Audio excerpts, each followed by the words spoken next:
W.F. Howes presents an unabridged recording of A Duke in Shining Armour by Loretta Chase, narrated by Kate Redding. Prologue. London. Early morning of 11 June, 1833. The Duke of Ashmont was not a very good duke, rather an awful one, actually, and so nobody could be in the least surprised to see him, drunk as an emperor, that was to say, 10 times as drunk as a lord, staggering down the steps of Croxford Club on the arm of one of his 2 best friends. This one was Hugh Philemon Ancaster, 7th Duke of Ripley. Where Ashmont was fair-haired, blue-eyed, and angelic-looking, Ripley was dark. Unlike Ashmont, he did not appear to be spun of dreams and gossamer, and women did not follow his movements with the moonstruck expressions they accorded his grace with the angel face. On a good day, someone had said once, Ripley's face resembled that of a wolf who'd been in too many fights. Furthermore, though his slightly older title ranked him a notch or 2 higher in precedence than Ashmont, Ripley was merely as drunk as a lord. He could still distinguish up from down. When, therefore, his Grace of Ashmont showed an inclination to stumble in the downhill direction, towards St. James's Palace, Ripley hauled him about. "This way," he said. "Hackney stand up ahead." "Right," Ashmont said. "Can't miss the wedding. Not this one. It's me doing it. Me and Olympia have to be there.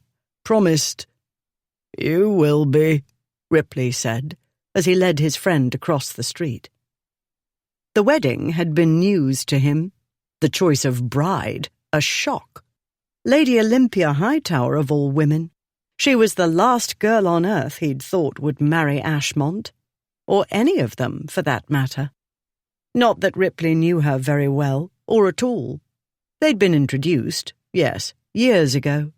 That was in the days when respectable persons still introduced Ripley and his 2 friends to innocent girls. But those were not the kinds of girls the ducal trio wanted. Gently bred maidens were for marrying, and marriage was supposed to be years away, sometime in the dim, distant future. Apparently, the future had arrived while Ripley wasn't looking. First, the Duke of Blackwood, the other of his 2 boon companions, had married Ripley's sister over a year ago, a few days before Ripley left for the continent. Now Ashmont was doing it.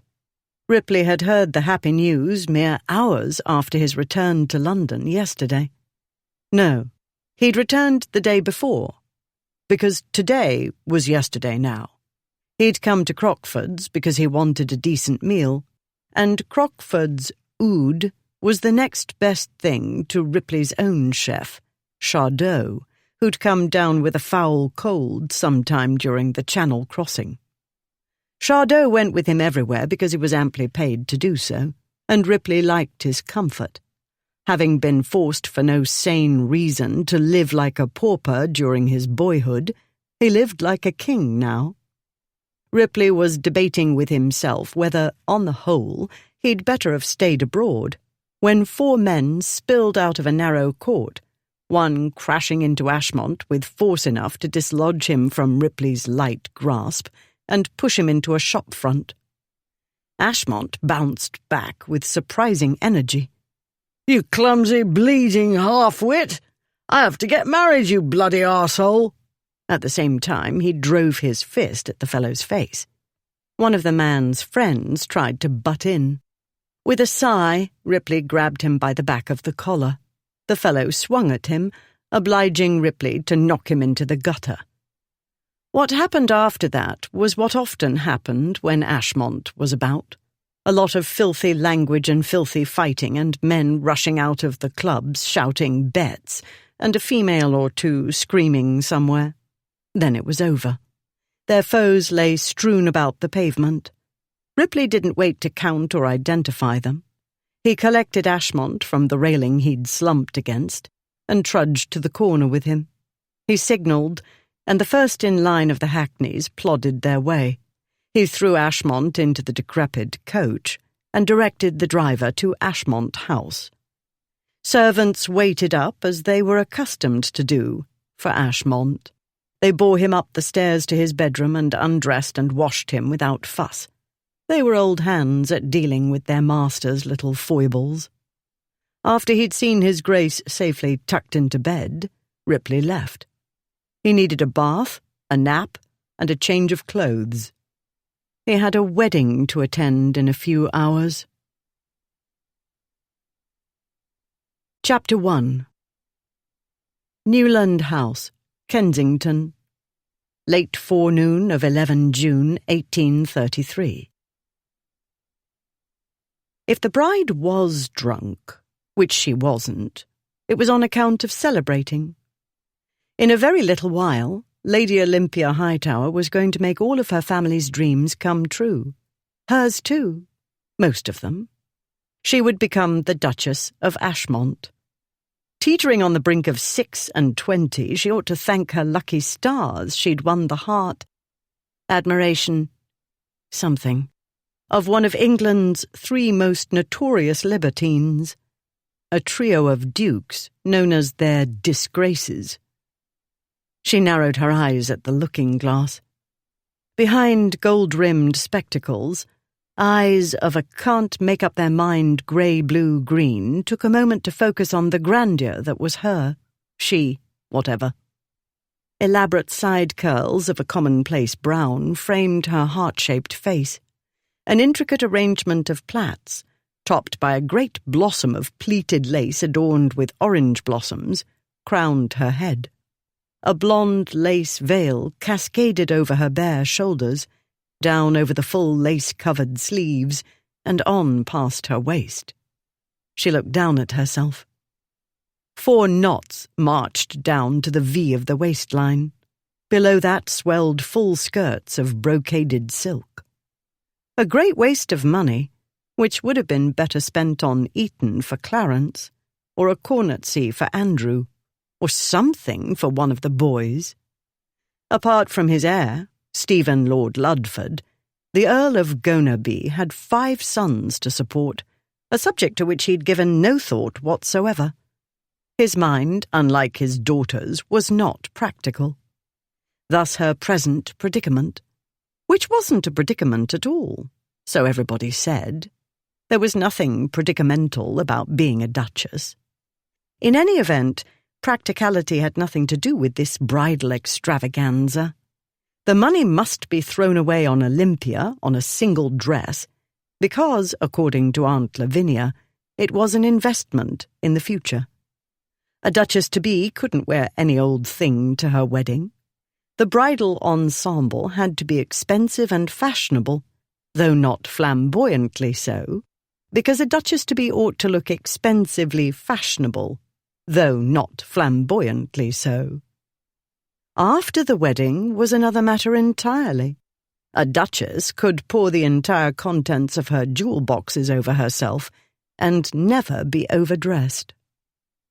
With a few adjustments, a different arrangement on her head, and more diamonds or pearls or both, Olympia would wear the dress to the next drawing-room, when her mother or perhaps Aunt Lavinia, the Marchioness of Newland, would present the new Duchess of Ashmont to the Queen. That wasn't all that would happen after the wedding. There was the wedding night, which according to Mamma would not be unpleasant, although she'd been rather vague regarding details. But after the wedding night came the marriage. Years and years of it. To Ashmont. The about-to-be Duchess of Ashmont picked up the cup of brandy-laced tea Lady Newland had brought to steady bridal nerves. The cup was empty. "Do not even think of bolting," her aunt had said when she delivered the doctored tea. Certainly not. Too late for that. Even if Olympia had been the sort of girl who backed down or ran away from anything, let alone the chance of a lifetime. She had 6 brothers. Being the second eldest child counted for nothing with boys. It was dominate or be dominated. Some said she was rather too dominating for a girl, but that wouldn't matter when she became a duchess. She bent and retrieved from under the dressing table the flask of brandy she'd stolen from Stephen. She unstopped it, brought it to her mouth, and tipped in what she gauged as a thimbleful. She stopped it again, set it on the dressing table, and told herself she was doing the right thing. What was the alternative? Humiliate the bridegroom, who'd done nothing, to Olympia, at any rate, to deserve it? Disgrace her family? Face permanent social ruin? And all on account of what? The sick feeling in the pit of her stomach, which surely was nothing more than the usual wedding day anxiety. Only a lunatic would run away from becoming the bride of one of the kingdom's handsomest, richest, most powerful men, she told herself. That was to say, Ashmont could be powerful, if he'd bother, but She lost her train of thought because somebody tapped at the door. "Please," she said. "I'm praying." She'd insisted on time alone. She needed to collect herself and prepare for this immense change in her life, she'd told her mother and aunt. They'd looked at each other, then left. Soon thereafter, Aunt Lavinia had returned with the doctored tea. 10 minutes, dear," came her mother's voice from the corridor. 10 minutes? Already? Olympia unstopped the flask again and took another sip. Nearly 6:20, she reminded herself. She'd never get an offer like this one, ever again. It was a miracle she'd got this one, and she'd known what she was doing when she said yes. True, Lucius Wilmot Beckingham, the 6th Duke of Ashmont, was a bit of an ass, and so immature he made 9-year-old Clarence look like King Solomon. And yes, it went without saying that his grace would be unfaithful. But Ashmont was handsome, and he could charm a girl witless when he set his mind to it, and he definitely set his mind to charming her. He seemed to like her. And it wasn't as though any great shocks were in store for her. His character was well known to anybody who read the gossipy parts of the fashionable periodicals. The important thing was, he'd asked, and she was desperate. "A duchess," she told the looking-glass. "You can practically change the world, or at least part of it. It's as close as a woman can come to being a man. Unless she becomes the queen, and no mere consort either, but queen in her own right. Even then, oh, never mind. It's not going to happen to you, my girl." Somewhere in Olympia's head, or maybe her heart or her stomach, a snide little voice, exactly like her cousin Edwina's, said, "The love of a lifetime is never going to happen to you either.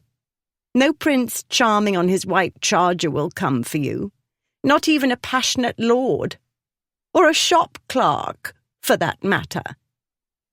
She suffocated the voice, as she had wished many times to suffocate Cousin Edwina. The Olympia who'd entertained fantasies of princes and passionate gentlemen had been a naive creature, head teeming with novel-fed romantic fantasies as she embarked on her first London season. For 7 years she'd been voted most boring girl of the season. In 7 years she'd received not a single offer. That was to say, she'd received no offer any young lady in her right mind, no matter how desperate, would accept, or, as had happened in the case of an elderly suitor, would be allowed to accept. And so when Ashmont had asked, what could she say? She could say no, and face a future as an elderly spinster dependent on brothers who could barely support themselves and their own families. Or she could say yes, and solve a great many problems at once. It was as simple as that. No point in making it complicated. She took another sip of brandy, and another. There came louder and more impatient tapping at the door. "It's the right thing to do, and I'm going to do it," she whispered to her reflection. "Because somebody has to." She took another swig. "What the devil's keeping her?" Ashmont said. The guests whispered busily. At every sound from outside the drawing-room, heads turned to the door through which the bride was to come. No bride had made her entrance. It must be half an hour past the appointed time. Ripley had gone out to inquire of the bride's mother whether Lady Olympia was ill. Lady Gonaby had looked bewildered and only shook her head. Her sister Lady Newland had explained. "Something to do with the dress," Ripley said. "The aunt's gone up with a maid and a sewing case." "A sewing case? Something's come undone, I take it." "What the devil do I care?" said Ashmont. "I'm going to undo it later in any event." "You know how women are," Ripley said. "It isn't like Olympia to fuss over trifles." "A wedding dress is not a trifle," Ripley said. "I ought to know. My sister's cost more than that filly I had of Pershaw." His sister wasn't here. According to Blackwood, Alice had gone to Camberley Place, one of Ripley's properties, to look after their favourite aunt. "This is boring," Ashmont said. "I hate these bloody rituals." Lord Gonaby left the drawing-room. He returned a moment later and said jovially, "Apologies for the delay. Something to do with a troublesome hem or flounce or some such. I've sent for champagne. No sense in getting thirsty while the sewing needles are at work." A moment later the butler entered with a brace of footmen, all bearing trays of glasses. Ashmont drank one, then another and another, in rapid succession. Ripley drank two, but not much. This was partly because he hadn't yet recovered from last night's activities. He must be getting old, because he could have used another hour or more of sleep after the extended bout of gambling and drinking, followed by a street brawl, followed by the too familiar labour of getting Ashmont out of a melee, and home and to bed. The other reason he abstained was the job he'd undertaken. Last night at Crockford's, Ashmont had asked, or insisted rather, that one of his two friends supervise today's proceedings.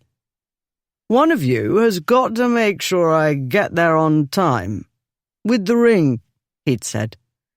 "And the licence and such. Everybody thinks I'm going to bungle it. I won't." "I've already done a wedding," Blackwood had said. "My own. I should like this time to look on, irresponsibly." Having shifted the job to Ripley, Blackwood had smiled and waved them on their way, suggesting they both go home and get some sleep. If he knew more about Ashmont's urgent wish to be shackled, Blackwood hadn't said. Not that he'd had time to say much of anything. Last night, Ashmont had done all the talking, and his tale had knocked Ripley on his beam ends. In the first place, Ashmont had acquired his betrothed fair and square, in the usual manner of wooing and asking. In other words, the bride wasn't pregnant. Second, and equally amazing, Ashmont had persuaded an attractive, eligible and sane girl to accept his suit. Ripley would have bet a large sum that there didn't exist in all of England a gently bred maiden desperate enough to take on Ashmont, or whose family would let her, in the event his looks and charm got the better of her wits. As he'd boasted in his infrequent letters, Almac's hostesses had barred him from their assemblies. The king had let his grace know he wasn't welcome at the royal levees, and the majority of hostesses in London had cut him from their invitation lists. For a good-looking solvent duke, these sorts of accomplishments took some doing. However, it seemed that Ashmont's and Lady Olympia's paths had crossed near the Clarendon Hotel some weeks ago. Somebody's ill-tempered dog, taking instant dislike to his grace, had tried to tear his boot off. Ashmont, being well to go as usual, had tripped as he tried to shake off the dog and nearly tumbled into the street, into the path of an oncoming hackney cabriolet going at top speed, as they usually did. But there was an umbrella handle, he'd told Ripley. It hooked about my arm, pulling me back, and in a moment I was stumbling back onto the pavement, trying to recover my balance. Meanwhile, the dog was barking his head off, and she said, "Hist," or something like that, and set the umbrella on the pavement, point down this time, with a sharp click. And you know, the dog went quiet and skulked away. Ashmont had laughed at the recollection. And she said, "Are you all right, Duke?" And her maid was muttering something, trying to get her lady away from me, no doubt. I thought I was all right, but Olympia looked down and told me my boot was badly torn. I looked down. So it was. She said I couldn't walk about London like that. Heaven only knew what would get into the boot and onto my foot, she said. And then, of all things, she said, "My carriage will be here in a moment. We will take you home," which she did, though her maid didn't like it one bit. Neither did the coachman or footman, but there was nothing they could do. Lady Olympia Hightower. Can you credit it? I couldn't. How many times have we seen her at this do or that? Countless times, Ripley thought. A tallish girl, bespectacled, but not bad-looking. Good figure. No, make that very good. But she was a gently bred maiden of very good family and reputed to be bookish. She might as well have had the label "Poison" with skull and crossbones pasted over her fine bosom. She was kind, Ashmont had said. Not in a simpering, sentimental girl way at all, but very matter-of-fact and calm, rather like a fellow. And I must say I was quite taken with her. And it was no use, when I mentioned her to Uncle Fred later, his telling me I wasn't worthy of her or up to her brain level and other naysayings. "That's up to her, isn't it?" I told him. Then I set about the wooing. It was uphill work, I tell you. But she said yes in the end, didn't she? And wasn't Lord Fred amazed when I told him? He even clapped me on the shoulder and said, "So you had it in you after all." Ashmont had been elated to get the better of his manipulative uncle for once. However, as Ripley saw it, Lord Frederick Beckingham had seen an opportunity and made the most of it. Telling Ashmont he couldn't have or do something was a sure way to make him do it. Not that it mattered in the end, as long as Ashmont was pleased, and the girl knew what she was getting into, which she must do, if she was as intelligent as believed. The problem was, the wedding didn't seem to be proceeding as smoothly as it ought. Ashmont was bored with waiting, and a bored Ashmont was a dangerous article. Ripley glanced at his brother-in-law. Blackwood, dark like Ripley, but sleeker and better-looking by far, raised one black eyebrow in inquiry. Ripley lifted his shoulders.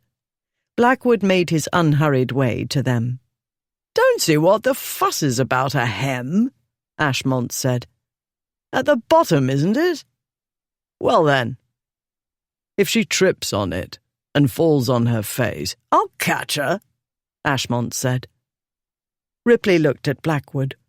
They both looked at Ashmont. He was in his altitudes beyond a doubt. He had all he could do to stand upright. If the bride didn't appear soon, one of two things would happen. At best, the bridegroom would sink into a stupor and subside ungracefully to the floor. At worst, he'd pick a fight with somebody. "Enough of this," Ashmont said. "I'm going to get her." He started for the door and stumbled. Blackwood caught him by the shoulder. "Good idea," he said. "No point hanging about in here." He caught Ripley's eye. Ripley took the other side, and they guided their friend out of the drawing-room. With the guests milling about the trays of champagne, they encountered only servants in the passage. "Where?" Blackwood said. "Downstairs," Ripley said. "Not down," Ashmont said. "She's up. There." He pointed, his finger making unsteady curlicues in the air. "Bad luck," Ripley said. "Bad luck to see the bride before the wedding."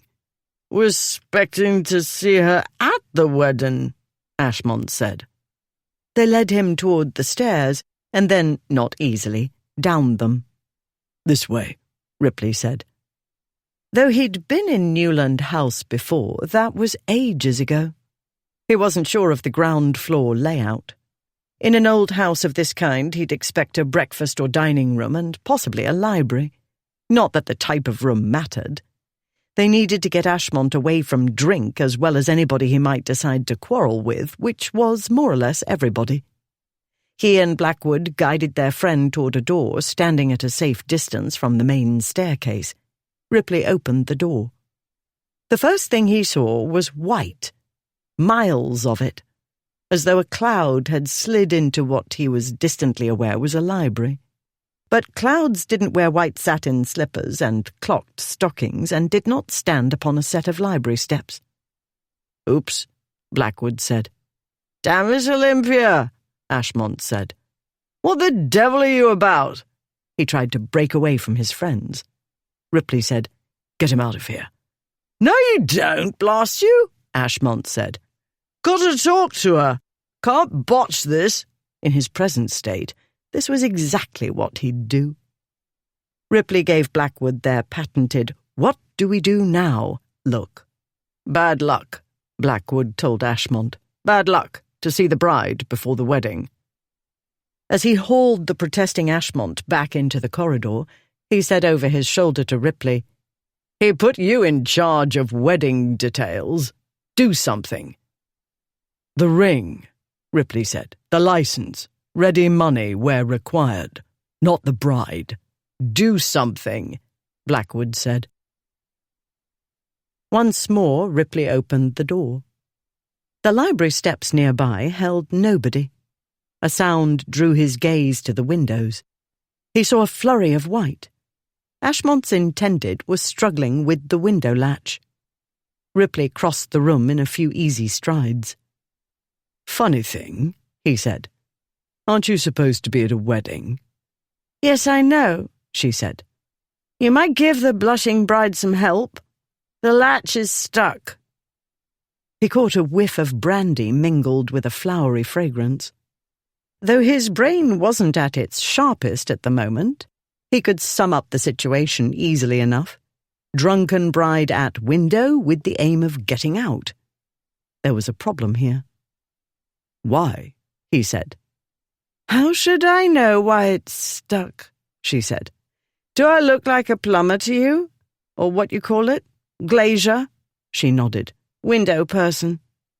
"Not being a window person, I may not be qualified to help with this sort of thing," he said. "Rise above yourself," she said.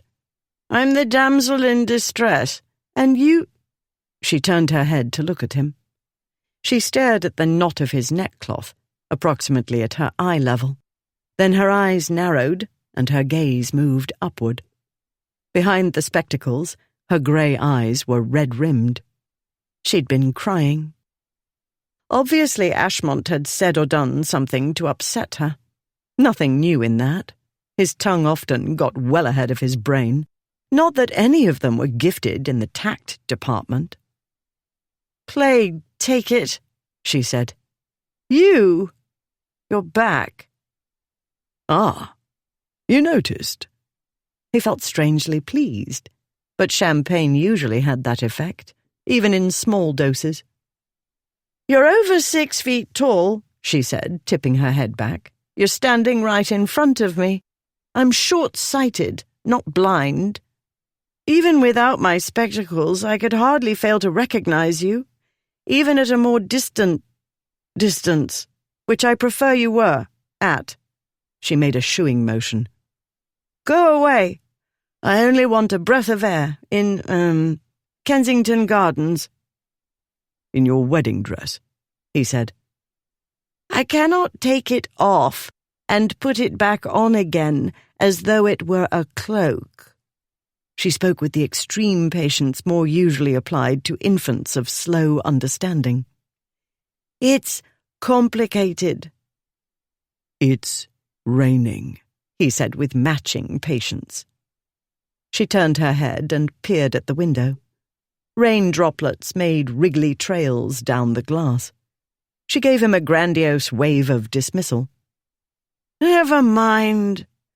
If you're going to fuss about every little thing—" She turned back to the latch and recommenced trying to strangle it. This time it surrendered. She pushed open the window. "Adieu," she said, and climbed through in a flutter of satin and lace. Ripley stood for a moment, debating. She wanted to go, and he deemed it unsporting to hold women against their will. He could go back and tell Ashmont his bride was bolting. He could go back and tell one of the men in her family. She wasn't Ripley's problem. She was Ashmont's problem. True, Ashmont had put Ripley in charge of the wedding. True, Ashmont had seemed unusually concerned about getting it right. And true, Ripley had promised to take care of things, hold on to the ring, supply coins as needed, make sure Ashmont did what he was supposed to do. Retrieving the bride wasn't in the agreement. She oughtn't to need retrieving. Just because she had been drunk and crying— "Damn," he said. He climbed through the window. Ripley spotted the cloud of white satin and lace an instant before she disappeared into a stand of tall shrubbery and trees. He quickened his stride, glancing up at the house windows at the same time. No signs of anybody looking out. The wedding party had gathered on the other side of the house. That was all to the good. If he got her back speedily, they could patch up matters, and nobody the wiser. A glance about him showed no sign of gardeners. The outdoor servants must be carousing with their fellows or taking shelter from the rain. Ripley was aware of the rain, but it was no more than background. While conscious of its patter upon leaves and grass and footpaths, he concentrated on the bride, who moved at a smart pace, considering the miles of satin and lace and the ballooning sleeves and all the rest of it. He didn't shout because she wasn't running yet, at least not flat out, and he didn't want to scare her into running or startle her into doing something even more ridiculous, though at the moment he couldn't guess what that could be. She wasn't dressed for athletic feats, not that women ever were, and the place was something of an obstacle course. Newland House's gardens were thickly planted and mature. Some of the trees had waved their branches over Queen Anne. On slippery ground, wearing that rig and more than a little inebriated, the bride was all too liable to get tangled in shrubbery or trip over her skirts or her own feet. He was gaining steadily in any event. He was near enough to see her feet slide out from under her and her arms make windmills as she struggled for balance. He was a moment too late to catch her before she lost the battle and went down. He grasped her under her arms and hauled her upright. She twisted this way and that. Through several thousand layers of dress and undergarments, he felt her bottom make contact with his groin, which distracted him for a moment. He was a man. Exceptional bottom, was his first thought. Never mind, he told himself. Do the job and get her back. I beg your pardon, he said. Did I make a mistake? Did you want me to leave you lying in the mud? You're spoiling my sleeves. The rain beat down on his head. His hat was in the house. He felt naked without it. More naked than if he were in fact naked. He felt wet, too. He let her go. You've already spoiled the dress, he said. Mud streaks and grass stains up the back. Looks as though you've been having a lover's romp in the shrubbery. Well, that will give everybody something to get excited about. It will certainly excite Ashmont. And since I'm the only male in your vicinity, I'm the one he'll call out. Then I'll get to tend his dueling wounds. Again. Punch him in the face, she said. He'll hit back. Then he can't call you out, not being an injured party. The long veil clung wetly to her head and shoulders. Her side curls were coming uncurled, and the headdress listed to one side. Her face spasmed, and he thought she was about to let loose the waterworks, but she stiffened her jaw and lifted it. "You can go now," she said. "I'm perfectly all right. I only wanted a moment to, pray on this solemn occasion which will change my life forever and for the better. So, au revoir." He looked back toward the house. What had Ashmont done? How bad or stupid was it? Was it better to let her go wherever she meant to go? No, that wasn't part of the agreement. It wasn't Ripley's job to think. His job was to make sure his friend's wedding went off without a hitch. That meant retrieving the bride. Ripley turned back to her in time to see her sprint away into a path among a thick planting of rhododendrons. In an instant they'd hidden her from view, except for a dot of white here and there. She'd waited until his back was turned, well, his head, and decamped. That was enterprising of her. All the same, she couldn't be let to go merrily on her way. If she didn't want Ashmont, she'd have to fight it out with him in person. After they'd had time to sober up, that is. Ripley went after her.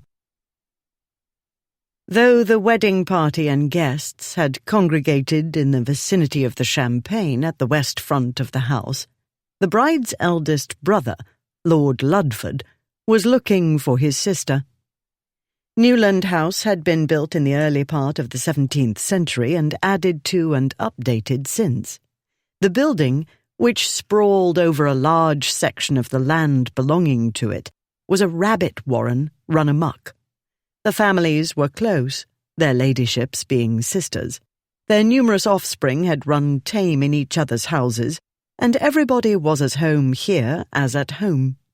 Since Ashmont was impatient to get married, and Gonaby House was in the midst of renovations, their ladyships had agreed to have the wedding here. They were afraid, Lord Ludford suspected, that if Ashmont waited too long, he'd change his mind. Personally, Ludford would have preferred that. He deemed Ashmont unworthy of Olympia. If she'd run away, Ludford didn't blame her. On the contrary, that struck him as a wise decision. Also worrisome, however. Respectable girls like Olympia couldn't go off on their own. Appalling things could happen to them. He hoped instead that she was hiding in the house. Olympia, who'd sometimes spent weeks at a time here with her girl cousins, had a number of secret places to which she'd retreat to study one ancient tome or another, or memorize book sale catalogues. He assumed she'd done that today, though he had no idea why. Like his father, Ludford was not a complicated thinker. When he'd noticed his flask had gone missing, he instantly suspected his younger brothers. A good shaking until the teeth rattled was often enough to extract a confession, but this time they'd seemed truly mystified. Little Clarence had seemed to know or suspect something, but whatever it was, he wouldn't say, and he was as stubborn as Olympia. Ludford sought out Clarence now, in the nursery, to which he'd been banished after some games leading to broken champagne glasses. Andrew, his partner in crime, had been separated from him to languish in the schoolroom. Ludford flung open the nursery door. "You know something, brat," he said, "and you'd better own up or I'll—" He stopped, because Clarence turned away from the window he'd been looking out of, and his face was bright red. Yes, he ought to be scared when Ludford burst in on him like that. That was the whole point. But Clarence jumped away from the window as though it had caught fire and shouted, "No, I don't! No, I don't! And you can't make me!" Ludford stormed to the window in time to catch a glimpse of white in the shrubbery and the Duke of Ripley moving toward it, not running exactly, but not at his usual lazy pace either. Ludford raced out of the nursery. On a moonlit night, Ripley would have enjoyed pursuing a merry widow along the garden path's twists and turns, with the tall shrubbery making the chase more challenging. But this wasn't a moonlit night, and Lady Olympia Hightower wasn't a merry widow. The flashes of white proceeded steadily and at surprising speed at a distance ahead of him. As he plunged down yet another path, the white flares disappeared altogether. Then, through the pattering rain, he heard a faint clinking. He kept on, and the tangle of shrubbery gave way to a small clearing that led to an iron gate set in the tall wall. A gate she was trying to wrestle open. A few soggy strides brought him to her. She paused in her labours and looked over her shoulder at him. "Oh," she said. "You!"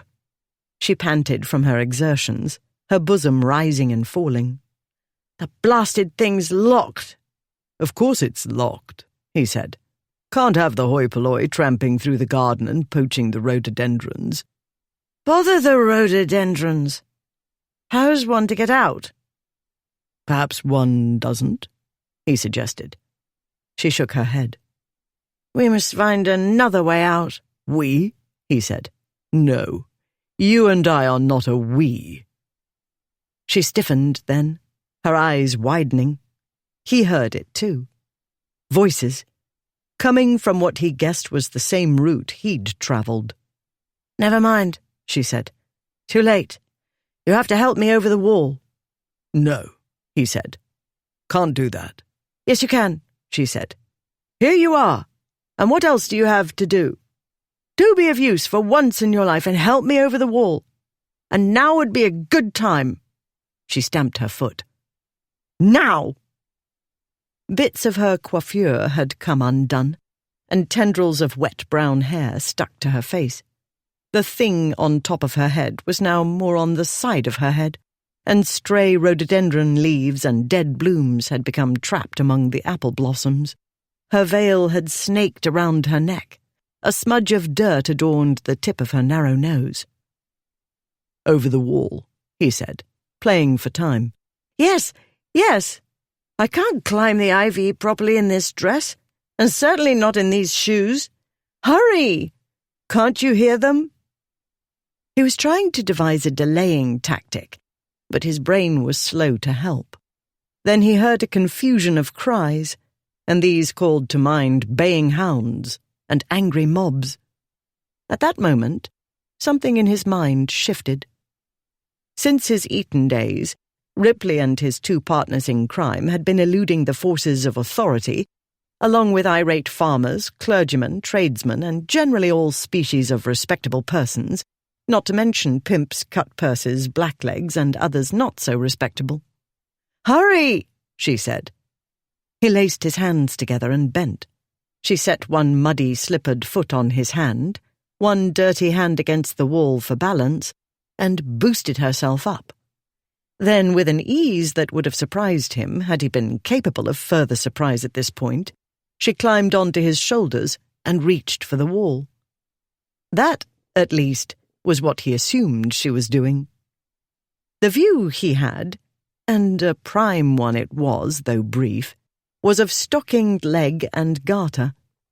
Then white satin and petticoats and the scent of a woman filled the world about his head. He barely retained the presence of mind to grasp her ankles to steady her. "Up," she said. "It's still too high for me to get there.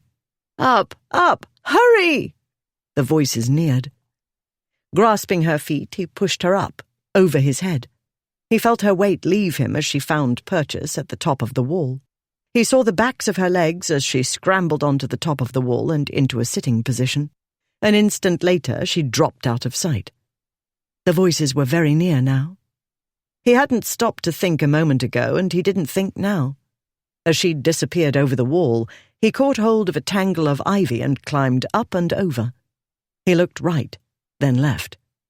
The cloud of white satin and lace was moving swiftly down Horton Street. He ran after her. Chapter 2. Ripley caught up with the bride in Kensington's High Street. She'd slowed her pace, but she didn't stop.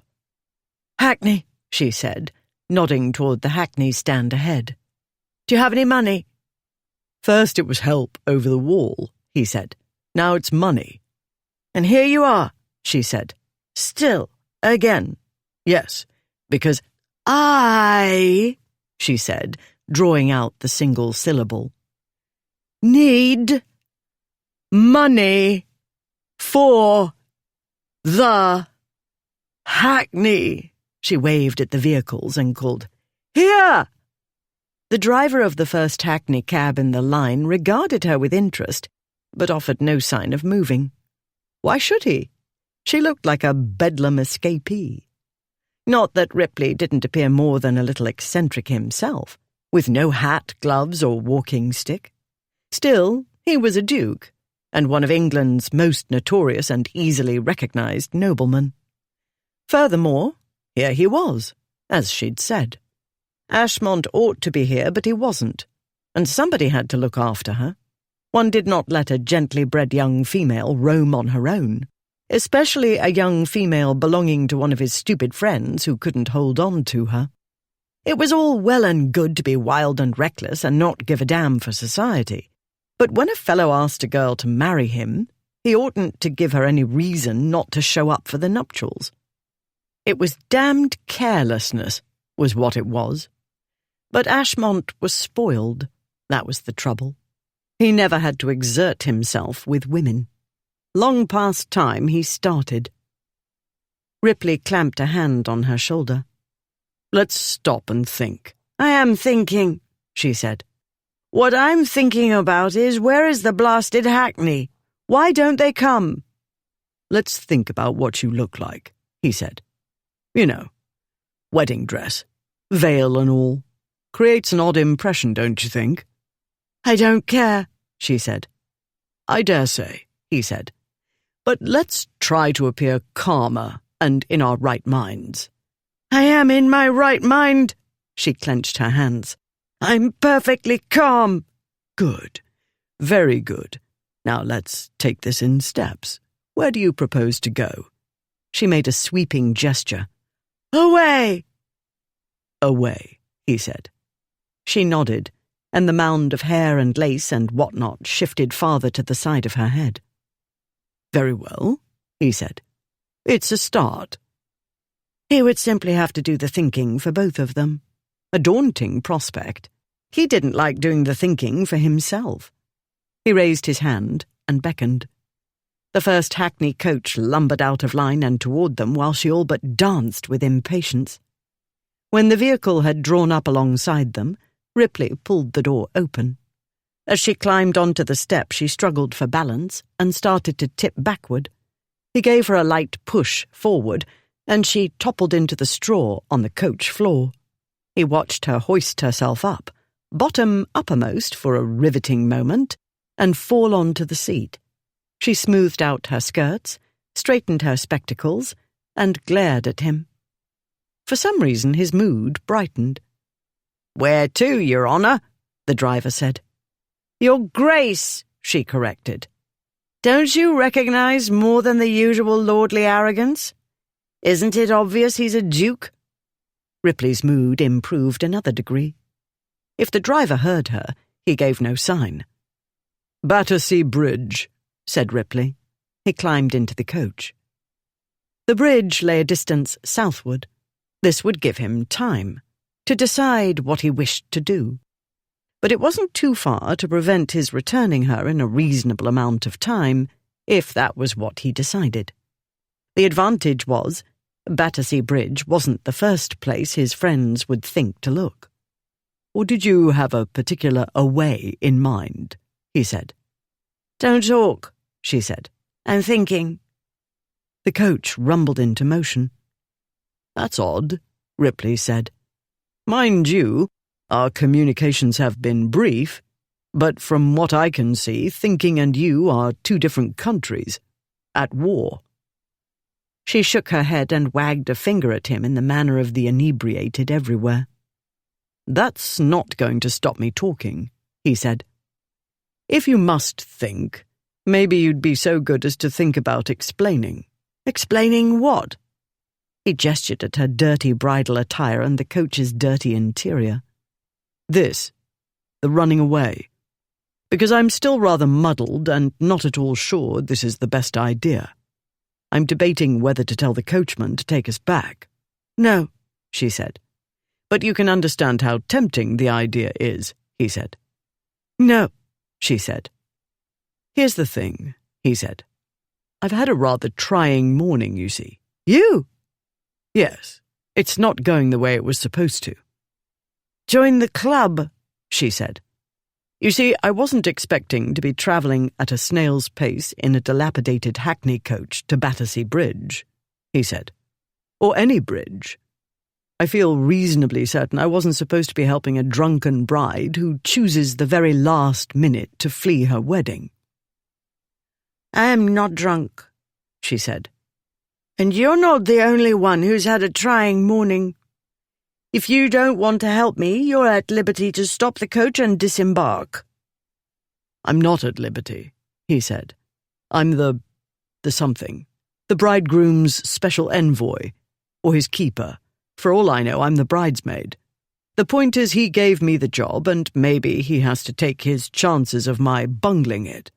But one thing I do know is you can't be let to gad about on your own. If you could, I should have gone back and got my hat. Or not. I might have simply gone back and left you to somebody else. But I couldn't, as I've explained, because of the job. No point in bringing the ring and the license and the money and all the rest when the bride's gone off who knows where. Her gaze lifted to his head. Your hair is wet. He did not turn a wet hair. He was used to drunken non sequiturs. Everything is wet, he said. Yes, she said. Don't worry, he said. I won't melt. That's not something I'd worry about, she said. The thing is... She closed her eyes for a moment, but following a train of thought must have been too much for her because she opened them again and said, When you dropped me off at the bridge... Another man, who had looked forward to a peaceful wedding ceremony and good champagne and a fine wedding breakfast. The Newlands keep an excellent chef, you know, he said. She regarded him stonily. That fellow, he went on, missing the meal he'd looked forward to and feeling a trifle short on sleep, that fellow might be tempted to drop you off the bridge, as in into the river. But Yes, you're the bridesmaid. I hardly ever drown women, was what I was going to say. I shall take a boat, she announced, as one might pronounce a fiat or a sentence of death. To Aunt Delia, in Twickenham. He blinked. Remarkable. You have a plan? Yes. I only needed the mental stimulation of your stimulating company. Any chance of stimulating you into telling me what exactly you're running from? He said. Better yet, any chance of your changing your mind like a good girl and turning back? Any chance of something, bordering on reasonable? The die is cast, she said in the fiat death sentence voice. Be so good as to get this monstrosity off my head. Because he wasn't nearly drunk enough, or at all, for he seemed to have gone extremely sober suddenly. It took him a moment to interpret the request, command. Your hair? He said. Isn't it permanently attached? Does this piece of architecture look permanently attached? It's sliding down and pulling the hair I do, in fact, own with it. It's most uncomfortable, and not like me at all. You can't make a sow's purse from a pig's ear. I tried to tell them, but nobody would listen. I believe you mean silk purse. She burst into tears. Oh. Tears threw some men into a panic. Ripley wasn't one of them.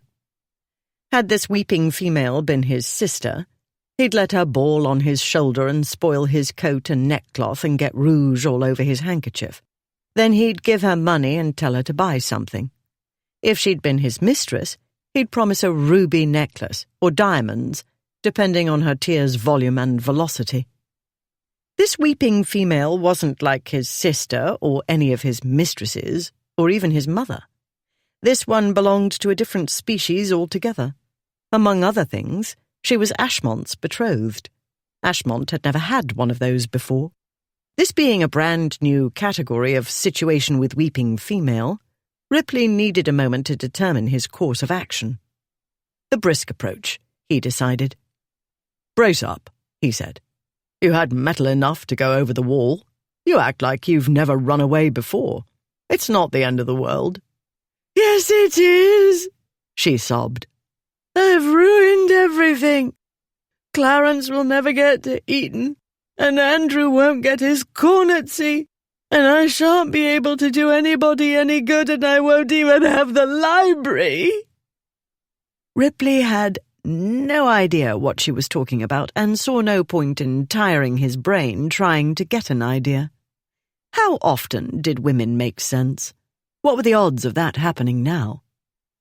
He said in the encouraging manner of one addressing a jockey before a race, "The die isn't cast. You can turn back. Ashmont is so drunk he'll believe anything we tell him. Then tomorrow he won't remember anything but the broad outlines. I'll tell him you got drunk accidentally and—" "I'm not drunk." "Believe me, I recognize the condition," he said. "You're more than tipsy. You couldn't even manage the coach step. Here's what we tell him. We say you accidentally drank brandy thinking it was— What the devil could one mistake brandy for?" "Tea," she sobbed. "It was in the tea. At first." "At first," he said. She nodded. She fished out from one of her enormous sleeves a tiny, elaborate square of lace, took off her spectacles, and wiped her eyes and nose with the scrap of lace. She put the spectacles back on and gave the nosepiece a little poke with her finger to set it in place. "But I drank that. The rest was from Stephen's flask." She balled up the alleged handkerchief in her hand. "I purloined it last night, after Mamma told me about the wedding night. That is to say, she more or less told me.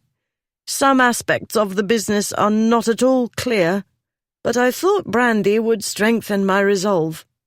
For the inevitable." "She ought to have done a better job of telling you," Ripley said. "It's Ashmont, you know, not some inexperienced numbskull." "Yes, he's an experienced numbskull," she said. "In any event, it's nothing to be afraid of," he said. "People do it all the time. Consequences are hardly ever fatal." "Consequences are babies," she said darkly. "I should have investigated the matter myself instead of relying upon Mamma. I'm not sure she understands the connection between the conjugal act and babies. She has had them in excess.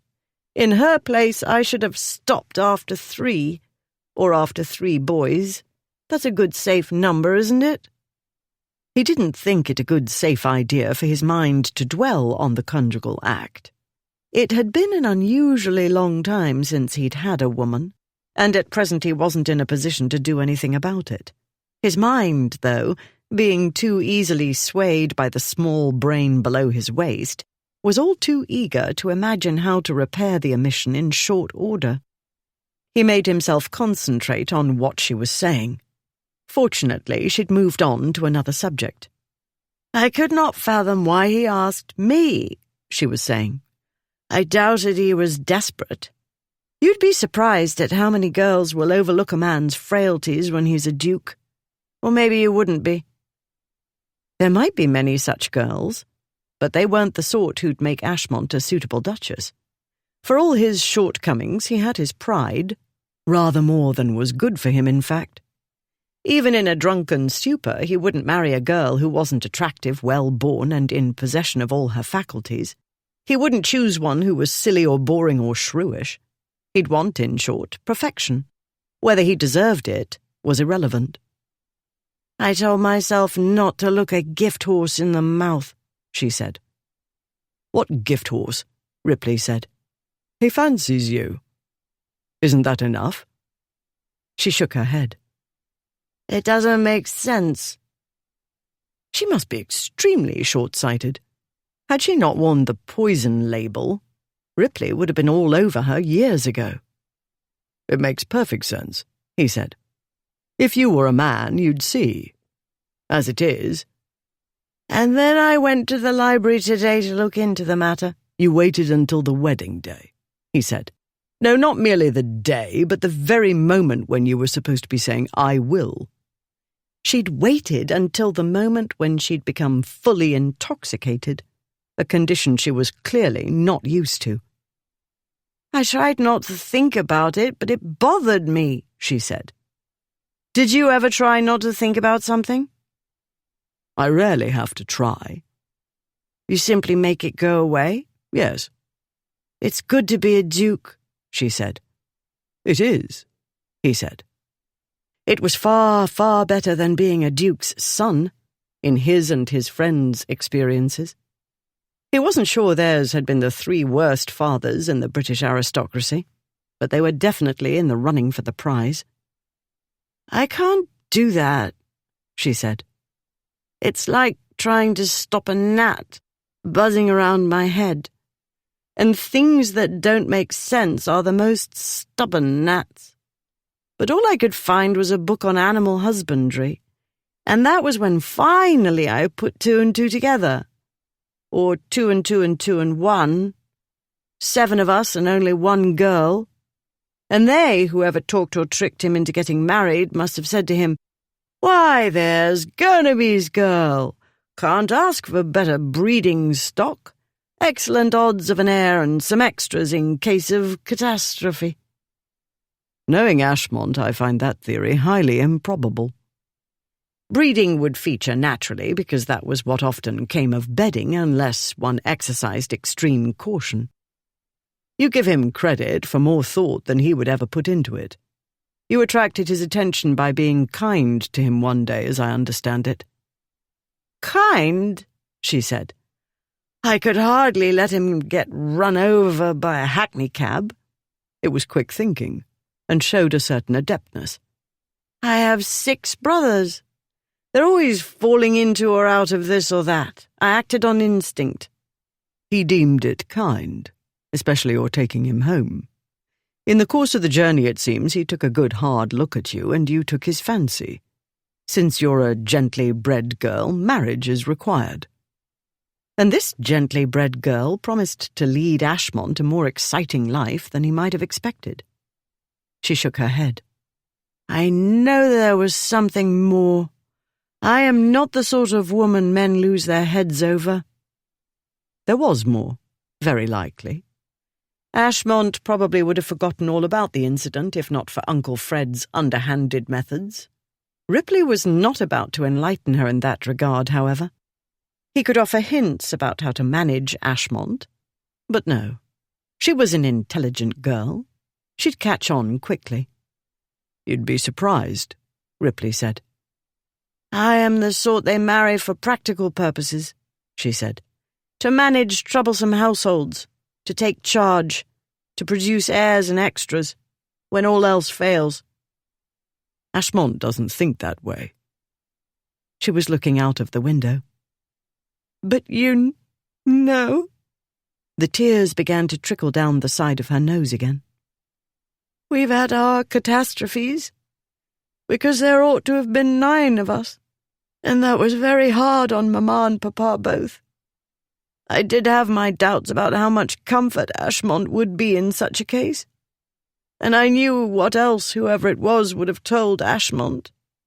They would have said, 'No fear of a cuckoo in the nest. No doubt whatsoever nobody's ever touched her.'" More sobbing. Ripley tapped his knee with his index finger. The sobbing continued. This was not entirely comfortable. "I see we've reached the maudlin stage," he said. "Yes, I dare say you'd know." She rubbed her face with the useless bit of lace. "Not that I care what you call it, and I wasn't expecting sympathy or even comprehension." "I'm doing my best," he said. "But my brain, you know." "Yes, I know," she said. "Like his, more or less. though less defies the imagination. All the same, I thought I was ready to make the sacrifice, though I know most people would say it's preposterous to refer to becoming a duchess as a sacrifice. I would be one of those people, he said. I don't care what you say, she said. I'm devastated, he said. I don't know why I even try to explain, she said. I'm sure he said everything he ought, and he can be alarmingly persuasive, and I did have my reasons for agreeing. I thought I was ready. But marriage is a great unknown. You think you know them, especially someone like him, who's been the talk of the town forever, but how can you? I know what you will say. I doubt it. He still had only the remotest idea what she was talking about. You will say I ought to have asked him why he chose me. And don't say he fancies me, because nobody ever did. He was sure a great many men must have fancied her. What he didn't understand was why nobody had claimed her by now. Not all men were like their disgraces. Any number actually wanted to get married, and spent a great deal of time and effort trying to find the right girl who'd have them. He drew out his handkerchief and gave it to her. Yes, well, he isn't like the other fellows, he said. He looked out of the coach window. It was still raining. Bridal nerves, he told himself. That's all this was, really. He looked at her mud-streaked dress and the toes of her muddy slippers. He calculated the distance via the river to Twickenham, and the time it would take, barring difficulties, which he knew better than to suppose wouldn't arise. Taking everything into account, her plan was workable. He reckoned excellent odds of putting her safely into her aunt's hands in a matter of hours, well before nightfall. Her reputation would survive.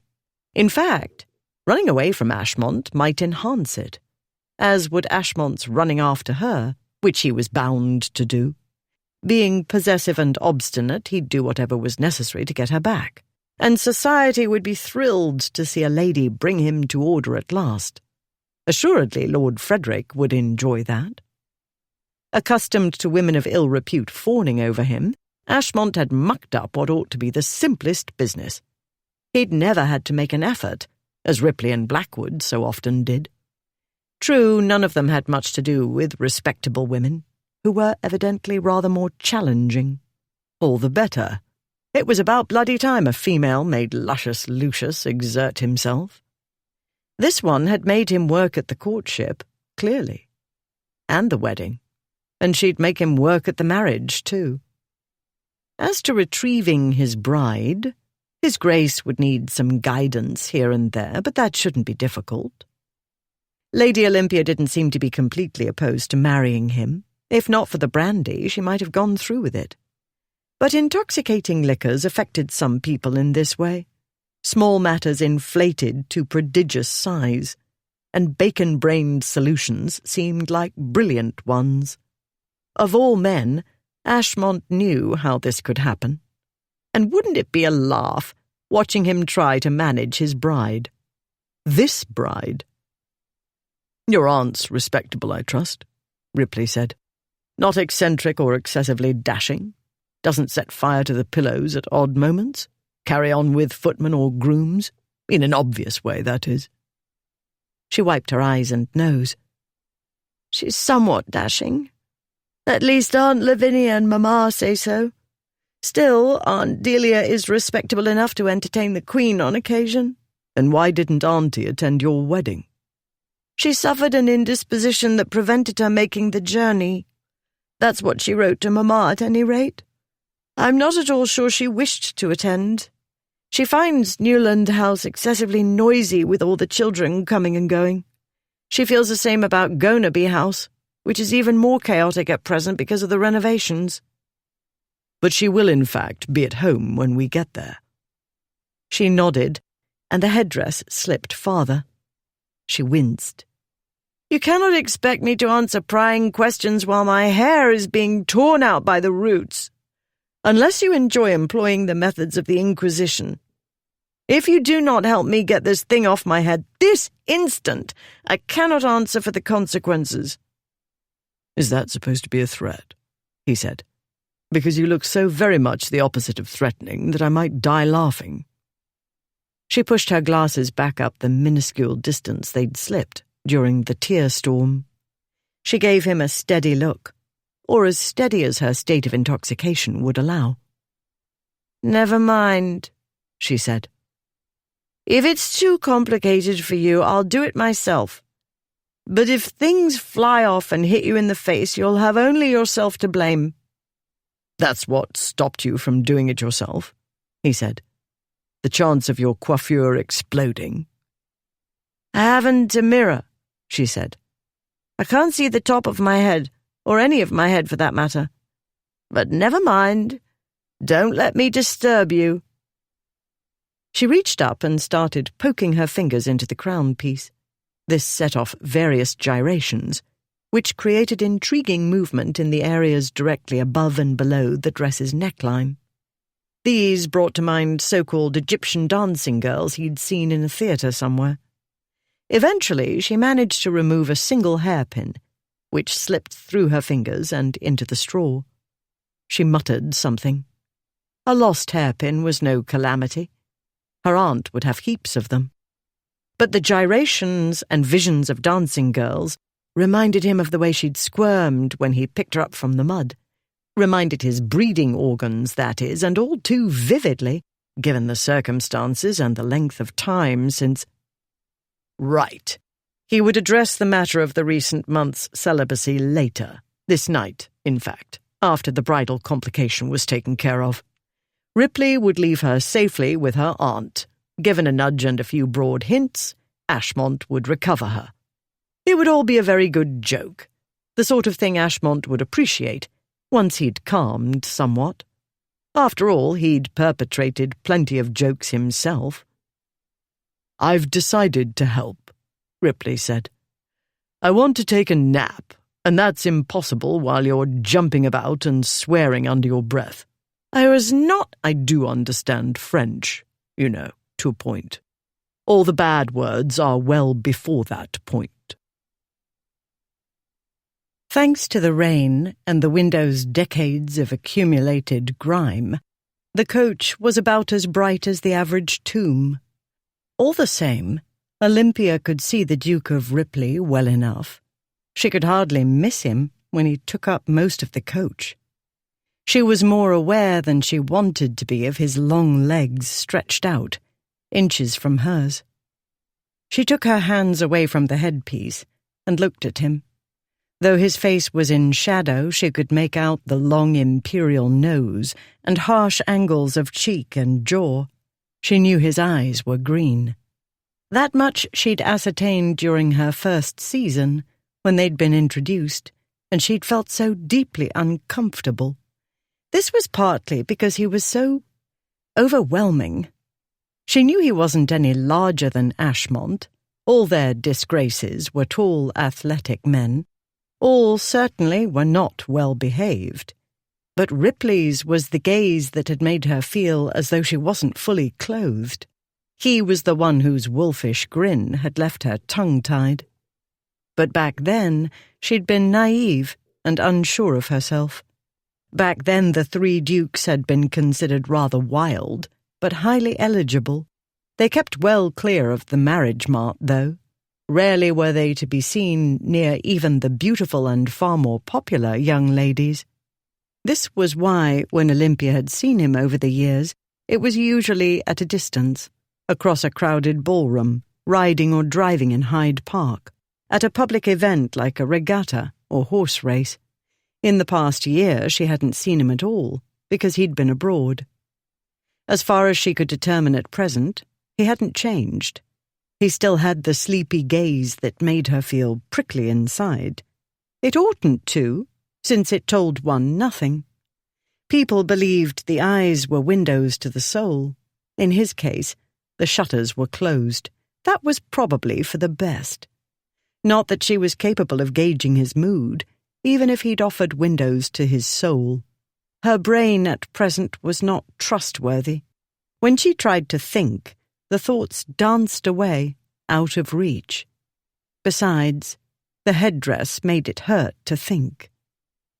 One thing at a time, she told herself. When they reached Battersea Bridge, she'd deal with the next thing, whatever it was.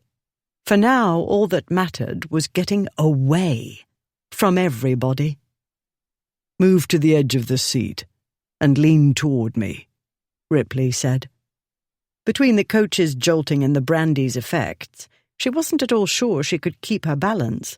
She was not about to admit that to him. As it was, she felt sure he was laughing at her. But then he was not renowned for being serious-minded. Furthermore, in all fairness, she hardly cut a dignified figure at the moment. Most important, she needed the bridal monstrosity off her head. It felt as though she was wearing a clock tower. She moved to the edge of the seat and leaned toward him. Then she nearly leapt straight up from the seat because his long fingers went into her hair, touching her scalp as they probed. The ruffles at his wrists tickled her face. She detected the scent of wet linen and something else, cologne or shaving soap, excessively masculine. At that moment she remembered, with an inner repeat of the sensations she'd had at the time, his hands under her arms when he'd hauled her up out of the mud, the size of his hands, and the way his powerful grasp felt, the size of him, and her back pressed to a torso-like rock, warm rock. Then those same long-fingered hands, linked for her to step on, then wrapped about her ankles. Her brothers had helped her over walls and fences, but he wasn't her brother. He was the man who looked at a girl and made her feel she'd forgotten to put her clothes on. He was nothing remotely like a brother, and recalling Mamma's incoherent explanation of what happened on the wedding night did not contribute to a state of serenity at present. Olympia wanted to jump out of her skin. But no, she would not let herself think about what the Duke of Ripley might have seen when she stood on his shoulders. Merely thinking about it made her dizzier, and vastly uneasy. "Stop wriggling," he said. "I wasn't," she said. "You're not holding still," he said. "I have to feel my way because there isn't light enough in here for me to see properly. I can't do it if you're moving." "I can't help the coach's jolting," she said. "And I'm desperately uncomfortable." There was an understatement. She felt prickly all over, and hot, and confused. "I'm working as fast as I can, but your maid or hairdresser has secreted the pins in the damnedest places. Is this thing glued together?" "No, it's only 1,000 pins and some pomatum." "Hold out your hand, and I'll give you the pins," he said. "We needn't save the bits and pieces of rhododendron, I trust. At the moment you put me in mind of Ophelia after she fell into the water." "The veil caught in everything," she said. Then she realized what he'd said. "You know Hamlet?" "I like Shakespeare's plays," he said. "Lots of violence and bawdy jokes." No surprise there. She held out her hand. His fingers brushed hers as he dropped some pins onto her palm, and the fleeting touch skittered along her skin. She wished she'd put on her gloves before she left. The trouble was, she would have had to return to her room to get them, and somebody was bound to be waiting there. Mamma, Aunt Lavinia. Olympia would have been trapped. No turning back then. Rightfully so. She should not have waited until the last possible moment to balk. She should not have balked. What was wrong with her? She watched flower petals, some cherry red and others palest pink, drift down into the straw. Shiny bits of green leaves fluttered after them. What had she done? Never mind. One thing at a time. She'd been wrong about the number of hairpins. Ripley reckoned there must be at least 10,000. Still, once he ascertained the pattern, he was able to get at them more efficiently. From her thick, shiny hair rose the fragrance of lavender, with a hint of rosemary. It was a shockingly chaste scent. He was used to the rich fragrances with which actresses, courtesans, and dashing ladies of the ton infused their pomatums. He became aware of his head bending nearer. He drew it back. Even done efficiently, the process was a long one, not merely of removing hairpins, but also of disentangling the orange blossoms and intricate lace arrangement without at the same time disarranging her hair completely. Bad enough for a woman to be running about in a bridal dress. In any dress, with her hair down, she'd be taken for a prostitute or a mad woman. A lady did not let down her hair until she prepared for bed. Loose hair meant loose women. This woman would be fair game for sport, in other words, of one kind or another. Not for him, of course. He was the bloody bridesmaid. He couldn't let her go anywhere without him. Not that this was altogether bad. She was entertaining, and he was looking forward to helping her drive Ashmont frantic. Yet Ripley did wish he had his hat. The most wretched of paupers managed some sort of head covering, however ragged. Small wonder that the Duke of Ripley, who regarded society's rules as a joke book, squirmed inwardly because he was out in public without a hat. Best not to think about his naked head. Useful, as well, not to dwell too much on the fragrance rising from her head, and the way it conjured images of lazing in a sunlit Tuscan garden. No Tuscan villa in the vicinity, no naughty contessas, only Ashmont's bride-to-be. And this wasn't Tuscany or anything like Tuscany. This was London, reigning as was its custom, while His Grace of Ripley sat playing lady's maid in a filthy hackney coach, plodding toward Battersea Bridge. It was a new experience, at any rate. He managed to get the headdress separated from her head without too much screaming, hers or his, but it turned out that some of the plaits belonged to her, and the side curls had loosened, and in short, everything seemed to be coming down. He snatched hairpins from her outstretched palm and hastily got the dangling bits back up, not very elegantly, but up was up. Then at last he dropped the crown and attached veil onto her lap and sat back. She looked down at the mass of lace and orange blossoms in her lap. "It's blonde lace, so expensive," she said. "It's sure to fetch something at a pawn shop, more than enough to pay the waterman." "I'm not taking your bridal veil to a pawn shop," he said. "Did I ask you to? I'm perfectly capable—" "Yesterday you might have been capable of many things," he said. "This isn't yesterday. This is today. You're inebriated. You're wearing a wedding dress. If you stir a step without me, you'll be assaulted. Whatever happens to you will be my fault. And there isn't a strong enough word for, or enough words to put with bored, to tell you how bored I am with duels." She opened her mouth, to argue, no doubt. Then she closed it and turned her gaze downward again, to the dismantled headdress. Second thoughts? He could work with that, although— "Do you have enough money for the waterman?" she said. "After you pay the coachman? Yes, of course you're a duke, but in my experience gentlemen don't carry a great deal of money with them." He gazed at her for a time, at the dirt on her nose and the spots on her spectacles from tears or rain, and the bizarre arrangement he'd made of her hair. Never since his unpleasant childhood had any woman asked whether he had enough money. For anything. It was rather touching. But it wasn't his job to be touched.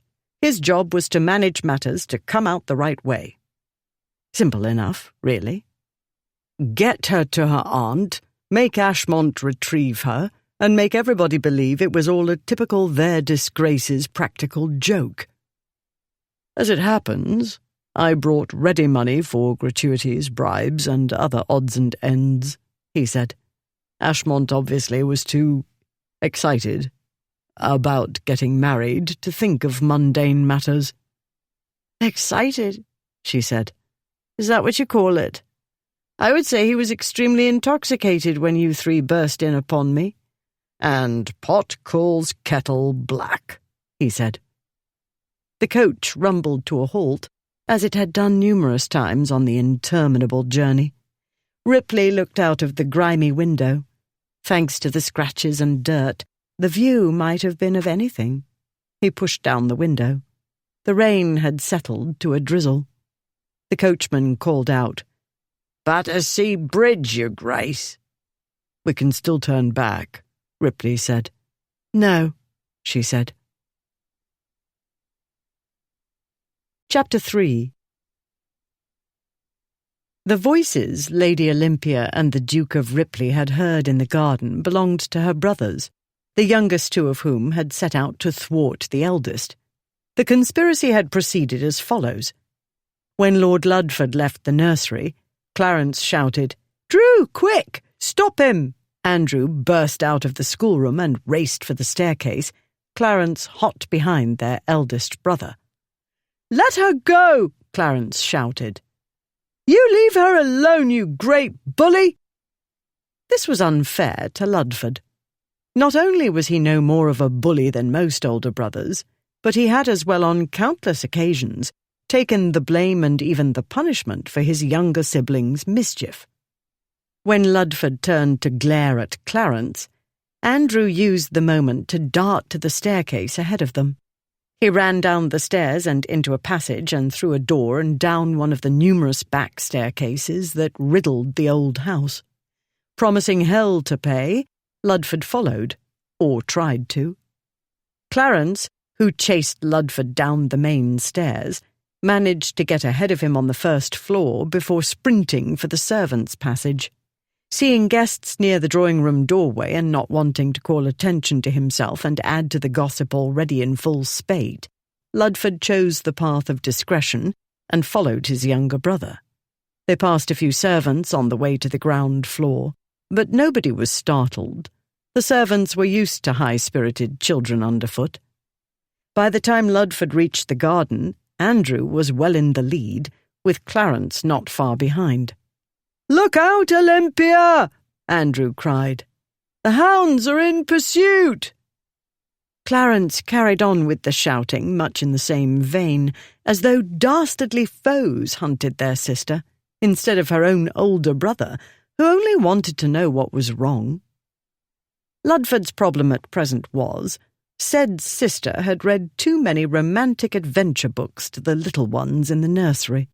Now they read them on their own, and created elaborate schemes involving blood-curdling exploits and near brushes with death among gallant knights, Vikings, pirates, highwaymen, and so forth. It took Ludford a while to realize his brothers had led him in circles. He hadn't been in Newland House's garden in an age, while they'd been let loose there whenever the family visited. By the time he reached the garden's back gate, he found the two young villains holding on to the lacy ironwork and looking out into the street beyond. Ludford looked too. Neither his sister nor Ripley was in sight.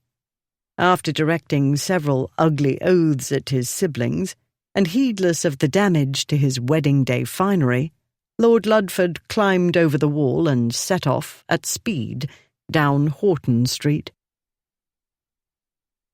"Not the steam vessel," Ripley said. "At the moment, the passengers are too busy shoving and cursing and trying to get aboard to care about anybody else. Once settled, though, they'll be looking for entertainment, and we'll be it, with you in the starring role." He grasped Lady Olympia's hand and pulled her toward the watermen congregated by the Battersea Bridge stairs. His once perfect neckcloth and his shirt's beautifully starched ruffles hung limp. Rain and mud spots adorned his coat and trousers. His shoes, never meant for hard use out of doors, bore scuff marks and mud.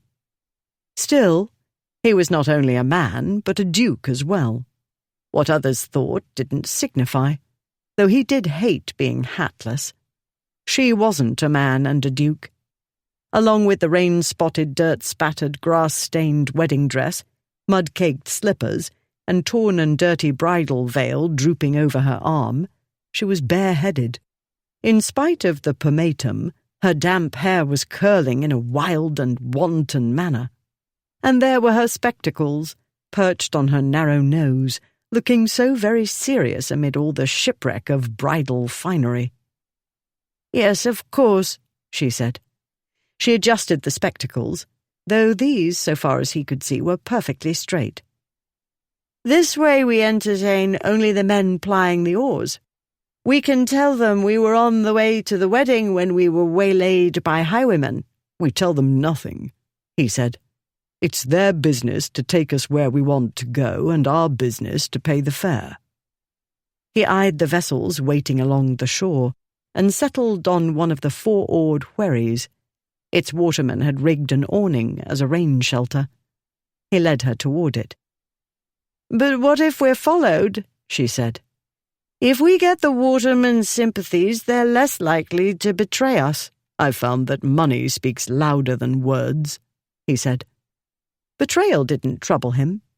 Half the world recognized him, and people couldn't help noticing her, and people would talk. But as long as she was safe in Twickenham before nightfall, Ripley could manage the situation. No, it wasn't the simplest prank he'd ever played. Too many elements out of his control, Ashmont being the main problem. He could be getting drunker for all one knew, or had already reached the unconscious stage. That increased the odds of her family being on their trail instead, a less amusing development. Ripley didn't fancy listening to a lot of accusations and demands for explanations. He'd never seen any reason to explain himself to anybody, including himself. They reached the boat and oarsman he'd decided on.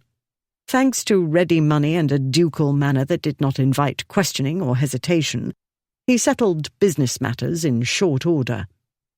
Then he had to get her into the boat. This ought not to have been difficult. The watermen's boats had a long, narrow prow, allowing passengers to climb aboard without getting wet. Ripley had chosen a large vessel, meant for more than 2 passengers, and oarsmen who appeared to be the strongest and most trustworthy of those awaiting passengers.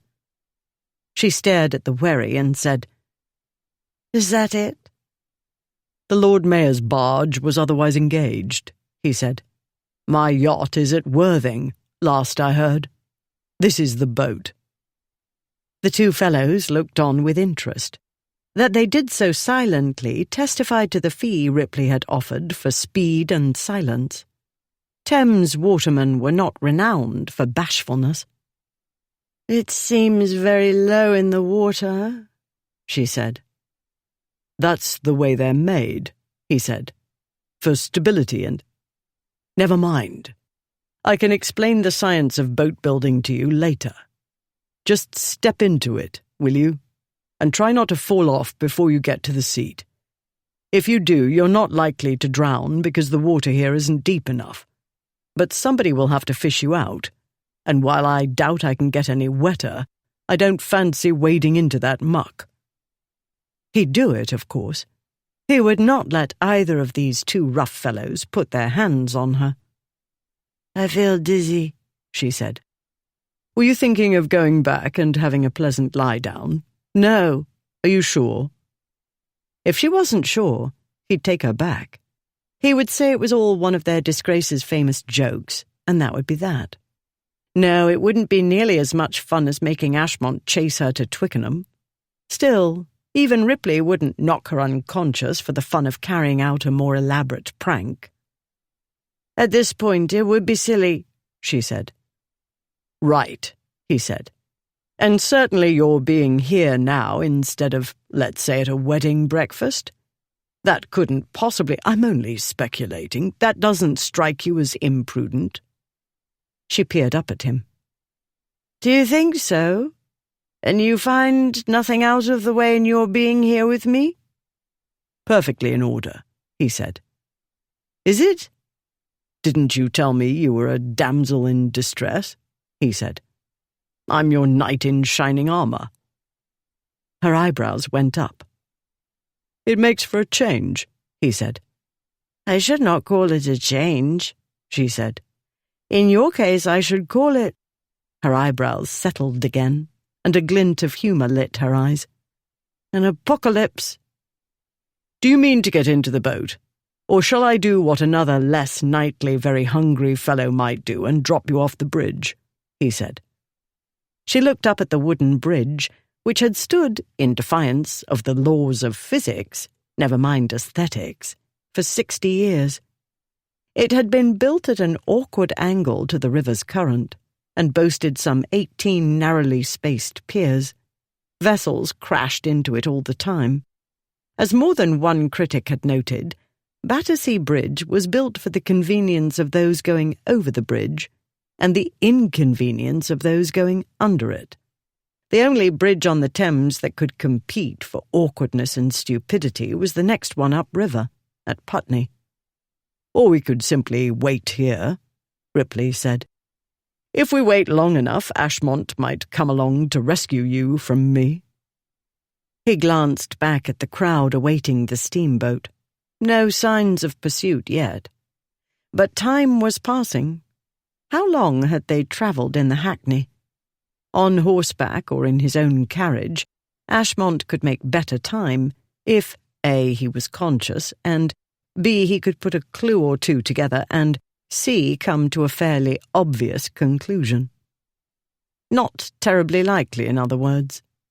When Ripley brought his attention back to the bride, he found her watching him. Her eyes had turned blue. "No," she said. "The die is cast. My fate is sealed. I'm not getting married today, and that's that." "Very well. No turning back now." Good. No turning back promised to be more interesting, at the very least. "Are you going to help me into the boat?" she said. "Or were you wishing to watch me fall into it?" "Watching you fall into it would be more entertaining," he said. "The trouble is it would amuse the watermen and bystanders as well, and we've already called enough attention to ourselves." "I thought that was what you lived for," she said. "Calling attention to yourself. Or does that happen by accident? Because otherwise that would mean you thought about it and actually—" Her brow wrinkled. "Never mind. Best not to imagine what goes on in your head. At any rate, I can't think too hard because it's too hard. Is that a conundrum?" "Don't imagine. Don't think. Just—" "It does explain a great deal about the behaviour of certain gentlemen who shall remain nameless. The effects of intoxicating spirits—" "Get in the boat," he said. He grasped her elbow and steered her to the prow. That was the easy part. After that came some stumbling and more French muttering and a prodigious amount of lacy veil fluttering about, and skirts tangling with ducal legs and a couple of collisions between bride and groomsman. During these few minutes he had the devil's own time not falling out of the boat, laughing, or, much worse, doing something unbridesmaid-like, because after all, he was not only a man, but one who wasn't in the habit of behaving himself. Eventually, however, he got her stowed on the seat under the ugly shelter. The awning might have been used to collect fish or dredge the river. It certainly smelled like it.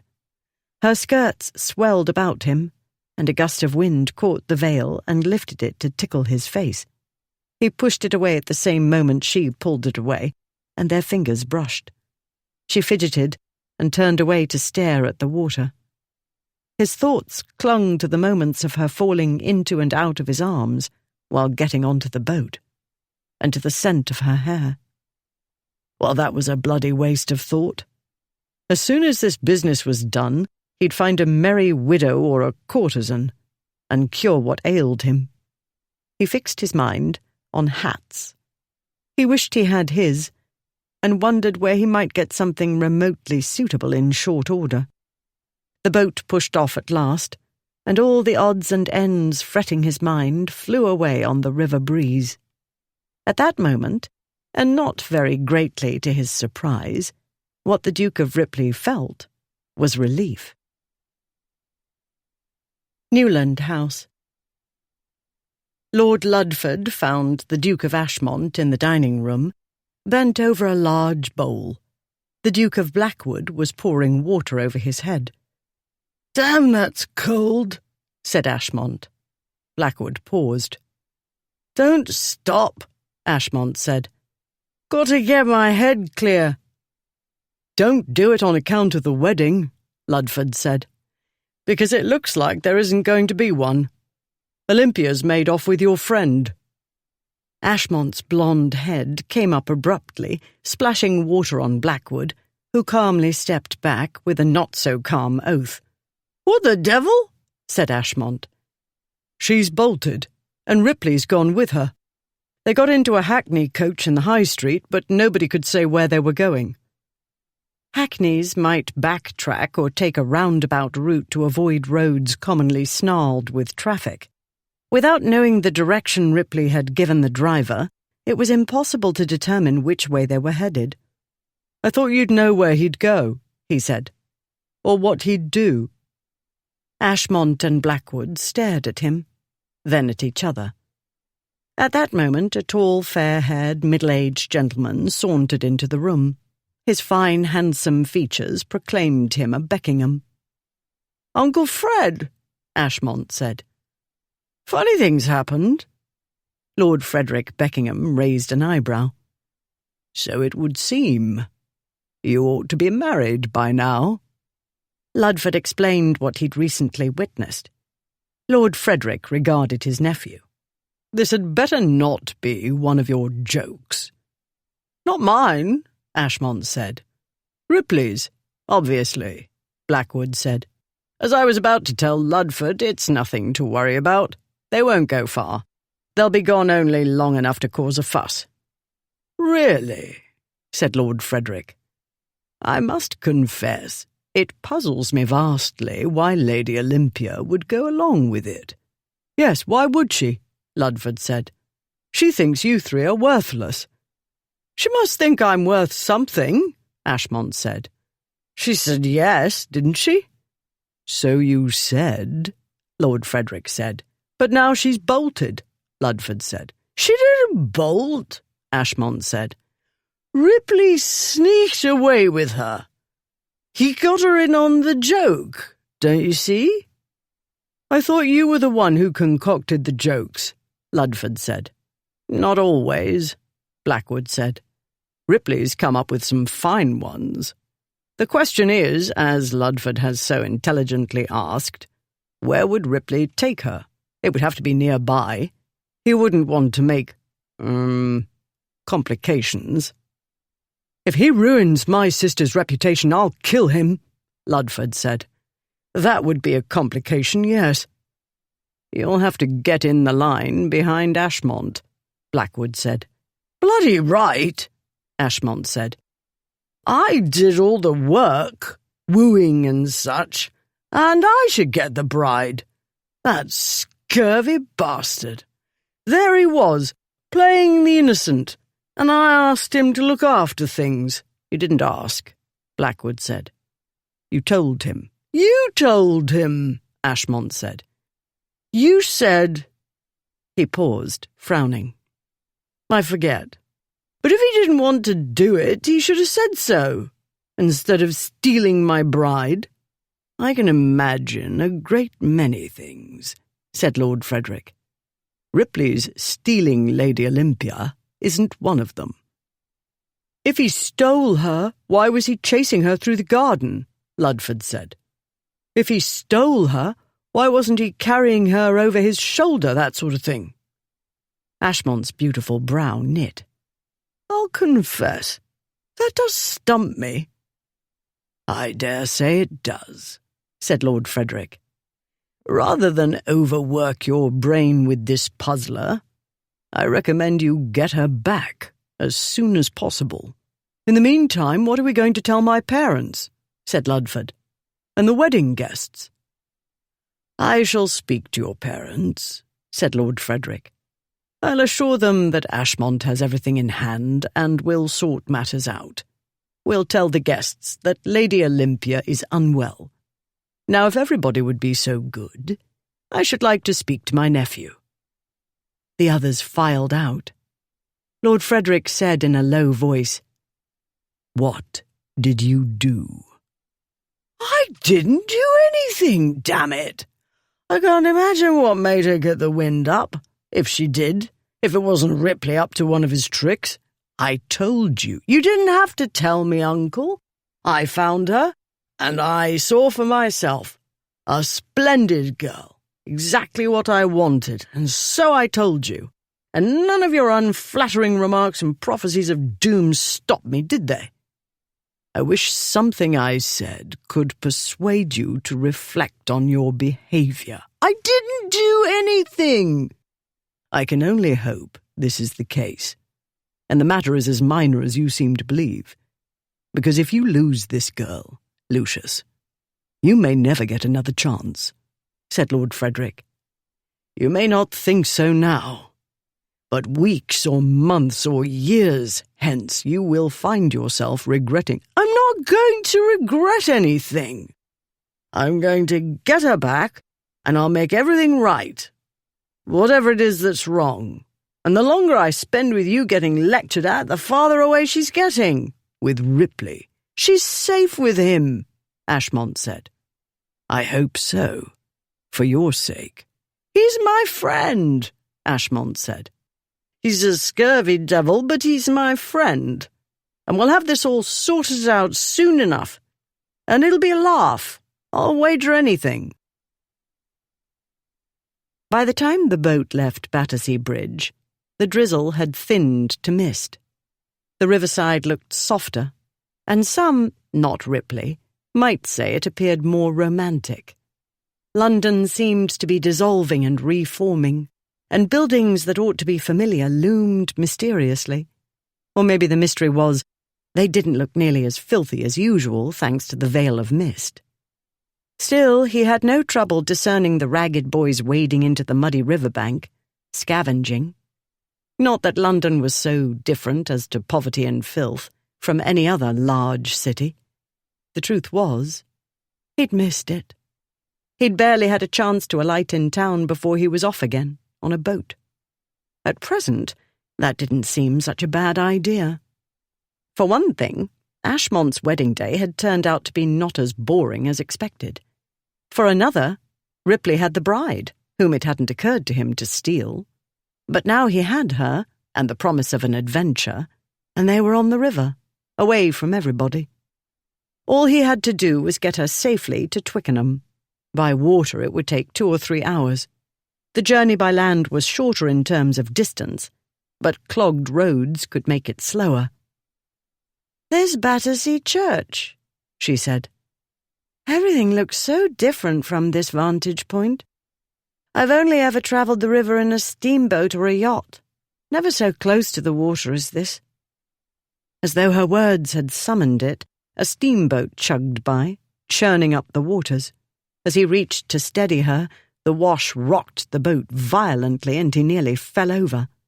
With a curse, he righted himself and grabbed her arm, which shrank at his touch. But no, that wasn't her arm. It was the puff inside her sleeve. She didn't seem to notice. She was clutching the side of the boat. Her face was as white as the bridal dress. By the time the wherry settled again, he'd got his breathing more or less even, though his heart pounded. If she'd fallen overboard. But she hadn't. Nobody had. "At least this won't be a boring river journey," he said. "It's very different when one is low in the water," she said shakily. "Don't sit so close to the edge," he said, "and do not get seasick." She looked up at him. Her eyes seemed to have lost their colour and turned grey, like the mist. Now, why has no one else ever thought of that? Simply commanding one not to be seasick. I'm sure it always works. She spoke calmly, but she kept her hands fastened to the side of the boat. "I've made a decision," he said. "I did wonder what Ashmont was about, but now it's clear he had the good fortune to find exactly what he needs." The colour washed back into her face. "I don't care whether I'm what he needs. The question is whether he's what I need. He's a duke, he said. That's all any woman needs. One by one, she loosened her fingers from the side of the boat. I have told myself that at least 100 times, she said. How curious that it failed to quiet my trepidation. A pity you didn't drink more brandy, he said. That might have done it. You got only as far as the reckless phase. A little more and you might have reached the malleable and contented phase. Which reminds me, as to the casting up your accounts phase— I didn't know there were rules of intoxication, she said. Then listen to the voice of experience. If you mean to be sick in spite of my firm command, kindly do it over the side, but hold on. If you fall in, you'll drown in that rig, and I'll have a lot of boring explaining to do, instead of my simple yet cunning plan for salvaging this situation. You have a plan? I've had several. One involved a detour to Portsmouth and a sea voyage. Ah, the clever running away ruse, she said. I considered and discarded it, he said. I've hardly come back. I haven't had time to recover from foreigners. I should like to meet some foreigners, she said. I should like to meet nothing but foreigners. Then marry Ashmont and make him take you abroad, he said. He could picture her climbing the steps of the Boboli Gardens in Florence and looking out over the city. He wondered what colour her eyes would turn when they first lit upon the palazzi overlooking Venice's canals. He could see her in a gondola, in the intimacy of an elegant, well-cushioned felze, and it was better not to imagine the sorts of things one could get up to in those tiny cabins. I've already thought of that, she said. I've reviewed the advantages, repeatedly. The library at his place in Nottinghamshire, I will admit, loomed large in my calculations. And in case I had overlooked any, Aunt Lavinia was more than happy to fill in the gaps. I should have everything I ever wanted, she said, though I would say it depends on what one wants. Not that I understand how he's managed not to be up to his ears in mortgages and debts, but you may be sure that Papa and Uncle Henry looked into those matters very closely. That is, Uncle Henry did. I don't believe Papa truly understands numbers unless they're in the racing forms. She sighed. Ashmont hasn't run through his inheritance. He's increased it. She put her hand to her head. The world will think I'm deranged. The world, if Ripley knew anything about it, would blame Ashmont. Hell, Ripley blamed Ashmont. He was a rich, beautiful duke.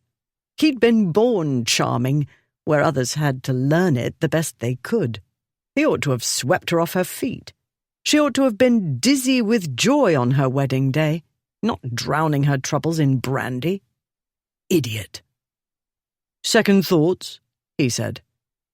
We can be back to Newland House in a jiffy. No, I have crossed the Rubicon. And look how far we've come. She pointed an unsteady finger. There's Putney Bridge. I'd know it anywhere. Yes, there's quite a good— He broke off. He'd been gone for more than a year.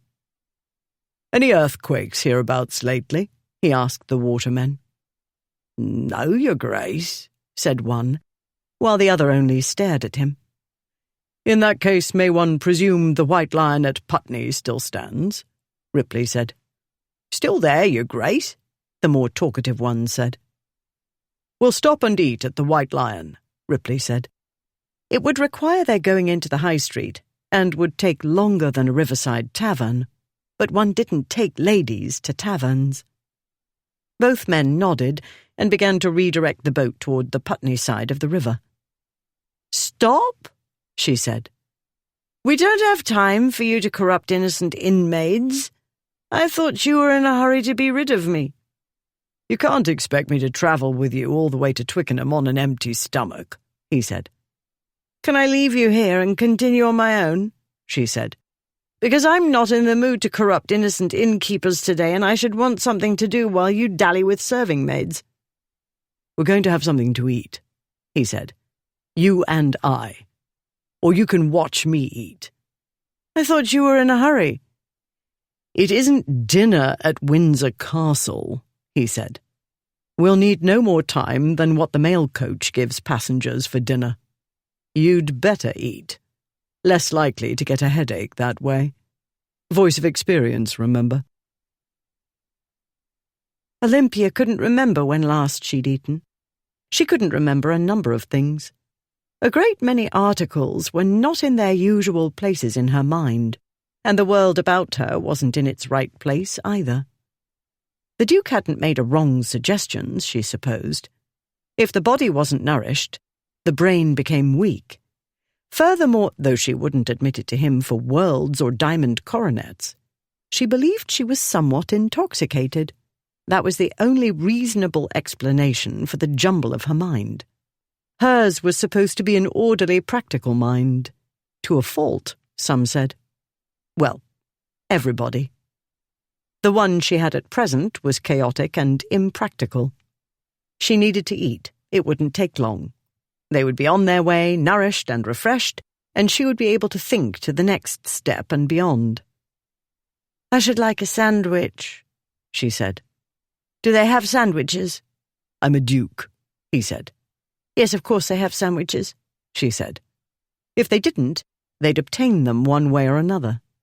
It was good to be a duke, especially a large, intimidating one. Not that she was intimidated. He was one of their disgraces, and therefore rather an idiot.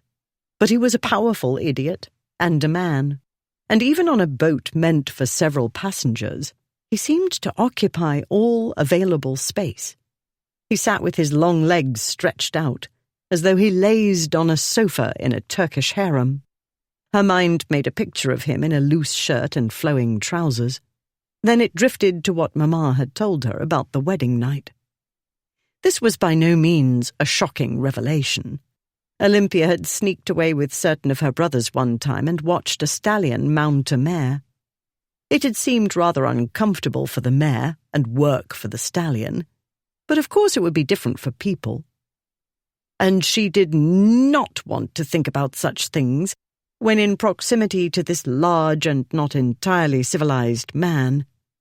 Or at all. And really she was quite hungry. The watermen pulled into the landing place. She watched impatiently as they stowed the oars. She would have leapt from the boat then, but Ripley grasped her elbow. Not hard, he didn't apply pressure. All the same, the light grasp kept her on the seat.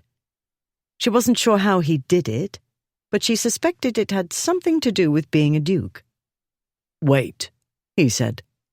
"Let them get out and hold the boat."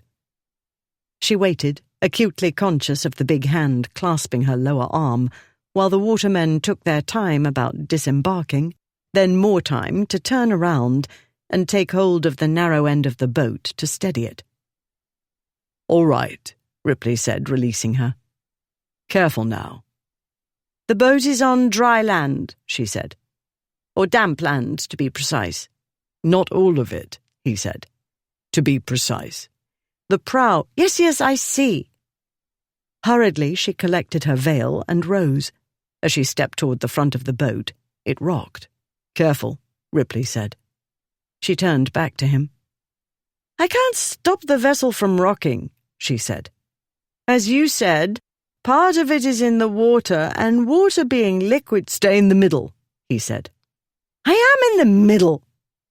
With a huff of exasperation, she turned away and started toward the front of the boat at the same moment he said, "No!" The boat rocked jerkily. Then she was waving her arms for balance, and Ripley was moving toward her, shouting.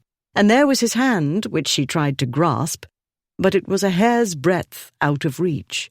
Then she was falling, and over she went, with a great muddy splash. He swore and swore again. He climbed out of the boat, shoving away the watermen who were moving toward her. He trudged into the muck to where she sat, looking very surprised, in a foot or so of murky water. "You had to fall off the boat," he said. "I didn't do it on purpose." She tried to rise, but only contrived to slide backward into slightly deeper muck. "I told you. You shouldn't have distracted me. I was warning you." It is extremely annoying to be talked to as though one had no sense at all. No, don't trouble yourself, she added as he put out a hand for her to grab. I am perfectly capable of climbing out of a foot of water unaided. An audience was gathering. In another minute, gawkers would be pouring out of the riverside taverns. "Take my hand," he said. "I can take hold of the boat," she said. He grabbed her hand and started to pull her up, but she jerked free at the same moment and his foot slipped and down he went. He heard laughter from the shore. He looked at her. She still had the cursed veil tangled about one arm, and the hair arrangement he'd made was slipping downward. The fall had splashed muddy water on her face and spectacles. The latter were definitely crooked now. He felt laughter welling, but then he realized he was sitting in water and so was she, and she'd catch a lung fever if not worse. He swore again and pulled himself up out of the water, set his feet solidly, and bent. He grasped her under the arms, how many times was that today? And hauled her upright. The instant she was vertical, she tried to push him away and stumbled toward the water again. This time he pulled her hard against him. "Are you trying to drown yourself?" he said. "Because it would be wiser and certainly easier to jump off the bridge. In the middle of the river, you see, not at the shore." She pushed at him. "Will you please get out of my way?" She was wet and muddy and aromatic of river. He was aware of this. He was aware also of a supple, curving body pressed against his. His mind began to do what a man's mind does in such cases. It yielded to a stronger power, rather lower in the body. "No," he said. With speech, even as little as that, a modicum of survival skill returned, and his mind produced an image of Ashmont, waiting with the clergyman, Ashmont's bride. He'd chosen her, and he deserved her. She was perfect for him. While she was still pushing, Ripley shifted his weight and swung her up and into his arms, a wet, muddy mass of shrieking runaway bride. The onlookers cheered. He was used to audiences. He nodded at them. "Oh," she said, "you are ridiculous," says the girl who landed on her arse in the river a moment ago. She wasn't one of those so-called sylphs who weighed nothing and looked as though a mild breeze would fracture them. She was a proper-sized female with an excellent distribution of feminine assets. But he'd managed runaway horses, and he'd hauled larger and far heavier friends out of taverns, brothels, boats, carriages, stables, and so forth. Furthermore, he was a man more physical than intellectual. It was no great feat to carry her up the mild incline and on into the high street. She talked or scolded or something the whole time. He didn't know what she said because he didn't pay attention. He had to keep his mind from dwelling on what she weighed and what she was shaped like, because from there matters would proceed to his getting ideas in the tiny little head that liked to take charge when women were in close proximity. He concentrated on the one thing he had to do. He had to get her to Twickenham, alive preferably, and make Ashmont go there and get her. It couldn't be simpler, Ripley assured himself. Chapter 4. As Olympia might have expected, everybody at the White Lion recognized the Duke of Ripley. They would have recognized any of their disgraces. Their images had been engraved in all the papers featuring gossip. They had appeared almost daily in London's favourite purveyor of scandal, Fox's Morning Spectacle, and in caricatures in print shop windows. There was no such thing, Olympia realized, as travelling discreetly with him. Not that one could be discreet, wearing a ruined wedding dress and looking less like Ophelia and more like a drowned rat or the shipwreck the rat wasn't quick enough to escape. There was no such thing either, she thought, as getting his grace to do anything other than what he wanted to do. In the manner of being allowed to stand on her own feet, for instance, she was obliged to wait until he was good and ready. The truth was, she wasn't completely unhappy to be lifted out of the water and carried up the stairs past what seemed like hundreds of onlookers. While she would have held her head high, she was an earl's daughter after all. She wasn't at all confident of being able to walk with anything like grace. And while she'd rather not be quite so wet and muddy in a public hostelry, above all she did not want anybody to know she was drunk. That, she feared, was what the audience was bound to conclude if she attempted to walk on her own, dragging what felt like several tons of the Thames with her. This was the first time since she was a little girl that a man had carried her in his arms. She didn't feel like a child, and it was nothing like being carried by one's father or uncle or grandfather. Awareness of his strength and size and the warmth of his body hammered at her senses. She wanted so badly to tuck her head into his chest. It was the brandy. Had to be. You'd think that having steamboat wash nearly overturn one into the Thames was enough to shock one back to sobriety. Apparently not. He finally put her down in the hotel's reception hall. Her legs trembling for no sensible reason, she listened while he demanded of the innkeeper 2 rooms, both with fires and hot water for washing, and dry clothes. It took her mind a moment to settle down and make sense of what was going on. Then, "Fires?" she said after the innkeeper had hurried away. "At this time of year?" "Are you keen to develop a lung fever?" he said. "By the time they get them going, we'll have washed and changed," she said. "That is, if they find clothes. How do you expect them to find clothes for us?" "The same way I expect them to make up fires," he said. "How they do it is not my concern." "I wonder nobody's tried to kill you before now," she said. "Do you do this sort of thing all the time?" "No," he said. "You're the first bride who's kidnapped me. Naturally, though, they assume I made off with you, which suits our purposes." "It doesn't suit mine," she said. "I can't—" She had been about to say, "I can't afford to be made off with," but that was absurd. To all intents and purposes, she'd run away with the Duke of Ripley, and that was what the scandal-mongers would say and the papers would publish, and there would be satirical prints of the event, drawn from the artists' imaginations. These would be lurid. She told herself to look on the bright side. Never in her wildest fantasies had she ever imagined appearing in the print shop windows.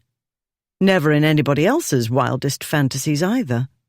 To her knowledge, nobody had ever been voted most boring girl of the season more times than Lady Olympia Hightower.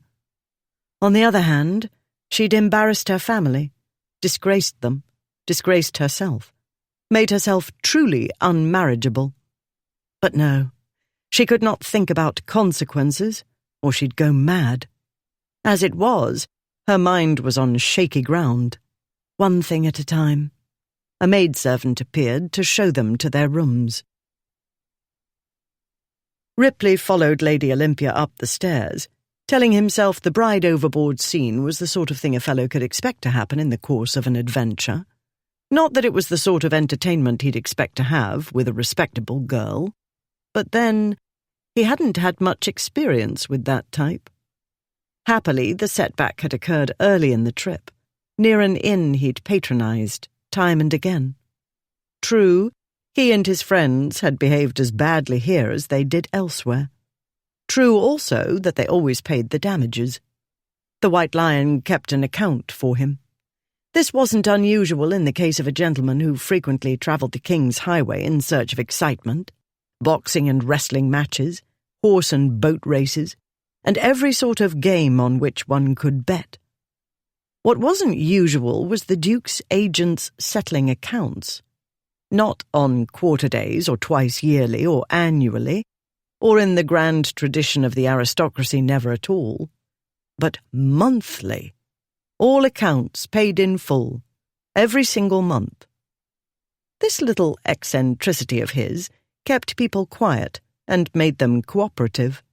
Instead of bolting the doors and windows and putting up "gone fishing" or "closed until further notice" signs when they heard he was coming, all the tradesmen flung open their doors and rushed out to greet him with open arms, and sometimes their daughters. It was good to be a duke, but best to be a solvent one.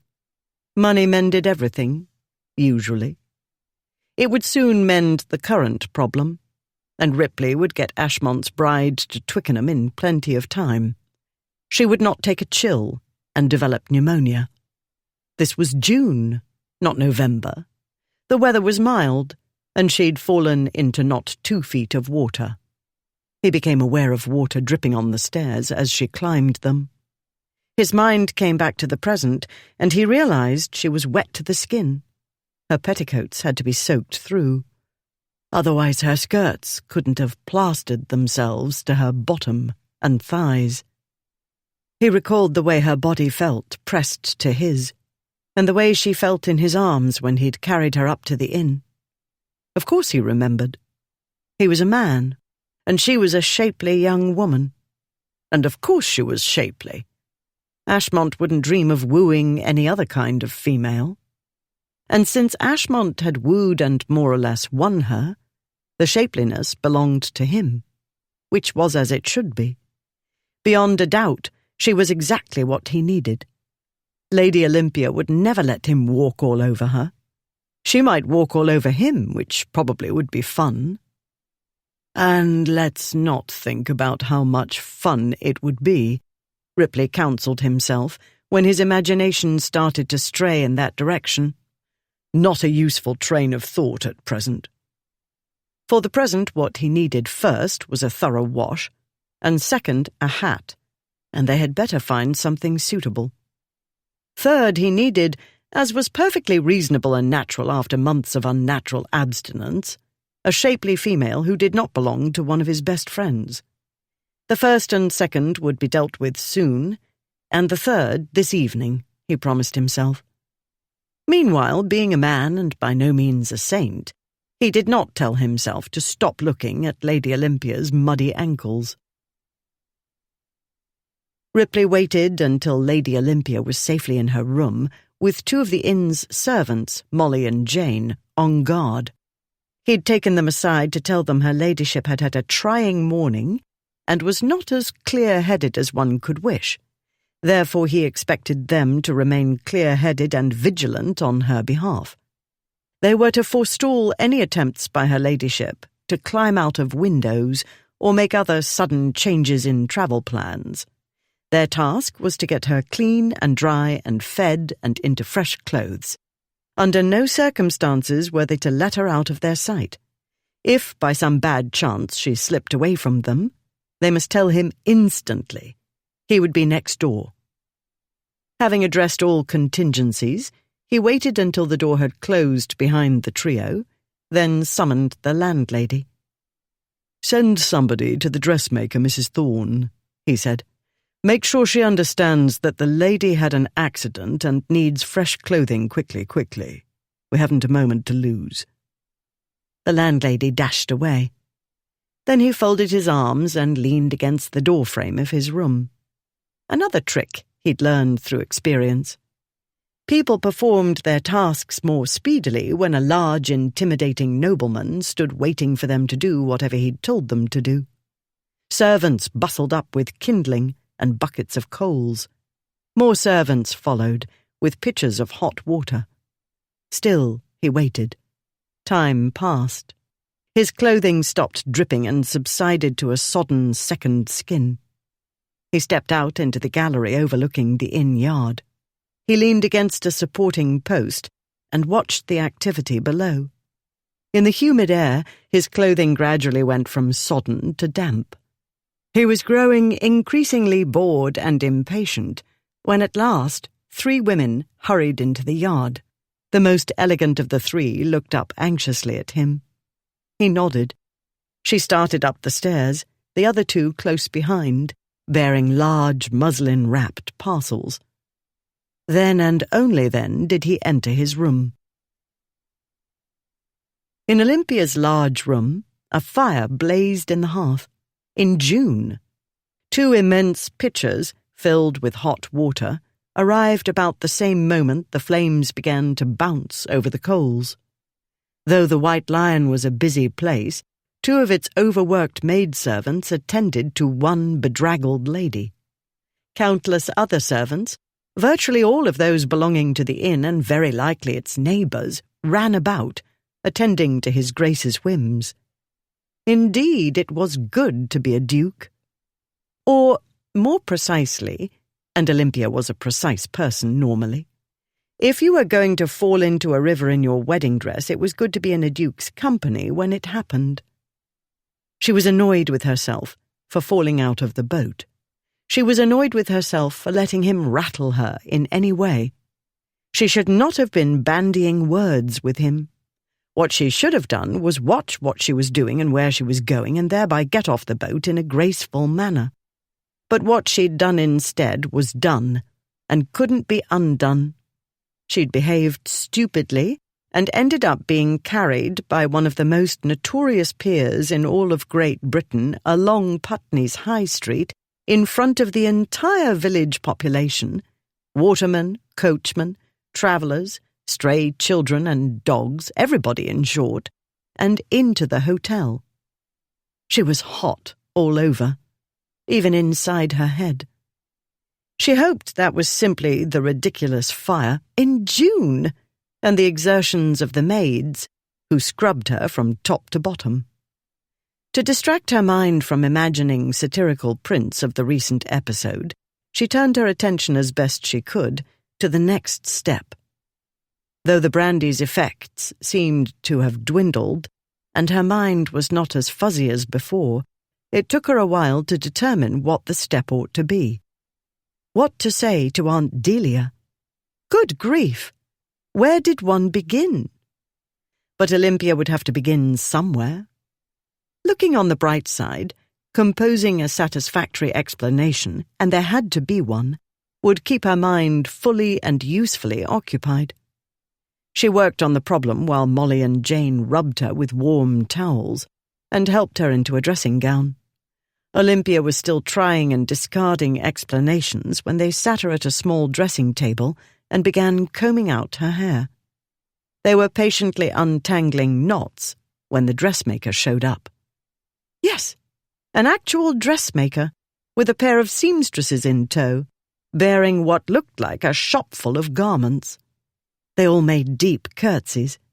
The most elegant of the group introduced herself as Mrs. Thorne, while the 2 anonymous lesser beings untied their parcels and laid out clothing on the bed.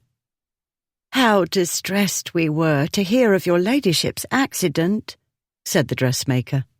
"I should have made haste in any event to see what assistance I could render, even before I received his Grace's message. By a stroke of great good luck, we had a few garments nearly ready, and 2 on the display. It is nothing, I assure your ladyship, to make alterations. We'll have your ladyship ready in no time at all, and I trust your ladyship will not be dissatisfied. We are not in London precisely, but our patterns come from Paris, and I am sure my seamstresses— Oh, I do beg your ladyship's pardon. May I present Miss Ames and Miss Oxley? I believe you'll find them a match for any girls from London." Olympia had often fought bitterly with her mother about her wardrobe, leaving dressmakers to negotiate. She could well imagine the hours seamstresses must spend hurrying to satisfy the whims of their overprivileged clientele. She rather doubted any seamstress could match London ones for stamina and resilience under extreme tension and, no doubt, abuse. As to present company's level of skill, at the moment her main concern was wearing a dress not impregnated with mud. She didn't care if the stitches were crooked. If she said so, though, she'd hurt the dressmaker's feelings. She said, "Thank you for coming so quickly." Ripley had snapped his fingers and ordered clothes, and here was the result. One of the inn's servants must have run out into Putney and into Mrs. Thorne's dressmaking shop, and she had dropped everything to do his Grace's bidding. It was not in the least strange, Olympia told herself. To be able to say a duke patronized one's establishment was a great coup. Most shopkeepers, especially in villages, would do what Mrs. Thorne had done. But really, did he need to be spoiled more than he was already? "I hope you weren't obliged to close your shop," Olympia said. "Not at all, my lady," said Mrs. Thorne. "So good of your ladyship to think of it, but everything is in hand, and the shop will be looked after until we return. Not but what I wouldn't have hesitated to close it if necessary. But if your ladyship will forgive the interruption, only a moment, please, if your ladyship would be so good as to stand, and we might take your size." Olympia stood, and was instantly surrounded. While the women held up this and that against her, she wondered whose garments they'd brought. Yes, one or two might have been display articles, although more usually a fashion print or a length of fabric, artfully draped, would appear in the shop window. A modiste was unlikely to keep a supply of dresses ready, awaiting a customer. Garments were made to order.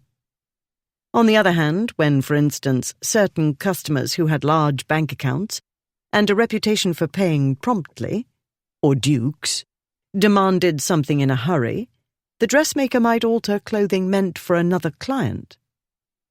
Mrs. Thorne laid out a chemise and a corset. They were shockingly beautiful, unlike anything Olympia had ever seen before. The chemise, of the finest linen, was embroidered with coloured silk and trimmed with lace along the necklines and edges of the sleeves. The corset, of equally costly fabric, was even more scandalous. It was stitched in pink and black. Pink trim traced the sides of the busk. There was pink lacing for adjusting the bust-line area, tied with tiny pink bows. Even the back lacing was pink. Olympia had never worn, or seen for that matter, anything but white undergarments in all her life. She must have looked as astonished as she felt, because Mrs. Thorne said quickly, "Some of our clientele are London ladies." "Indeed," Olympia said. She wondered what sort of London ladies ordered underwear so excessively French. She told herself it didn't matter.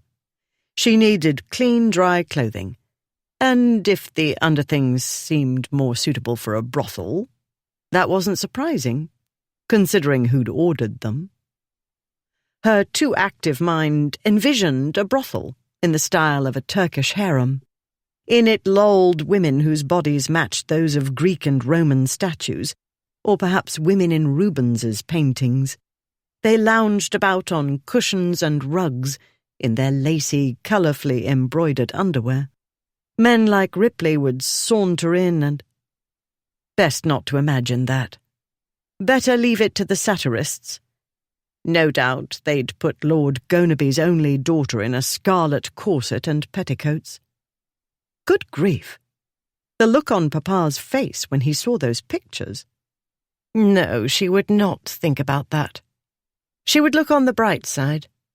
There always was a bright side, though sometimes one had to look carefully indeed and use a magnifying glass or a microscope. And the bright side was... she'd lose the title of most boring girl of the season. While she contemplated brothels and her new public character, the women got her out of the dressing gown and into chemise and drawers. They tied ribbons and arranged ruffles and smoothed fabric with as much care as if these underthings were made of silk and diamonds. The corset straps needed adjustment, but Miss Oxley went to work, rapidly unstitching and restitching. Meanwhile, Mrs. Thorne set Miss Ames to take in the petticoat. Olympia was fascinated.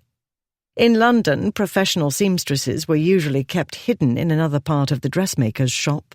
When they did emerge from the workroom, it was to show an item of clothing, or assist the dressmaker. She'd never seen them truly at work. The speed with which their needles flew, making the tiniest stitches, seemed superhuman to her. She had always found books more interesting than needlework. She hadn't more than a moment to observe, though, because they needed to finish dressing her. The maidservants helped her into stockings and tied garters, apologizing for hurrying her. "But His Grace said we must make haste, and he is so good, you know, So good?" Olympia said. "Oh, yes," Molly said. "I'd be ashamed to disappoint him, I would." "Good," Olympia said. "This is the first I've heard of it. What's he done? Don't tell me he takes in wounded birds and nurses them back to health. Saves kittens from drowning, perchance? That must be it." "But truly, my lady—" "Good," she repeated. "Ripley. I vow, it hurts my head to put that adjective in his vicinity. The same goes for the other two nonsensical excuses for dukes. No, it's no use. I cannot wrap my wits about the idea." The servants smiled, and one of the seamstresses tittered. Mrs. Thorne glared at her, and the girl bent to her work. "I know they say His Grace is wild, my lady, and he is," said Jane. "Such goings-on," said Mrs. Thorne, shaking her head. Yet Olympia caught a hint of an indulgent smile. "But when my father fell ill, His Grace sent a doctor, you know," said Molly, "and paid the fee. And people may say what they like about their graces and such doings as they get up to," said Jane. "But whatever gets broke or burnt up or falls into the river, you know, or whoever, they do pay. The bed linens that time," said Molly. "Covered in blood, I vow. Still, we thought we could get it out." "Covered in blood?" Olympia said. "The jewels," said Miss Ames. "Hush," said the dressmaker. "His Grace did mention duels," Olympia said. "Battersea Fields, you know," said Miss Ames. "Sometimes Putney Heath. But mostly the gentlemen come up river some," said Jane, "to get patched up quiet-like. Not usually so bloody, though there was that one time, the Duke of Ashmont. When I saw the blood, I thought Lord Stukely had shot his ear clean off. But he'd only nicked his head, His Grace said, and how he laughed, like it was nothing. And His Grace of Ripley said head wounds bleed like pigs. They bleed like the very devil, is what His Grace said." "Mind your tongue," said Mrs. Thorne. "Not on my account," Olympia said. "I have 6 brothers." "Boys will be boys, as we all know," said Mrs. Thorne. "More like boys will be little savages," said Olympia. "I'm not sure they ever become entirely civilized. Anyone who tries to shock me with the mad doings of boys will have their work cut out for them. Nothing seems to change much as they grow up, does it? I only marvel at their living long enough to grow up. What was the duel where Lord Stukely almost blew off the Duke of Ashmont's ear?" "That was a very long time ago," said Mrs. Thorne repressively, as the others opened their mouths. "Nearly 10 years, I believe." "That long?" said Jane. "In any case, they were young, hardly more than schoolboys," Mrs. Thorne said.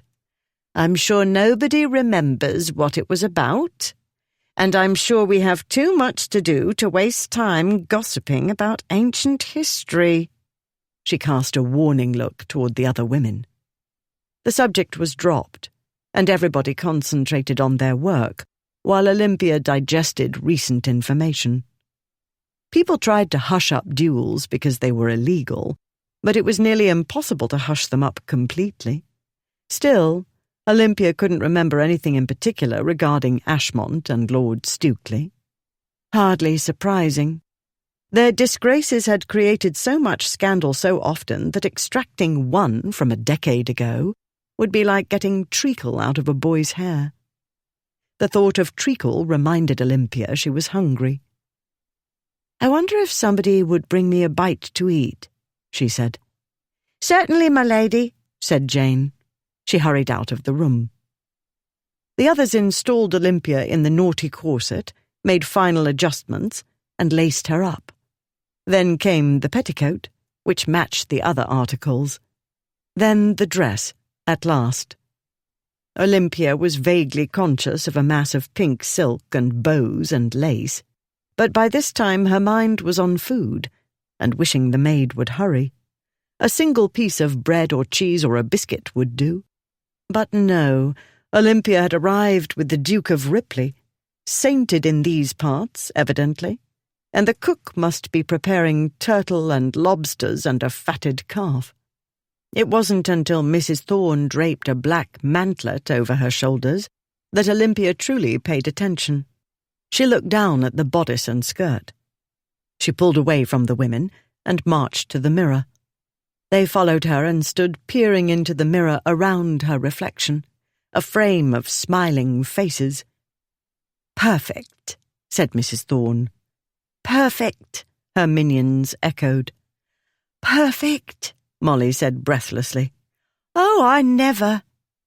"I'll bet you never," Olympia said. She straightened her spectacles, marched to the door, and pulled it open.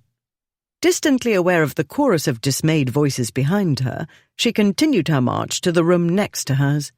She didn't knock or stop to think. She pulled the door open, marched in, and slammed the door behind her. "Is this one of your jokes?" she said. "Because—" She found herself staring at the muscled back, taut bottom, and long muscled legs of a man something over 6 feet tall who stood, quite naked, in a large basin before the fire. He went still, and Olympia ought to have turned her head, or better yet, marched out of the room with a semblance of dignity. Evidently she wasn't yet fully in her right mind, because all she could think was how different an unclothed, fully grown man looked, in the flesh, literally, from a naked little boy. The back of his neck and his shoulders and muscle, miles of muscle. Good heavens, his arms, the arms that had carried her up from the river. She'd seen marble statues of naked men. Who hadn't? She'd seen drawings. But he was alive, so very alive. As still as he stood, he was breathing, and she caught the faint motion of shoulder and back muscles. His skin wasn't marble or paper white, but golden in the room's firelight.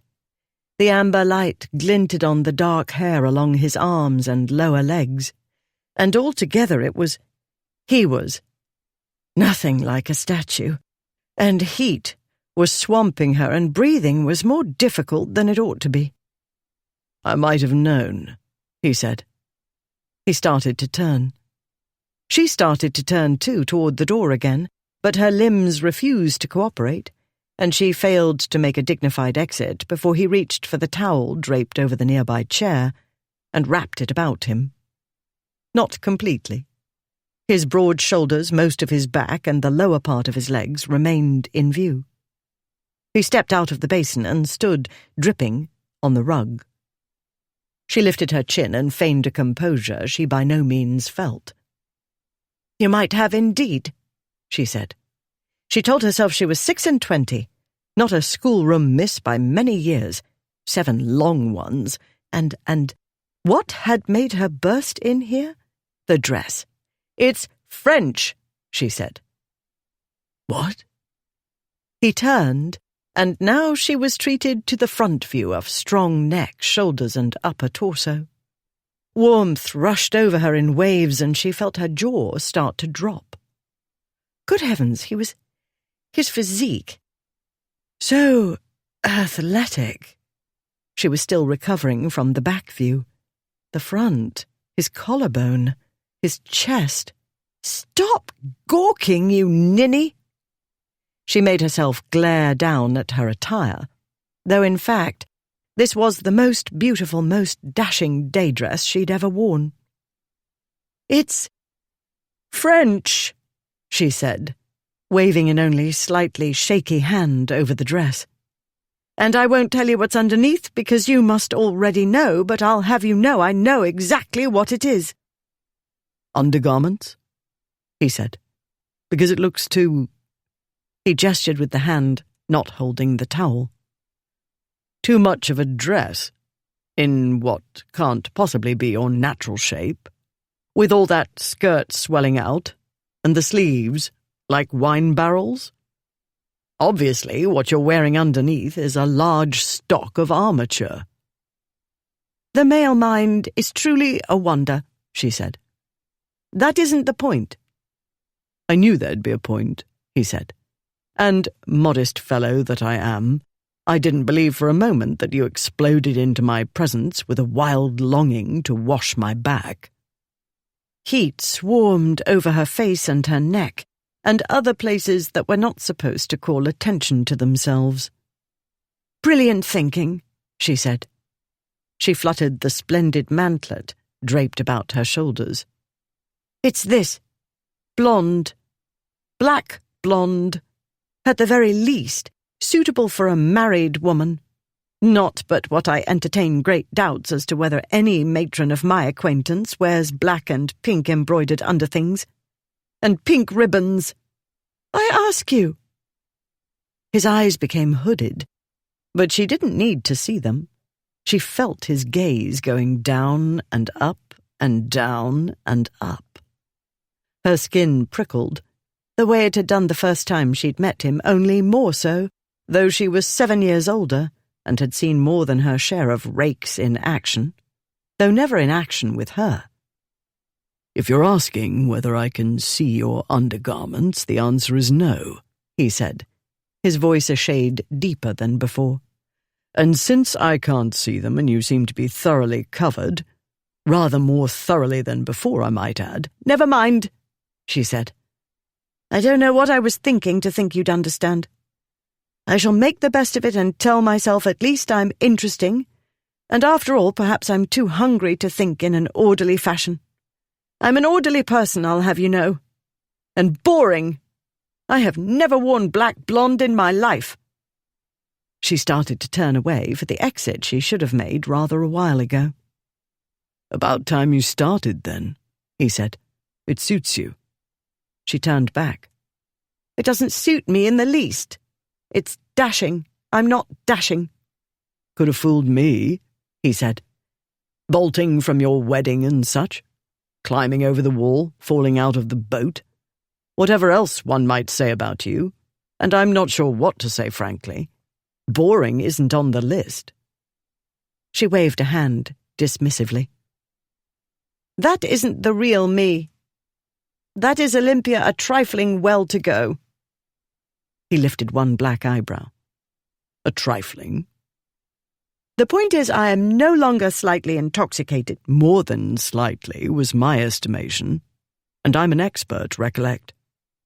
"In any event, it was a stupid thing to do, and though I've racked my brains, I cannot produce an intelligent or even intelligible excuse.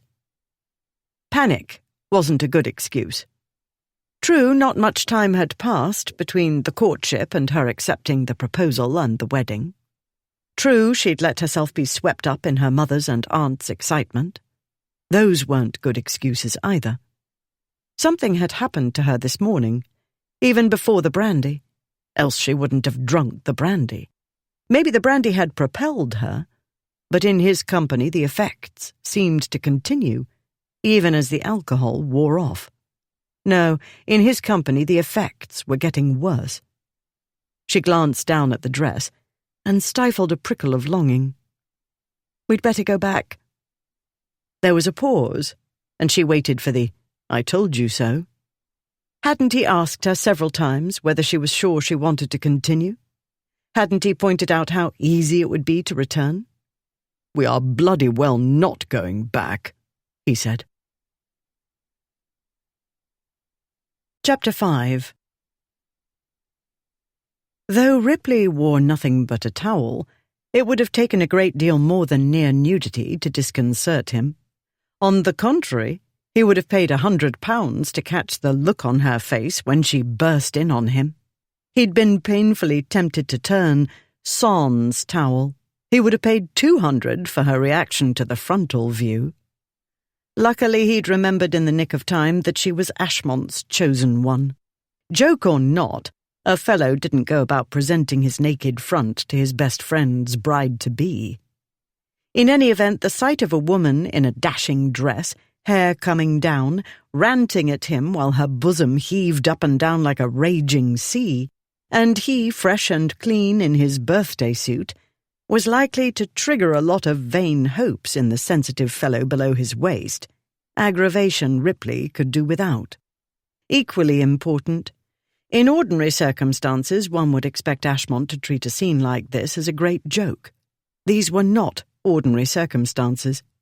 While Ripley had no experience of strange encounters with friends' brides-to-be, he suspected even Ashmont might turn out to be a trifle tetchy when it came to his affianced bride seeing his best friend bare-arsed. "That ship has sailed," he said. "We're not going back." "Do not be nonsensical," she said. "You've asked me several times if I wouldn't rather—" "That was before," he said. "But you've crossed the Tiber." "The Rubicon, you provoking man." "The die is cast," he said. "I'm taking you to your aunt, as we agreed, and you will stop changing your mind every 5 minutes." "I do not change it every 5 minutes. I haven't changed it at all, until now." "We have a plan." "You have a plan, which all the world knows is never a good idea." "I'm quite dry now," he said. "Perhaps you would be so good as to spare my modesty and hand me the dressing gown." "Where are the servants?" she said. "Oughtn't you to have 6 of them running about to do your bidding?" "Only minutes before you erupted into this room," he said, "I sent them out to see what had become of the meal and clothing I had ordered a good while ago. Ye gods! Even in one of his sulks, my chef Chardot can produce a feast in half the time they've been about it. There were a few other matters to be attended to as well. It seems I sent them away not a minute too soon. One can't expect inn-servants to hold their tongues, no matter how much one bribes or threatens. I doubt news of the present tableau will go down well with your family, and as I believe I've mentioned, I'm bored with duels." The dressmaker and maidservants would talk, but since they weren't eyewitnesses to this, he could use their gossip to advantage. He wasn't greatly concerned about Lady Olympia's blabbing either. He counted the odds as slim she'd tell a lot of strangers she'd burst in on any man while he was bathing, let alone the infamous Duke of Ripley. She coloured. "All the more reason for us to return sooner rather than later." "No," he said. "The dressing gown? If your ladyship would be so good, never mind, I'll get it myself." Chin jutting out, she marched to the bed, snatched up the dressing gown the servants had so reverently laid out there, marched back, and, arm outstretched, held it out for him. When he took the garment, she turned her back. "Now that my mind is clearer," she said, "the idea of leaving matters to you strikes me as an act of self-destruction." He studied the back view. Mrs. Thorne had chosen well. The black lace cape thing draped becomingly over her ladyship's shoulders, which were well-shaped, neither too broad nor too narrow, but neatly proportioned to the rest of her excellent proportions. Indeed, she had a fine back. He'd noticed more than once in the past the way she carried herself, the hint of impatience in her walk that made a man want to slow her down and get her full attention. Maybe that's what had finally got to Ashmont, the challenge she offered. "I dare you to possess me." At present the back was furiously straight and unyielding. Oh, she'd give Ashmont cause to pay attention. But not yet. Ripley couldn't return her to Ashmont now. Well, he could, but that would make it too easy. His Grace with the angel face needed to make a real effort, more than his alleged wooing.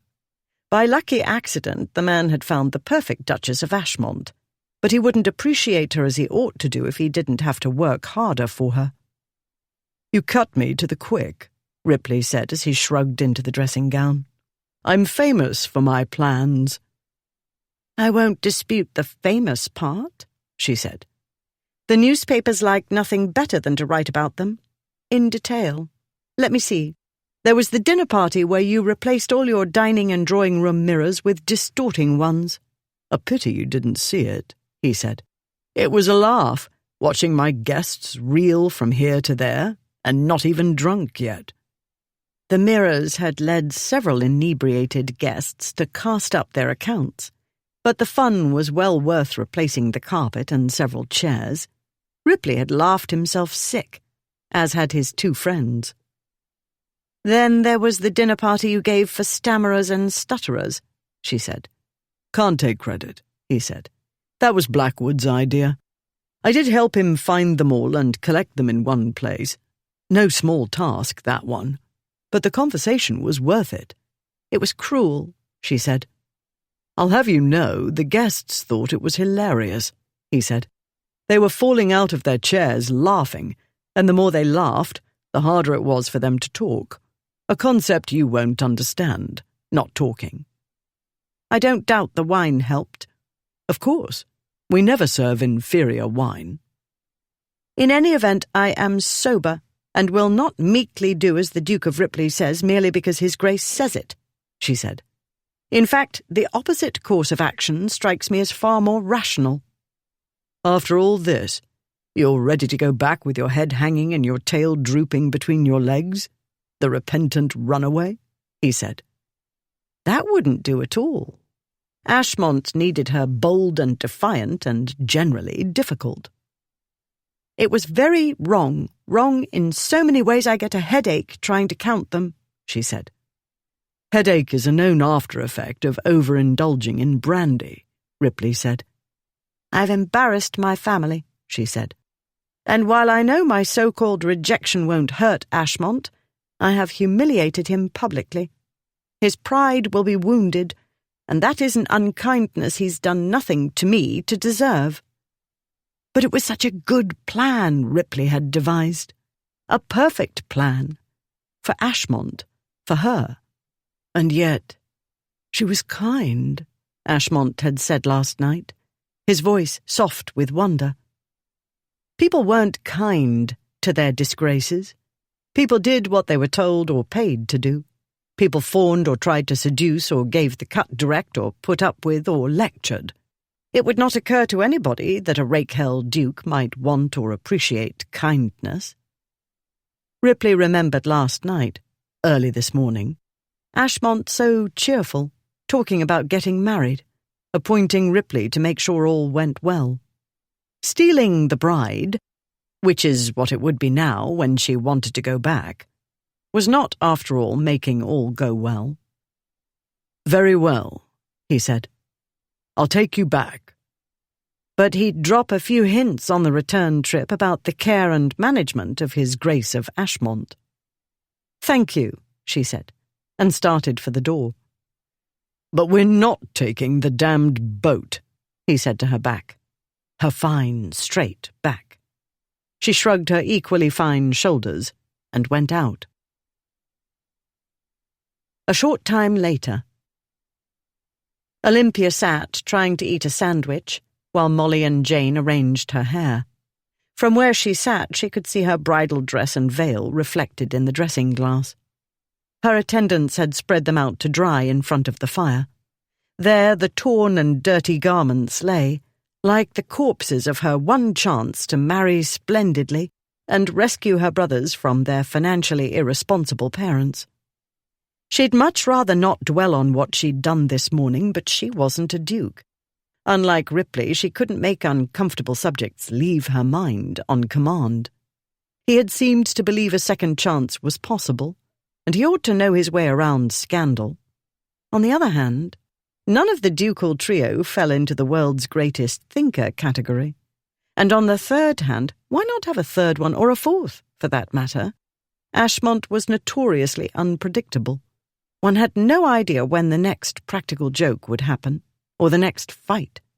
His title, looks and charm had carried him until the past year or two, when London's hostesses had had enough of his bad behaviour and finally begun to drop him from their invitation lists. Suppose he didn't give her a second chance? Not that she was sure she wanted one. And then, to look on the bright side of his rejecting her, there was Lord Men's. At this point he might seem to her parents a less monstrous candidate than before, if he was still willing to be a candidate. For all Olympia knew, he might have found another woman eager to be his librarian. True, he was elderly and pedantic. True, Mamma and Papa had been outraged to the point of hysteria at the idea of their one precious daughter marrying a man nearly old enough to be her grandfather. If Olympia had truly loved him, she might have brought them round, but she only loved his books. While her parents had declined his invitation to bring Olympia to see his library, she felt as though she knew it intimately, based on what she'd read and what he'd told her, though he sadly admitted it couldn't compare to those of the late Dukes of Marlborough or Roxburgh. A catalogue he'd had privately printed had brought her close to swooning. The Sarmorum Enchiridion, in the beautiful binding by Clovis Eve for Marguerite de Valois, the works from Maioli's library. In any event, within days of her parents rejecting Lord Men's, Olympia had had her fatal encounter with the Duke of Ashmont, and now a fatal encounter with the Duke of Ripley's naked bottom and other parts, and the realization that the Duke of Ashmont would have naked parts too, and so would Lord Men's, and contemplating marital intimacy with either of the latter made her want to jump from her chair and possibly out of the window. At this moment the door opened, and the Duke of Ripley sauntered in. She blocked all the other images from her mind and focused on where she was and who she was and him, because there he was and she could hardly see anything else. "You're not done yet," he said. "No," she said, "and you're not to tell me to make haste. I and this army of women have been making all the haste that's humanly possible. It's hideously unfair of men, who haven't nearly as complicated a dressing process, to complain of the time required. Do you not recall all the time it took you to get that thing off my head?"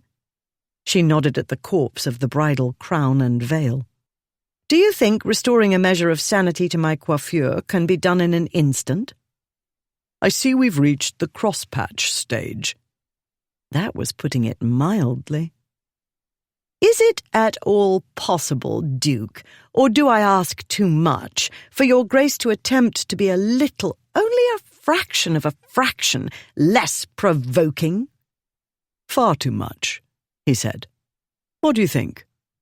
He made a sweeping gesture over his attire, which sharpened the image she couldn't banish from her mind of what he looked like without any clothes on. Studying him wasn't good for her, she was sure. She'd done it all too zealously a little while ago, and she wasn't sure she'd ever recover. Eating seemed to have restored her to sobriety, though she couldn't be certain, not having a basis for comparison. With a somewhat clearer head, she felt even more strongly aware of the sheer physicalness of him. The stallion came into her mind, the one she'd watched cover the mare that time. Stop it! Stop it! Be sensible, she told herself. Look at the facts. The simple fact was, it was hard to distance oneself from the physicality of a man when one sat looking up at him. She lowered her gaze and from under her lashes surveyed him from head to toe, from the big shoulders stretching the black coat's seams, down over the pleated shirt and striped waistcoat, and down, quickly, over the white trousers to the scuffed black shoes. He carried a hat in his right hand. She stared at the hat and tried to occupy her overactive mind with remembering the names of men's hats and trying to identify this one. "Naturally it doesn't fit," he said. "Out of the question given time constraints, though the tailor did the best he could. It's by no means the wool I would have chosen, and the linen is of mediocre quality." She tried to pretend he was a shop mannequin, a strangely dressed one. "It's unexceptionable," she said. "I agree that nothing fits properly, but at least the trousers cover your ankles. And as long as you don't have to heave women in and out of boats or rivers, the coat seams should hold."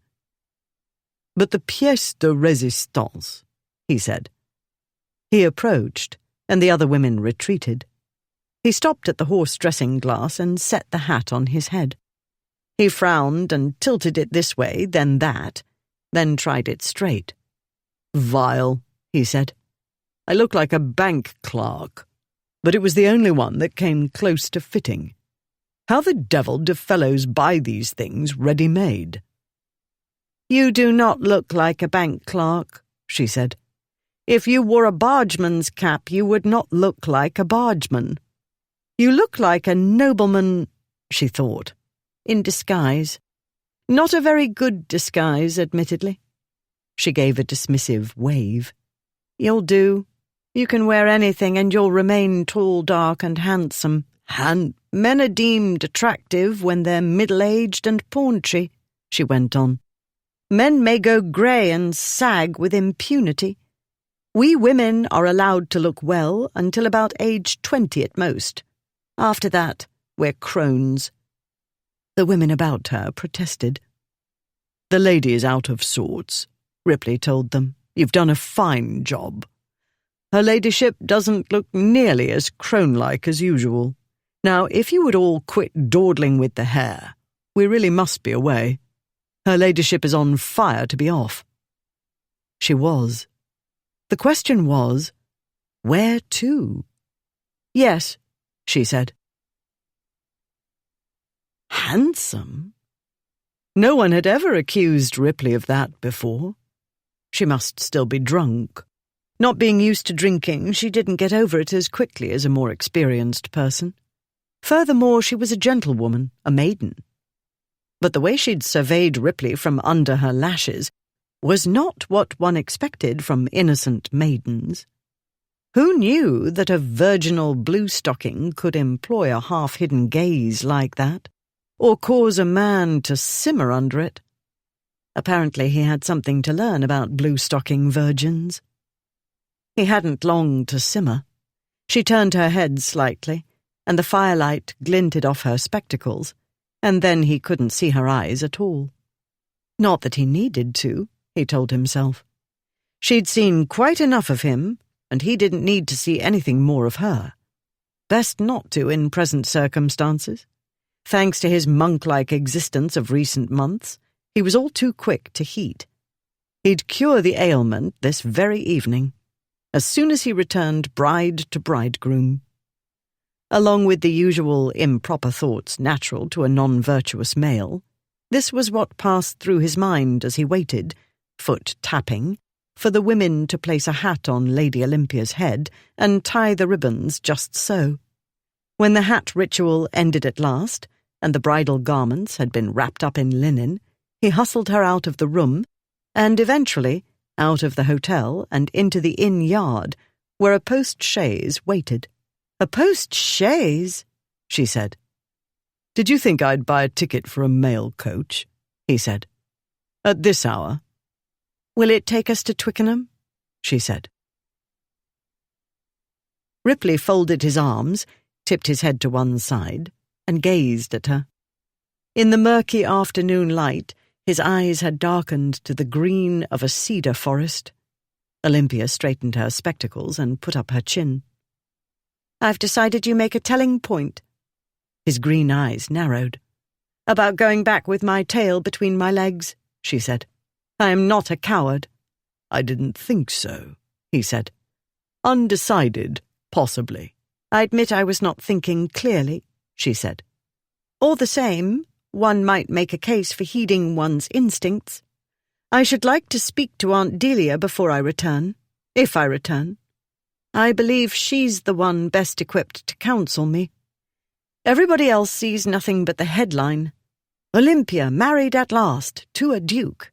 I will tell you frankly, the headline hung in my mind too, to the detriment of clear thinking." She looked away. So much had clouded her thinking. Her brother's future, her own. Ashmont, too. Nobody had ever courted her so ardently. In fact, nobody had ever courted her at all, unless one counted Lord Menzies talking endlessly about his books. When Ashmont directed that earnest blue gaze at one, as though he saw nobody else in the world, and intensified the effect by casually mentioning his grandfather's vast collection of books, which she knew could easily compare with those of the Dukes of Roxburgh and Marlborough, Well, it was impossible to keep a cool head. As was not the case with Lord Menz, Olympia had seen for herself the Duke's library at his place in Nottinghamshire. Her father had taken her with him to look at some horses. Ashmont had been away at school at the time.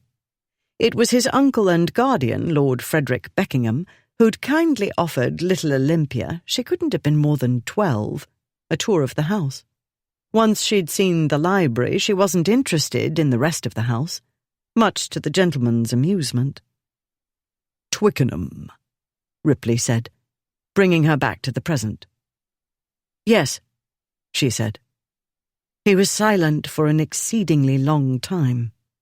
She clenched her hands, not that she had a prayer of winning any fight with him, but as a signal she was prepared to fight, though she knew she'd been more than a little wayward.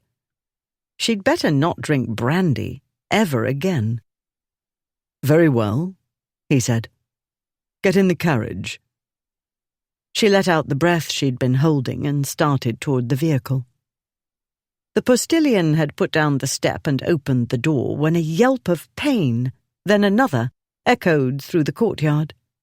Turning toward the sound, Olympia saw near the yard's entrance a wiry red-faced man raise his whip at a cowering dog, a fine brindled wolfhound or something like. A red mist appeared before her eyes. She forgot about Ripley. She forgot about Twickenham. She was moving before she thought about moving, marching briskly toward the scene, speaking as she bore down on her prey, her finger pointing at him, then down at the ground. "You! Drop it! Now!"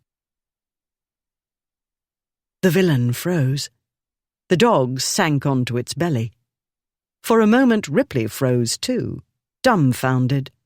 "Now!" said her ladyship. She was moving toward the whip-wielding fellow, not running, but moving swiftly and inexorably like Ripley didn't know what, something inexorable, as implacable as fate, which was absurd. She, in a hat with flowers springing up from the top, and a black lace cape fluttering about her shoulders, and ribbons streaming as she sailed along. A pastry confection, perhaps. Nemesis? Hardly. Yet every man in the courtyard paused at the tone of her voice. All of them, Ripley included, responded to that sound. It was simply the voice of command, though he wasn't sure he'd ever heard a woman employ it so effectively. His sister, perhaps, or Aunt Julia. Though the object of her displeasure looked as obstinate and belligerent as every other undersized blackleg and bully Ripley had ever known, and seemed to be drunk as well, the fellow brought his arm down. Otherwise he didn't move, only stood, warily watching her ladyship's approach. "I'll take that," she said. She held out her slender gloved hand. "Meant to say," the brute began. Lady Olympia didn't move, didn't utter a syllable, only stood with her hand out, waiting. He gave her the whip. Ripley would have let out a whoop, but instinct told him this was a delicate balance. Matters could turn dangerous in an instant. As Ripley moved nearer, as unobtrusively as was possible for a 6-foot-plus man in fighting trim, the man spoke, and a cloud of alcoholic fumes floated outward. "Meant to say, that's my dog, plague take him," he said. "And he cost me a bloody fortune, the miserable cur. Obedient, they said. Trained for hunting. Right, all my eye and Betty Martin." "You struck a dumb animal," she said, "with a whip. How would you like it?" She raised the whip as though to strike. The fellow put up a defensive arm. "Why, I wasn't—" He swayed and started to stumble, but righted himself at the last minute. "I am painfully tempted to give you a taste," she said, "to help you remember the next time. But that would be ill-bred." She looked at the dog. "Come," she said. The dog rose. "The devil?" the fellow said. "You can't. That's my dog." She made a slight beckoning gesture and the dog went to her. "Sam!" his owner shouted. "You come here or I'll—" "You won't," said Lady Olympia. "You don't deserve to own a dog." "You're not taking my dog. I'll have the law on you." He looked about him. "Somebody fetch a constable. That's my dog, and when the stubborn cur don't do what I say, I teach him. Nobody else's bloody business." The dog beater was shouting about robbers and interferers and constables and who knew what else. People emerged from the ground floor coffee room. Spectators spilled out onto the gallery overlooking the inn yard. "Ahem," Ripley said. Headed for the post-chaise, canine at her side, Lady Olympia paused and looked up at him, surprised. "Oh," she said. "There you are." "We're not taking the dog," he said. "We can't leave him with that unspeakable person," she said. "Striking a dumb animal. With a whip. And it wasn't a light warning tap, or striking the ground to get the animal's attention. He made the dog cry out. You heard him. And this is a lurcher. They're stupendously quiet dogs." Ripley could see what it was. A poacher's dog. A silent hunter. It stood close to her, by her hand, the one holding the whip. The animal trembled. "They're stealing my dog," the dog beater shouted. "Somebody stop them!" "Don't be a bloody fool, Bullard," somebody called out. "It's His Grace of Ripley. A duke, you half-wit. He can do what he likes. He don't take my dog, after he lets his doxy do the dirty work for him. I want my dog." Ripley sighed. Of course. Always had to be some drunken blusterer in the vicinity saying the wrong thing. Always had to be some jackass uttering words one couldn't let pass. He turned back to Bullard and said in the mild, amiable tone all who knew him would recognize as the voice of death, or at least of serious pain. "What did you say?" Ripley spoke lazily, off-handedly. All the same, the hairs on the back of Olympia's neck stood up, and she sensed, with the certainty of a young woman who'd grown up surrounded by males, the stirrings of the inborn masculine need to kill other males. Despite belonging to the opposite gender, she felt similar stirrings. She longed to thrust Ripley out of the way and lash the brute Bullard until he bawled like a baby. For the lurcher's sake, she made herself calm. Gently, she rested her hand on the dog's head. He edged closer. "You heard me," the dog's owner said. "You and your fancy piece there, what goes around bullying fellows what's too mannerly to fight with women and steals a man's property. You can't walk out with my dog like you own the world." "That's twice you've insulted the lady," Ripley said in the same mild tone. "Lady? Her? And stole my whip too." "That's thrice," Ripley said. "This is what I get for patience and forbearance. No more chances. You will address the lady as my lady, and you will apologize. Now." "Apologize? To her? I bloody well won't. I want my dog." Ripley hit him. It was shockingly swift, straight to the gut. Bullard folded over and crumpled to his knees. "Apologize," Ripley said, "and make it quick. While these new gloves are far from ideal, I'd rather not get blood on them." He paused, waiting for Bullard to catch his breath. "Took me off guard, you ugly buffer nabber," the drunkard gasped. He looked about him. "Everybody's seen you do it." Thanks to Mr. Grose's Lexicon Ballatronicum, Olympia knew a buffernabber was a dog stealer. "It seems my warning went over your head," Ripley said. "Then I shall speak more plainly. If the next words out of your mouth are not, 'I beg your pardon, my lady,' you'll oblige me to injure you severely." Try it! Bullard put up his fists. Try it, you filthy! The rest comprised extremely bad words. Ripley knocked his hands away, hard enough to unbalance him, but before the man could topple, the Duke grabbed him, curling his big hands about the bully's throat and lifting him up off the ground. Clawing at the gloved hands, legs dangling, the man managed to choke out a stream of words Olympia had never actually heard uttered, though she recognized them from Mr. Grose's fascinating work. The Duke's calm, cool voice carried easily across the dead silence of the inn yard. You will address the lady as my lady, and you will apologize, or I shall have to make your life unpleasant. Go ahead and kill me, the fool choked out. You'll hang, and I'll see you in hell. Wouldn't dream of killing you, Ripley said. Too quick. No fun in that. No, what I thought I'd do is start with breaking a few bones, then a few more, until there are too many for the surgeon to mend. Bullard's face was turning purple, but he managed to gargle references to Ripley's penchant for unnatural acts with farm animals. What a tedious fellow you are, Ripley said. Maybe I'll drop you and see what happens. I hope I don't accidentally step on your head. Go ahead, the man croaked. Ripley let go of him. Bullard fell onto the cobblestones.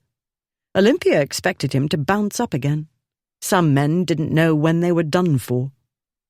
Apparently hitting solid stone made an impression. Bullard clutched his throat, but made no other movement. He lay where he'd been dropped, eyes open, staring up at the Duke. Are you quite done? Ripley said. Bullard nodded. Then say you're sorry. Sorry, Bullard gasped. Not to me, you ridiculous person. To the lady. Sorry, my lady. Good. Now go away. Bullard lurched to his feet. He called to the dog. Tail down, head down, the creature edged nearer to Olympia. No, Olympia said. You forfeited the dog. Sam's my property, Bullard cried hoarsely. He goes with me. Olympia looked at Ripley. We are not taking the dog, he said. We can't leave him, she said. He's hurt and terrified. That's my dog. I paid a bloody fortune for the mutinous cur. You've got no right. You have no right to him, she said. You threw it away when you struck a defenseless creature. You've lost him. Get in the carriage, Ripley said. I will not leave this animal to him, she said. As soon as we're gone, he'll punish the dog for what you did to him. We are not taking the dog, Ripley said. Sam, come, Bullard snapped. The dog looked at him and shivered. He's not going with that man, Olympia said. That's my bloody dog. We're not taking the dog, Ripley told Olympia. In case you failed to notice, this animal is not a Pekingese. He cannot sit in your lap. The post-chaise holds 2 people, barely. He can ride in the boot, she said. In the crate. Your wedding ensemble is in the crate, he said. The dog can use it for a cushion. It isn't as though I'll wear it again. That's my bloody dog. You're not taking my dog. Stow it, Ripley told Bullard. The lady and I are negotiating. You can't take my dog. He cost me. You are an extremely tiresome man, Ripley said. He looked about the inn yard. Somebody make him go away. He made a shooing motion in Bullard's direction. That's my bloody... Whatever else Bullard was going to say was cut off, as 2 of the sturdier onlookers took hold of the brute and dragged him to a far corner of the yard. Ripley turned back to Olympia. If we take the dog, it's your dog, he said. When I leave you at your aunt's, I leave him. Is that clear? Once we take him, there is no mind changing because I am not going to abandon him on the road or find him another home or adopt him. Do you understand? Yes, she said, heart pounding. Thank you for explaining it in simple terms. in case my girl brain was too small to grasp the implications. Good, he said. He moved away to talk to Bullard, who was struggling with the men trying to hold him. A long debate followed, with Bullard's voice rising in outrage, then gradually subsiding to a grumble. Not long thereafter, a servant emerged from the inn with blankets. He carried them to the boot and arranged them over the parcel containing her neatly wrapped wedding ensemble. Will that do, or shall we hire a separate carriage for your new pet? Ripley said. And a footman or two to look after him, perchance? That will do, Olympia said. Ripley clicked his tongue, and the lurcher looked at him, ears pricked. Ripley pointed to the crate. The dog jumped into it. He pushed the blankets with his paws and turned around a few times until all was arranged to his satisfaction. Then he settled down. The dog had been well trained. Clearly the problem wasn't the animals. She glanced at Bullard, who stood mouth open, looking from the dog to her to Ripley and back again. Get in the carriage, Ripley said. Now. Ripley watched her climb into the post-chaise and settle into the seat in a flurry of lace and ribbons and bobbing flowers. He gave one last glance about the courtyard to make sure Bullard wasn't about to rush out at them and make a pest of himself. More of a pest of himself. Then Ripley went to the boot and examined the dog. He detected 2 welts, but saw no blood. The swine hadn't had time to get to serious whipping. Ripley stroked the dog and made a few meaningless but comforting sounds, and the dog's trembling abated. You're one lucky fellow, I hope you realize, Ripley said. Your timing was excellent. The dog licked his gloved hand. No drooling. Ripley drew his hand away. Even on these unspeakable gloves, and you are on no account to be sick on the way. There. He was better now. Ashmont's Duchess-to-be was alive and in one piece. Nobody had died. No blood had been shed, although Bullard would have many painful bruises as mementos of the occasion. In spite of agreeable thoughts like these, Ripley knew he would need some time to settle down after exerting so much self-control to keep from beating Bullard to a bloody pulp.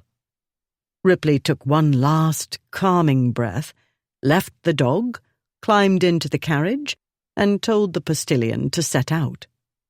The vehicle had hardly begun to move, and Ripley had hardly settled into the seat, when Lady Olympia bounced up and threw her arms about him and said, "Oh, well done indeed!"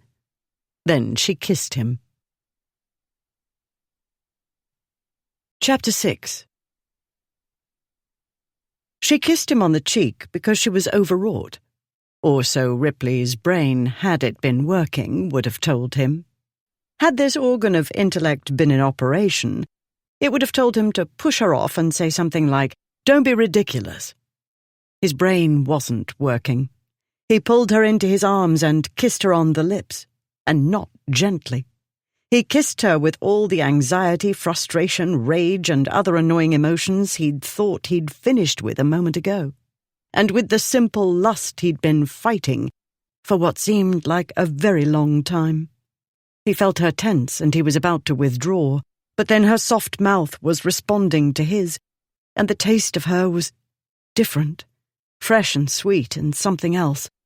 He didn't know what it was and didn't care. She had no idea how to kiss. He didn't care about that either. Her mouth was soft and full and tasted good. In any case, he knew how to kiss, and he didn't doubt she was intelligent enough to catch on. She melted into his arms and fit exactly as she ought to do, and for a moment he simply lost himself in the rush of excitement and relief and pleasure and other more alien feelings. Then a dog barked, and the sound woke him from the mindless state he'd fallen into. He drew away, cautiously, because, his brain having belatedly begun normal operations, he knew he'd done something amazingly stupid. It made no sense to push her away, when he was the one who'd turned an innocent peck on the cheek into something she'd never intended it to be. "Damnation," he said. "Did nobody ever tell you not to get too close to men who've been fighting only a minute before?" "You kissed me," she said, eyes very wide and possibly blue at the moment, though it was hard to be sure in the coach's dim confines on a dim day. "You kissed first," he said. "On the cheek?" "On the cheek, on the lips. All the same to me. Female, kiss, male, excited. Do I have to explain simple facts of life to you?" "Some, yes, it seems," she said. "I have 6 brothers, and I know about fighting. But I don't know what happened. You saved the dog. And he, Bullard, I mean, he thought I was a demi-rep." "I believe he won't make that mistake again," Ripley said. He couldn't completely crush a prickling sense of frustration. It wasn't much of a kiss, when you came down to it, and it seemed to him there ought to have been a good bit more, since now there would be a lot of talking to get through, and gad! How could he be so stupidly stupid? Ashmont's bride of all women. "No one's ever made that mistake," she said. "Who ever heard of a woman of ill repute in spectacles?" "Why not?" he said. "They add an air of mystery." She stared at him. He let her stare. He was trying desperately to find a way out of whatever it was he'd got himself into. "It's the dress," she said at last. "I told you. This ensemble was never meant for a spinster." "You're not a spinster," he said. "You're a bride-to-be." "Don't try to change the subject," she said. "Whose clothes were these meant to be?" "How in blazes should I know?" "A courtesan's," she smoothed the skirt lovingly, "or a dashing widow's. Mrs. Thorne was certainly accommodating. From the way she spoke, I deduced she owed you a favour. Or 100. "The favour wasn't my doing," he said. "It was my sister's." Had Her Grace of Blackwood attended the wedding as she ought to have done, Ripley could have enlisted her to help him retrieve Lady Olympia, and the runaway bride would not have got as far as the garden gate. But no.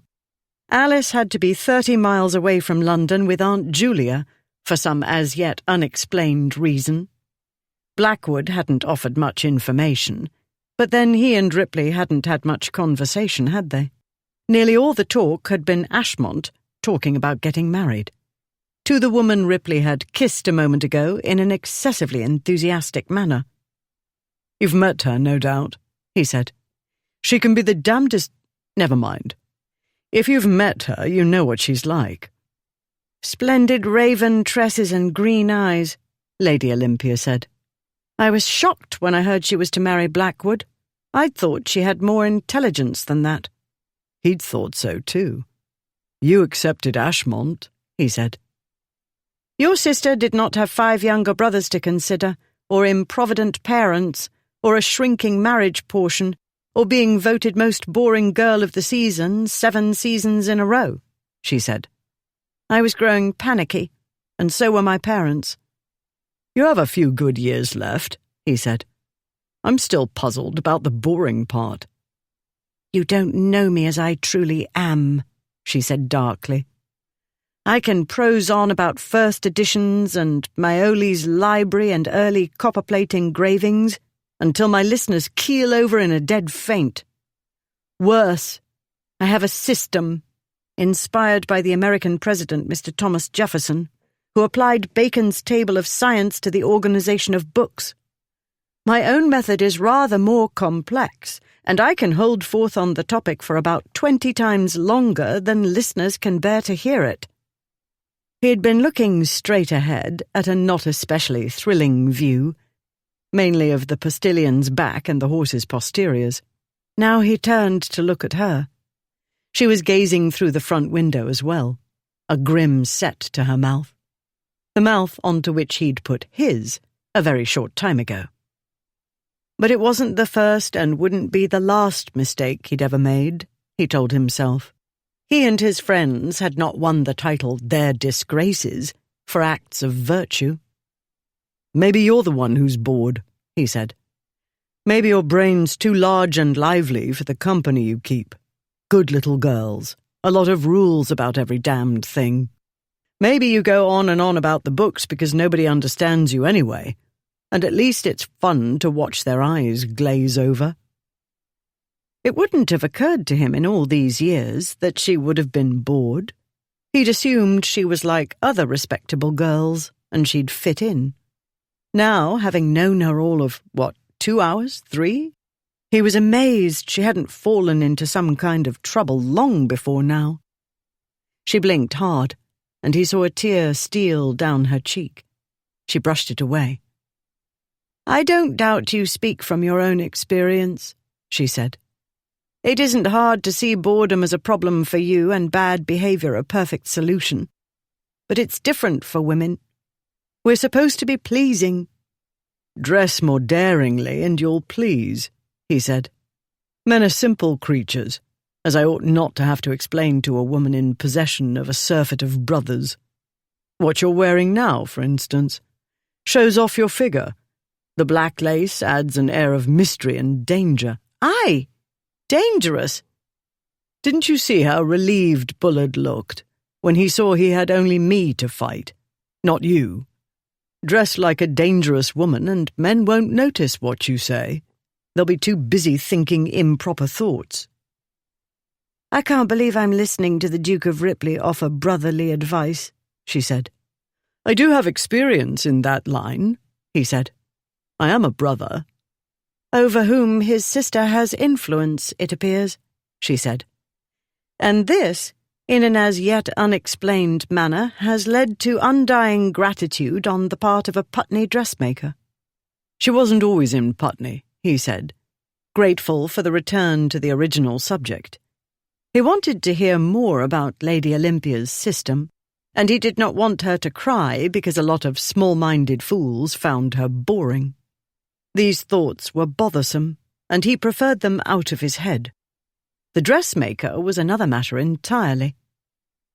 "Mrs. Thorne, under another name, was a successful London dressmaker before she married Mr. Kefton," he said. "She worked and he spent everything she made and then some. The bailiffs came and took away everything, lock, stock and barrel. Kefton, courageous fellow, ran away. My sister, a loyal customer, told me the sad story and insisted I do something. To stop the nagging, I set up the dressmaker in Putney under the name Thorne. The false name was necessary to foil the faithless spouse's creditors as well as the spouse, in case he came sneaking back." "And now she does a booming trade in courtesans and merry widows?" Lady Olympia said. "Let's say she's found a niche," he said. "In other words, that's where you bring your mistresses," she said. "All 3 of you, I don't doubt. I can see the satirical prints now. My bosom will be falling out of my bodice, and bits of pink and black underthings will show, and my drawers—" "Tell you what let's do," he said. "Let's stop talking about your underwear."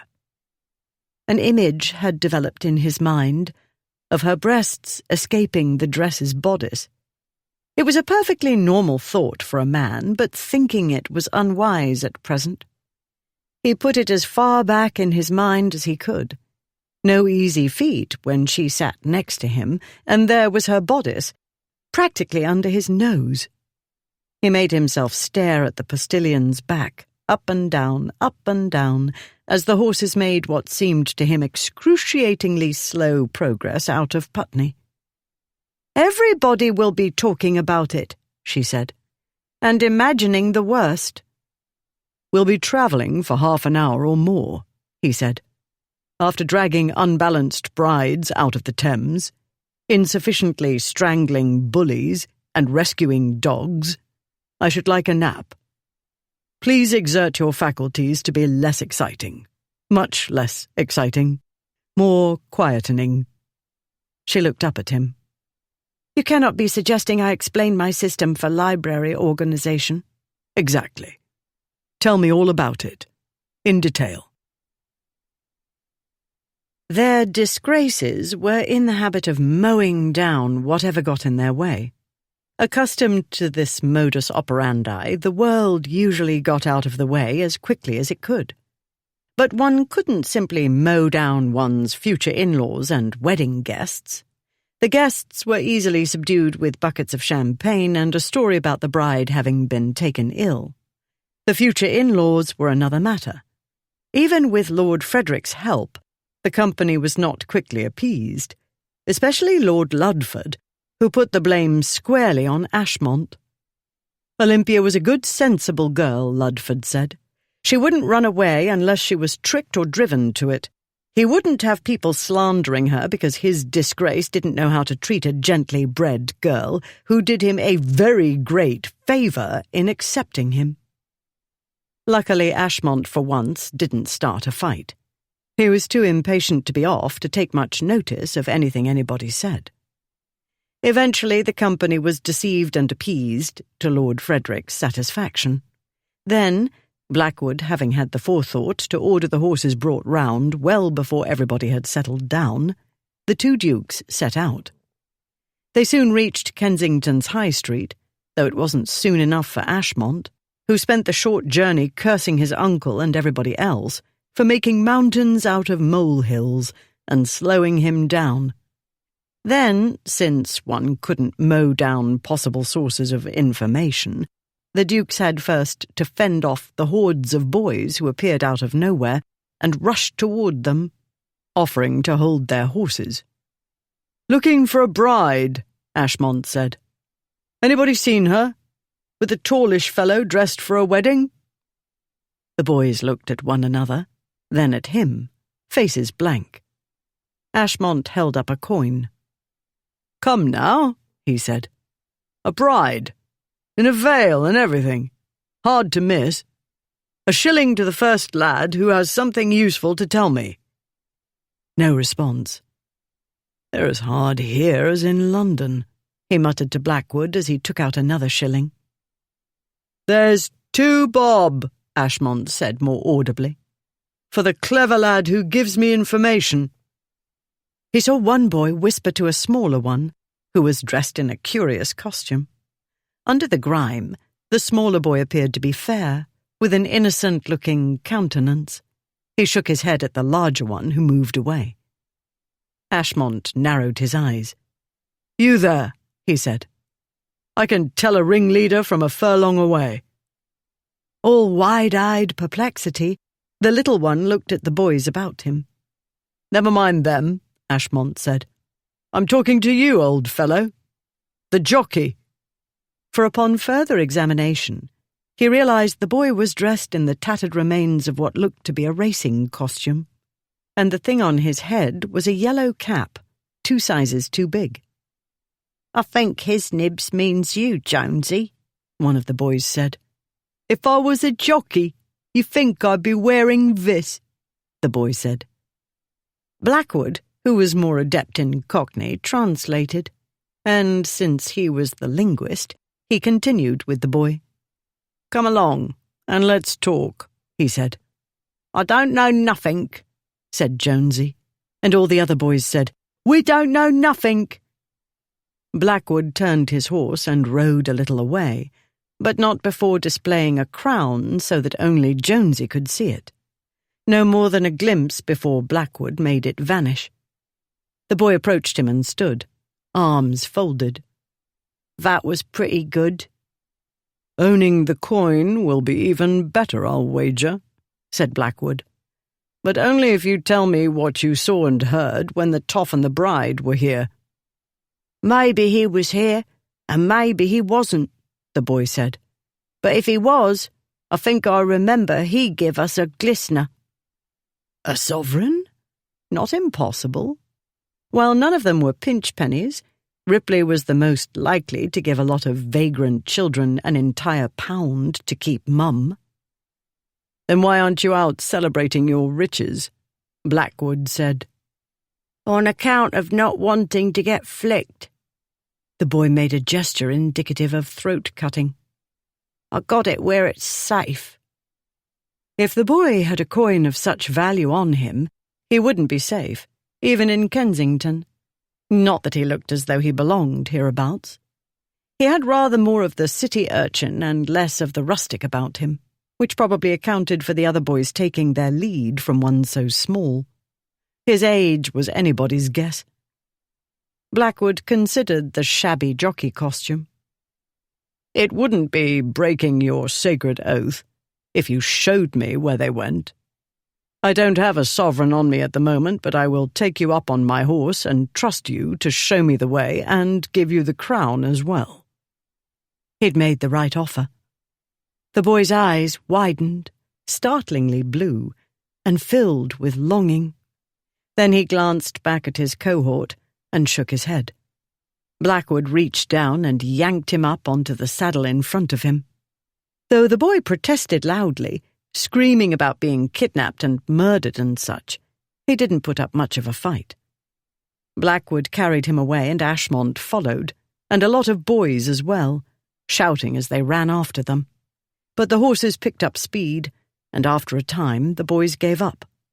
When he decided it was safe, Blackwood slowed and said, "Well played, Jonesy. Now show us the way." Something tickled Ripley's nose. He opened his eyes. Flowers bobbed against his face in time to the chaises jolting. They were attached to a hat. A lady's hat. He came abruptly awake to discover Ashmont's future Duchess in his arms. In spite of the jouncing chaise, she too had fallen asleep, deeply, judging by the steady rise and fall of her bosom. Hardly surprising, he told himself, given the brandy, the day's events, and the likelihood she hadn't slept much the previous night, although for reasons altogether different from his. Hardly surprising either for his arm to work itself around her shoulders. He'd been asleep, or dozing at the very least. A warm female body had settled close to his. Bringing it closer was instinctive.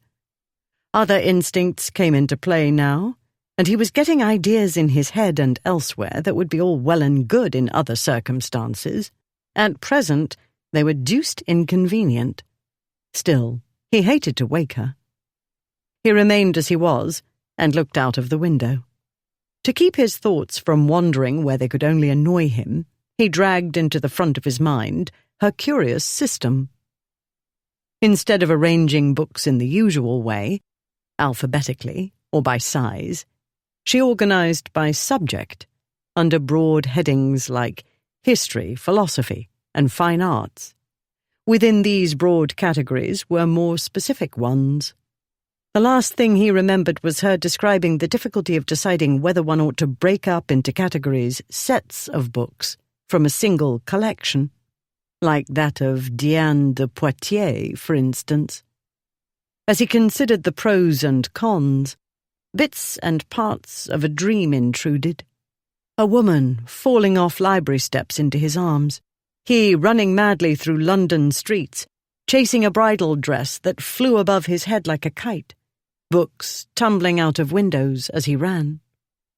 His mind veering from books to dreams, he registered little of the view from the window until the chaise slowed and stopped. He blinked and took in the scene. Richmond Bridge stretched ahead. They'd reached the toll gate.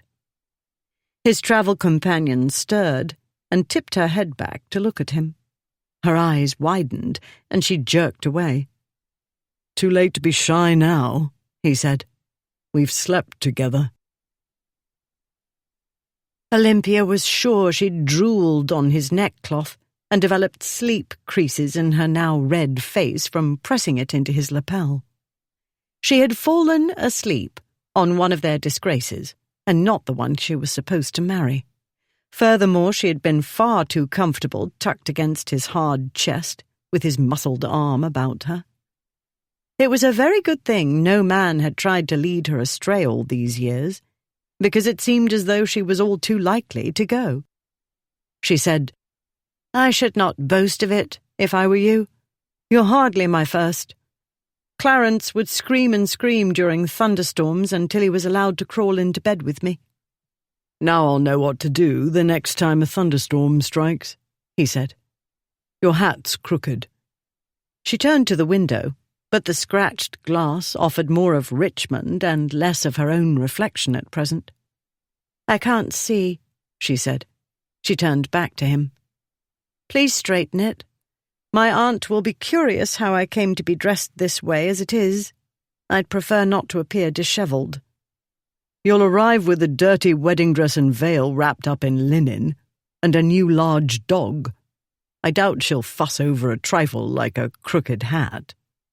Aunt Delia is extremely fashionable, she said. She'll fuss a great deal more about the crooked hat than anything else. He tugged the hat to one side. He stared at her face for a time, frowning, while she resisted the urge to look away or shake him. Then he tried the other way. After repeating the procedure 5 times, he lifted his hands in a gesture of surrender. I don't think it matters, he said. In any case, you can't possibly look a fraction as dishevelled and mad as you did in your wedding dress. The chaise passed through the toll gate. From this point on, she'd have to pay attention. The postilion would need specific instructions to her aunt's villa. She relayed the directions through Ripley. They were simple enough, and the distance wasn't great. It was only after the chaise crossed the bridge that she remembered she hadn't yet composed her explanation. She swore under her breath. Now what? He said. That wasn't meant to be heard, she said. I have exceptionally keen hearing on occasion, he said. That is to say, when I'm paying attention. With you, a man must pay attention at all times. Had Ashmont paid sharper attention, for example, you wouldn't have run away. Had I paid sharper attention, you wouldn't have fallen out of the boat. But I've learned my lesson. I'll keep you under close scrutiny until I've deposited you safely with your aunt. Ripley's close scrutiny was a dangerous article. He'd said things and looked at her in ways other men didn't, and the combination had started to make her think she wasn't altogether the young woman she'd always believed she was. She knew rakes were dangerous, but she hadn't understood how subtle the danger could be. Her ideas about a great many subjects were threatening revolution.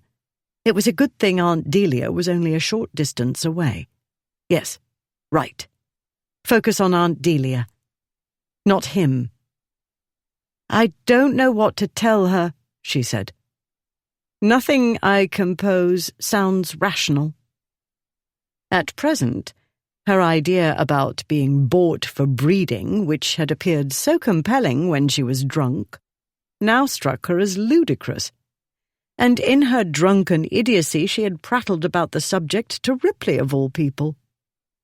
If I were you, I wouldn't explain, he said. No, you mean, if I were you, she said. Men, especially of high rank, do as they please, and the rest of the world can like it or lump it. You're a woman of high rank, he said. You can do as you please. Not unless I'm willing to sacrifice my reputation, which, I admit, I've already done. That can be mended, he said. Do you know, I think it's a good thing we've had a little time together because you are in dire want of schooling.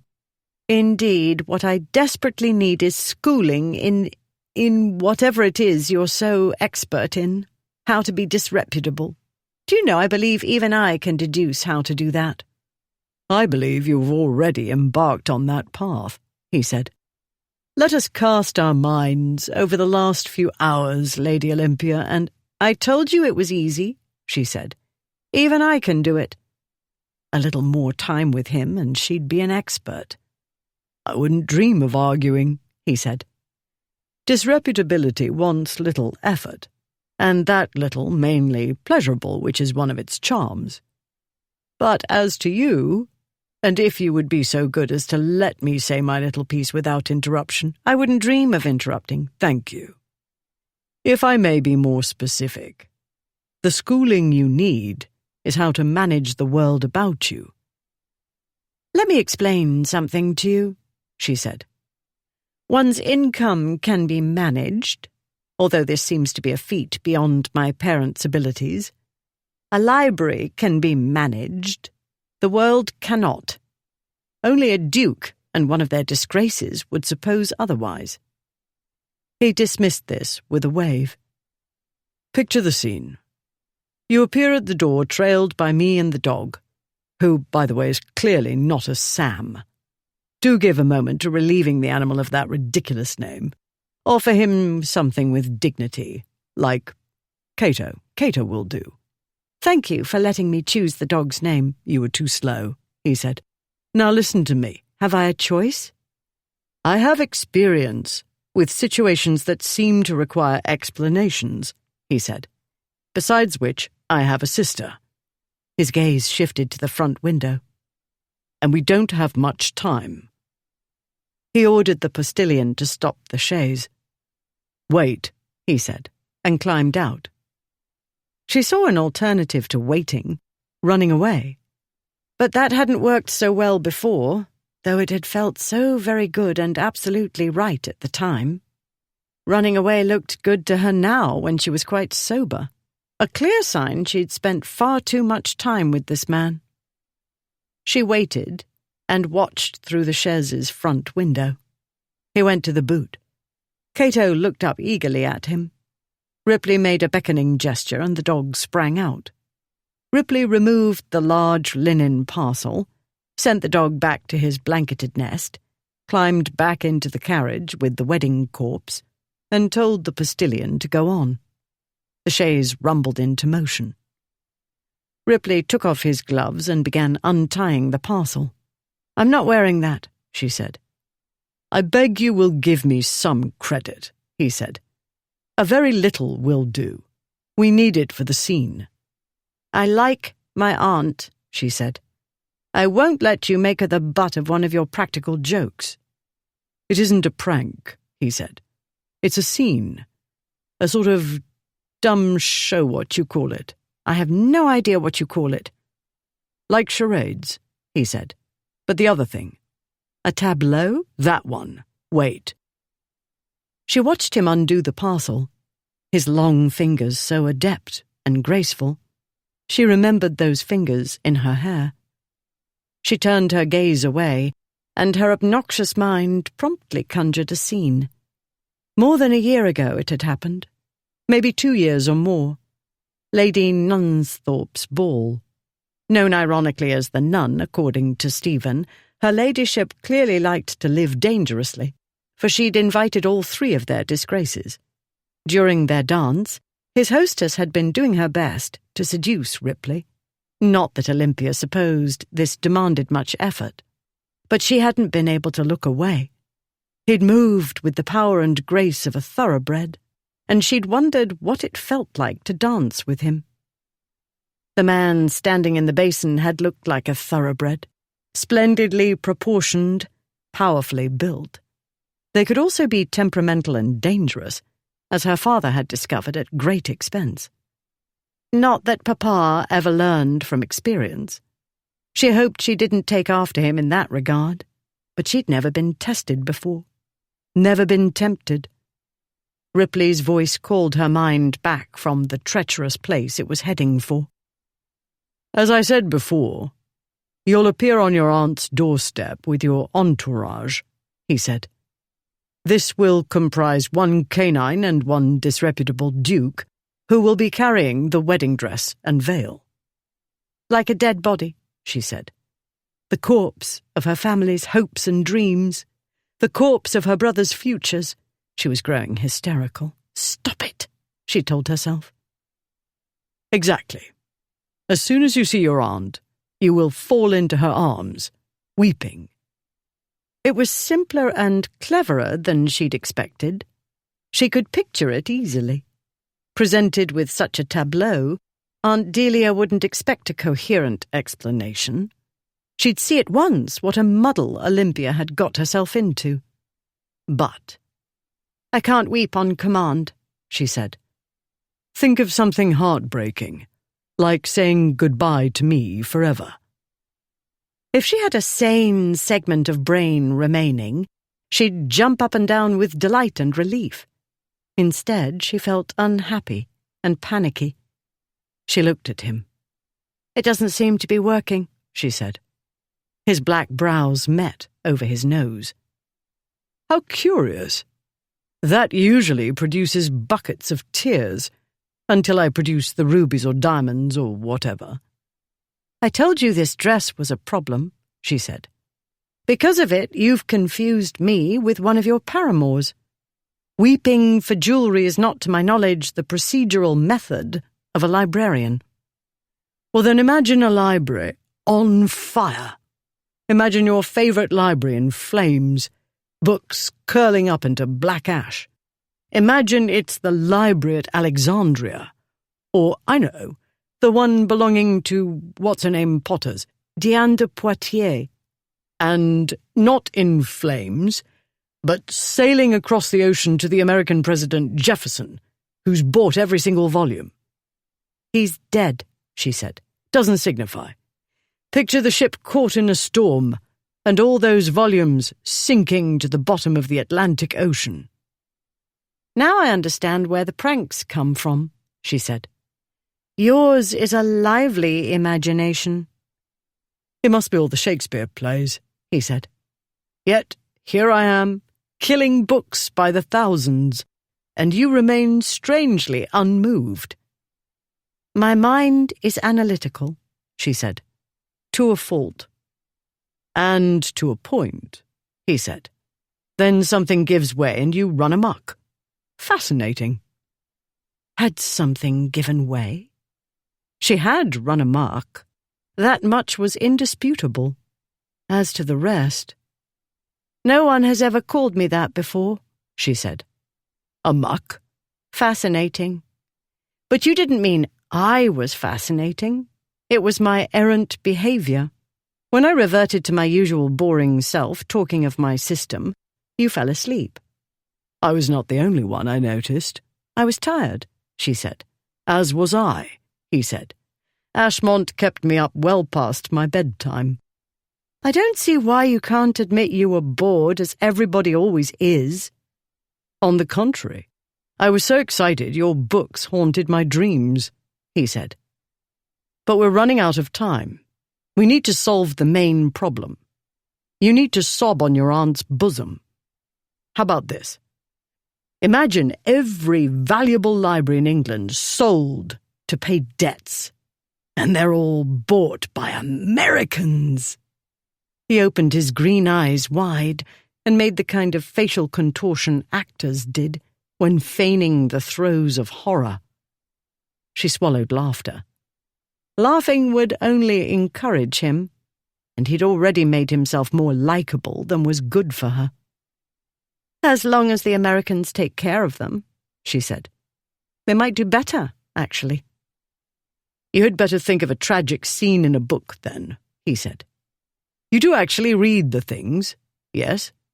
Not merely sort and catalogue and put large books next to small ones in an unsightly manner, or fondle them as precious objects. I will admit to a degree of fondling, but mainly those printed before 1550. In general, I read. Then think of a sad scene. If that doesn't work, we'll have to pin our hopes on your weeping with relief to be done with me when you throw yourself upon your aunt's mercy. She suspected she wouldn't feel relieved when he was gone. 2 or 3 hours, or however long she'd spent with him in one vehicle or another, was the most time she'd ever spent in close proximity to any man who wasn't a member of her immediate family. She was used to males, but not used to a male, in the extreme sense he represented. He'd given her dangerous glimpses of a world forbidden to her. There was no getting away from him and the atmosphere he created. He dominated the carriage's interior. She was keenly aware of every place her body touched his. In a post-chaise, not touching was impossible. But he touched her mind as well, that private place, and threw everything in it out of the neat order she'd so painstakingly created. The things she'd done this day, so not like her. But then this whole day had not been like her. He'd fought a man for insulting her, which had never happened in all her life because men didn't notice her enough to insult her. And she'd been so excited, so happy, she'd kissed him. She hadn't expected to get kissed back. She hadn't expected anything. She hadn't been thinking sensibly, or at all. But he'd kissed her back. Only more so, a great deal more so. On the mouth. With only his lips, he'd done things she didn't know could be done, such as making her feel the kiss in 20 different parts of her body, but most especially in the pit of her belly. Ashmont had kissed her when she'd said yes, and she'd believed it quite a nice kiss. Now she realized it had been friendly. She wouldn't have recognized this had she not experienced an alternative. What Ripley had done with his mouth wasn't friendly. It was something altogether different and stronger, much stronger and definitely indecent. She wished it had never happened, because now she knew something she hadn't known before. And she wished it had gone on rather longer, because she'd hardly got a sense of what it was like and what she ought to do before it stopped. Clearly, just being near him had corrupted her mind. Either that or prolonged spinsterhood had damaged it. Whatever the reason, the Olympia of recent hours was a person she hardly recognized. She looked straight ahead. They were nearing the gatekeeper's lodge. The cowardly part of her wanted to leap from the carriage and run to the house. If she could get away from him and the heated atmosphere he created, she could clear her head. But that was craven as well as silly. She couldn't keep running away from difficulties. Not to mention, she'd spoil the tableau. His tableau. She, boring Lady Olympia Hightower, was letting the Duke of Ripley fabricate one of his addle-pated scenes with her in the starring role. But after all the time she'd had to prepare for meeting her aunt, after all her thinking about it, Olympia hadn't produced a reasonable alternative or even an unreasonable one. "Ah, here's the gate," Ripley said. "And here's the gatekeeper come to inspect us. I trust he knows you." Yes, of course," she said. She watched Fawcett approach the vehicle. Ripley put down the window. "Lady Olympia come to visit Lady Pankridge," he said. "Lady Pankridge?" the gatekeeper said. "Is this not her residence?" Ripley said. "Of course it is," Olympia said. She leaned over him toward the gatekeeper. "You know me, Fawcett. I've come to see my aunt." "Yes, my lady. Certainly I know your ladyship. But we wasn't looking to see your ladyship today." He glanced at Ripley, and his perplexed expression deepened. It didn't take magical powers to understand what the gatekeeper was thinking. He knew this was Olympia's wedding day. All the world knew. And here she was with a gentleman whom Fawcett would surely know wasn't Ashmont. Villagers in Madagascar probably knew what their disgraces looked like, and would run if they saw them coming. "I realize the visit is unexpected," Olympia said. "Her ladyship would be happy to see your ladyship at any time," he said. "What I mean is, her ladyship isn't at home." "But she was ill," Olympia said. "Don't think so, my lady," said Fawcett. "But what I do know is she isn't in." "Don't panic," Olympia told herself. "It's no great matter," she said. "I've come all this way. I'll wait for her to return." "I beg your pardon, my lady," the gatekeeper said. "I ought to have said, her ladyship won't be back today, nor tomorrow, nor the next day. I thought her ladyship had wrote to let you know why she wasn't coming to the wedding." He paused briefly and looked from her to Ripley, then quickly back to her, his face reddening. "All arranged weeks ago, and me told to expect them. Lord Clendower and his sister Lady Elspeth, that is. They came yesterday and took Lady Pankridge to Scotland with them." for the summer. Chapter 7. The Dukes of Ashmont and Blackwood and the boy Jonesy sat on their horses, staring at Battersea Bridge. True to his street gang principles, Jonesy hadn't said a word, only gestured in the direction they were to go. When they reached Battersea Bridge, he'd pointed at it, then held out his hand for the promised coin. Though he now had it clutched in his grubby hand, he offered no sign of leaving his place on Blackwood's horse, where he'd made himself quite comfortable, by the way, and Blackwood considerably less so, for the boy stood in dire need of a bath, or possibly a scraping and sanding, for the grime seemed well aged, and the accompanying aroma more than ripe. At their arrival, the usual crowd of urchins swept toward them, offering to hold the horses. They engaged in a lively exchange of insults with Jonesy before Ashmont started calling for information. The boys instantly didn't know nothink and disappeared into their lairs.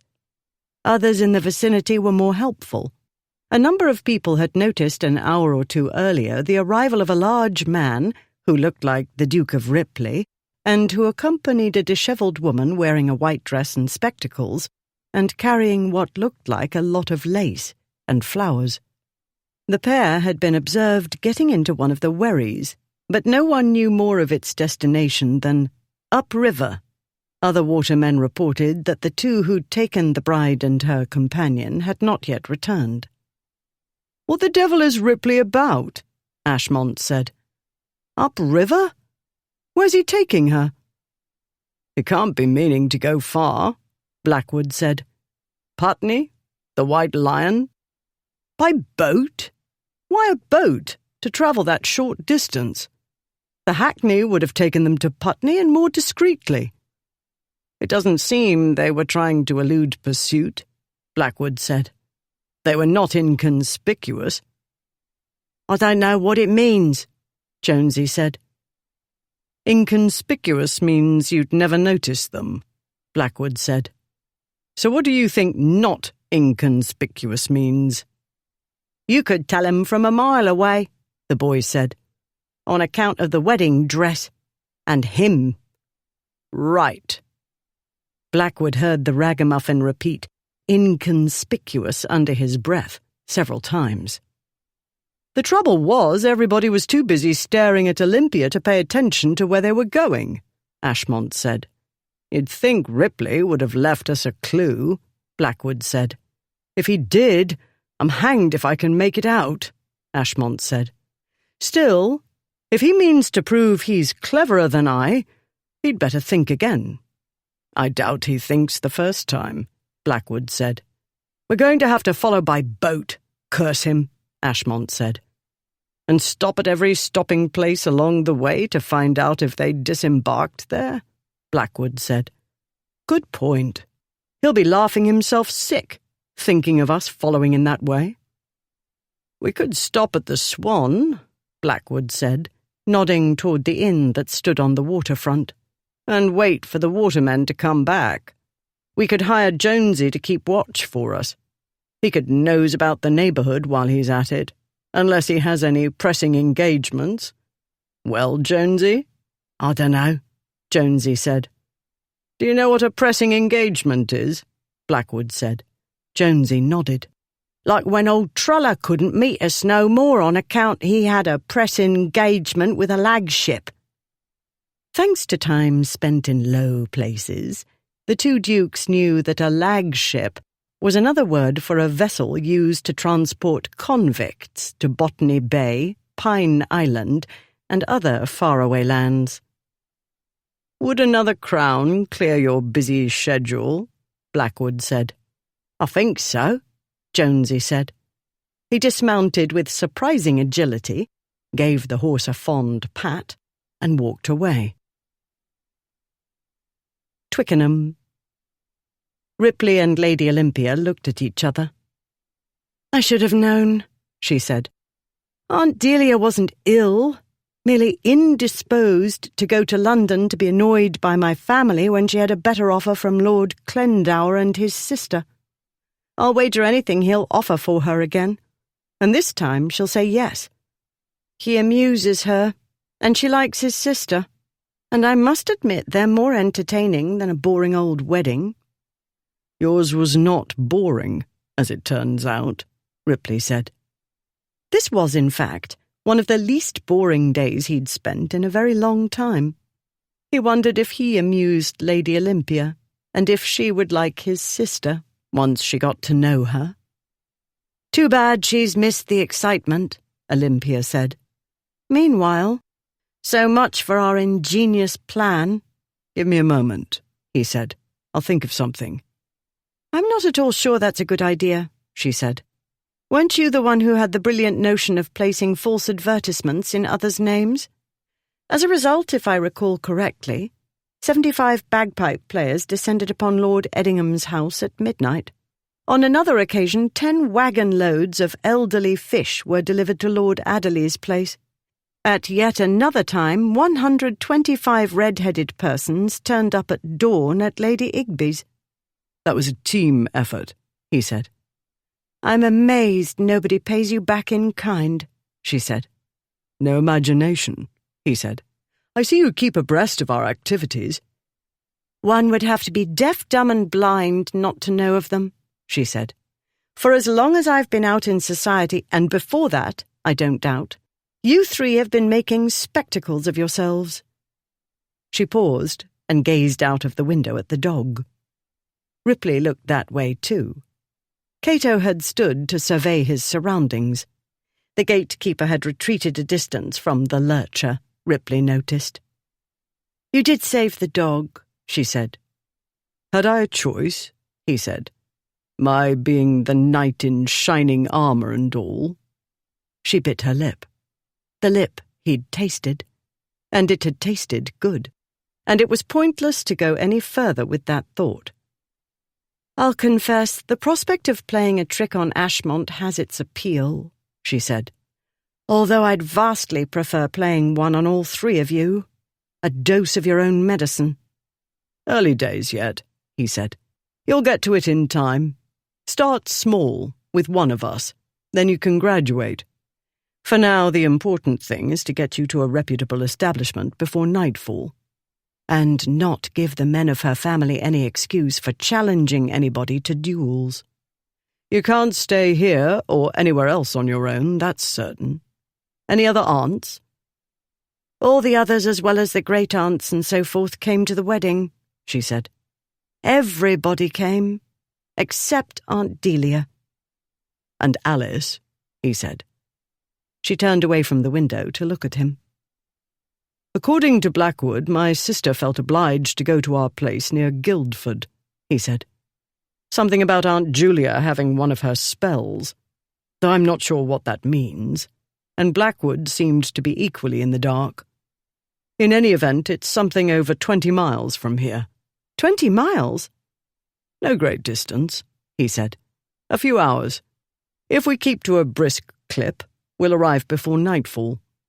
More important, Alice is there, and whatever one may say of her spouse, she's a respectable matron. No impropriety, or our world's fool notions of impropriety, in your staying with her." "Your sister," she said. "I'm not at all sure that will do." "You know her." "Everybody knows her," Lady Olympia said. "Whether she knows me is another matter." "Everybody knows you," he said. He'd had no trouble putting face and body to the name of Ashmont's betrothed. It dawned on him that he couldn't say the same of most of the other young ladies, including Alice's friends. But then, they weren't at all intriguing. They didn't secret themselves among the chaperons and elderly and bores of all ages. Also, none of them carried themselves in the way she did. The hint of impatience in her walk that seemed like a dare. "I'm famous for boring people to death, I know," she said. "That is not quite the same thing as being properly acquainted with somebody upon whom you propose to foist me."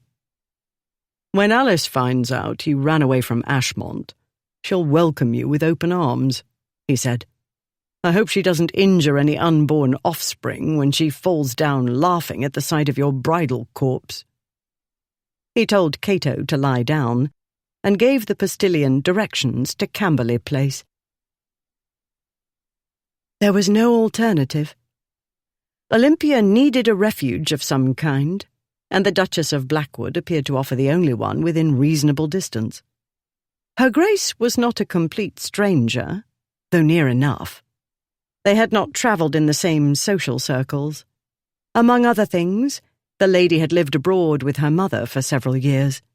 Then, too, though the beau monde was a small, incestuous world, there were groups within groups. The one to which Lady Alice Ancaster belonged comprised the most sought-after girls, and Olympia had early on found herself consigned to the opposite category. There were pretty girls enough in society, but not all pretty girls were popular. She still wasn't sure what the qualifications were. In her experience, a great many sought-after girls were not interesting to talk to, or even agreeable. Though she liked gossip as well as the next person, she liked other topics as well.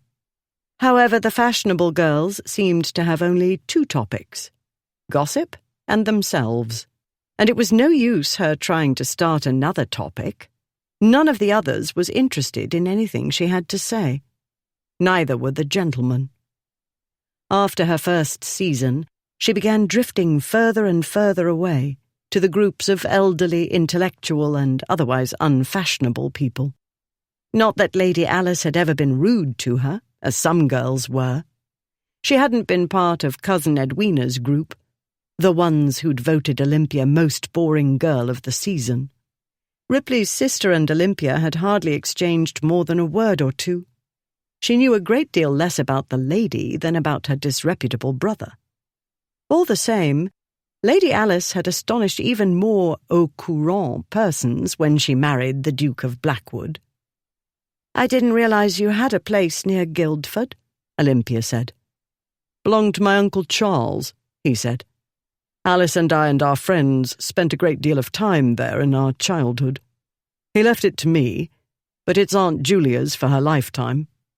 A ramshackle old house in desperate need of modernizing, but one treads carefully in that regard." She looked up at him. "I'm trying to picture you treading carefully. The image fails to come." He laughed. "I rather dote on my dotty aunt." "How dotty?" she said. "Does she set fire to the pillows at odd moments?" He grinned at her. She knew he was an easy-going man, easy morals, easily amused. All the same, she reacted to that grin as though it were a gift. He made her feel as though she'd accomplished something, when all she'd done was repeat what he'd said a few hours ago. It was the sort of simple joke she might have shared with her brothers, but it wasn't the same. This felt more intimate. That was only charm, she told herself. In spite of their titles and wealth, he and the other disgraces would have been drummed out of the beau monde ages ago if they hadn't charmed so many women and won over so many men. His Majesty, being a sailor with a sailor's rough ways, had taken some time to reach the end of his tether, no doubt because they made him laugh. "How dotty?" she repeated. "Does she keep monkeys? I draw the line at monkeys." "No monkeys," he said. "No cats, because she's a bird lover. And after the last dog died, she's been reluctant to get another." "Oh dear." She looked out of the front window at Cato, who sat, mouth open, tongue hanging out, taking in the passing scene and its scents. "She likes dogs," he said. "It's only that she takes their demise hard. Don't fret. She and my sister will welcome Cato with open arms." "If all is well," she said. "If your sister didn't come to the wedding because of your aunt, I deduce that all is not well." "That won't stop anybody welcoming Cato," he said. "A fine, well-behaved canine.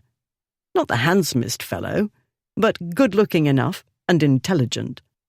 If he had been one of those vile little yapping dogs, I should have dragged you away, by force if necessary, and left him to his fate. In my experience, they become vile little yapping dogs because their owners spoil them, she said. But nothing excuses beating an animal. You would have had an interesting time trying to drag me away, I promise you. Oh, I know I would, he said. I get delicious chills contemplating the prospect. No one got delicious chills on Olympia's account, and she had no business having delicious chills at the thought of causing them in him. She'd spent too much time with him. That was the trouble. More time than she'd ever spent in the company of any man not a relative. He was infecting her brain and turning it silly and hopeful, and waking up old wishes and dreams. Time to turn boring. Do you know what gives me delicious chills? She said. Let me guess. He closed his eyes. I strongly doubt the Aesopi Fabulae from Maioli's library, he said. She became aware of her jaw dropping, but not soon enough, because he chuckled. Uncle Charles was a great collector of books, he said. I learned some things. He owned the Aesopi Fabulae? From Maioli's library. I paid attention to that one, you see, because it was Aesop's Fables, which is more entrancing to a little boy, as you might imagine, than Bibles and codices. I should love to see it, she said. Papa sold ours, or at least I think it was that book. He did not keep proper records, or any records, and my grandfather's papers are not quite in the order I should wish. I should have made better progress in my cataloguing if we had not had to come to London every season. Hope springs eternal in the parental heart, you see, and Papa is not skilled at calculating odds. If he had been, he wouldn't have needed to sell the Aesop, or any other valuable book. They don't always fetch as much as one would think, he said. My uncle acquired some ancient works at little more than 1 pays for a half-year of the Library of Romance. This one you refer to, she said. You speak generally, not specifically. In other words, you don't buy romances. But I do, he said. Every month. For your sister. Why would I do that? She can buy her own. And now she can make Blackwood buy them. Besides, we don't like the same books. She prefers essays and other brain-taxing works. Her last letter mentioned Bulwer's England and the English. I grew sleepy merely reading the title and the author's name. And what doesn't make you sleepy is? Schinderhannes, The Robber of the Rhine. 2nd volume, coming August 1st. Victor Hugo's The Slave King. 6th volume, also on August 1st. Ripping good stories. I can hardly wait. The booksellers sent them to me while I was abroad, along with lists of coming publications. Smith, Elder and Company, Cornhill, if you can ever tear yourself away from the Gutenbergs and such. I quite understand the sensational appeal of some of those books, she said. Do you? Of course. It's a great thing to be swept away by a story. It is, he said. But do you not find some of them excessively sentimental or maudlin? Yes, but I vastly admire the writer with the skill to bring tears to these jaded eyes, even when I know I ought to be laughing. Her mind wrestled with the Duke of Ripley as a romance aficionado. Well, she said, this is an interesting side of you. I have many interesting sides, he said. In fact, I'm a fascinating fellow. He was turning out to be more fascinating than was good for her. I suppose you must be, to have got away with so much for so long, she said. A thriving dukedom helps, he said, and a good mind for finance, if not for high intellectual realms. I've often thought it would have been a good thing, she said slowly, if Papa had a mind for finance. Yet, in fairness to him, he's a doting husband and a kind and loving parent. There are worse things in life. Much worse kinds of families. So there are, he said. She caught a hint of something. A shift of mood, an emotion. Or maybe it was merely a pause before he went on. But your library labours continue to intrigue me. You mentioned books being sold, yet you seem to have plenty to do. He settled back in the seat and stretched out his long legs. Why do I suspect that's an exciting tale? To me it is, she said. Rather too exciting at times. So many narrow escapes from calamity. To you, an altogether different matter. I'm a fellow of unplumbed depths, he said. You must have realised that by now. I've astonished you more than once in our short acquaintance. I want to hear about the books.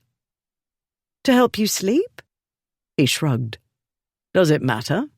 We've hours to while away.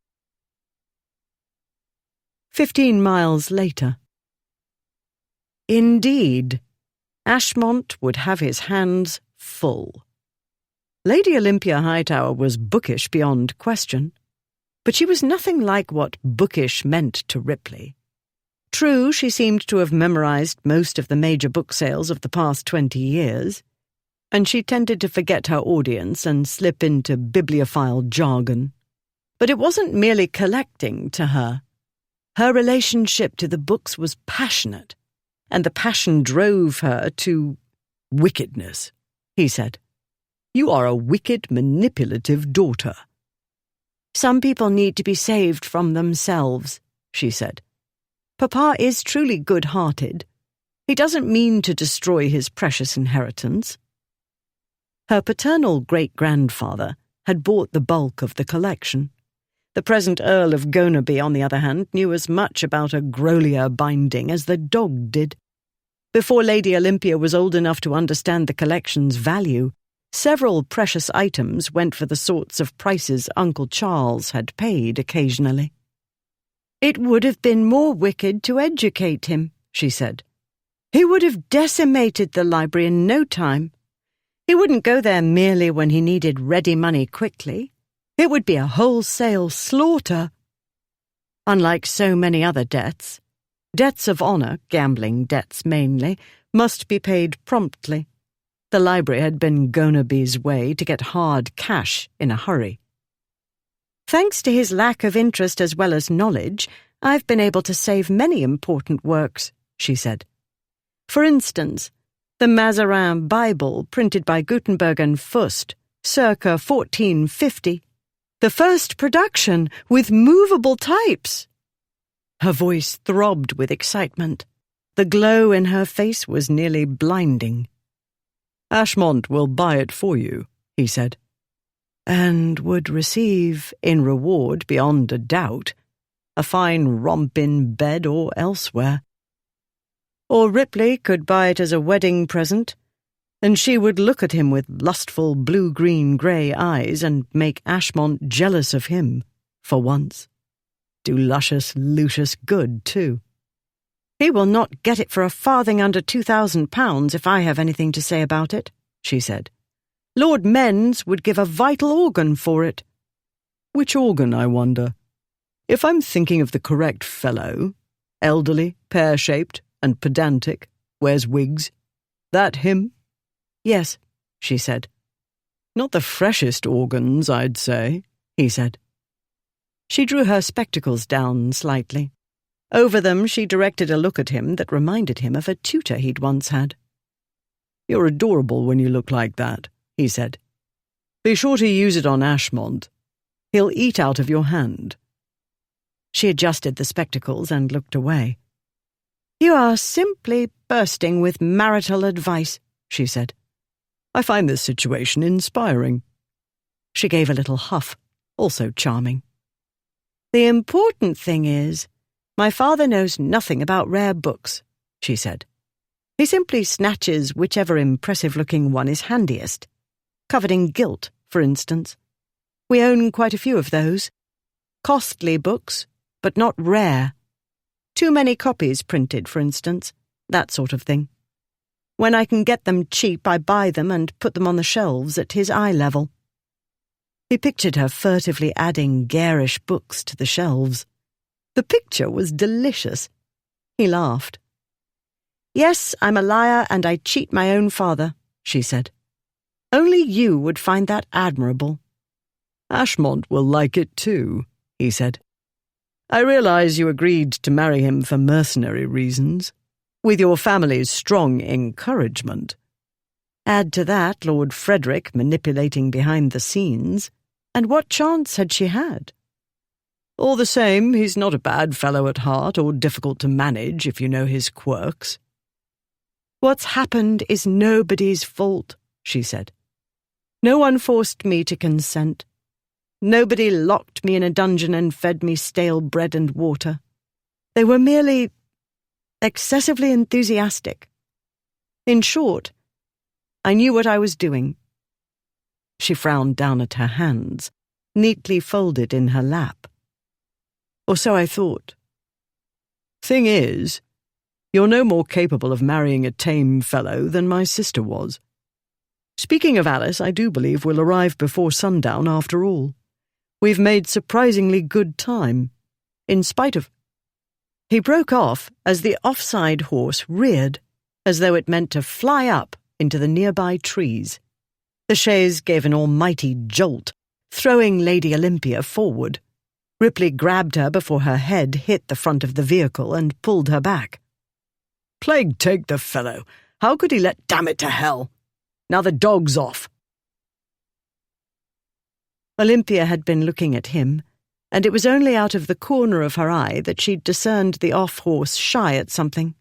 That set off a small earthquake, propelling her from the seat, and in the same instant, practically, Ripley pulled her back and half onto his lap. Hastily she wriggled off and into her place. She couldn't tell what was going on, only that the postilion was struggling to bring the horses to order, and the chaise was slowing. "What was it?" she said. "I couldn't see," he said. "A bird, a squirrel, a rabbit, and the damn dog's gone after it. Cato!" She turned her gaze to the boot. Empty. Looking to the left, she saw through an opening in the low hedges the dog dart across a field. Above the clumps of trees dotting the field here and there, mounds of grey clouds moved restlessly. Even before the chaise had fully stopped, Ripley wrestled the door open. He stepped down from the vehicle and marched to the edge of the road. "Cato!" he called. Caught up in the chase, the dog kept running. Olympia alit from the chaise and trotted to Ripley's side. "He doesn't know his name," she said. "I'll be damned if I'll call him Sam." Ripley put his fingers to his mouth and let out a piercing whistle. The dog went on running, growing smaller and smaller as he raced across the field toward the trees beyond. He soared over a fence. "Single-minded," Ripley said. "You wait here." He started across the field. She jumped down from the post-chaise. "I have no intention of waiting," she said. "He's my dog and my responsibility." 10 minutes, he said, walking briskly. "I'm not chasing him for hours. I give him 10 minutes to come to his senses. Then we get back into the carriage and go on our way." He glanced back. "Postboy's fooling with the leading rein, but the horses look to be all right and nothing seems to be broken. 10 minutes, no more. Then Cato may go to the devil." She nodded. She hated to think of the dog running happily after its prey, then wandering through the night in an unfamiliar neighbourhood, where vile men like Bullard could get hold of him. But if Cato had run away, that was that. They needed to reach Camberley Place before nightfall. Ripley stomped on. "That is Satan's own dog. Did you see him leap?" "I nearly expected to see him sprout wings," she said. "There he is. And whatever else he is, he must be part greyhound." Olympia looked where he pointed. The dog's chase had brought him somewhat nearer, but he was still in pursuit. Whatever the creature was, it was good at eluding predators. Cato was prodigious fast. In a straight run he'd have caught his prey, but it ran erratically. Ripley whistled again. The dog ignored him. "He's having too much fun," she said. "We'll have to break his concentration," Ripley said. He started into the field. "You go that way." He gestured to his left. "Make a lot of noise and wave your hands. Try to get his attention. I'll go the other way. With luck, we'll get him between us, and he'll want to play with us instead." He walked briskly while he talked, and Olympia hurried to keep up. "Cato," she called. "Time for dinner." "He just ate dinner," Ripley shouted back. When they'd stopped a few miles back to change horses and postboys, Ripley had fed the dog, saying he looked famished, as though dogs didn't always look famished. "He's a dog," she said. "He won't remember." "Dinner!" Ripley shouted. "Rabbits! Delicious rabbits!" "Squirrels!" she called. "Foxes!" "Badgers! Weasels! Beef! Thick and bloody the way you like it!" They went on calling, and the lurcher went on running, in zigzags and in circles, sometimes coming nearer to them, and other times dashing farther away. She put her fingers to her mouth and whistled. The dog paused and looked toward her. She heard Ripley shout and turned in time to see him fall forward to the ground.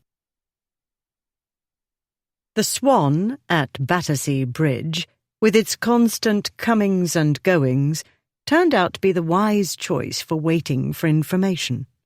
Since various delays had cost time, the two dukes estimated they were about 2 hours behind their prey. This was sufficient, it turned out, for word of the Duke of Ripley's activities at the White Lion in Putney to travel, via watermen and others, back to them. As they were about to set out, however, the boy Jonesy disappeared. Trying to track him down delayed their departure. Street boys were useful, and clever ones like Jonesy could save a duke a lot of boring time questioning people when he could be in a tavern, drinking. But Jonesy had vanished, and as usual everybody didn't know nothink, and Blackwood and Ashmont set out on their own for the White Lion in Putney. There they heard a great deal. Putney was abuzz with recent events, and the locals couldn't wait to tell their versions of the story. What people were less helpful about was Ripley's destination. "Plague take 'em, didn't anybody watch which way they went?" Ashmont demanded, while the innkeeper and his wife debated whether the post-chaise was headed to London or to Twickenham or another place entirely. "Well, he's clever, you know, your Grace, and it'd be like his Grace, wouldn't it, to seem to be going one way when he means to go another," said the landlord. "He said Twickenham," said his wife. "Only a short journey out of the way if he was going back to London. Why didn't he say Doncaster or Brighton if he meant to send them on a proper wild goose chase?" "I wonder if Twickenham is a clue," Blackwood said. "Otherwise I can't think—" "How the devil is one to think? Famished and dying of thirst," Ashmont said. "We should have eaten before in Chelsea instead of looking for that wretched boy." "Some local authority harassed him, no doubt, and he took off," Blackwood said. "Or he found another pigeon to pluck. How much did we give him altogether, I wonder? Maybe he's gone to buy himself a thoroughbred to race at Goodwood." "To hell with the little ingrate," Ashmont said. Turning to the innkeeper, he said, "Give us the Sun or the Star or one of them to sit in without yokels bothering us, and something to eat and drink. As quickly as you can, in case anybody has anything intelligent to say before next Wednesday about that scurvy bride-stealing thinks he's so clever so-called friend." They adjourned to the private parlour called the Sun, where they assuaged their hunger and thirst, if not Ashmont's frustration. "Do you think he's gone back to London?" Ashmont said, after his tankard had been refilled for the third time. "Yes," Blackwood said. "At any rate, it's what I'd do. Take her out of town for a while, give everybody time to get into an uproar, then circle back and sneak her home." "It's what I'd do, too." Ashmont frowned. "I don't understand why she went." I don't know, Blackwood said. She doesn't seem the sort. That is, it's the kind of thing I'd expect from Alice, actually. And I did, too. Right up until the minister said we were man and wife, I was ready to find out it was all a joke. Or hear her raise an objection. You know, when the minister asks if anybody knows any reason you shouldn't be shackled? There I was, waiting for her to say, I have a good reason. He's an idiot. Will that do? In that way she does. And then... But she didn't. He shrugged. After a moment, Ashmont said, I think Olympia bolted. Well, why not? Blackwood said. I don't know, Ashmont said. But it's deuced aggravating. We are not matrimonial prizes, Blackwood said. That's what Uncle Fred said. He was right, too, curse him. I had to use the library on her. And even then I had to do a devil of a lot of talking. Well then. Ashmont slammed his tankard on the table, sloshing ale. But Ripley didn't. He didn't do all the work. And now, he considered. No, wait. I told him to look after things. If she did bolt and this wasn't his joke, he's looking after her. He'd better be looking after her, because she's the one. I found her. It isn't as though she wasn't in plain sight, year after year. But we didn't see. Least I didn't, but then I did, and I wooed. So I get her, not Ripley. If she bolted... His jaw set. Then I'll simply have to mend whatever it is needs mending and bring her round. You'll do it, Blackwood said. Need to find her first. What do you think? London? I do think it's London, Blackwood said. Very likely Gonaby House. Not the wedding house, then, Ashmont said. But no, probably not. Damned shame they had to have it in Kensington. Would have been harder for her to bolt from Gonaby House. Maybe I should have waited for the renovations to be done. You would have waited a year, maybe 2, because I promise you they won't be done in less than a 12-month. Ashmont shook his head. No, why wait? Found her, wooed her. She said yes. No point in... Now what? The innkeeper's wife had entered the parlour. It's Twickenham, Your Grace. The postboy's back and he says they changed at Twickenham, and they were going on to Guildford. Ashmont looked at Blackwood. What the devil? Guildford, Blackwood repeated blankly. Then, he's taking her to Camberley Place. To Alice. He laughed. This should be interesting. Ashmont bolted up from his chair. Curse him! Now I've got to chase the numbskull to Guildford. Yes, and pry Lady Olympia away from my Duchess and her aunt. That'll be fun, that will. But Ashmont was already storming out, demanding his horse. Moments later, as he was about to swing up into the saddle, a red-faced man ran out into the inn yard, yelling about a stolen dog. Ashmont didn't care about the dog or anything the fellow had to say about the Duke of Ripley. He wasn't in the best mood, and he wanted to be off. But the man made an unpleasant observation about the lady who'd been with Ripley. There was another delay, while Ashmont tried to kill him. Chapter 8. Ripley saw stars. Then, as he opened his eyes, mud under his face. He struggled to rise, and pain shot up his right leg. He swore. A cry made him lift his head, and he watched Lady Olympia run across the field to him, skirts flying, black lace fluttering. With more effort than it should have taken, and sharp protests from his right side, he rolled over and pushed himself up into a sitting position. His right foot throbbed, and that side of his body ached and stung in sympathy. Not pleasant, not convenient, but not likely to kill him either. It's nothing, he told himself. Get up. She crouched by his side. Don't move, she said. I damned well will, he said. In a moment. As soon as the stars stop whirling about my head. Stepped into a rabbit hole, is all. Probably belonging to the one leading Cato a merry chase. He put his weight on one arm and tried to get up. His leg wobbled, and pain arced upward. She set a gloved hand on his shoulder. Don't. Hearing the voice of command, he stilled instinctively. Then he laughed at himself. So ridiculous. He'd heard her sharp whistle, pitched precisely to summon boys and dogs, and like any boy or dog, he'd stopped short and turned to her, and tripped, and fallen on his face, in a muddy field. I'm all right, he said. Fell down wrong. Do not move, she said. Let me take a look. Nothing's broken, he said, more for his own benefit than hers. He would not allow any fractures. He hadn't time. But my hat's over there in the cow dung, and... He tried to rise, and won himself a pain parade up his leg. He sucked in air and let it out. Damn. Right, she said. Will you try to use some part of your grossly underworked brain and employ a dash of common sense? You've injured your foot. It got a jolt, I dare say, when I fell on my face, he said.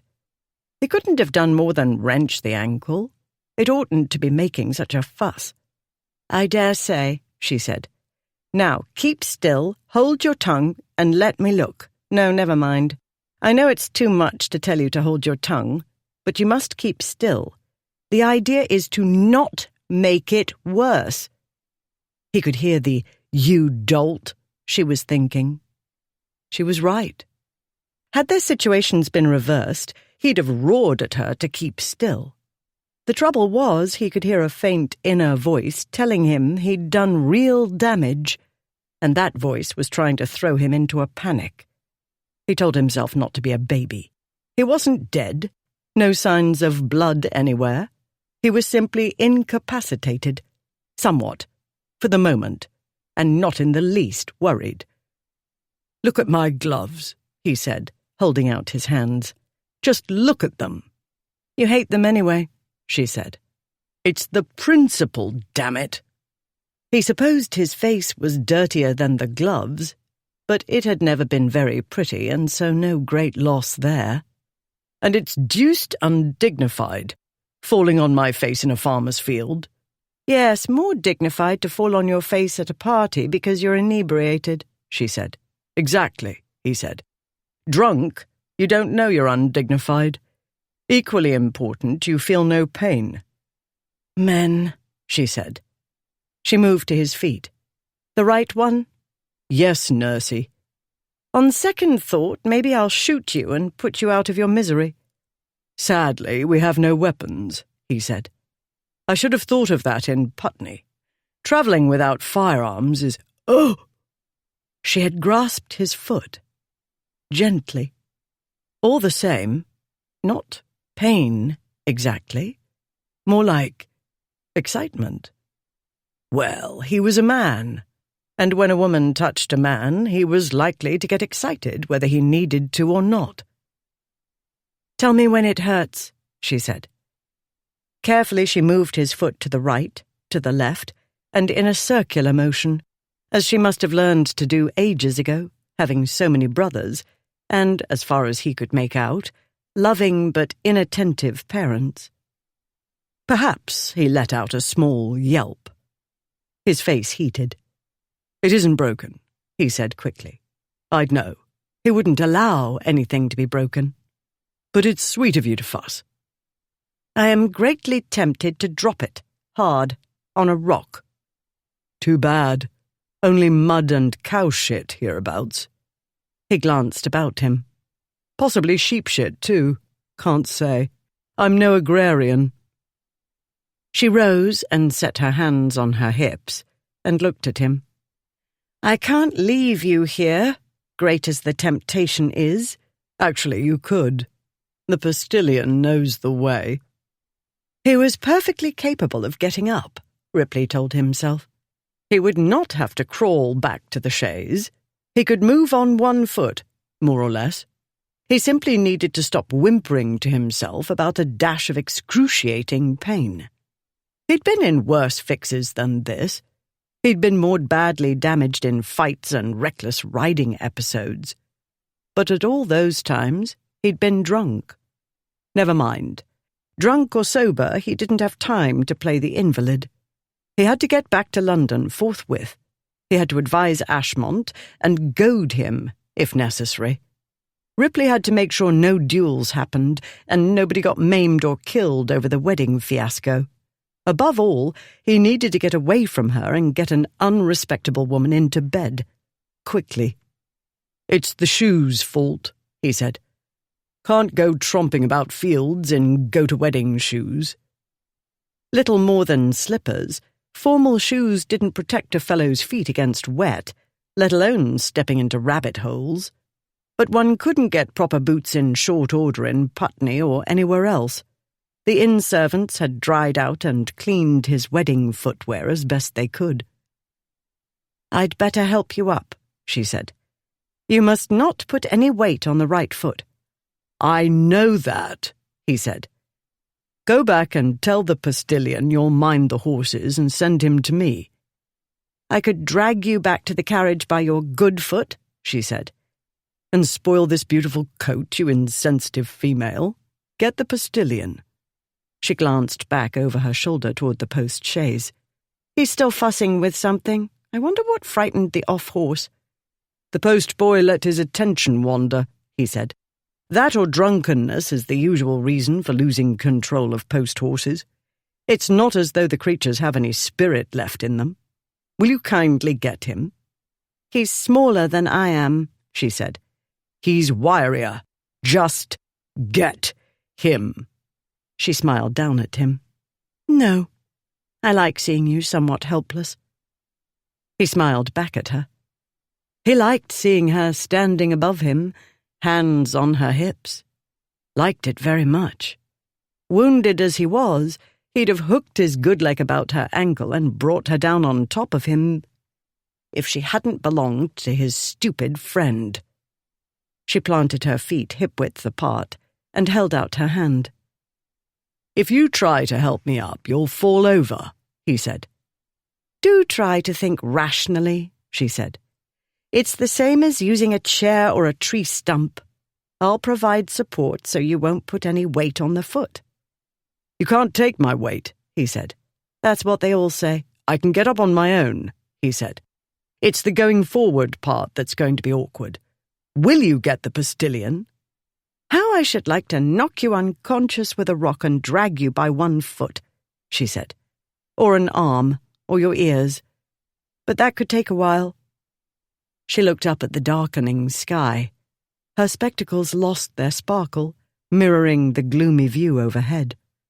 "And it looks like rain. Again." He laughed, in spite of throbbing and dirt in his mouth, and another set of ruined clothing. Giving himself a push with one hand and taking his weight onto his left foot, he propelled himself upright. Then he was glad indeed to have her handsome shoulders for support, because even the small amount of pressure on his right foot hurt like blazes.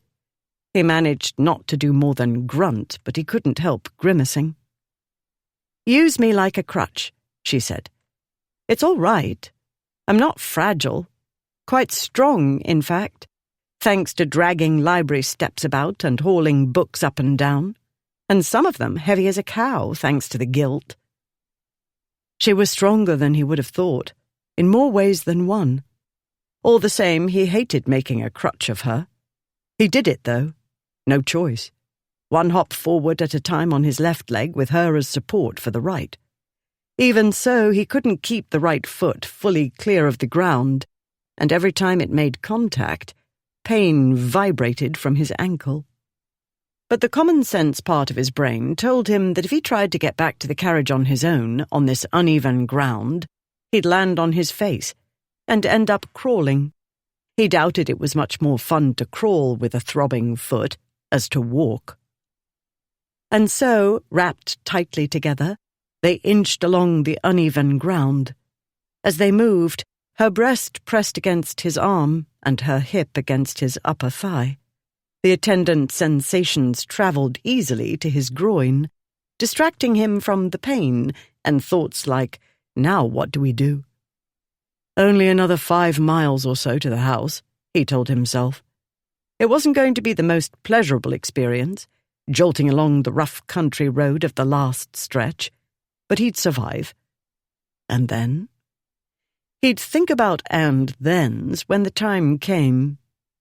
At long last, they reached the road, and he dared to look up from the ground ahead he needed to cover. The lurcher stood in the chaise's open door. "Woof," he said. Olympia caught the look in the dog's eye in the nick of time. As Cato vaulted from the carriage, she hauled Ripley out of the way. The dog failed by a very narrow margin to bowl them over. One would have thought he'd be fatigued after his chase. Instead, he was excited and apparently quite proud of himself. "Sit," Olympia ordered, and the dog sat, tail thumping. "Where on earth did I get the idea you were well-trained?" she said. "Woof." "And silent?" "Woof." She looked up at Ripley, whose face seemed paler than before. "Sorry about that," she said. "But I saw in his eyes the urge to pounce on a human, and I couldn't be sure it wasn't you he chose to greet over-enthusiastically." "I saw it too, the trickster, acting so meek and mild before," he said. "I don't doubt he behaved so well before, because he was cowed and shocked," she said. "But he's a dog, and seems to have forgotten. That tells me Bullard didn't have him for long. He'd be much more timid otherwise. Instead, he's reverted to his natural, obnoxiously exuberant personality," Ripley said. After they'd contemplated the cheerfully innocent-looking Cato for a moment, he said, "You're tougher than you look." "All those tomes, as I told you," she said. She summoned the postilion. Pale and stammering, he apologized. He'd let his attention wander, as Ripley had said, and reacted too late as a consequence. To his credit, the Duke accepted the apology without berating the fellow further. It wasn't the postilion's fault, certainly, that Cato had decided to go hunting. Then Olympia focused everybody's attention on getting her injured companion into the carriage. The process was awkward. A post-chaise wasn't the roomiest vehicle, and it took a while to get him settled. She doubted the result was very comfortable. He had to sit sideways, wedged into a corner. Propped up on the linen parcels, his injured foot rested awkwardly upon her knee. "Your knee is going to ache after half a mile," he said. "That's nothing to what your ankle will feel like," she said. "But we'll go at an easy pace." "We'll go like the devil," he said. "The faster we get there, the better. You'll be screaming like a girl. I'm not a child. A bruised foot will not have me puking and shrieking." "Grown men are worse than boys when it comes to pain," she said. "And if that ankle's as bad as I suspect, and we unequipped with strong spirits or even vinaigrette—" "Vinaigrette? As though I were a swooning debutante." "Ah, there's a picture," she said. "The wicked Duke of Ripley swooning. But since I've nothing to revive you with, I must urge you to be brave. And if you must be sick—" "As though I'd vomit on account of a few bruises." "If you must be sick, do it out of the window." Before the Duke could retort, she told the postilion to keep the horses to a walk. She used the voice she normally employed when her brothers needed discipline. With Ripley, obviously, one must dominate or be dominated. The postilion appeared to listen to both of them, but he did not spring 'em, as his grace demanded.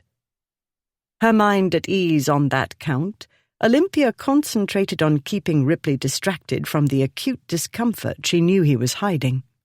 He did it well, but she was watching, and she noticed the way his mouth tightened when they travelled over bumpier sections of the road.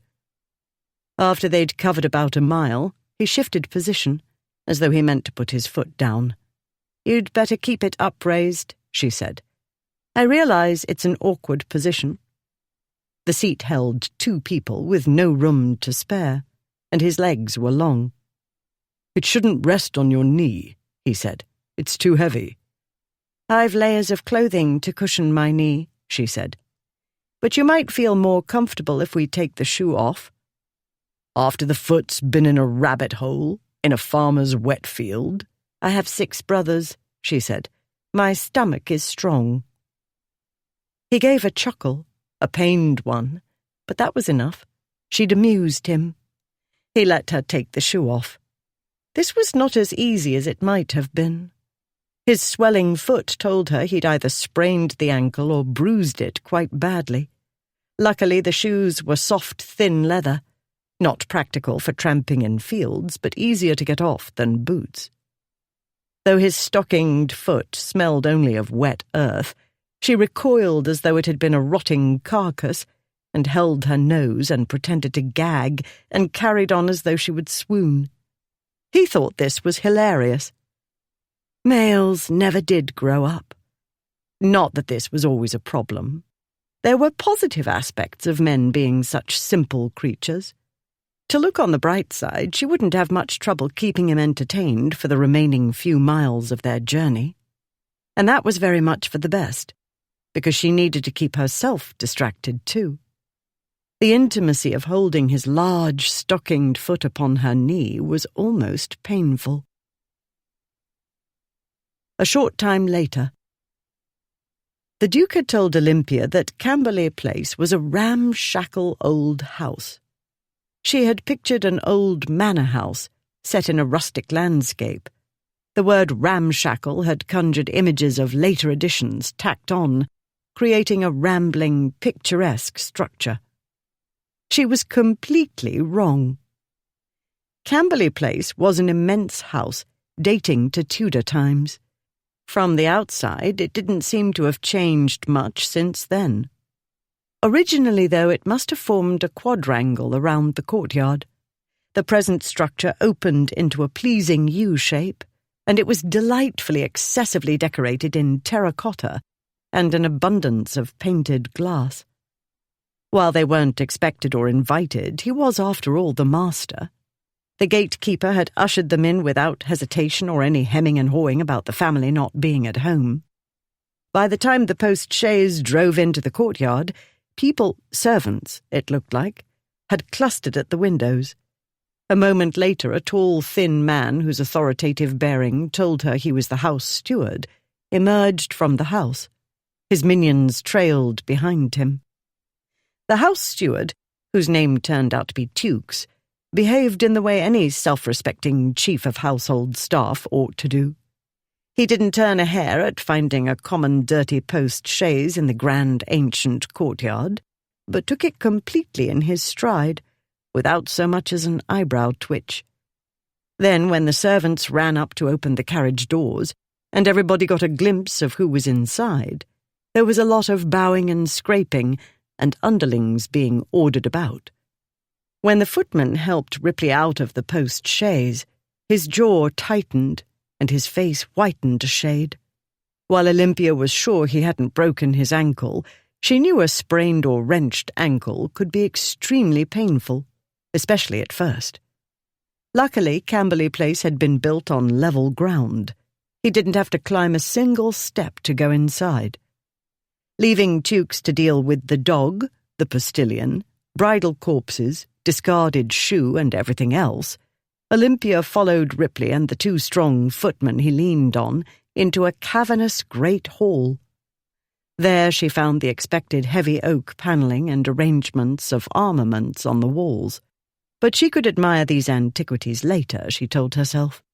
At present, she needed to prevent his worsening the injury. At least he hadn't objected to the footman helping him.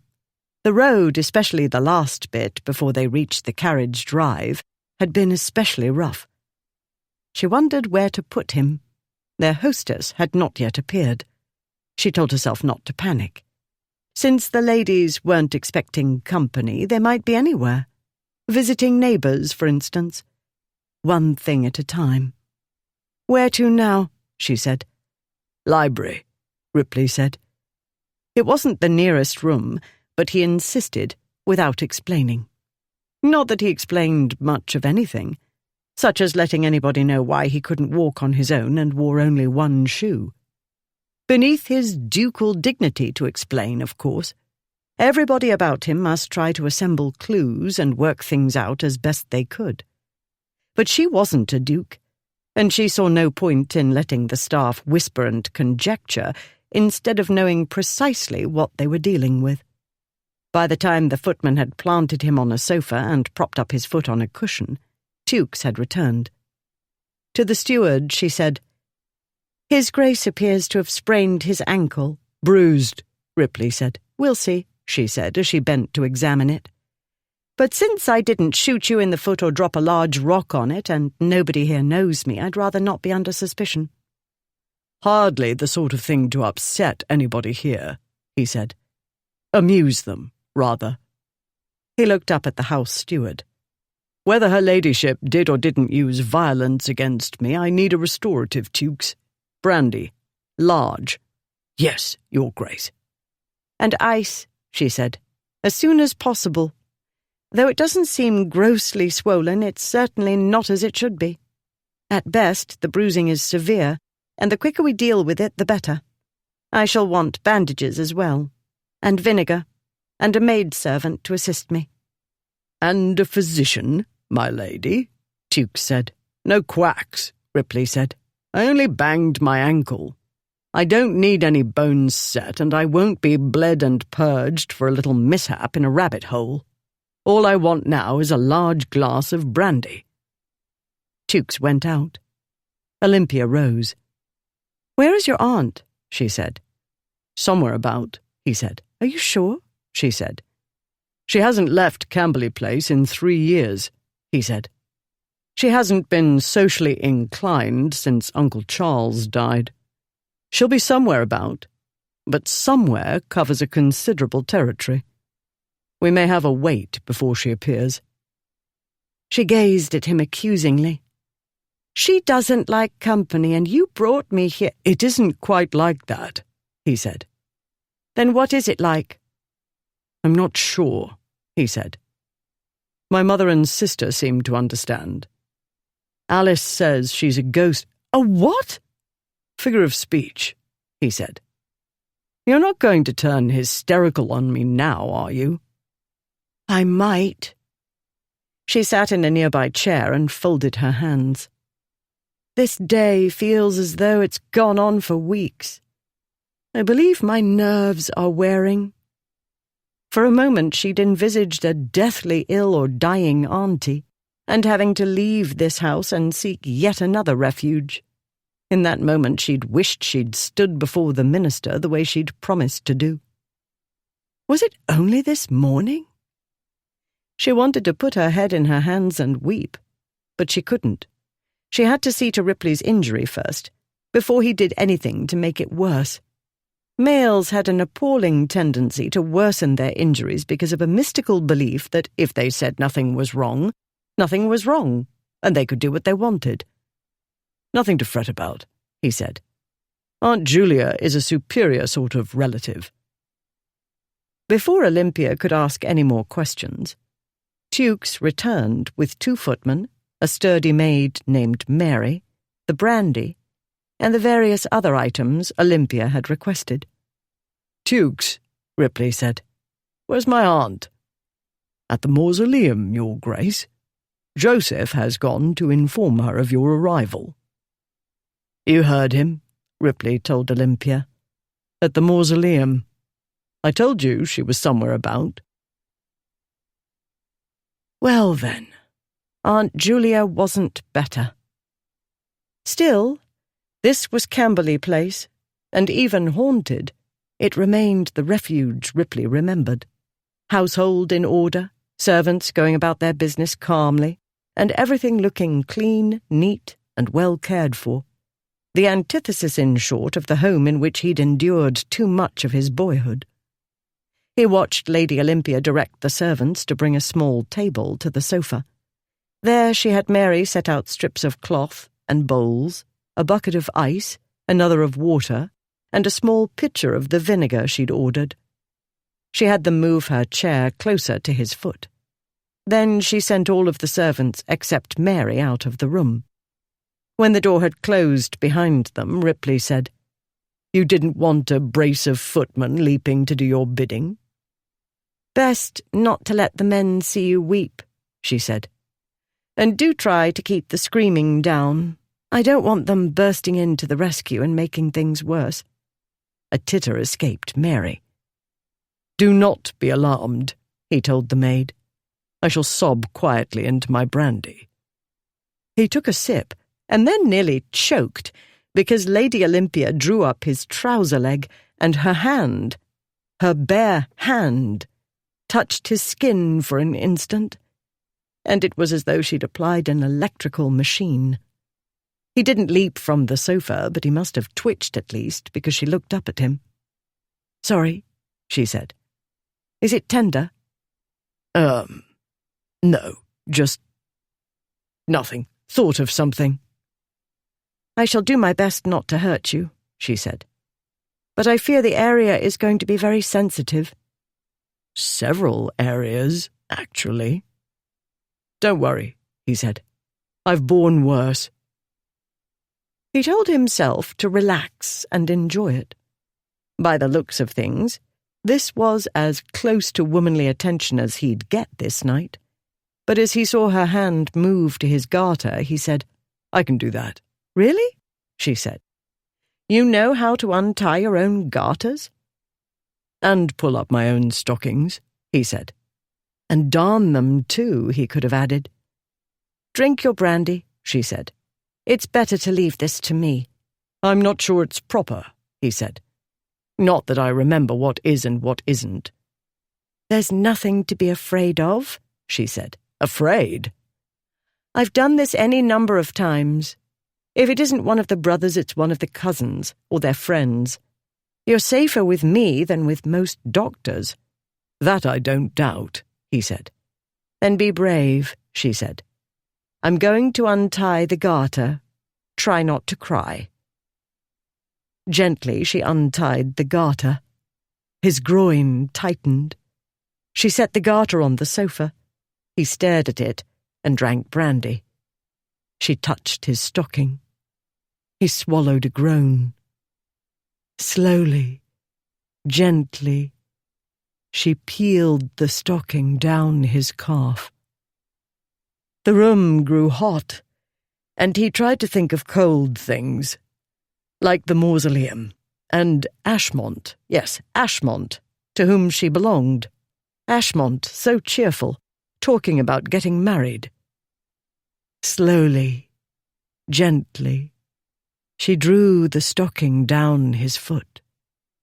Ripley's heart beat faster, and it was no good trying to stop what was happening inside him. He was a man, and a woman had her naked hands on his naked skin. A woman was touching him, undressing him. This was what he knew. The rest, he trying to reason with himself and not be a damned fool. The rest was noise, like the noise of the London streets. He drank. She slid the stocking off his foot and gave it to Mary, and he was aware of his breath coming so hard it seemed to whoosh like a wind through the library. She, innocent that she was, hadn't an inkling what she was doing to him. He would have laughed if he could have mustered the breath for it. She was so serious, concentrating fully on what she was doing. He watched her work, her brow slightly furrowed above the spectacles, her lip caught between her teeth, as she made a mixture of ice water and vinegar. She soaked the cloth in it.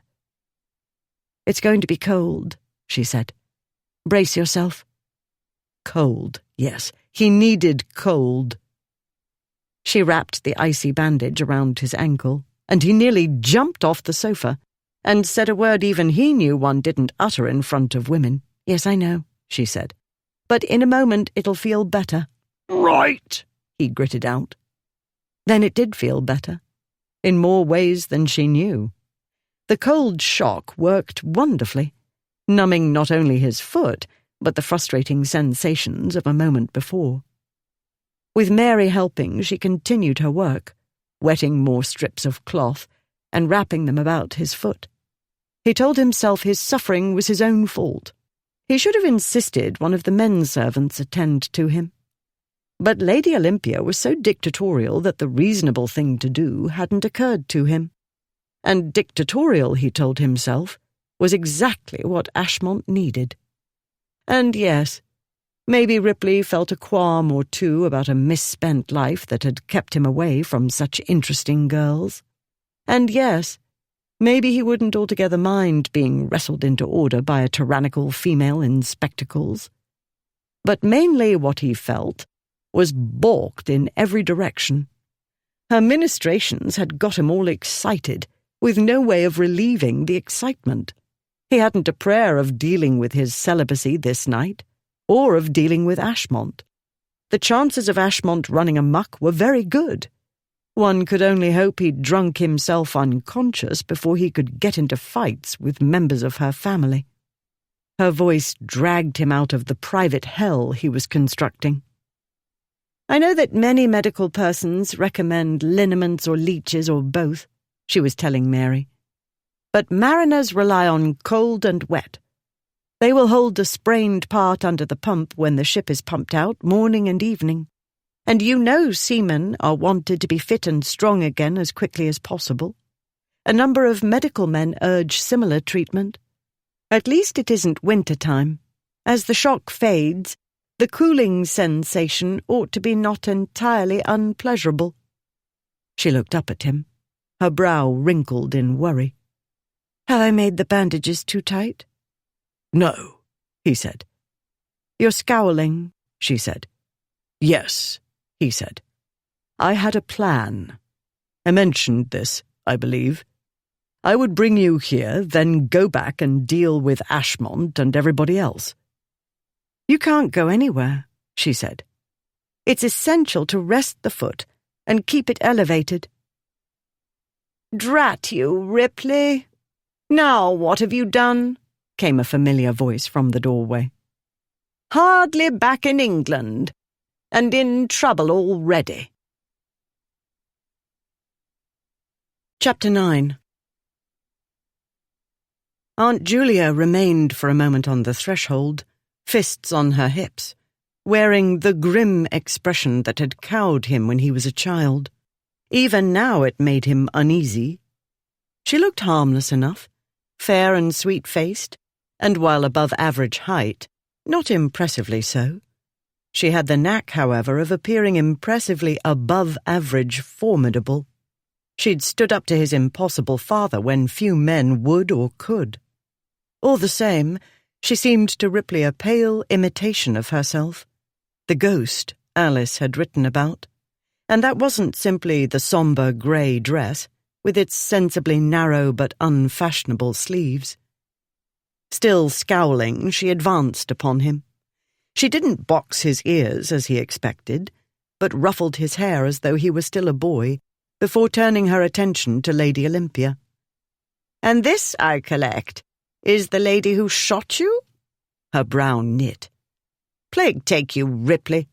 It's Ashmont's bride. What on earth were you thinking?" "Excessively intelligent, my aunt," he said to Lady Olympia. "Knows everything about everybody. Did I mention that?" "You never were good at pouring butter," said his aunt. "No subtlety." "I dare say. Aunt, may I present Lady Olympia Hightower?" His aunt rolled her eyes. "No, you mayn't. I met Lady Olympia when she was presented at court. I should know her anywhere in any event. Yet I hoped against hope my eyes were playing tricks on me today. Silly of me. How I wish your uncle were here. Of all the stupid things you've ever done, this beats them all, by miles." "Lady Olympia, it appears you are acquainted with Lady Charles Ancaster, my favourite aunt." "I disown you, as of this moment." "Auntie Julia, don't be cross. Can't you see I'm wounded?" His aunt gave him a look that would have shrivelled a better man. Not being a better man, he bore it as he'd borne any number of disapproving looks, though her opinion counted for more than others did. "In fairness, Lady Charles," said Olympia, "I was the one who did the stupid thing, and the Duke has been my knight in—" "Don't say that," he said. "The Duke has been trying to save me from myself. He even tried to make me see reason." Aunt Julia studied his companion for a moment. "Hugh tried to make you see reason? My nephew? This great useless hulk of a fellow? Now that is something I should have liked to witness." "I'm not entirely sure she did a stupid thing," Ripley said. "And when she wouldn't give it up, of course I went along." "That goes without saying," said his aunt. "Then what? You drove her to violence?" She moved to examine his foot. "Neatly done, Lady Olympia. But had you not considered amputation?" "Don't put ideas in her head," Ripley said. "I'll need all my limbs to clear up this business, which I had intended to do this evening. The Fates, however, had other ideas." "Fate, indeed. You weren't looking where you were going." "I wasn't looking to step into a rabbit hole, I agree." He'd been looking at Lady Olympia in all her finery, so dashing and splendidly feminine, and whistling like a man. "We were trying to catch a runaway dog who deceived us into believing he was properly trained," Lady Olympia said. "I advised Tukes to have him taken to the stables. I didn't like to bring a strange canine into the house when I'm so uncertain about his manners." "A runaway bride," said his aunt. "A runaway dog. An incapacitated nephew. It seems the evening's conversation won't be boring. Come, Lady Olympia. You must be longing for a respite from my nephew, not to mention wishing for the sorts of things a lady needs when she finds herself a stranger in a strange place, unsupplied with luggage, servants, or anything else necessary to her comfort." "Our departure was hasty," Ripley said. "We hadn't time to—" "Really, Hugh, I'm not completely in my dotage. You needn't point out the obvious. The servants will make up the bed in your uncle's study for you. If I catch you trying to climb the stairs, I'll shoot you." She was bearing Lady Olympia away when he remembered. "Where's my sister got to, by the way?" "Alice?" "I've only the one, last I heard." Aunt Julia shrugged. "She was here for a time, and I was glad to see her. But what is there for her to do in this gloomy place? I sent her with Georgiana to the Drakeleys' house party. I refer to my youngest daughter," she explained to Lady Olympia. Turning back to Ripley, she said, "Alice won't be bored there. You know the Drakeley boys adore her." "Excessively, I always thought," he said. "That is her husband's problem," said his aunt. And out she went, taking Lady Olympia with her and leaving Ripley to wonder why Alice hadn't gone back to London, to her spouse, instead of in the other direction, where her beaux lurked. After helping Olympia wash off the dust of travel, Lady Charles's maid, Picard, had gone in search of something suitable for the guest to wear to dinner. This left the two ladies to enjoy in private the tea Lady Charles had ordered, as a restorative after your trials. Olympia had remembered her as soon as she saw her, but had not expected to be remembered among so many debutantes, from 7 years ago no less. Besides, Lady Charles had always travelled in diplomatic and political circles, whereas Mamma and Papa gravitated to the sporting types. Their paths had rarely crossed. The lady was about Mamma's age, and like Mamma, had not lost her looks. There the resemblance ended. Ripley's aunt was altogether different in manner. She had a fearless air, and she was infinitely more organised and orderly. A strong woman, in character and confidence. And sad, too. The subdued grey dress would have told the tale, even if one failed to see the sorrow shadowing her hazel eyes. It was so like Ripley's lack of consideration, Olympia thought, to bring a stranger here to intrude on the lady's grief. "You'll wonder why I waste my breath scolding my nephew," Lady Charles said after she'd poured. "But somebody must, and fiercely, even though he won't heed. Since he had the wits to bring you here, however, one must admit he isn't entirely bereft of sense. Well then, you are my first bolter. I did wonder how Ashmont won you over, a sensible girl like you. But there is Alice, wed to that blackguard Blackwood. Did she have the sense to abandon him at the altar? And so, you see, I am of two minds. I appreciate the feelings that drove you. On the other hand, my dear, this will be rather a muddle to sort out." "Yes, I know." Then, to her dismay, Olympia wept as she'd wanted to do before, in the library. Lady Charles stood up quickly and moved to give Olympia's shoulder a sympathetic squeeze, as she said, "Men," in exactly the tone to make Olympia laugh and sob at the same time, like a complete ninny or hysteric. Her hostess had hardly sat down again before the ninny hysteric was telling her story in all its not making much sense, although leaving out the parts about naked dukes and more than friendly kisses in post-chaises. "Ah, I was not aware that brandy came into it," said Lady Charles at the end. "That explains a good deal." Her lip trembled, and for a moment Olympia thought she'd weep too, perhaps reminded of her own wedding day. Instead, the lady laughed, and heartily, and while she did, the cloud that seemed to hang over her vanished, and the atmosphere lightened and brightened. At that moment Olympia understood, in her heart as well as her head, what made this aunt special to Ripley. But the laughter subsided too soon, and her hostess said, "The first thing we must do is set your parents' minds at ease." "I should have sent a message myself, but at first all I could think of was getting away, and then I didn't know what to say. I've hardly known my own mind." "As I said, the brandy explains a good deal. Then, too, we must keep in mind your travelling companion. Not the type to contribute to clear thinking."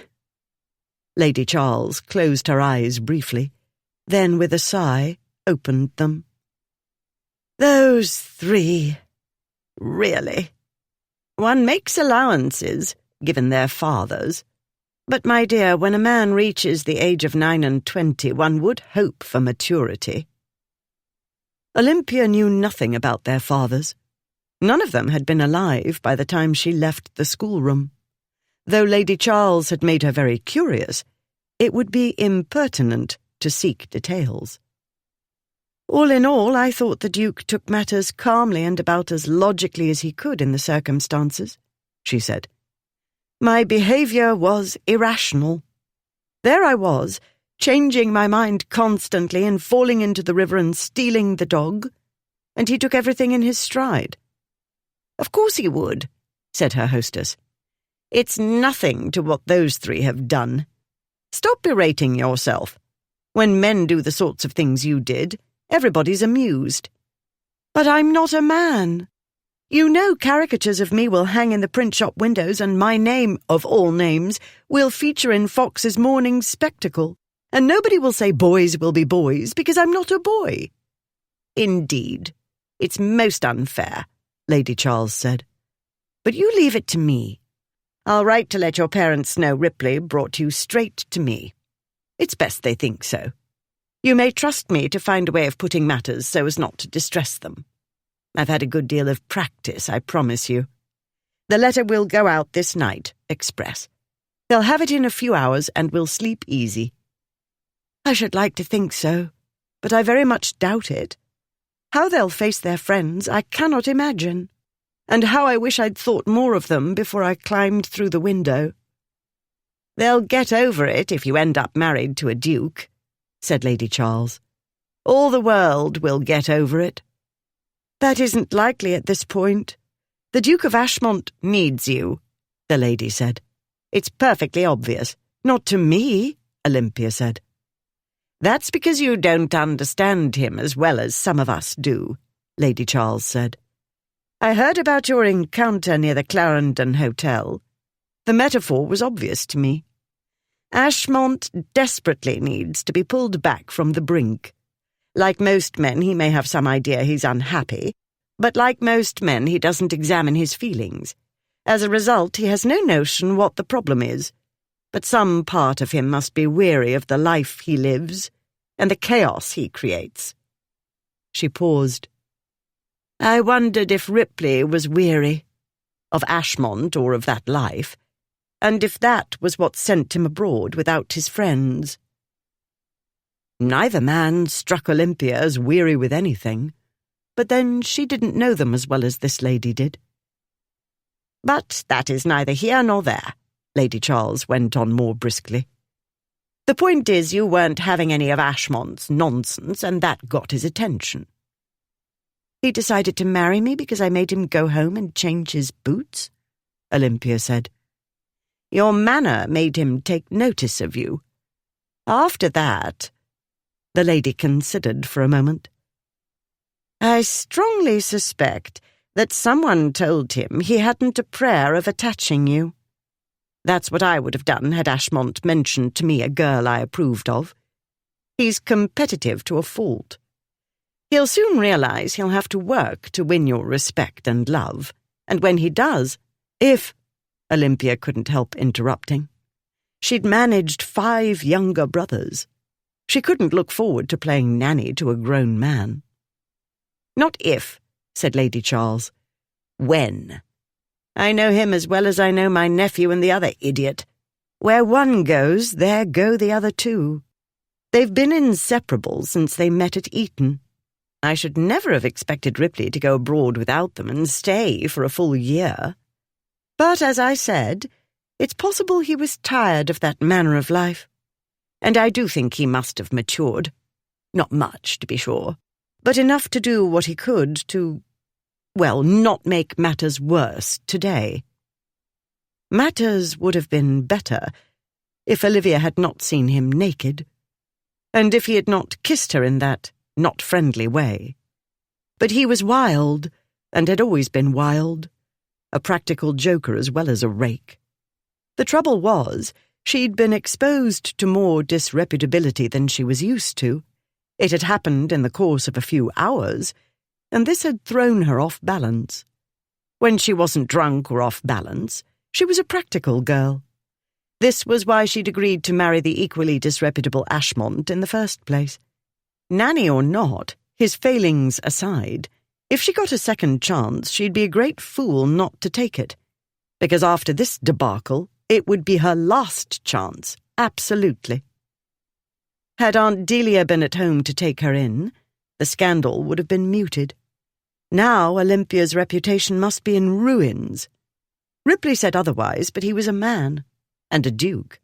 He had no idea how quickly and harshly women could be judged. She'd travelled all day and into the evening in a closed vehicle with one of their disgraces. The world would soon get wind of the scenes enacted en route. She was descending into despair, horrific satirical prints filling her mind, when Lady Charles spoke.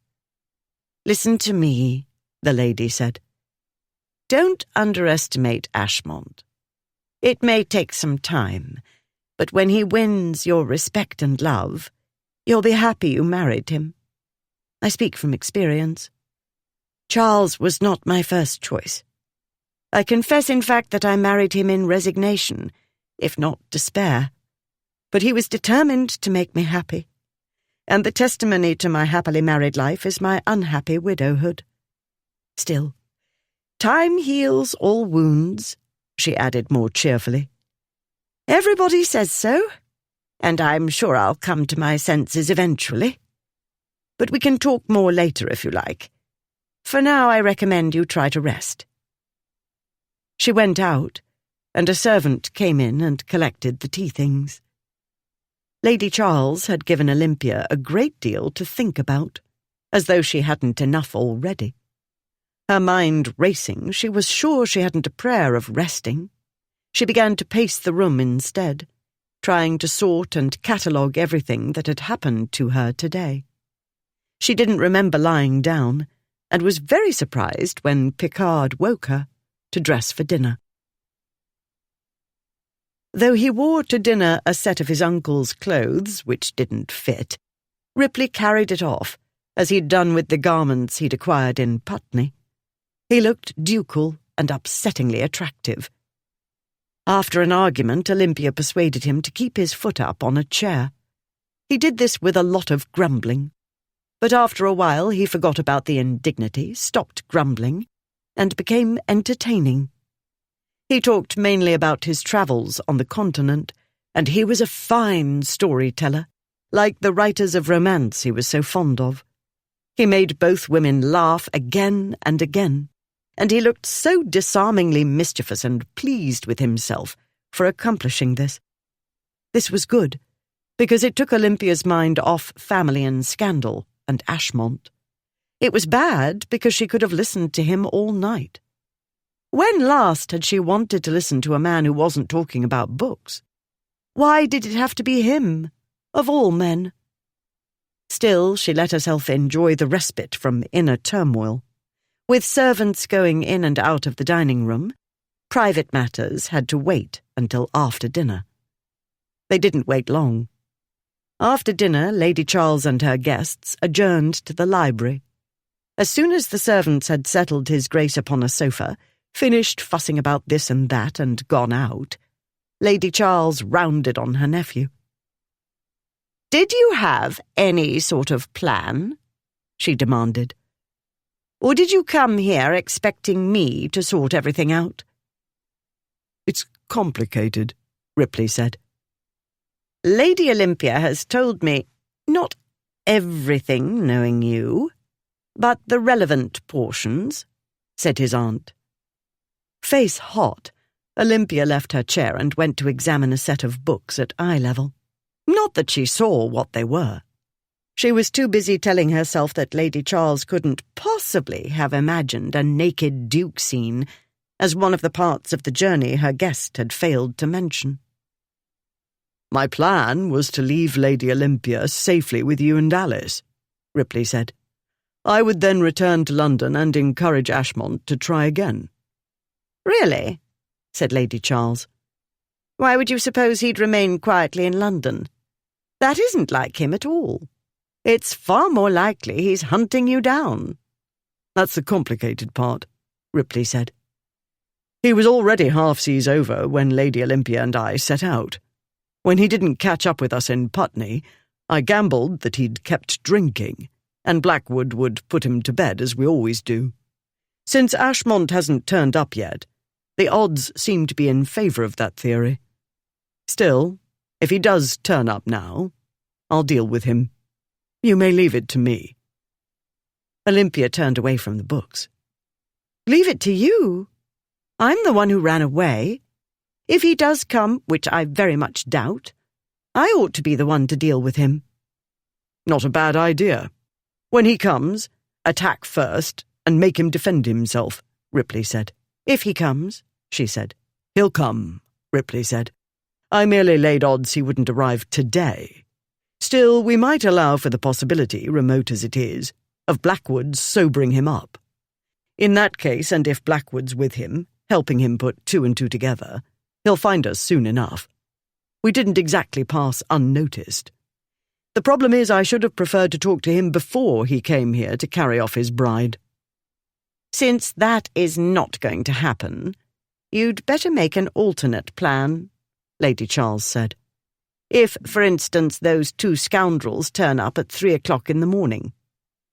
"You assume he wants to carry me off," Olympia said. "If I were he, I'd come only to tell me good riddance. Actually, I wouldn't bother to come at all." "He'll come," the aunt said, with the same unshakable certainty as Ripley. "It's only a matter of when," Ripley said. "You may have 6 brothers, Lady Olympia, but that doesn't make you an expert on Ashmont. He's competitive to an extreme, as well as used to having his own way and getting what he wants." "And which of you isn't?" Olympia said. What male isn't? What about his masculine pride? I deserted him in front of everybody. You're looking at this the wrong way, he said. You're a woman, his woman. His pride will tell him to vanquish whatever made you run away. What you need to keep in mind is, he can't resist a challenge. Remembering what Lady Charles had said, Olympia looked from her hostess to him. A challenge? Ashmont's always had it too easy with women, Lady Charles said. This may have something to do with the kinds of women with whom he associates, but the fact remains. And so my appeal is that I'm difficult, Olympia said. And different, Ripley said. You're nothing like what we're used to. Different and difficult, she said. Exactly. Such irony, she thought. Being different and difficult was what had got her banished to the wallflower, chaperone, and elderly department.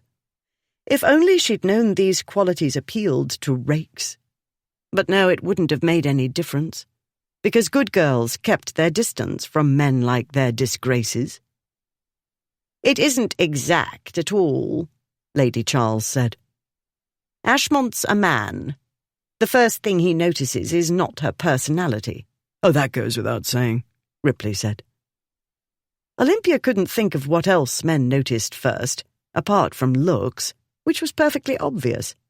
Since they failed to notice hers, she clearly wasn't up to par. No, it doesn't, she said. Ripley rolled his eyes. Use your head, the one with the big brain inside. If you weren't pretty and shapely, he wouldn't have courted you, challenge or no challenge. He said it as though it were the most obvious thing in the world. Pretty and shapely. Right. That was why she had to fight the men off with a stick. Never. 7 years. One offer from an elderly scholar. Pretty and shapely. But only look at who said so. The Duke of Ripley, a famous libertine and ne'er-do-well. And here she was, going hot and fluttery, when everybody knew rakes were completely undiscriminating. What he won't want you for is your mind, Ripley said. He won't realize you have one, and that's probably for the best. He'll think he's the clever one and you can wrap him about your finger. Lady Charles smiled. Of that I haven't the slightest doubt. Listen to my nephew, Lady Olympia. He knows whereof he speaks. Olympia gazed at his Grace, who half reclined on the sofa, like a pasha in the harem. Instead of a hookah, he held a glass of wine in his hand. He was swirling it, his dark head bent as he peered into it, as though he read her future there. The thought came into her mind, and then it was too late, because she couldn't unthink it. Ashmont isn't the one I want to wrap about my finger. And that was when she realized, finally, how much trouble she was in.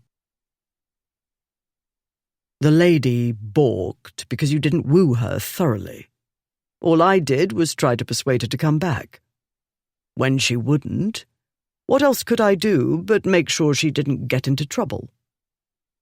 That, or something like it, summed up what Ripley had intended to tell his friend.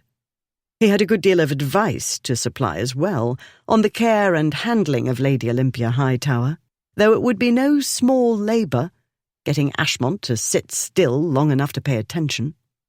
First he'd want to punch Ripley in the face. Then Ashmont would want to sweep the bride off her feet. The two likelihoods still held. The trouble was, Ripley wasn't going to get to Ashmont ahead of time. The trouble was, here was the intended bride, dressed fetchingly if not quite as dashingly as before.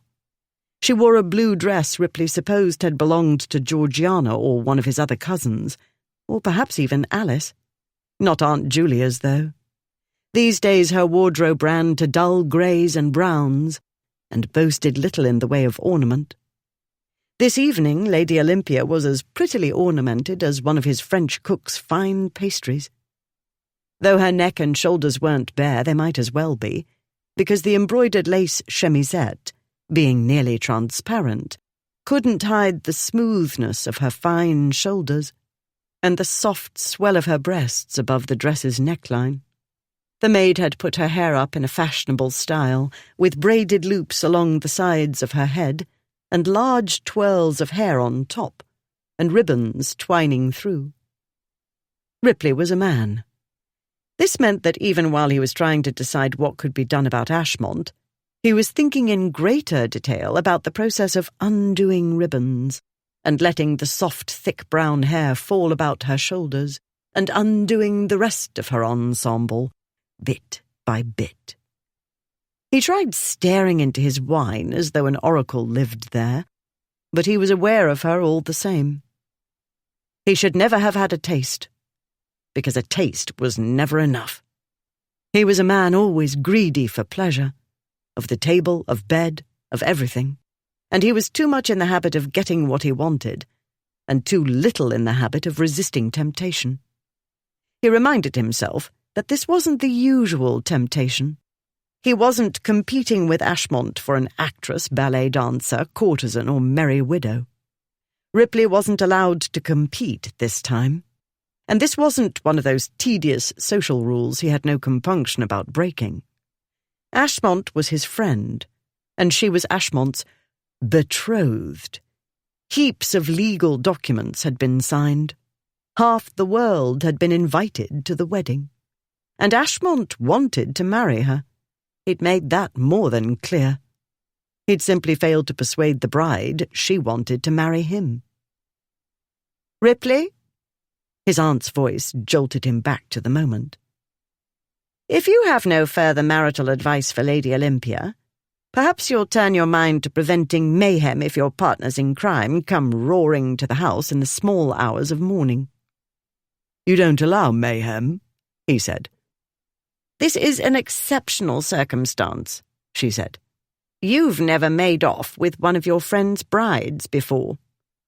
"To be strictly accurate, I made off with the Duke," Lady Olympia said. "I went willingly," he said. "No, you didn't," she said. "Not at first," he said. "But you won me over by degrees." He watched her colour rise. She'd blushed before when he mentioned her figure, and then, of course, he'd had to emphasize her shapeliness in order to watch the blush deepen. Well, what was he to do? She was pretty and shapely, and she tasted good, and when sainthood was mentioned, his name would not come up. "Ashmont will have to understand that," he said. "You ladies make much ado about nothing. It's quite simple. If he and Blackwood turn up in the middle of the night, the servants are not to let them in, but to come and get me. If my friends grow obstreperous in the meantime, set the dogs on them." His aunt might have given up on house pets, but every estate had men and dogs guarding the property. "Either way, I'll deal with them as I've done 1,000 times before. And, Auntie, if you don't mind being roused from your bed, you might glare at them as you do so beautifully." "And I'm to do what?" Lady Olympia said. "Cower in my room?" "Read a book," he said.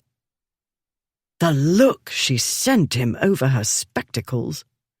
It made a man want to pick her up and nothing. This was very bad. He'd better deal with Ashmont very soon. "And speaking of dogs," he went on, "Ashmont knows the house. In the event he proves sneakier than one expects, you might want Cato with you this night." "Cato?" she said. "For all we know, he'll welcome intruders and lick their faces. We've no indication he's a guard dog." "He's a hunter," Ripley said. "You saved him from a shocking beating. He'll protect you. Even from me." Not that he'd do anything improper. Out of the question. She was Ashmont's betrothed. She wasn't innocent. There existed a few rules even Ripley didn't break, and so he would not make up excuses to check on her after she'd gone to bed. Yes, he would very much like to see her in her nightdress, and out of her nightdress. And what a bloody waste of fantasy. No wonder he and his friends kept away from virgins and respectable matrons. Can't do this, can't do that. I won't have that dog in the house until I know I can trust him, Lady Olympia said. He should have come when called. We should not have had to chase him. If he'd behaved as he ought, you wouldn't have stepped into a rabbit hole. He'll remain in the stables or wherever they've put him until— She broke off, frowning. Aye, there's the rub, Ripley said. Until Ashmont comes and carries you off? Or your parents? Nonsense, said Aunt Julia. Lady Olympia will remain here for as long as she likes. I've written to promise her parents I'll look after her, and I shall. She'll be perfectly safe, and nobody will carry off anybody. You, meanwhile, will manage your fool friends. Tomorrow we'll see about the dog. Lady Olympia, you need more rest than you think you do. Let's make an early night of it. If those two ridiculous men arrive this night, I'd rather be upstairs, where I can prepare myself for the encounter, with boiling oil, if necessary. Once more she took Ashmont's bride away. All for the best, Ripley told himself. He was doing too much thinking, and he couldn't keep his waste-of-time thoughts in order. There was nobody nearby to cure the celibacy that made them so difficult to subdue, and he was incapable of going out to find a cure. He glared at his damaged foot. How many days would this cost him? And how was he to get through them without losing his mind? The following morning. He can't ride to London, Olympia said. He should not have come this far. He was not to put any weight on his foot. Everybody knew that. She had gone down to breakfast rather earlier than she was accustomed to, on account of being woken by a bad dream. In it, Ashmont had been pounding at the door, and Ripley and Cato had leapt through a window to knock him down. But while Ashmont and Ripley were fighting, Bullard had caught hold of the dog and started whipping him. Her conscience plaguing her about abandoning Cato in a strange place, she'd been unable to go back to sleep. Instead, she'd made a quick breakfast before hurrying to the stables, where a groom informed her that His Grace had ridden out a short while ago. He was headed to London. "I'm sorry, your ladyship, but we didn't know His Grace wasn't to go," the groom said. "Even if we did, we'd have had a job trying to stop His Grace doing what he wanted to do." That reckless man! I don't doubt he pulled off the bandages as well. Not that they'd do much good if he meant to tramp about stables and ride to London. He would have been sorry, I promise, before an hour had passed, and by then it would be too late. She stroked Cato's head, and he licked her gloved hand. "Why didn't you stop him?" she said. "It's a pity I hadn't time to train you to take the tail of his coat between your teeth. But no, he's a grown man, and if he wishes to behave in a self-destructive manner, wiser persons or canines can't stop him. We'll go for a walk, Cato, and see what your manners are like, and we shan't trouble our minds with the Duke of Ripley's determination to cripple himself." That was the rational thing to do. Let him go. Deal instead with the dog, who, bad manners or not, would be infinitely more manageable and far easier to train than a spoiled, reckless nobleman. "Woof," said Cato. She looked down at the dog, who returned her regard, eyes bright, tail up and wagging. "Ah, but you are reputed to be a hunter, are you not?" she said. "Shall we see?" To the groom she said, "I shall want a carriage." She explained what she wanted it for. Then she took off at a run for the house. Chapter 10. This was not a mistake, Ripley told himself. Another day in Lady Olympia Hightower's vicinity, and he'd turn into a gibbering imbecile. The way she'd looked at him when he said she was pretty and shapely, the way she'd coloured, and the light in her eyes. She'd gazed at him the way another woman would if he showered her with diamonds. He told himself it was normal, enjoying her blushes, but it wasn't normal for the recollection to follow him to bed and haunt him. It wasn't normal to feel guilty and unhappy and angry with the world on account of a woman. Celibacy couldn't be that poisonous. Something more was going on, which he was not going to think about. He wasn't going to think at all. He was going to put her behind him and do what needed to be done. He was going to do the right thing because he was the bloody knight in shining armour. For every goddamn body, including Ashmont, who couldn't be sober for his own wedding or pursue his own runaway bride, and was taking his own bloody time about finding them, though Ripley had done nothing to conceal himself, and half the world must have recognized him as he passed. Could one have left a clearer trail? Ought Ripley to have posted signs? Meanwhile, his ankle, which had seemed well enough this morning when he set out, had decided to make this morning more hellish than it already was. Only 2 more miles or so to Cobham and the George Inn. He'd rest there. No, he wouldn't. After travelling what? 6, 7 miles? He ought to have covered twice the distance by now, ankle or no ankle. But he was so bloody tired, sick and tired. He hadn't slept, thanks to her. The naughty dreams wouldn't have been a problem. He had them all the time. But these weren't the only kind. She'd appeared in her bridal rig, all virginal white, her face glowing, and he'd lifted her into his arms and carried her away from a furious Ashmont. In another, she'd appeared in the wedding that hadn't happened, standing next to Ashmont but looking at Ripley through her veil, her eyes dark. He'd watched tears stream down her face, under the veil, until it was soaking wet, and her dress was wet too. Then it was raining and they were on the boat and she fell into the river and it carried her away out of reach, while he roared her name. He'd awakened in a cold sweat. After that he hadn't wanted to try to go back to sleep. He'd waited until the first hints of daybreak and pulled on some of his uncle's clothes. Why in blazes did Aunt Julia keep them? How was she to get better if she clung to what she couldn't have any more? Stop it, he told himself. He'd got away undetected. That was what mattered. Not long after leaving Camberley Place, he'd stopped at the Talbot in Ripley, his namesake town. There he'd nursed a tankard to make up for the breakfast he'd missed. He shouldn't have stopped so soon or for so long. He'd wanted another tankard and another, and he wanted to blame it on his peevish foot. But the fact was he couldn't seem to pull himself together. He'd wanted to turn back. Still wanted to. Which he couldn't do. There was nothing for him there. So here he was, plodding along at the kind of pace he supposed her Lord Men's preferred.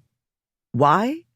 Because her ladyship had taken so much pains with Ripley's cursed ankle. Desperate as he was to get to London, he couldn't bring himself to undo her work. Not to mention, he couldn't appear crippled and weak when he met up with Ashmont. So more torture.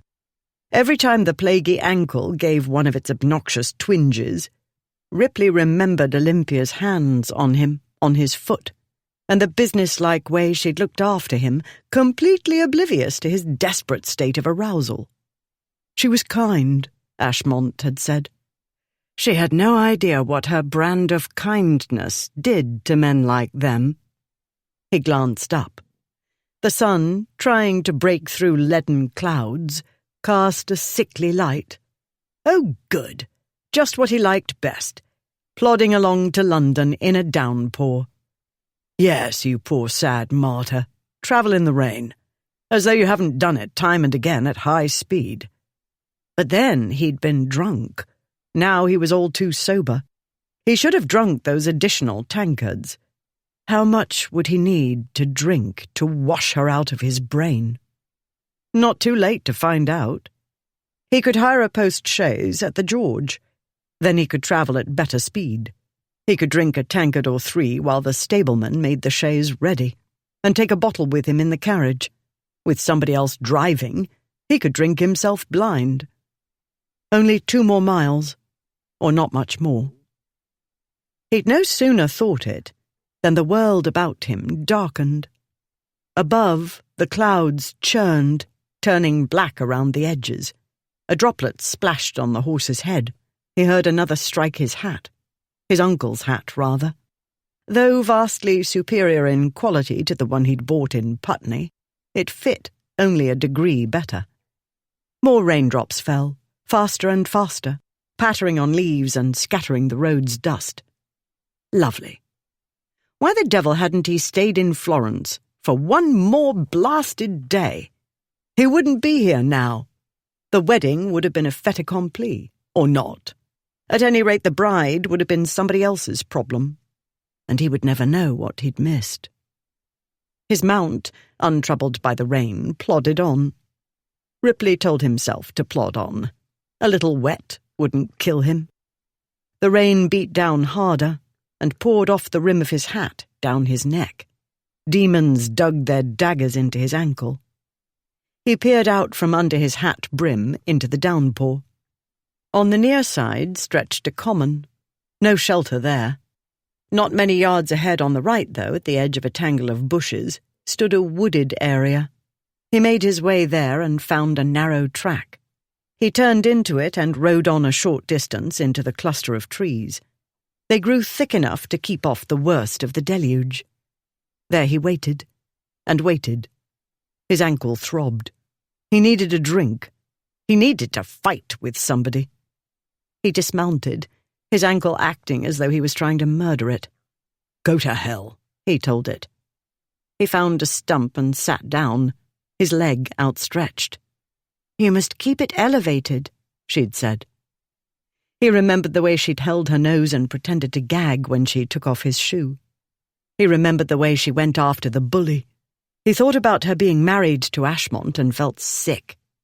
He told himself not to think about it, but this time he couldn't make it go away. An eternity later, the rain began to abate. He looked up through the dripping trees. The sky was lightening. The horse tossed its head. Something rustled in the bushes. Ripley looked that way. "Oof!" Cato trotted toward him, tongue hanging out. "Good boy," called a familiar voice. Behind Cato, striding along the muddy path, came Nemesis. "You stupid man!" Oh, he was. Because the sound of her voice made the skies turn blue and the sun burst out in golden glory, and in short, he came perilously close to weeping with relief. He dragged his stiff body up from the stump. Yes, he was deranged. Perhaps she'd made him so. Still, he had manners of a sort, where relevant. And she, after all, was a lady. A gentleman rose when a lady appeared, no matter who she belonged to and how she plagued him. "What on earth do you think you're doing?" he said. "What does it look like?" She wore what looked like one of Aunt Julia's dresses. Narrow-sleeved and of a dismal shade of brown, it fit completely wrong. While she and his aunt were nearly the same height, their shapes were different. The waist hung some inches below where he estimated Lady Olympia's navel to be. The shoulders didn't follow the perfect slope of hers, and the bodice was in places her breasts weren't. The hat, as sombre as the dress, and topped by a single drooping feather, sat at a tipsy angle upon her head, the ribbons tied clumsily. He felt as though he'd drunk exactly the right amount of fine champagne. He realized she'd made him feel that way from the moment she'd ordered him to help her with the window. Making his expression surly, he glanced at the dog. "You hunted me down," he said, "with the dog. You are a dangerous woman." She stood, hands on hips, eyeing him up and down. "Mad, perhaps, trying to save you from yourself." "Sit, for heaven's sake." Cato sat. Ripley did not. "The masculine mind is truly a wonder," she said. "Are you trying to cripple yourself? Have you any idea of the damage, the permanent damage you might do?" No, I don't, because there won't be any. I've sprained parts before. I shouldn't have let you coddle me. Those sailors you were talking about? You think they get to loaf about the ship in between cold seawater treatments? You're not a sailor. You're a spoiled, self-indulgent nobleman. If you're talking about recovering from boyhood injuries, remember that your boyhood passed a long time ago. Boys' limbs are still growing. They mend quickly. You're a grown man, all except the brain, and it's different for you. I'm not a fat old hypochondriac either, he said. You seem to have confused me with your Lord Men's. She blinked once. No, I can tell you apart easily, she said. My Lord Men's wears a wig. You have more hair than wit. I never tried to pass myself off as a scholar, he said. Men's was, though. A highly regarded one, the pompous ass. Because I won't meekly do what you think I ought, I'm brainless. He wanted to meekly do whatever she wanted him to do. He needed to be shot, preferably in the head, where it would do some good. Obstinate, too, she said. Go ahead. Lean on the horse or the tree. It's killing you to stand upright, but you'll do it, by Jupiter, won't you? For no better reason than to prove whatever it is you have to prove. He wanted to lean on her. I have nothing to prove, he said. I had a plan, as I mentioned last night. I saw no reason to change it. I'm going to London. Saw no reason, she repeated, shaking her head. How I wish I'd dosed you with laudanum. She looked at Cato. It's exactly the same as talking to boys, which is like talking to a brick. She took a deep breath and let it out, which created mesmerizing movement in the bodice. He knew better than to tell himself not to look. He was a glutton for punishment.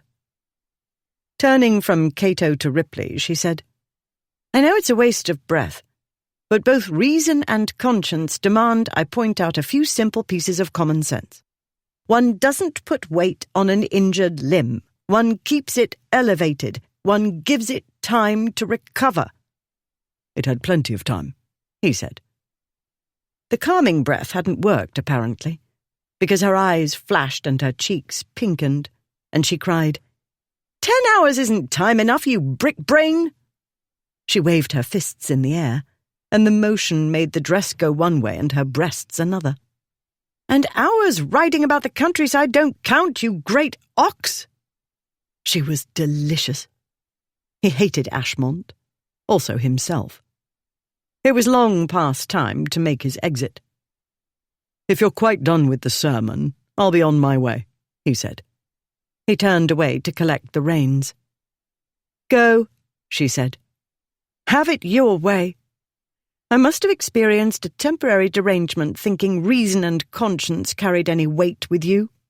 You're impossible, the lot of you, hell-bent on self-destruction. I ought to know better, but no, I must come out on this wretched day to rescue you from your folly, because you did what you could to rescue me from mine. Rescue you, any of you, what a laugh. Well, it's but one more error of judgment. I apologize for interrupting your journey. He heard a furious rustle of skirts and petticoats. He knew he ought to ignore it and get on the horse and get himself far away. But he'd always had a problem with oughts. He turned in time to see her start away, head up, back, ramrod straight. That back. The hint of impatience in her walk. More than a hint at present. What a cur he was. She'd looked after him. She'd done what she could to help him heal. And he was what he was. He couldn't change his character and he couldn't change the past. He couldn't make it come out that he'd been the one in front of the Clarendon Hotel that day. Damn it, Olympia! He limped after her. She marched on. I don't care what you do. You'll go lame. You'll never dance again. It's nothing to me. I can't stay there. At my aunt's, he said to her back.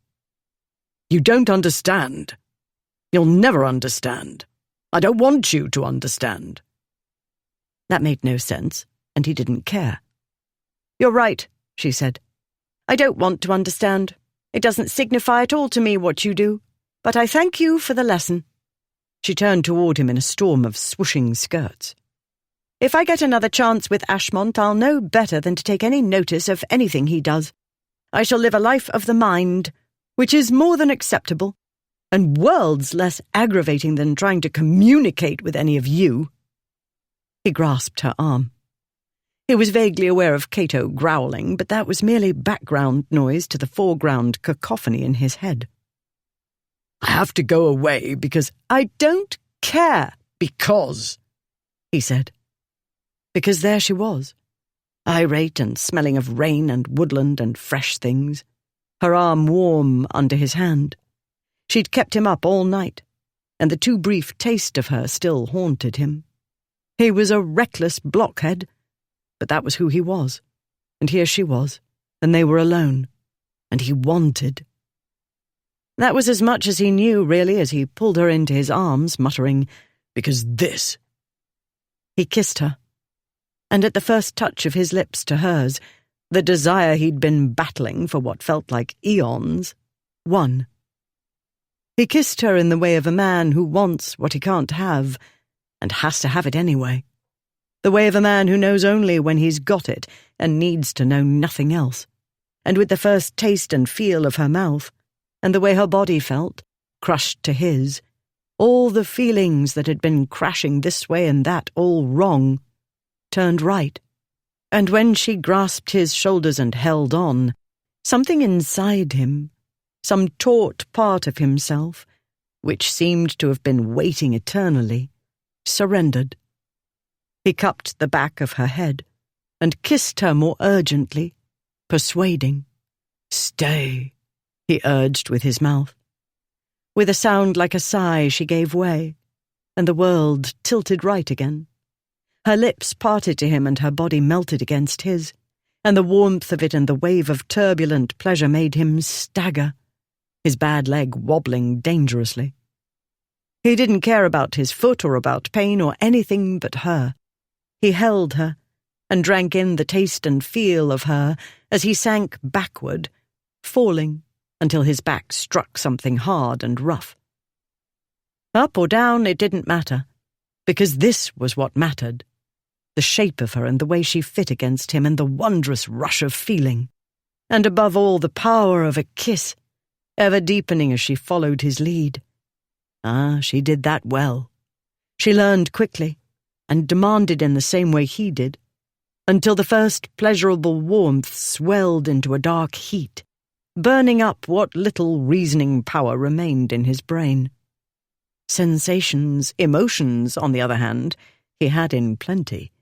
They swamped the inner voice trying to remind him who she was and what was right and what was wrong.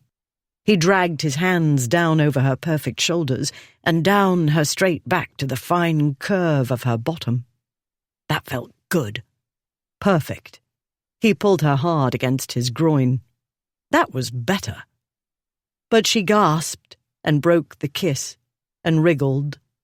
The spell broke, and he had no choice but to ease his strangling grip.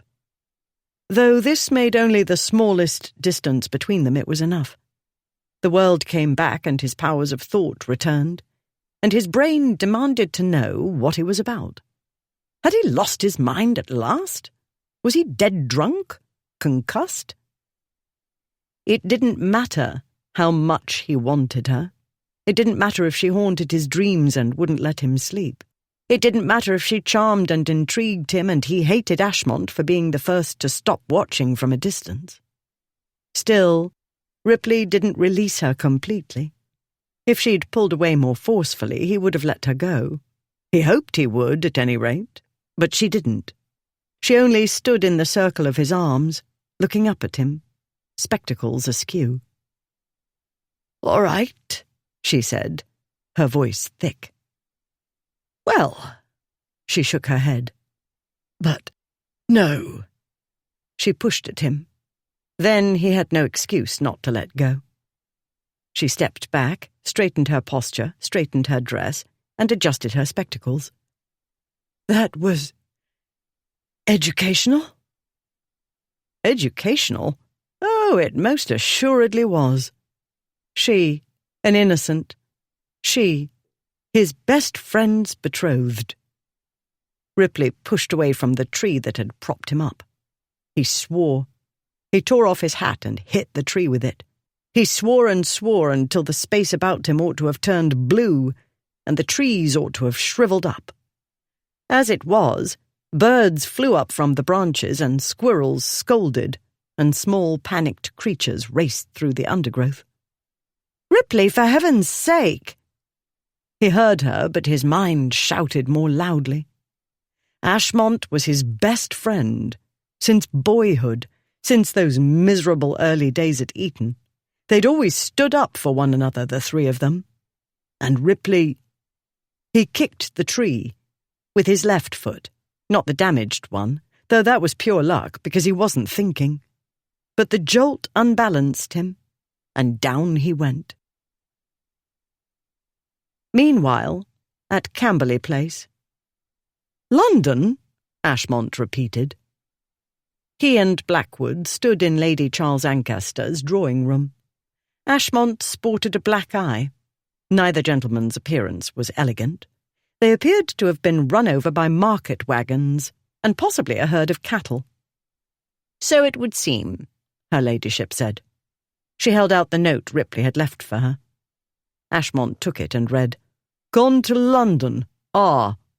He turned the note over. The other side was blank. "That's all?" "He deemed it sufficient," she said. Blackwood and Ashmont nodded. They rarely explained themselves either. It did not occur to them that Lady Charles, too, might leave a great deal unsaid, including highly pertinent information. "London," Ashmont said. "We thought so, didn't we? Gone back to London, we said. Wild goose chase. But then all the clues, you know." "He did come here," Blackwood said. "Didn't go straight back to London. We weren't wrong." "When you didn't appear last evening, we all assumed you'd remained in town," Lady Charles said. "What a comedy of errors this has turned out to be." "Dash it! Did he think we wouldn't give chase?" Ashmont said. "Didn't he mean for us to do it?" "On the contrary, we had been expecting you," Lady Charles said. "In fact, I should have thought you'd arrive before my nephew did, or soon thereafter. His journey turned out more complicated than anticipated." "Ours too," Blackwood said, glancing at Ashmont. "We had an annoyance in Putney, riot act read, that sort of thing." "Indeed," Lady Charles said. She put up her glass and studied his eye. "The bruise looks recent." "That happened after the, misunderstanding," Blackwood said. He fell down some stairs. "Something I ate didn't agree with me," Ashmont said. "Sick all night, or I would have come, dash it." "Something you drank, most likely," Lady Charles said crisply. "A fine start to wedded bliss this is. I had hoped that even you could get married without making a muddle of it. And to such an admirable girl, too." "I know she's admirable," Ashmont said. "Saw it at once. Wondered why I didn't see it before. But wasn't thinking of marrying before, you see." "Had you made your feelings clearer to her, she might not have run away," her ladyship said. Ashmont frowned. "Yes, didn't woo hard enough, so everybody tells me. But I did, you know. Told her all about the library like that is, as I knew I ought. And she seemed pleased." "We're not sure she did run, exactly," Blackwood said. "We suspect it was Ripley's joke." "Do you indeed?" said Lady Charles. "It puzzles me why a clever girl like Olympia would have gone along with him." "That's what her brother said." "Regardless of her motives, your behaviour has not been calculated to please," said her ladyship. "You were too busy fighting and drinking yourself sick to hurry after her and coax her back." "Extenuating circumstances," Blackwood said. Lady Charles's expression chilled a degree further. I shall not attempt to imagine what they were. I shall merely tell you that in her place I should have been greatly disappointed in my suitor.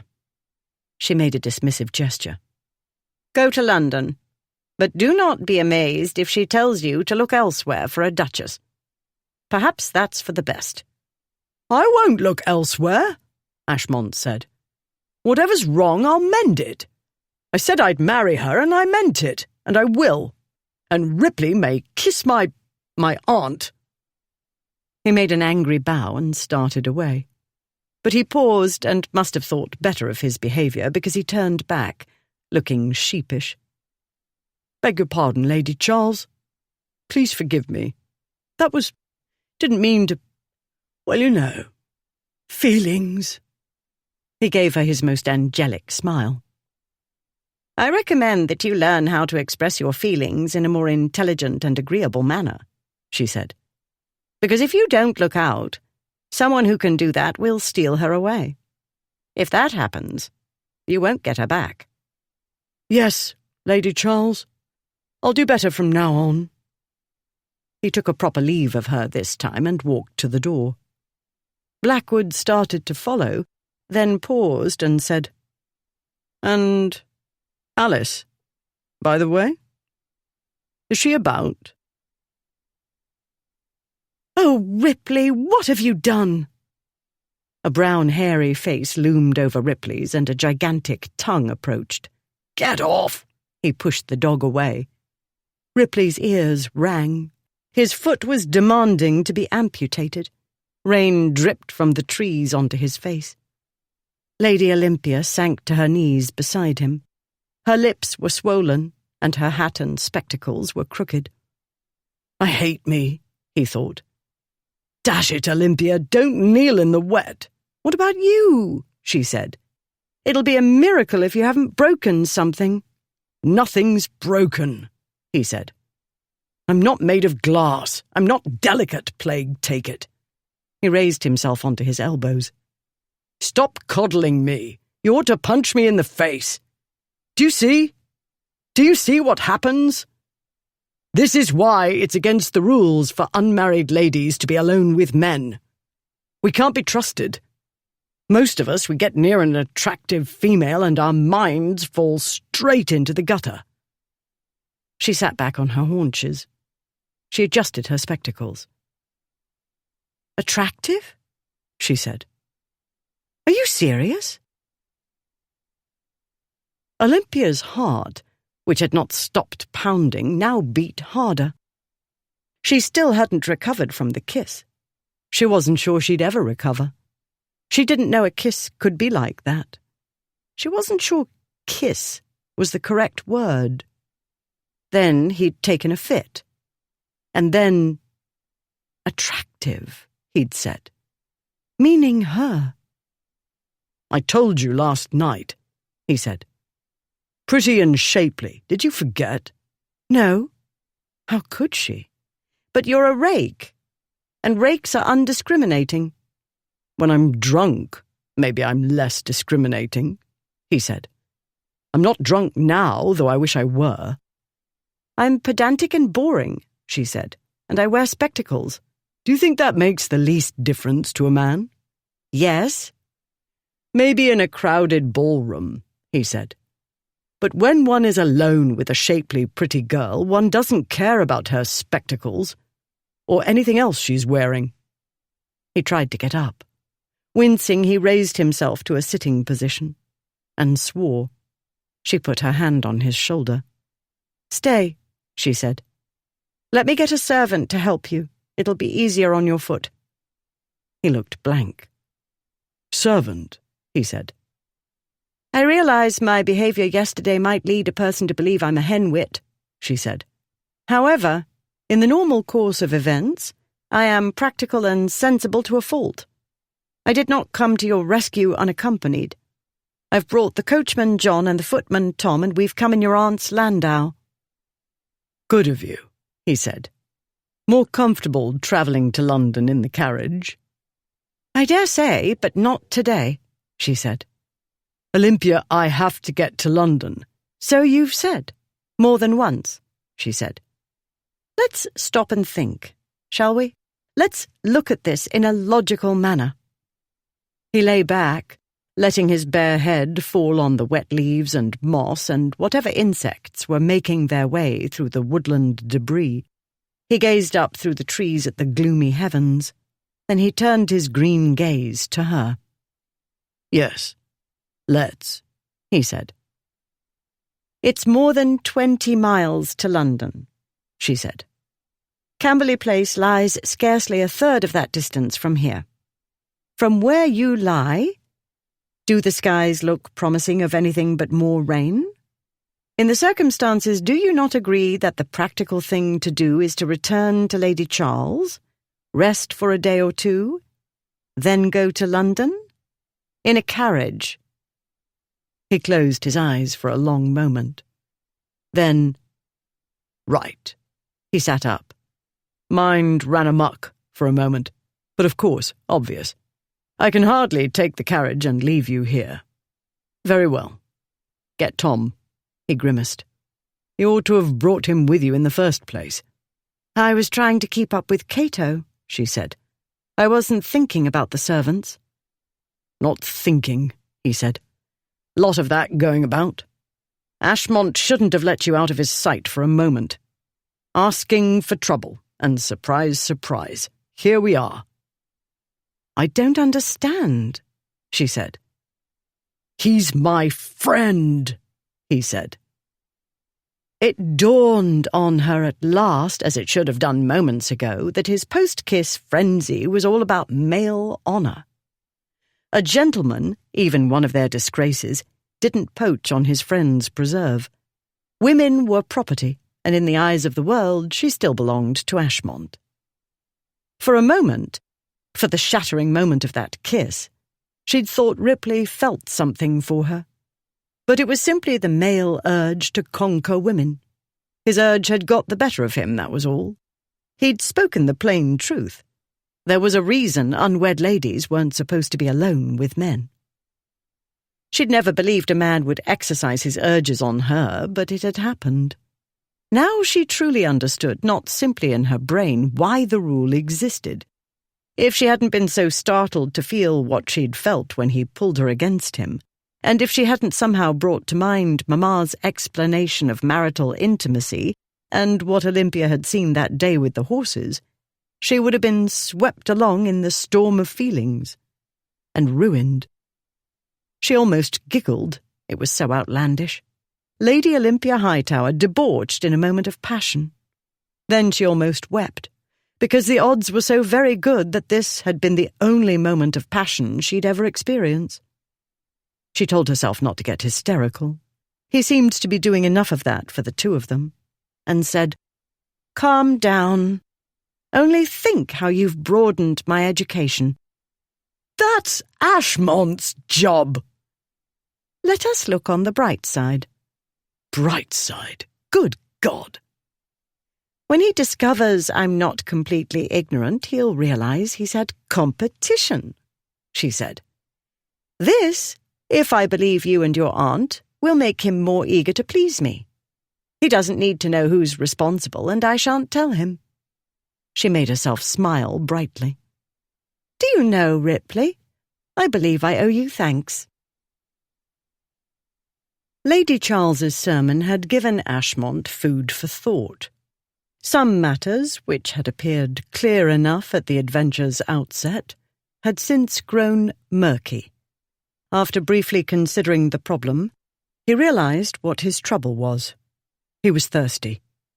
Accordingly, he and Blackwood stopped at the Talbot Inn. Had they not done this, they would have passed the landau on the road, going in the opposite direction. Had the roof of the landau not been put up against the rain, they would have seen their quarry, and their quarry would have seen them, and matters would have turned out altogether differently. But that wasn't what happened. What happened was, idly looking out of the window, they saw a somewhat elderly landau travelling in the direction from which they'd come. Blackwood made a jocular remark about the carriage's sedate pace. That was as much as they noticed, because the rain started again with a fury, and the view from the window became a blur. Turning away from it, Ashmont said, "What do you reckon? Ought I to storm the castle immediately when I get to London? Go straight to Gurnaby House to win the lady fair and keep her won this time? Lady C seemed to deplore my lack of derring-do. After the lady fair has travelled 4 or 5 hours and scarcely had time to catch her breath, let alone rest from the journey," Blackwood said. "Not to mention, do you suppose you'll make the best impression on her? You with the fresh stinker, and wearing yesterday's clothes, and in short not looking as pretty as usual." Ashmont gingerly touched his bruised eye.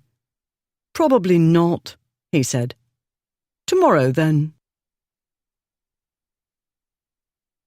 Chapter 11. "You let them go," Ripley said to his aunt. "They were here, and you let them go." They'd entered the great hall moments ago and learned of Ashmont and Blackwood's visit. Ripley stood, bracing himself on the arm of a settee near the fireplace. He gazed up at the Elizabethan artifacts adorning the walls and wondered why the fates had decided to torment him the instant he returned to England. "You had better sit down," Aunt Julia said. "You're as white as a sheet."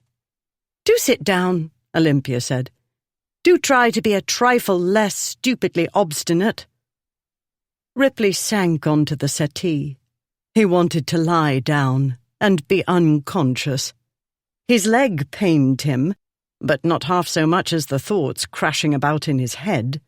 He wasn't used to so much thinking. No wonder he felt so weary. "I suspect you'll recover more quickly if you make use of your uncle's invalid chair," his aunt said. "An invalid chair? Why not feed me pap as well?" "Invalid chairs have footboards," Olympia said. Ripley gazed up at the ceiling. "To support the foot," she went on. Visions appeared in his mind of fat, gouty invalids rolling about in their chairs at Bath. How many satirical prints like that had he seen and laughed at? "If you let the injured foot rest in that way, Duke, it will get better much more quickly." "An invalid chair," he said. "Somebody shoot me now," he thought. "How art the mighty fallen," said his aunt. He looked at her. "Very well. Gloat. I've fallen, more than once. I feel like the devil. Lady Olympia was right. You were right. I should never have set out today. I should have been here when Ashmont and Blackwood arrived." "But you weren't," said Aunt Julia. "And I acted as I deemed best. Perhaps I acted in anger, but it's done." "Angry about what? Didn't you agree with me that Ashmont would come for Olympia?" "I was displeased with his attitude, not to mention his appearance," his aunt said. "Neither was calculated to reassure an uneasy young lady. Instead, he seemed to be advertising his thoughtlessness, carelessness, and recklessness." "Oh, he doesn't need to advertise," Olympia said. "I had no illusions, I promise you." "You ought to have done," Aunt Julia said. "You ought to have had at least a few hopes and dreams on your wedding day. More important, he ought not to take you for granted. It did not seem to me today as though he'd studied to please you. Yet by now he must have realized that your disappearance was not a prank or a joke, and he has fences to mend." "His Grace with the angel face must have looked very bad indeed to throw you into such a pother," Ripley said. "Had he been here, he might have thrown Ashmont across the room. What the devil was wrong with the man, making such a poor show when he might so easily have made a good one? Was he trying to drive Olympia further away? Or was he so conceited he thought he was always irresistible?" "He looked and smelled bad and acted worse," his aunt said. "I hauled him over the coals, and I hope I gave him something to think about. Most assuredly he gave me something to think about. The pair of them did. I didn't like running the risk of their meeting Lady Olympia on the road and her having to fend for herself with that pair of blockheads. But she is a young woman of strong intelligence and will, and I did reckon long odds against the encounter. It seemed to me far more probable that those two rake-hells would make a detour to a race or a boxing match, or wait out the rain in a tavern. She turned to Olympia.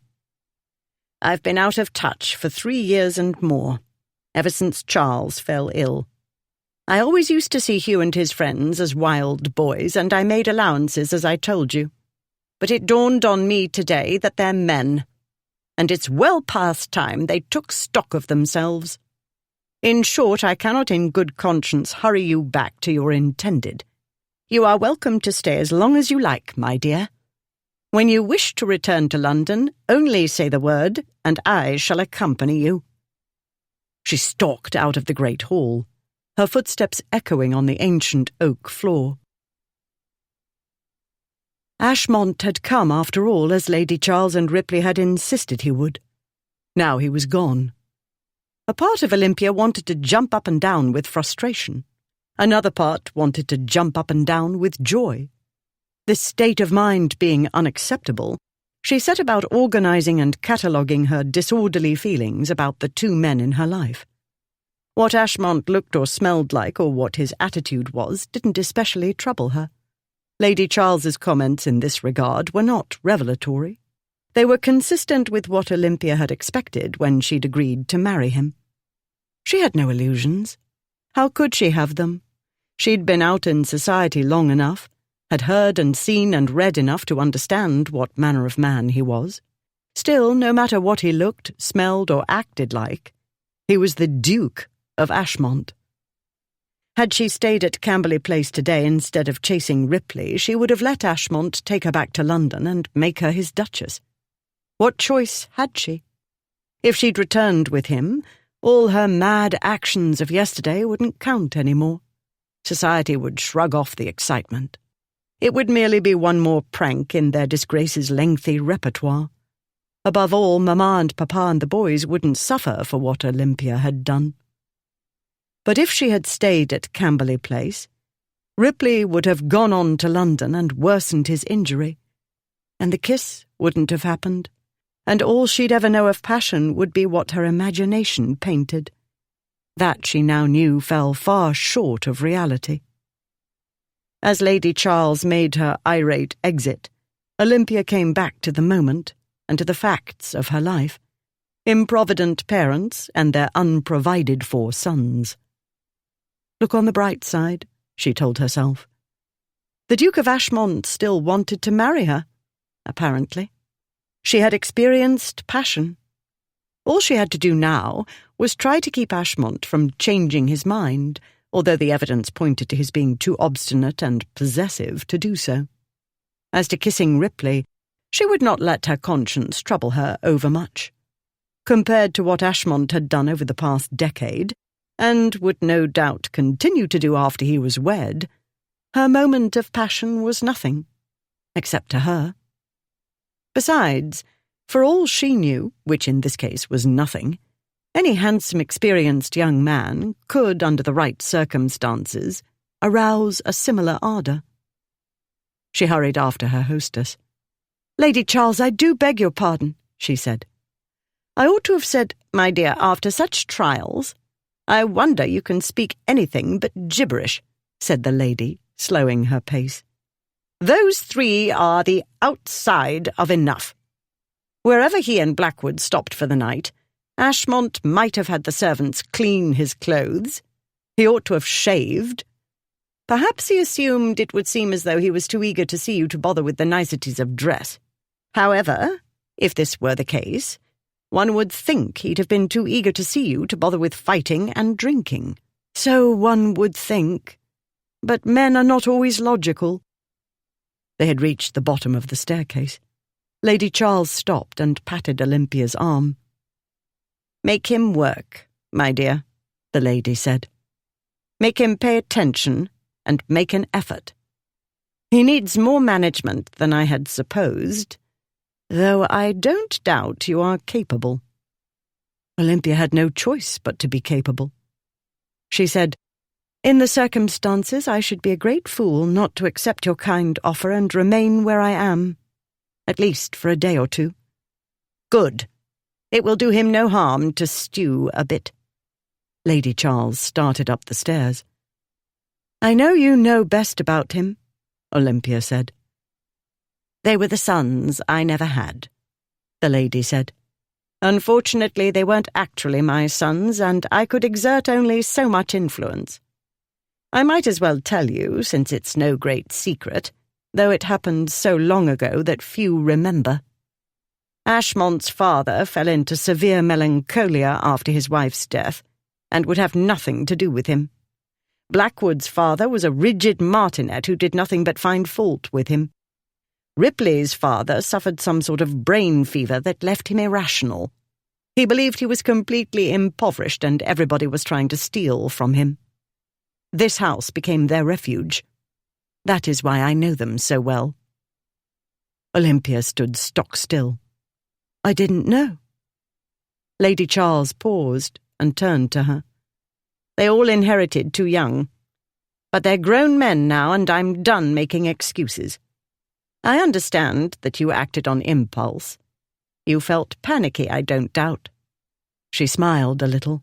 The brandy gave you a push. The dose of courage or recklessness or whatever it was you needed to act. Yet running away may have been the wisest thing you could have done. You need time to reflect and plan, away from the influence of your family and that stupid boy who wants to marry you. Camberley Place is the right place for calm reflection. And this lady was the right guide, Olympia saw. Mamma and the aunts were loving, but they did not have Lady Charles's intellect or her grasp of human nature. In a few words, she'd given Olympia valuable insight and eased her conscience a little. Thank you, Olympia said. I do need to stay and think, and I had better write some long overdue letters. It's well past time the Duke heard from me. I do believe, after all, it would be best if we discuss matters directly with each other. Lady Charles regarded her for a moment. Yes, that would be best. Ashmont House, London. That evening. The Duke of Ashmont had been dressing to go out when the 2 letters arrived express from Surrey. Ripley's missive, typically, consisted of 1 line. For God's sake, come and get her. The other was from Lady Olympia. Being thicker by several closely written pages, it was rather more daunting. This was Ashmont's 2nd time reading it. He sat at his dressing table, clutching his head and disarranging the artfully wind-blown coiffure his valet had created. The Duke was debating whether to give the letter a 3rd try or summon Blackwood for help, when his valet hurried in and said, "Lord Frederick is here, Your Grace." Ashmont bolted up from his chair and debated a quick exit via the window. "Tell him I'm not at home." "Ah, but you are, Lucius," came his uncle's cheerful voice. The valet quickly got out of the way of the voice's owner. When Lord Frederick made a small dismissive gesture, the servant went out of the room, gently closing the door after himself. "I heard you'd returned," said his lordship. Ashmont longingly eyed the decanter standing on a small table by the fireplace. The trouble was, if he poured himself a drink, he'd have to offer one to his uncle, and that would encourage him to stay. "Only a few hours ago," he said. "You've wondrous good ears if you heard it already. I hardly knew it myself." "You've returned without the future Duchess of Ashmont," said Uncle Fred. Yes. As to that," Ashmont glanced at the letter. "A trifle complicated. Comedy of errors, as Lady Charles said." For an instant Lord Frederick's customary composure disintegrated, and a haunted look came into his blue eyes. But it was gone almost as soon as it had come, and he reverted to his usual unflappable self. "You have been to Camberley Place," he said. He picked a bit of fluff from his coat sleeve. Once Uncle Fred was there, He wasn't to be got rid of by any means until he was good and ready to go. Since he wouldn't be good and ready until he'd scraped Ashmont's brain clean, the Duke briefly described the previous day's search for Ripley and Lady Olympia, as well as today's visit to Lady Charles Ancaster. As Ashmont came to the end of that part of the tale, he saw his uncle's attention shift to the dressing table, where the letter lay, its pages spread out in plain view of all the world, or rather, of busybody all-seeing, all-knowing uncles. The Duke moved casually to the dressing table to block his relative's view of the missive. Too late. "That looks like Lady Olympia's hand," his uncle said. "Does it? I should know it anywhere," Lord Frederick said. "Quite distinctive. We corresponded regarding a 15th century volume.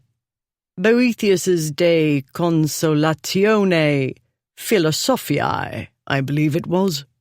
It would appear that she is speaking, or rather writing, to you.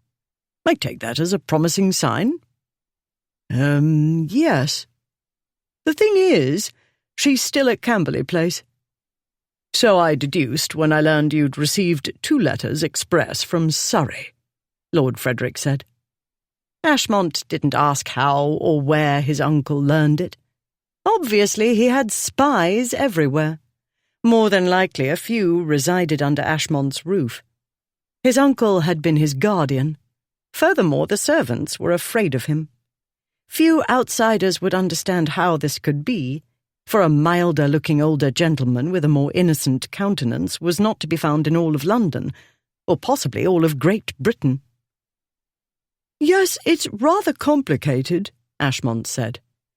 "You see," he frowned, "that is, I think I've got the gist of it, but bless the girl, she uses a deuced lot of words, and if it is not too private a matter, the gist of it is—" "She was drunk," Ashmont said.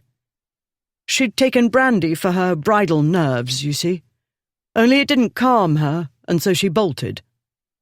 Lord Frederick's lip twitched. "Ah. Ripley tried to bring her back, but when she wouldn't be brought back, he made himself her bodyguard. Eventually he got her safe with his aunt, but because of her, Olympia, that is, he had an accident, and she feels—" He picked up the letter, turned over a page, and read, tracing the lines with his finger. "Obliged to stay at Camberley Place to prevent his making his injury worse, his being a male and possessing a morbid aversion to good sense. But don't you know, sir, Lady Charles didn't mention the accident. Odd, isn't it?" The haunted look flickered briefly in his lordship's face, then vanished. "Not at all," he said. "Her ladyship can be inscrutable, a useful quality in managing her spouse among others." "Not the least use to me," Ashmont said. "But never mind all that. She, Olympia, I mean, offers to let me off the hook." She says, no reasonable person would expect you to marry me now. But I'm not reasonable, damn it." Being unreasonable, he found himself too baffled and upset to care whether Lord Frederick stayed until doomsday. Ashmont marched to the decanter, filled 2 glasses, and handed one to his uncle. "I don't mind telling you I don't understand," the Duke said. "Of all the damned things. If only we'd arrived later or stayed longer, cold welcome or not, Olympia and I could have settled matters then and there." He drank. "Now I've got to go back to Camberley Place because Olympia thinks I care what anybody says. I said I'd marry her, didn't I? Does she think I'd go back on my word because she had a fit of the Blue Devils or Megrims or some such and ran?" "In brief, it wasn't Ripley's joke after all," said Uncle Fred thoughtfully. "No, he only meant to unload her on a female relative, then come back and tell me where to collect her. But things kept going wrong. Then he went and broke his arm or something." He glanced down at the letter. "No, it was to do with his foot, but she uses words of 20 syllables to explain it. Incapacitated, she says. and he says what Ripley says doesn't signify," said Lord Frederick. "You are not going to Camberley Place. This is a more delicate situation than you seem to recognize, which does not surprise me, considering the kinds of women with whom you usually associate. I cannot be surprised at your failing to know how to behave with a respectable girl. You said she'd never have me, but she said yes, and you didn't have the sense to hold on to her. I didn't let her go. Have you any idea what you've got? Do you imagine women like that are everywhere, only waiting patiently for you to come to your senses?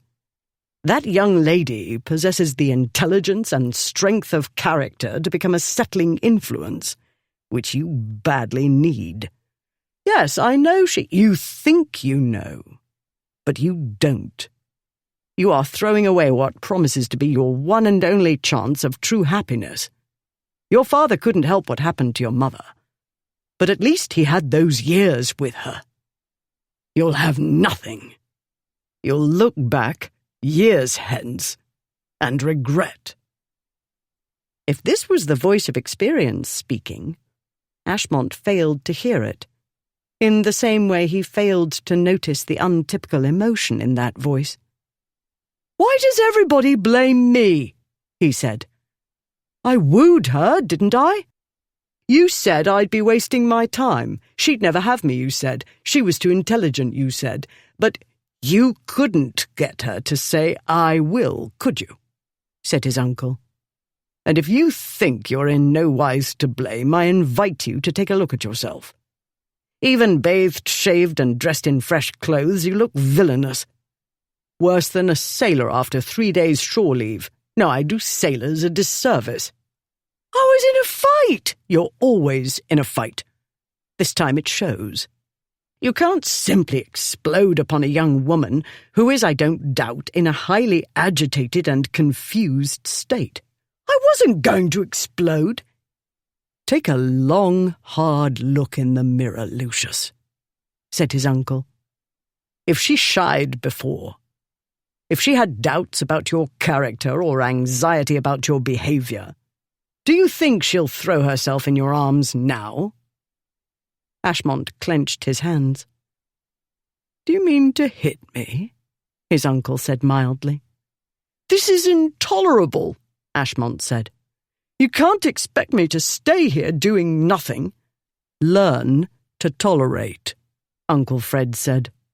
"I expect you to remain in London until you're more presentable in body and mind. I shall go and talk to her." Ashmont unclenched his hands and stalked to the window and looked out. "While I remain, so that every Tom, Dick, and Harry who fancies himself a humorist can twit me, asking where my bride's got to, and while the satirists draw my image with cuckold horns. You seem not to realize that you've been a joke for some time now." Ashmont's face darkened, and he turned sharply away from the window. "You can fight everybody who finds your antics amusing," his uncle said. "Or you can show a little dignity and maturity for once, and laugh. If you can't devise an amusing retort to the mockers, ask Blackwood to compose one for you. But if you want to do something useful, write a letter to Lady Olympia declining her offer to release you. Make it a good letter. On second thought, I had better dictate it." Friday, 14 June. The long-absent sun had finally deigned to send its beams through the windows of Camberley Place's east wing, when the Duke of Ripley, swearing, manoeuvred a mechanical chair out of the study and into the library. Lord Charles had built the study along an outward-facing wall within the library, close to its southern end. Next to it, a narrow passage led to the staircase to the long gallery, directly above. Even with a part given over to the study, there remained a library extending some 100 feet, nearly the full length of this wing of the house. It held a great many more obstacles, though, in the way of tables, chairs, footstools, and sets of steps, than did the gallery above. Being above, however, the long gallery was barred to Ripley. His feet rested on the raised footboard, and his hands clutched the handles that extended from the chair's arms. Turning the handles, alone or together, moved the chair in various directions. The trick was remembering which combination of turns in which direction moved the chair which way. After jerking himself about, right, left, and in a circle, he grasped both handles and turned both toward himself. The chair shot backward, and he heard a little shriek behind him. Yanking the handles the other way, he darted forward. With a growl of frustration, he turned both handles right, and the chair turned right and right again. He heard footsteps approach. "Perhaps, Duke, you might wish to read the instructions," said Lady Olympia. He was aware of the hairs at the back of his neck rising at the sound of her voice. "No," he said. "If my grandmother could steer this thing, I certainly can." She came closer and walked around him. "This doesn't look like any invalid chair I've ever seen." "They were all the rage at one time," he said. "Don't know how many were made. Merlin's mechanical chair." He patted the worn handle. "Uncle Charles often talked about visiting Merlin's Mechanical Museum in Princes Street. He bought this for my grandmother." She crouched to study the arrangement of metal rods connected to the wheels. "This is rather more intricate than what one usually sees." She wore another of his aunt's dresses, plain and grey, except for the white neckerchief tied about her throat. The sleeves were narrow, boasting only a small poof at the top of the arm. The bodice was equally severe. Like a coat, the thing buttoned from neck to hem. Though this one fit better than the one she'd worn yesterday, it didn't fit as it ought. Her thick brown hair was better. It had been put up simply, with a few coils at the back of her head, and some curls framing her face. He wanted to lean over to inhale the scent of her hair, the fresh scent he remembered too well. He sat straight and gazed straight ahead over the tops of his shoes. "It's meant to allow the invalid more independence of movement," he said. "My grandmother took herself over lawn and gravel and every sort of surface. I believe there was some sort of joking theory about attaching a steam engine to it, to move individuals hither and yon without manual or animal labour. She'd still be racketing about in it, I dare say, if she hadn't succumbed to a vicious fever." The same fever had, he'd been told, left his father a shockingly changed man. Though Ripley had been 10 years old at the time, he barely remembered the person his father had been before, the witty, charming fellow his mother spoke of sometimes, the gentleman who'd won her heart. The miserable miser had crushed all happier memories. "Uncle Charles must have been chagrined to have to use it himself," he said, "as I am chagrined. But there's no help for it. The ladies of this house scold me deaf and witless if I try to walk, and with my bad foot I'm not fast enough to outrun them." She stood up and smoothed her skirts. "Such a tragic, tortured life you live." "I never thought I'd see the day I'd be henpecked and rolling about in an invalid chair. But my time has come, it seems. I feel a touch of gout coming on. Maybe I'll wear a wig and false teeth." She straightened her spectacles, though they were perfectly straight. "And so many have believed you'd never live long enough to suffer from gout or need a wig and false teeth." "Did your ladyship only come here to mock my infirmity, or had you another ulterior motive?" She set her hands on her hips and surveyed the library. "Your aunt happened to mention that Lord Charles's more recent acquisitions were never entered in the library records. They're in a heap, somewhere in this room. I offered to make myself useful." Ripley turned the handles of the chair and it began to roll backward. "Down here." "Do you have to do it the hard way?" she said. "It's boring the other way." "Or maybe you don't know how to make that thing go forward." "Of course I do. Nothing to it." He turned the winches and the chair began to go in circles. He heard something thump onto the rug. "For heaven's sake, Ripley! You're knocking books up. Look out for the footstool!" He dodged the footstool but turned the handles too quickly because the chair started to spin, and she cried, "Not the vase!" and jumped to catch it. At the same time, he spun the opposite way. She stumbled and fell across the chair, over his lap, vase in her hands, and arse upward. For one endless moment, neither of them moved. He was acutely aware of her body's warmth and the pomatum's scent rising from her hair. His head dipped downward, and he inhaled, closing his eyes. "It's heavy," came her muffled voice. He lifted his head, cursing himself. "If you can keep this thing perfectly still," she said, "I can set the vase down on the floor." "I'm not sure about perfectly still," he said.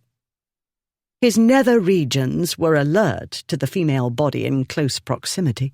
He could feel her breast against his arm. "Can you take it?" she said.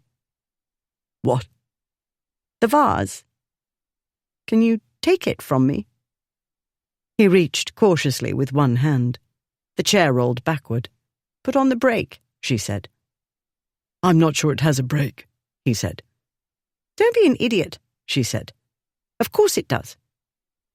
It was hard not to be an idiot when one had a shapely woman more or less in one's lap, and one did not happen to be remotely saint-like. "It's on your right," she said. "On the curving bit the arm's attached to, the smaller rod. You had to lift it to allow the chair to move." "Ah, yes, forgot." He pushed down the rod and locked the wheels. She carefully set down the vase. This wasn't as easy as one would think. She had to shift her body from an awkward position to one not much less awkward, though it would be wiser to look elsewhere, upward, for instance. He wasn't wise. His gaze became riveted on her bottom, insufficiently hidden under a too thin petticoat. Moving in an unbearably lascivious manner, it was mere inches from the hand holding the rod. He gripped the rod more tightly. She began to climb off him, cautiously turning to face away. Too cautiously, because every small move set off powerful sensations in his breeding parts, which cared nothing for friends, let alone propriety. All they cared about was the curving feminine body moving against his arms and chest and in his lap. His heart rate shot up, and other sensations shot through him. His hand, gripping the rod so tightly, jerked it upward. The chair began rolling swiftly toward the windows. "Ripley, stop playing. Stop wriggling. I'm trying to get off without hurting your foot, or falling on my head. Stop the chair before we go through the window." He pulled on the handles and the chair spun rightward. She was scrambling to get off him, and the chair kept moving because of her movement. "Stop it, Ripley." "I can't get hold of the rod," he said. "Your skirt's in the way." Also her fine bottom, now resting against his stomach, was in the way of something. Clear thinking, absolutely. She wriggled some more and got herself awkwardly arranged with her bottom in his lap and her legs hanging over his knees. "Stop it so I can get off, will you?" she said. He stopped the chair. He didn't want to. He told himself to behave, but that went against years of doing the opposite. He looked down the long, obstacle-ridden library, and something in his mind shifted. As she cautiously began to get off his lap, he turned the handles.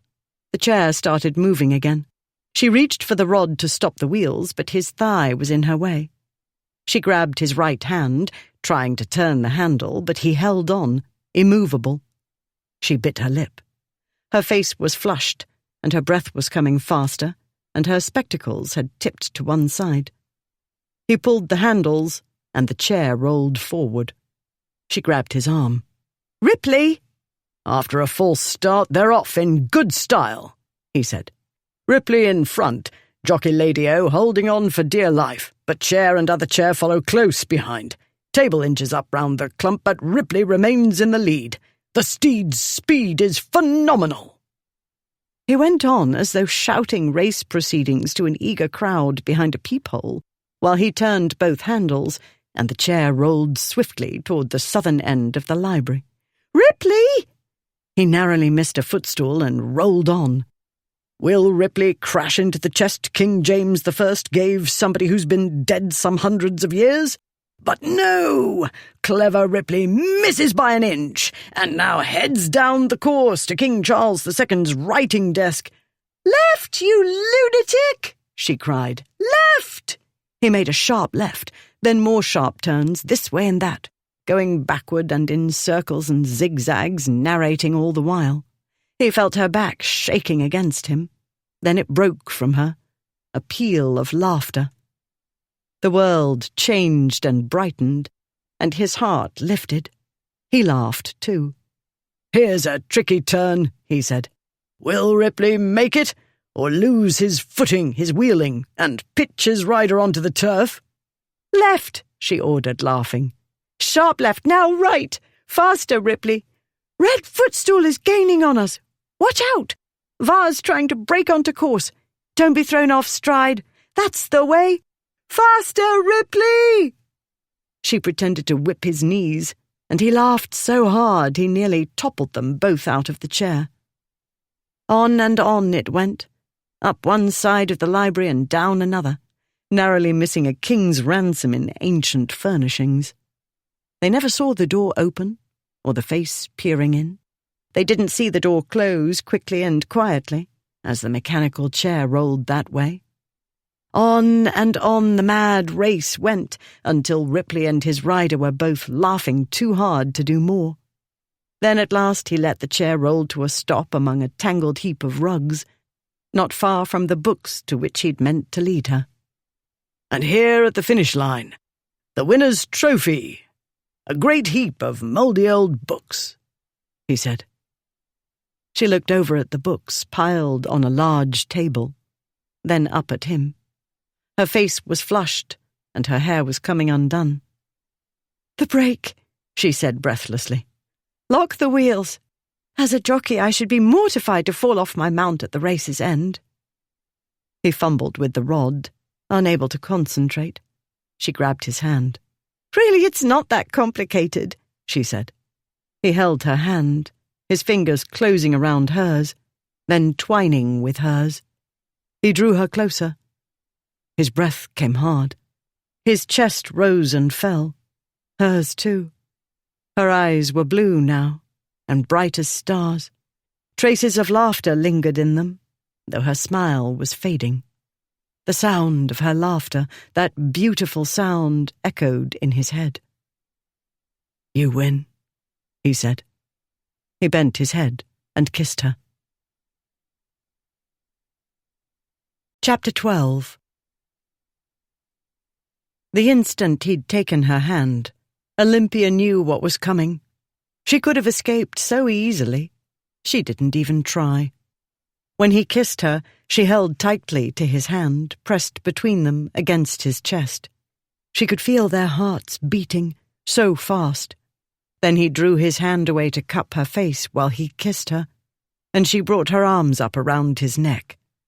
No thinking involved. Instinct. Need. That was enough. She answered the kiss the way he'd taught her, and the way her heart urged her to do. He wrapped his arms about her, and her pounding heart felt so light, like a bird's, fluttering madly as it soared. The kiss was wrong. A part of her knew this, but a stronger part of her knew she'd never find this feeling again. It would never again be like this. She was infatuated and foolish, yes, she knew that. She knew, too, that one had only one chance in a lifetime for a first infatuation. This was hers. The kiss deepened instantly, and with the first full taste of him, reason and strength of will melted away, along with her muscles. She tasted the wickedness of his mouth and his tongue, and the wickedness raced through her like strong drink, stronger than the brandy that had set her on this path. It made her care for nothing but what she felt at this moment, the warmth of his body, the way he cradled her, the feel of his strong arms about her, the heat that was different from body warmth, and the pull of wanting more of whatever this was. He gave her more, his hands moving over her shoulders and back, down her arms, as though he was discovering and memorizing her. He slid his mouth to her cheek and jaw and throat, making a trail of kisses, hot and sweet. She let out a little moan of pleasure and tried to follow his lead, touching, kissing. She heard the sound he made, deep in his throat, an animal sound that made her shiver. Then he was moving his hands all over her breasts and waist and hips, and she grew hotly impatient. No thinking. None at all. The mind couldn't swim against the flood of sensation. Thought ebbed to nothing, while her body, her very being, came tautly alive. She moved under his touch instinctively, the way a cat or dog moved, to be stroked and petted. No self-consciousness, because the pleasure and wanting and so many other feelings had all the power. She was aware of his hand moving down along her leg. She heard the rustle of muslin, and felt air touching her stocking where before her petticoat had touched it. She felt his hand, pulling up her dress, then resting on her knee for a moment before sliding over her stocking and up above her garter to her bare thigh. She trembled at the touch, at the intimacy of it. She knew this intimacy was wrong, but she didn't care. She couldn't get enough of the feelings and the closeness. She wanted and didn't know what it was she wanted, beyond knowing she wanted him, and that the feeling, the wanting, was like starvation. His hand. Warm, possessive, it slid over the bare flesh of her thigh. She tried to push herself closer, as though she could climb inside him, inside it, whatever this experience was, this wild race of feelings. His hand stilled, and his mouth came away from her neck, and he said something she couldn't make out. His voice was so low and thick. Then he said more clearly, "Get off, damn it. I told you I can't be trusted." Lady Olympia climbed off him, not in the most graceful manner. The chair wobbled a little, but the wheels had caught among the rugs and couldn't go far. That wasn't why she moved so awkwardly. Her lack of grace was Ripley's doing. She was an innocent, and he'd taken advantage of her ignorance and got her stirred up. Not as badly as he'd stirred up himself, but enough to disorganize her immense brain, where he didn't doubt she kept everything neatly catalogued by subject. Once she was on her feet, she shakily smoothed her skirt and pulled the dress's bodice fully round to the front. She straightened her spectacles and brushed distractedly at her hair with the back of her hand. While she put herself to rights, he fought the urge to put her to not rights. "I hate me," he thought. He concentrated on easing the chair out from the bunched-up rugs while he tried to calm himself. "I don't care what my aunt says or what you say," he said. "The sooner you get back to London, or I do, the sooner we're separated, in other words, the better. I'm no good at self-denial. I loathe it." He'd given it up altogether after his father died. He'd practiced too much of it before then, though it wasn't exactly self-denial, when his mentally unbalanced father held the purse strings and all the other strings controlling his life. She folded her hands at her waist and regarded him as she might have regarded a book whose category eluded her. "Do you not mean self-control?" she said. "I mean I'm not good at not getting what I want. Which is deuced awkward, do you see? On account of your being my best friend's bride-to-be." She blinked. "It's awkward, I dare say." "Whatever else Ashmont assigned me to do, it wasn't practicing for the wedding night." "Probably not," she said. "Definitely not," he said. "Very well." Her colour rose. "You seem to imply I'm what you want." "Imply? Isn't it obvious?" A pause. "In that case?" maybe you ought to be the one to marry me," she said. For a moment, Ripley's mind felt like a clockwork mechanism after a spring had sprung loose. "I need to marry a duke," she said. "That is to say, a man of rank with a large income. It would be the ideal solution." Posture stiff, she explained. Her parents were loving spendthrifts who never thought about the future and the little they'd leave for their eldest son and heir, not to mention the nothing they'd leave for the 5 other boys. Meanwhile, her father wasted absurd sums of money on seasons for her, with the ever-optimistic view of getting her married. Naturally, when Ashmont had offered for her, she had viewed him as a deus ex machina. Ripley was still trying to digest her suggesting he marry her. The business about her family wasn't news. He'd already caught on to that, and once he'd spent some time with her, he'd understood that she couldn't have accepted Ashmont for romantic or ambitious reasons. All the same, her hard-headed view of her situation, combined with what amounted to a marriage proposal, had him at sea. Collecting his wits, he said, "In short, being a solvent duke, I'd do as well as Ashmont." "Or as badly. But I'm more used to you now." Among other things, she must have grown used to his taking advantage of every opportunity to debauch her. True, she hadn't discouraged him. True, she'd cooperated fully. Not that he of all men regarded this as a character flaw. On the contrary, he liked her enthusiasm. Very much. Ashmont would too. What Ashmont wouldn't like was his best friend eliciting the enthusiasm. "Have you been at the brandy again?" Ripley said. "Were you not listening? I can't steal my best friend's affianced bride. I can't seduce, bed, or wed her. It simply isn't done." She adjusted her spectacles, though they didn't need adjusting. Her hair, yes, but he wasn't about to touch that with a barge pole. He eased the mechanical chair back, out of arm's reach. "Ah, yes, a gentleman's honour," she said. "But I'm not a gentleman. I need to be practical." He didn't want her to be practical. He didn't feel practical in any way. He was still dizzy from what had passed between them. Not that it was so very much, really. A heated embrace and some naughtiness, true. But he'd only fondled, and hadn't really got to the good bits. And it was past time to stop thinking about that. "The fact is, I'm not getting any younger," she was saying. "Neither is Men's," he said. "I didn't mention him," she said. "I know he's in the back of your mind. Another practical solution in case the ducal one doesn't work out." "I do not understand why you keep bringing up Lord Men's," she said. "I've seen him with you. The way he looks at you, it's disgusting at his age."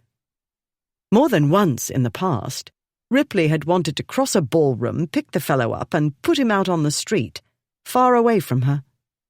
He realized now that had Men's been a younger man, Ripley might have done something like it, but more violently. Why hadn't he ever crossed a ballroom to her? Had he assumed she'd always be there, waiting, until he was good and ready for a respectable girl? He'd waited too long, and Ashmont had got there first, and there was nothing to be done. "He's besotted with my cataloguing theories, and the prospect of putting his library in order for free," she was saying. "What you don't know about men would fill a library," he said. "Promise me you won't marry him. If I hear of such an atrocity in the works—" "I trust I won't have to resort to Lord Men's, though I make no promises," she said. "At this point it would be amazing if he still wanted me." "It wouldn't be amazing at all." Not that Ripley would ever let it happen. She would never have to resort to Men's or anybody else. "If you say so. But first things first.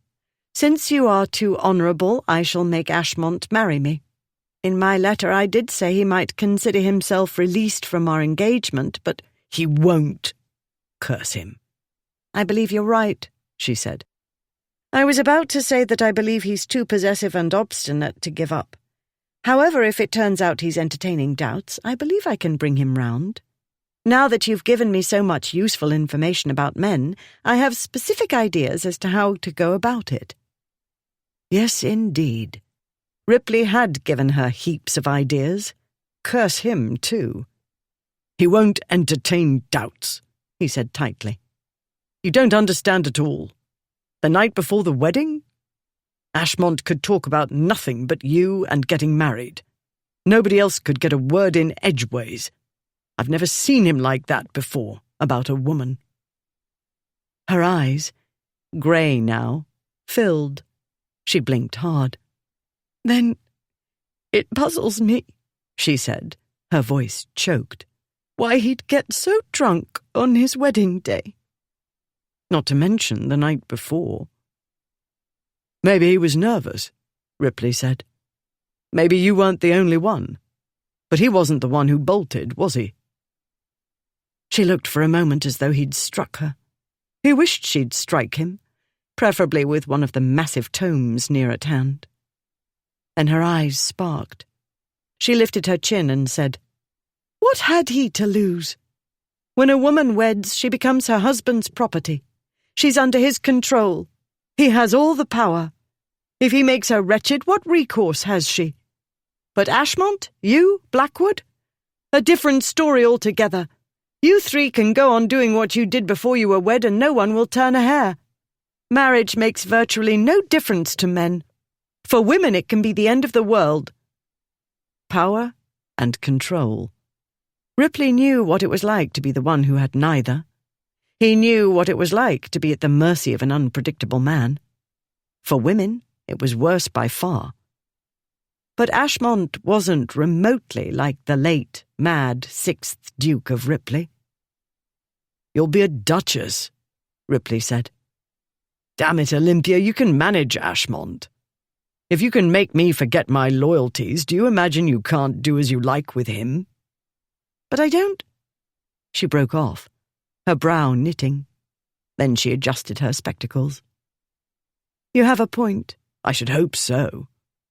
"If you can lose control so easily, he can too," she said.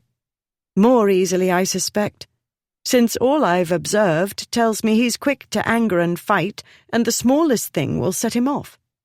The quantity of alcohol he consumes may have something to do with that. Well, we'll see. I shall look for ways to channel his energies in more positive directions." She nodded. "Yes, that's promising.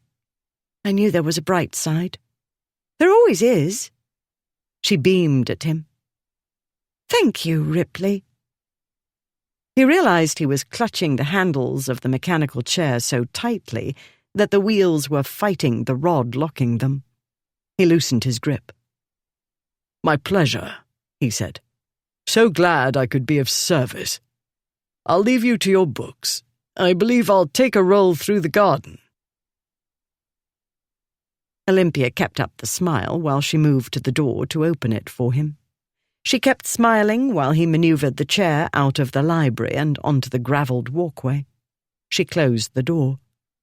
Then and only then did her smile fade.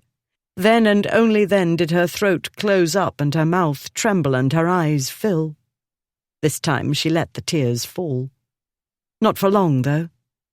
"Don't be maudlin," she told herself. She found her handkerchief and dried her eyes. Self-pity was out of the question. She had no illusions when it came to men.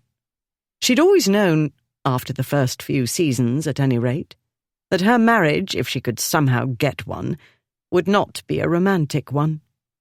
Even while knowing the odds were against her, she'd tried a moment ago for something more than a practical business arrangement. At least she'd tried. But Ripley was right. Men cuckolded other men all the time, and society shrugged, usually laughing at the cuckold.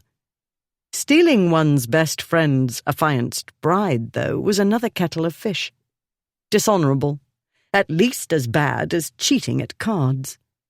Furthermore, she didn't want to be the one who destroyed a lifelong friendship, one of the 2 true friendships Ashmont had.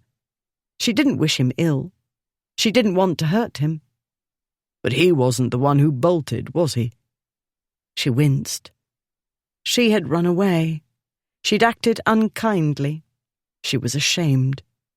All the same, she couldn't make herself stop hoping for a different ending to her story. "You ought to know better," she muttered. "You know what this is. You've become infatuated with a rake, the way thousands of other women did, even clever ones. People wrote books and plays about it. They'd done so for centuries. She didn't doubt explorers would find hieroglyphs in Egypt telling the same story. Very well. She'd succumbed. She'd simply have to unsuccumb. She had one tried and true way to cope with life's setbacks. She squared her shoulders and moved to the heap of books. She began to sort. History here. Philosophy here. And here was the dramatic poetry, Congreve and Dekker, and Middleton and Schiller and Sheridan, and Shakespeare, of course, who had written of what she felt, as he'd written of the infinite variety of human feelings and behaviour. She took up a volume. Romeo and Juliet. Perfect example. Had she not found the story troublesome? Two very young persons who could hardly know their own minds believed they'd found the love of a lifetime.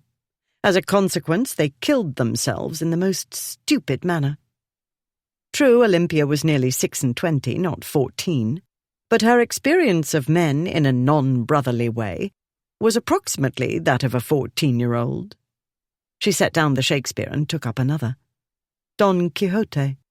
Several editions of that fine example of living in a delusion. At the top of another pile lay the Castle of Otranto, Ripley's cup of tea she didn't doubt, gigantic helmets falling from the sky and killing people, various non-supernatural parties trying to kill one another, damsels in distress. She quickly set down the book and let her gaze roam over the collection. That was when she saw it. 3 large volumes. Vellum. For a moment all she could do was stare. "Here," she whispered. "Recueil des romans des chevaliers de la table ronde. Here, at Camberley Place of all places." Reverently she turned pages. She'd read about this. It must be the set from the Duke of Devonshire's library sale nearly 15 years ago. Lord Menz had tried and failed to get it. Beautiful. Hundreds of illustrations in gold and colour of the tales of the Knights of the Round Table. Ripley's words intruded. "Didn't you tell me you were a damsel in distress? I'm your knight in shining armour." She shut the book, but she couldn't shut out Ripley's voice or what she felt when he was near her, when he touched her. She walked to the window. Though the garden on the east front was rather a wilderness, she saw Ripley clearly. He'd stopped halfway down one of the paths, and he was looking away from the house. While she watched, Cato ran up to him, sniffed about, and tried to lick his foot. Ripley gestured at him. The dog backed off a pace and sat down beside the invalid chair, as good as gold, or pretending to be. A moment later, Lady Charles followed Cato to her nephew's side. Olympia turned away from the window. Knights in shining armour belonged to the world of romances, a fairy tale world. Lady Olympia Hightower had to live in the here and now. If she must remember voices, she'd do better to remember the voice of wisdom. Don't underestimate Ashmont. When he wins your respect and love, you'll be happy you married him. That was the voice of experience, reality, practicality. That was the voice a sensible and practical girl ought to heed. "I will," Olympia said under her breath. "I will." She returned to Lord Charles's unrecorded books. Ripley could still hear Olympia's laughter in his head. He still felt the curves and warmth of her body. He heard her say, "In that case, maybe you ought to be the one to marry me." Well, he couldn't, and it was pointless to suppose otherwise. She was Ashmont's. Any other man might try to lure her away, but not Ripley, because he was the bloody best friend, because it was too late. He was sinking into black gloom when he heard woof, and Cato bounded at him. "Down," Ripley said before the dog could jump on him. But the dog only trotted round him, sniffing. He spent a good deal of time sniffing about Ripley's lap, where Olympia had been. Then the dog tried to lick the injured foot. Ripley snapped his fingers. "Get off, you ridiculous beast." The dog sat, eyeing the foot. "He wants to play," came Ripley's aunt's voice from behind him. "But you've had your playing for the morning, it would seem." "Have I?" She clasped her hands behind her back and walked a few paces away, then came back. "You had better not be taking advantage of that young lady under my roof." She'd seen, or a servant had told tales. Ripley said nothing. "I heard a commotion in the library," she said. "I trust to your honour that the fooling about came to nothing." He didn't wince. The fooling about had come, more or less, to nothing, and that was for the best. "For God's sake, Hugh, tell me whether I need to take the girl away." He wanted Olympia gone. No, that wasn't true. He needed her gone. The trouble was, she needed time away from everybody else.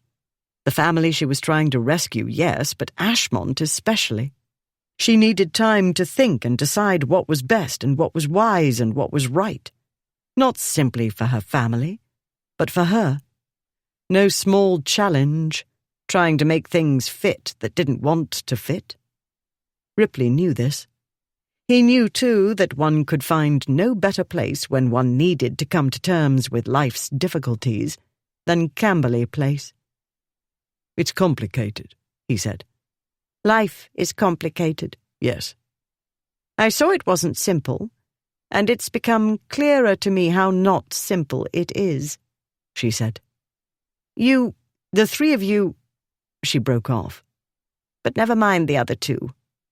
You're the one here, and you're the one who needs to face matters.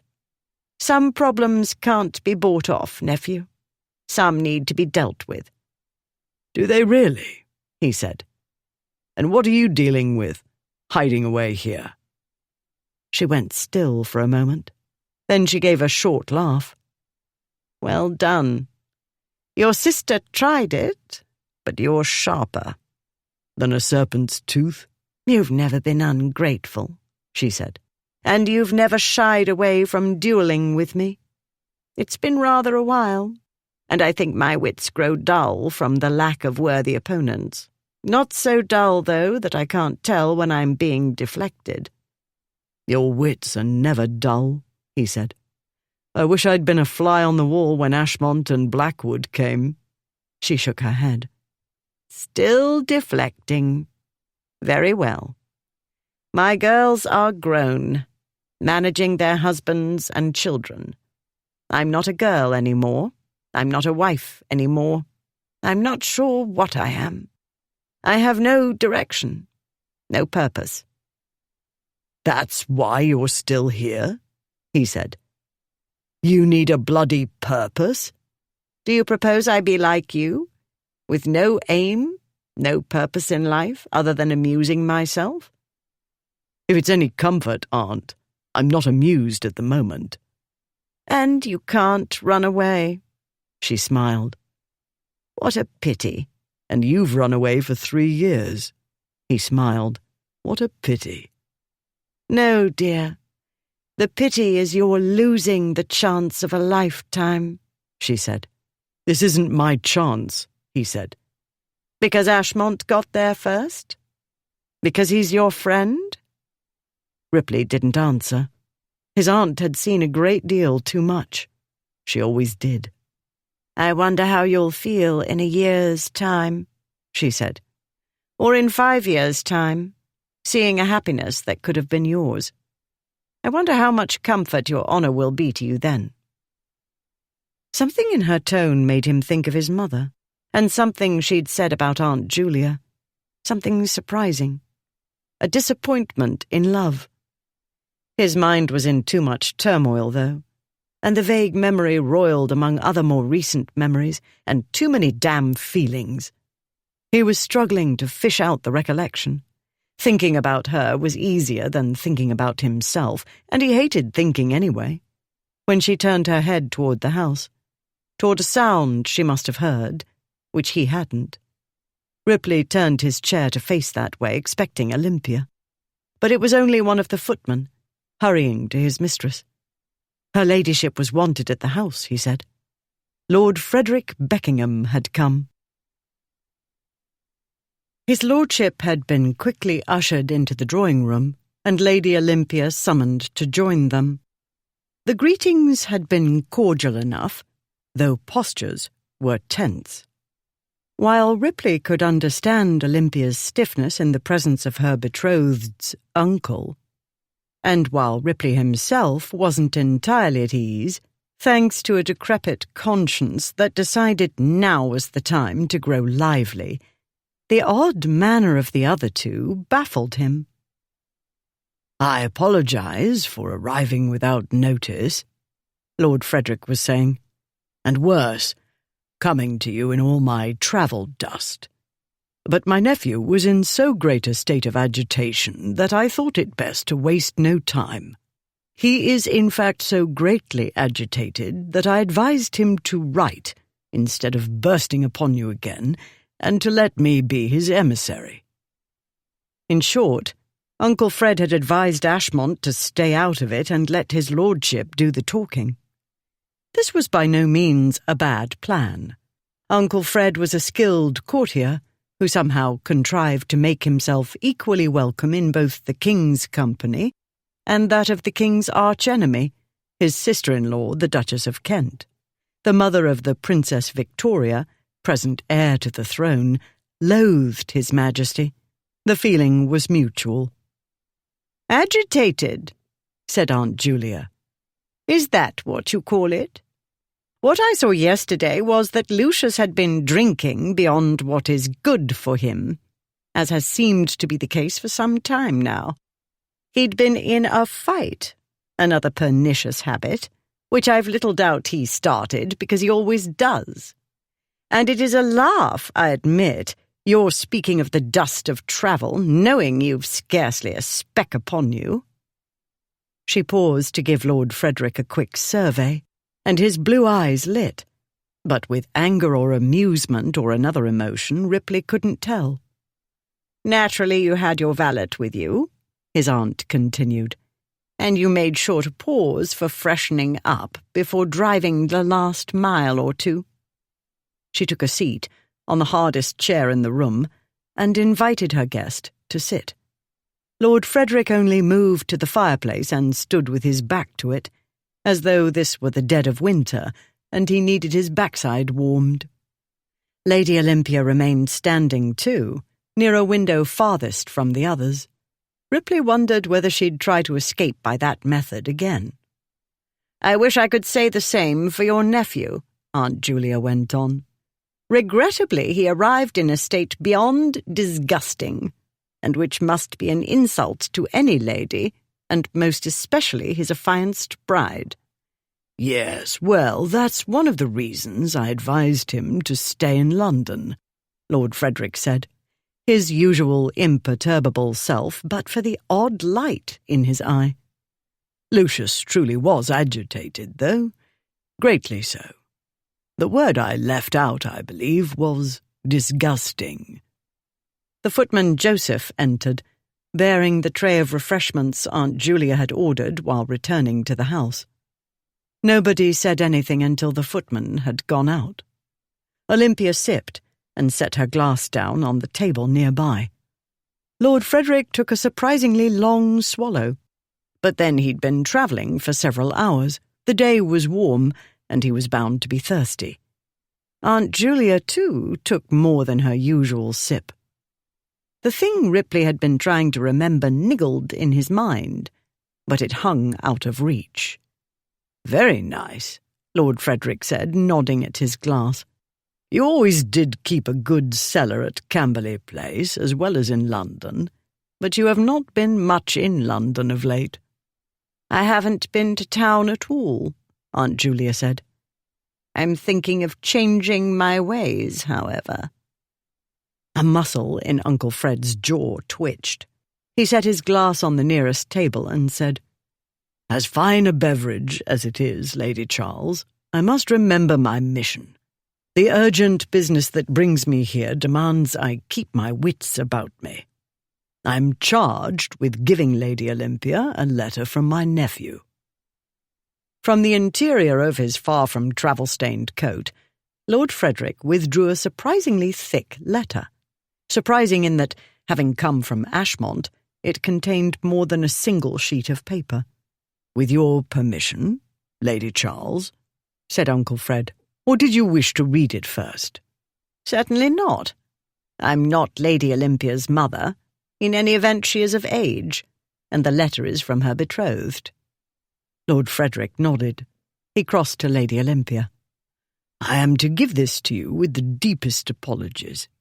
Ashmont would have come himself, had I not advised against it. He regrets making an exceedingly poor impression upon Lady Charles." He bowed in Aunt Julia's direction. "He did agree with me eventually that the best way to overcome the unfortunate impression was to resolve to respect a lady's sensibilities, and not show himself until he's fit to be seen. In the meantime, he wishes to leave you in no doubt whatsoever about his feelings." Lady Olympia took the letter from him. She seemed calm, but for the faint flush along her cheekbones. She adjusted her spectacles, though they couldn't be straighter, and opened the letter. She moved a little nearer to the window to read it, and Ripley found himself eyeing the latch and wondering if it would offer the same difficulties as the one in Newland House, if she decided to make a run for it. But why would she do that? She had nothing to run from. Ashmont was safe away in London, and Uncle Fred, diabolical as he could be under the smooth surface of urbane good breeding, wasn't proposing to take her back with him. Well, his lordship couldn't, could he? Aunt Julia must accompany her, or another respectable lady, or her mother. In any event, if Lady Olympia wanted to go back to London, she would, and if she didn't, she wouldn't, and none of it was up to Ripley, was it? "In that case, you could marry me. How will you feel in a year, 5 years?" Ripley was dimly aware of Lord Frederick moving to his aunt's side and taking a chair nearby and murmuring something, and Aunt Julia making some sort of answer. But that was the background, and they might as well have been the paintings hanging on the wall. All Ripley truly saw was Olympia, her head bent over the letter, adjusting her spectacles from time to time. Her hair was not falling down exactly, but it wasn't nearly as neat as it had been when she'd come into the library before. Not so neat as before he'd kissed her and done more than he had any right to do, than was honourable to do, though it was so little, not nearly enough. "You could marry me. How will you feel?" At last, Lady Olympia refolded the letter. The elders in the room must have been watching her without seeming to, because they fell silent. She set the letter down on a table near the door. She went out of the room. Chapter 13. For what seemed like a lifetime, nobody said anything. Ripley blinked, wondering if he'd dreamed what had happened. When he opened his eyes, he thought he might see Olympia reappear in his line of sight, still holding the letter, or looking up and straightening her spectacles before she spoke. But she was gone. He heard her quick footsteps retreating through the passageway leading to the great hall. He caught the sound of a door closing. He started toward the doorway she'd gone out of, but Aunt Julia got in the way. The mechanical chair, not being as flexible as his body, prevented his squeezing by. She snatched up the letter and unfolded it. "What on earth did he tell her?" Lord Frederick moved to her, creating a larger obstacle in front of the doorway. "Only what he ought," he said. "Only what he ought?" Aunt Julia echoed. "And what was that, pray tell, and how much do you know of it? Was this your work?" "Will you get out of the way?" Ripley said. "I'm not interested in the letter. I need—" "You suppose my sentiments have changed," Aunt Julia read. "And you are right in that, but not in the way you assume. My feelings for you have only grown stronger, as has my dismay at the prospect of losing you." "I need to—" Ripley tried again. But his aunt went on reading, and while he tried to maneuver around her and Uncle Fred, he couldn't help hearing.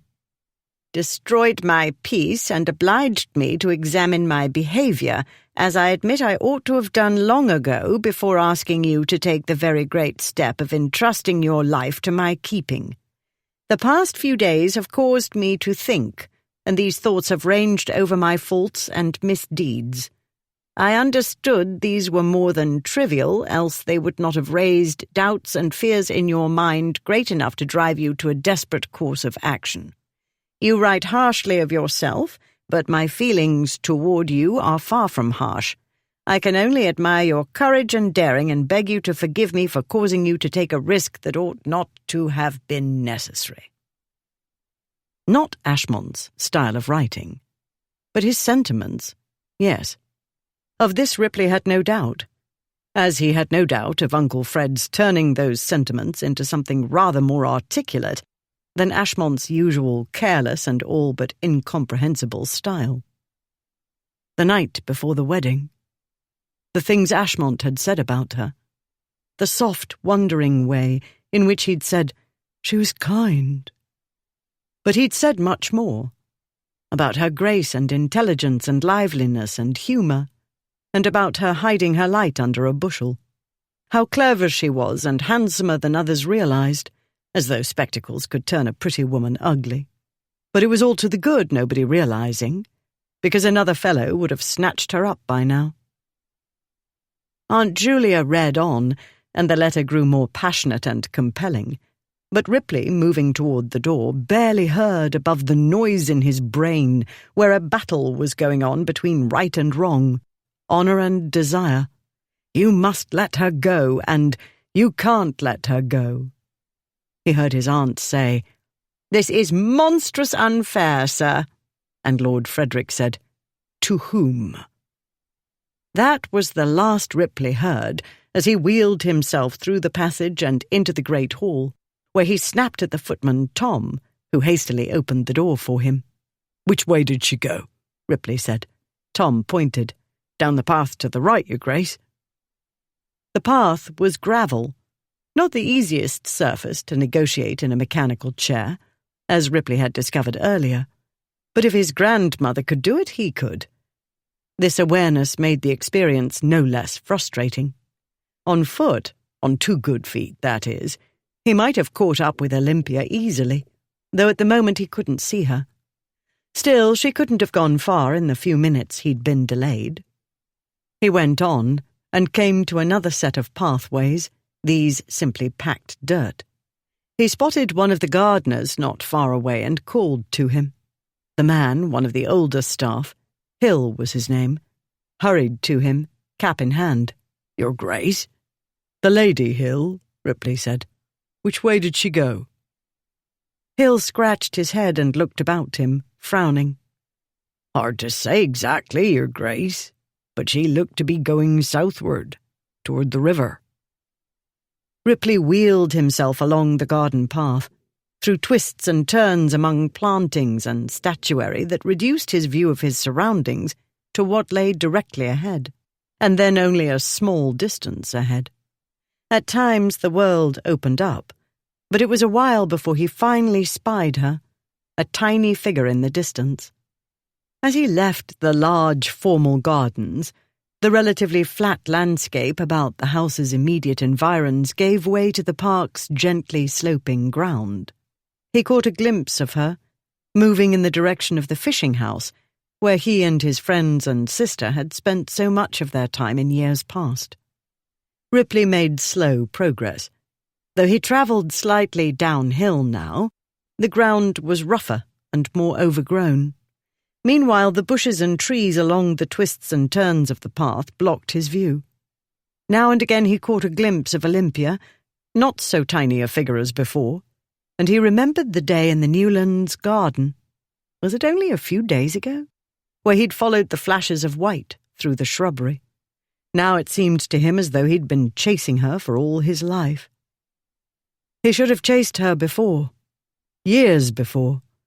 He'd known she was there, among the wallflowers and hens and feeble old men. He'd never wondered why. He'd taken it for granted she'd always be there. He'd never given it any thought. Had he somehow assumed it was for his convenience? Had he assumed she waited like some lady in her castle for him to come riding up, like the knight in a romance, to take her away when he was good and ready? "Thinking," Ripley muttered. "Stop it." The vista opened up a moment later, and he saw her, closer now, within hailing distance.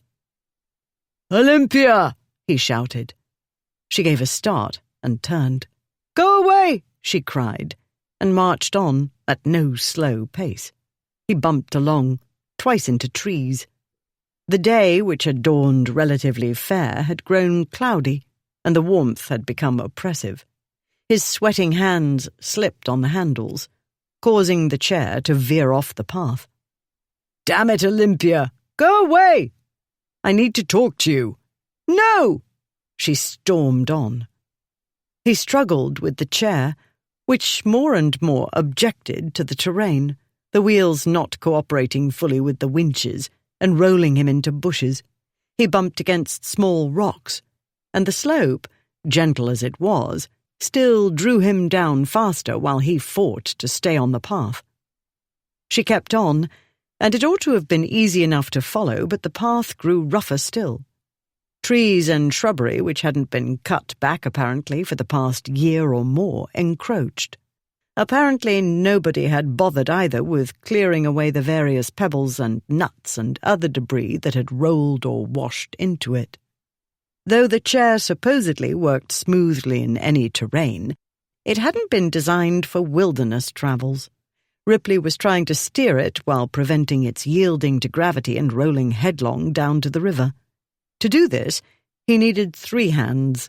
Having only the usual pair, he had his left hand on one winch and had to manage the right side with his right elbow, while his right hand remained on the rod that stopped the wheels, which wasn't working as well as it might.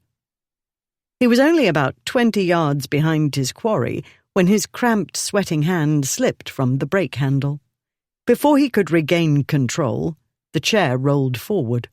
He turned a handle to one side to go off the path, where the undergrowth would slow him, but the chair bumped on a rock. The right handle came off in his hand. The chair wobbled sideways briefly, then bowled down the path, straight toward the water. He looked at the useless handle in his hand. He threw it aside. He let go of the other handle. He heard Olympia scream. Horrified, Olympia watched the chair bump down to the path alongside the river, then across it and over the riverbank into the water. There it struck something, with a jolt hard enough to make Ripley's head snap back. The chair tipped over on its side. She ran back the way she'd come, and down into the water. It was shallow, but rocky. She splashed to where the chair lay. A dark, dripping head came up. Ripley looked up at her and laughed. Her heart, which seemed to have stopped altogether, sprang back into action so quickly it made her dizzy, and hot and cold at the same time. She'd thought... But no, there he was, the great blockhead, laughing. All in one piece, no blood, not dead. She wanted to kill him. "You reckless man!" she cried. "You could have broken your neck." "You're wet," he said. There was a low rumble in the distance. He tipped his head back and gazed at the sky. "And about to get wetter." She looked up. The previously blue sky was swiftly shrinking behind the grey clouds massing above their heads. She heard another rumble, louder and nearer. She grabbed the chair and turned it upright. Her hands shook. "Get up," she said. "Get up!" Using the chair for support, he hauled himself upright. She was already wet. Getting wetter didn't worry her, but she didn't fancy standing in the open while a thunderstorm bore down on them. "Sit," she said. "It's broken, and you can't push me uphill in it, even this mild uphill," he said. "Not that I'm eager to get on that thing again. Look where it took me. There I was, minding my own business, when it decided it wanted to swim. "You let go. I saw you." I was tired of fighting with it." "You could have broken your neck, your thick skull." She wished she didn't care what happened to him. She wished anybody else had followed her out of Newland House the other day. Was it only 3 days? And brought her back before she could become infatuated with the wrong man. "I didn't remember how rocky the riverbed is here," the wrong man said. "Farther downriver the bottom's smoother." She was well aware of the rocky river bottom here. She didn't want to think about what might have happened. She wanted to be out of this river where he'd nearly killed himself. "Never mind." The rumbling grew louder. The churning clouds darkened the world about them. "We have to get back." She tried to push the chair up the riverbank, a job that turned out to be harder than it looked. "What are you doing?" he said. "Leave it." She kept pushing. She needed to fight something. It might as well be this cursed piece of furniture. He let out a sigh and joined her, each taking one corner of the chair's back. She hoped he was using it to support his bad ankle. Then she told herself he wasn't hers to worry about. He wasn't her problem. She had problems enough.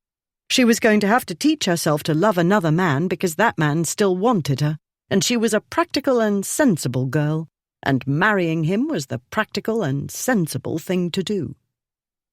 "The fishing house is around the next curve," he said, nodding that way. "Level ground, not uphill, and much nearer than the house." She looked in the direction he'd indicated, then upward, in the direction she'd come from. She wasn't sure where the house was. She had no idea how far she'd walked, blindly, through the park. Ashmont's words had pained her deeply, even though she knew those weren't his precise words. The letter sounded generally like him, though, and she'd wanted to run. Not that she had any idea where to run to. Not that she was at all clear about what she wanted to run from, or saw really any point to running. If only she hadn't run in the first place. She couldn't think about that now. The darkness was deepening while the thunder rolled toward them. Out of the corner of her eye she caught a flash. She didn't argue when Ripley turned the chair in the direction of the fishing house.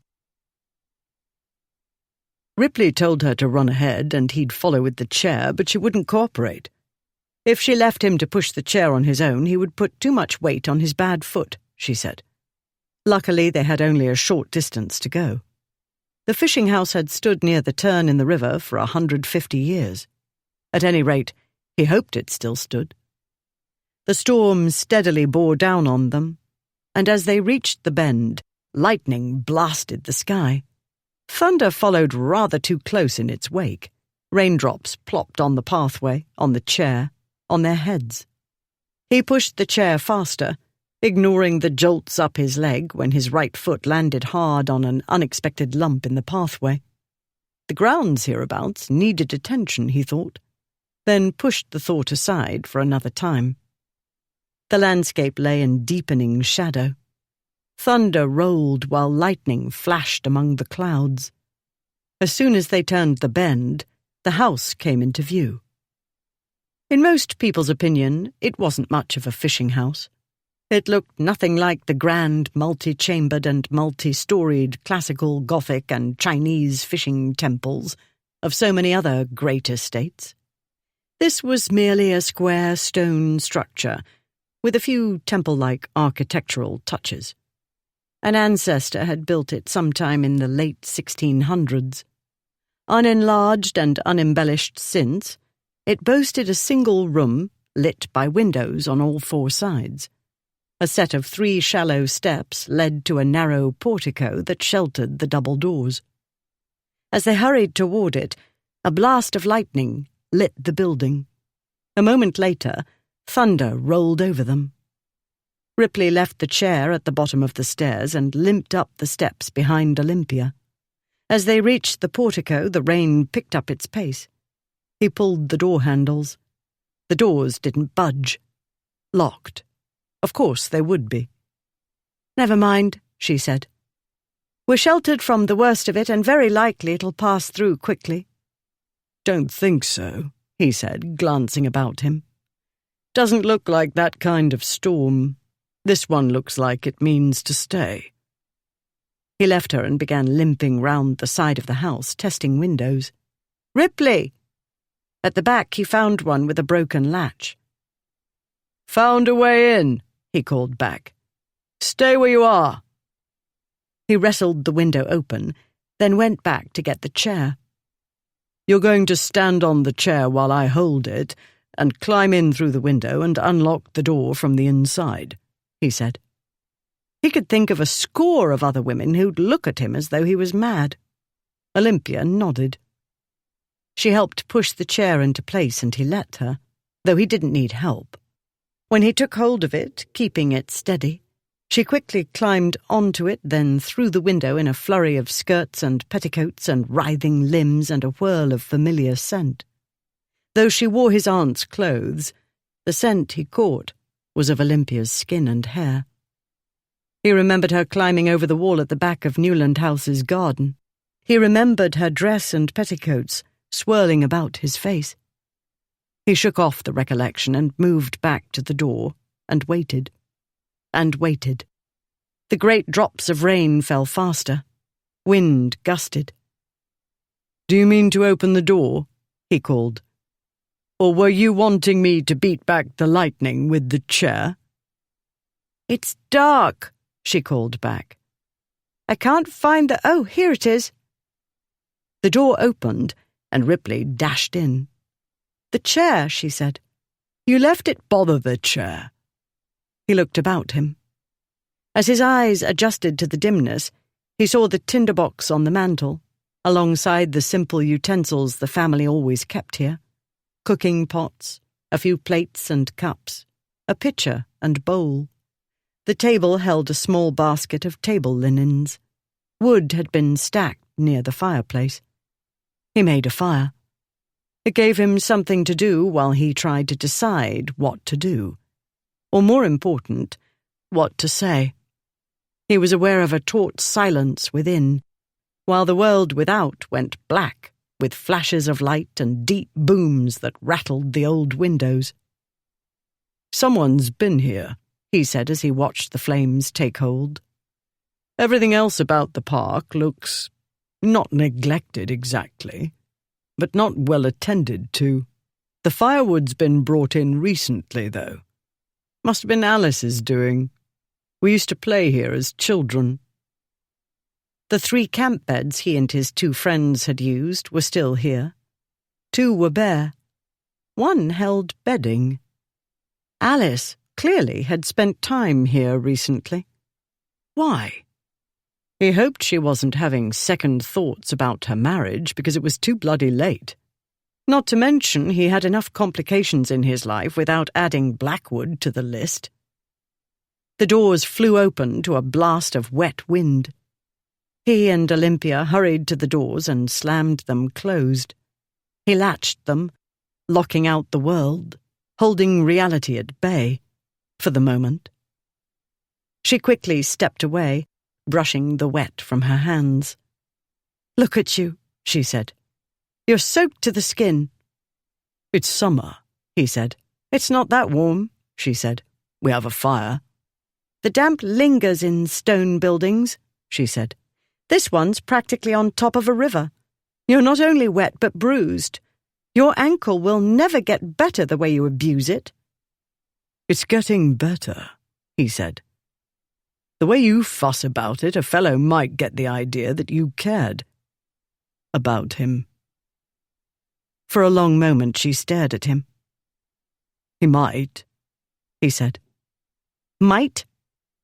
She marched to the fire, then to a window, then back to face him, hands on her hips. Might? How thick can you be? I as good as proposed to you. Yes, well, you shouldn't spring that sort of thing on a fellow without warning.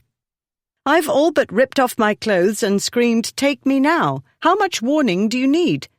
That was rather too subtle for me, he said, since you didn't actually take your clothes off.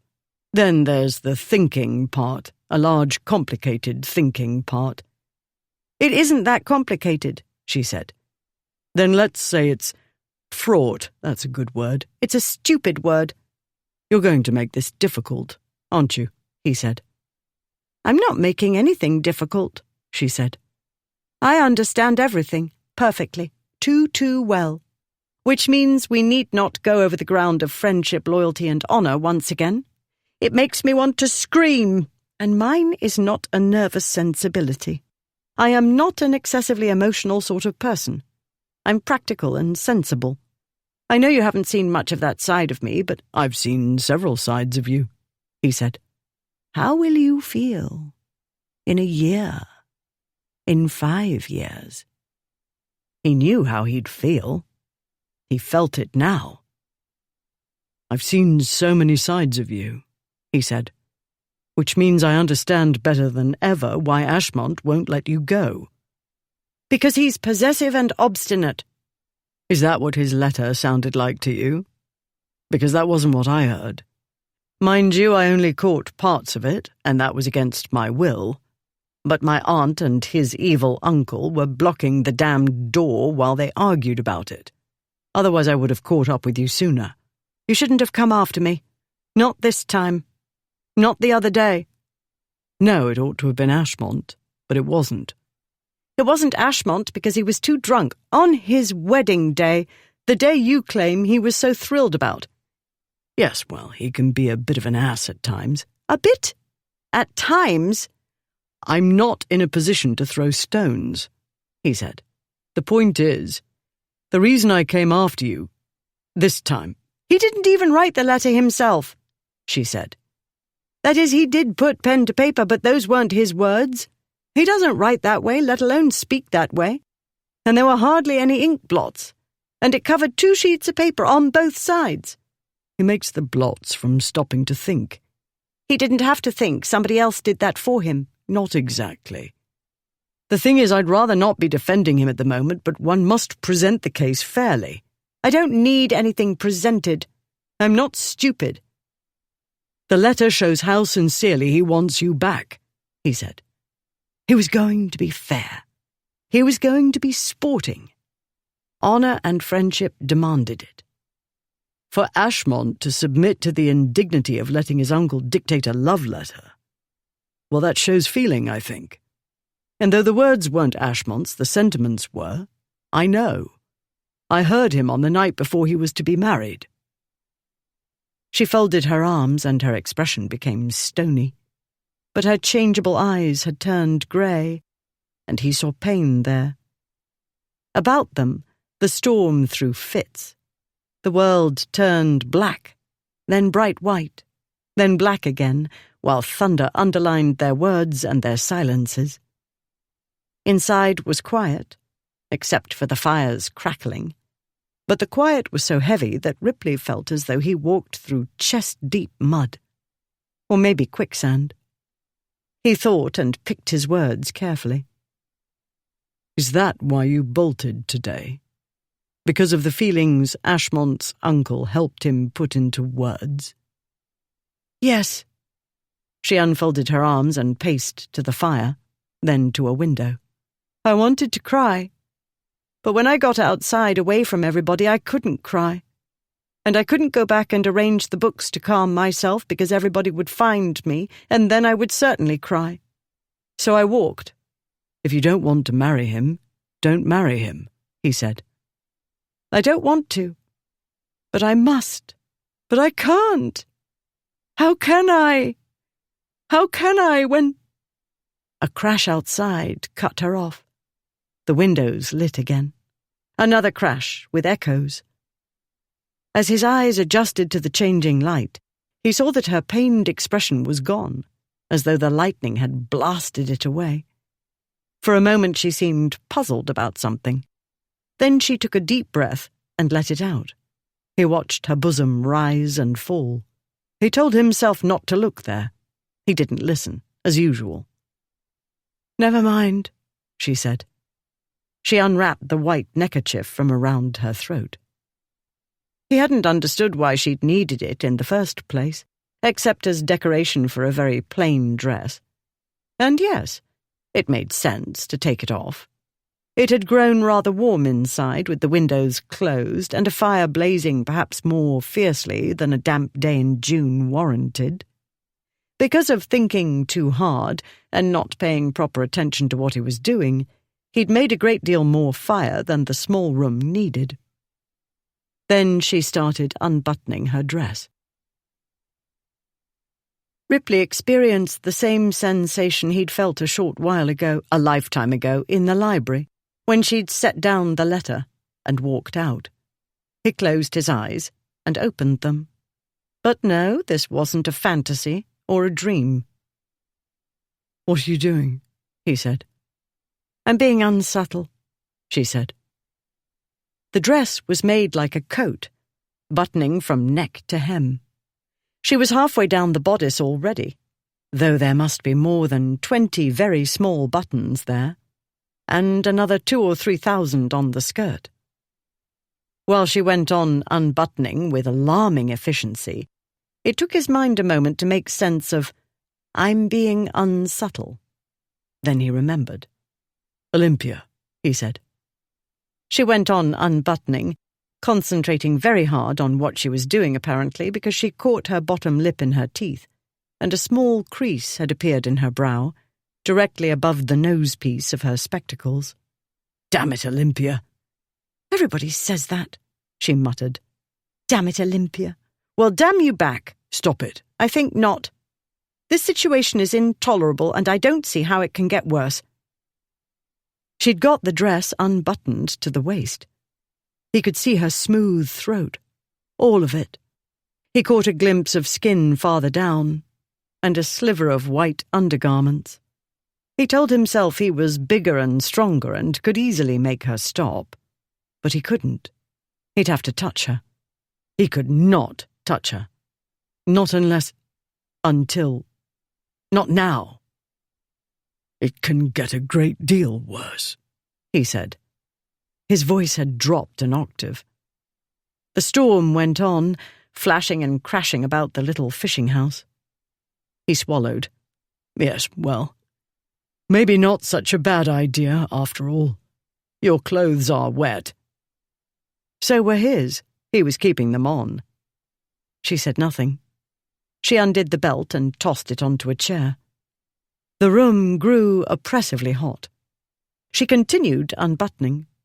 She had to bend forward now to do so, and he could see the swell of her breasts above the chemise's simple neckline, and a lacy edging directly below the chemise. It was the edging of her corset, the one he'd bought her. Good God! Pink ribbons and lace and naughty stitching, around and over there. And there was ripe and full and creamy. "Olympia," he said hoarsely. She went on unbuttoning, and the front of the dress opened up, displaying the corset in all its delicious sinfulness, and the neat waist it hugged, and the sweet curve tracing the fine swell of her hips. "Leave," he told himself.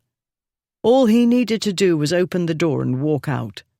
A little thunderstorm wouldn't hurt him, and if it did, that was all to the good.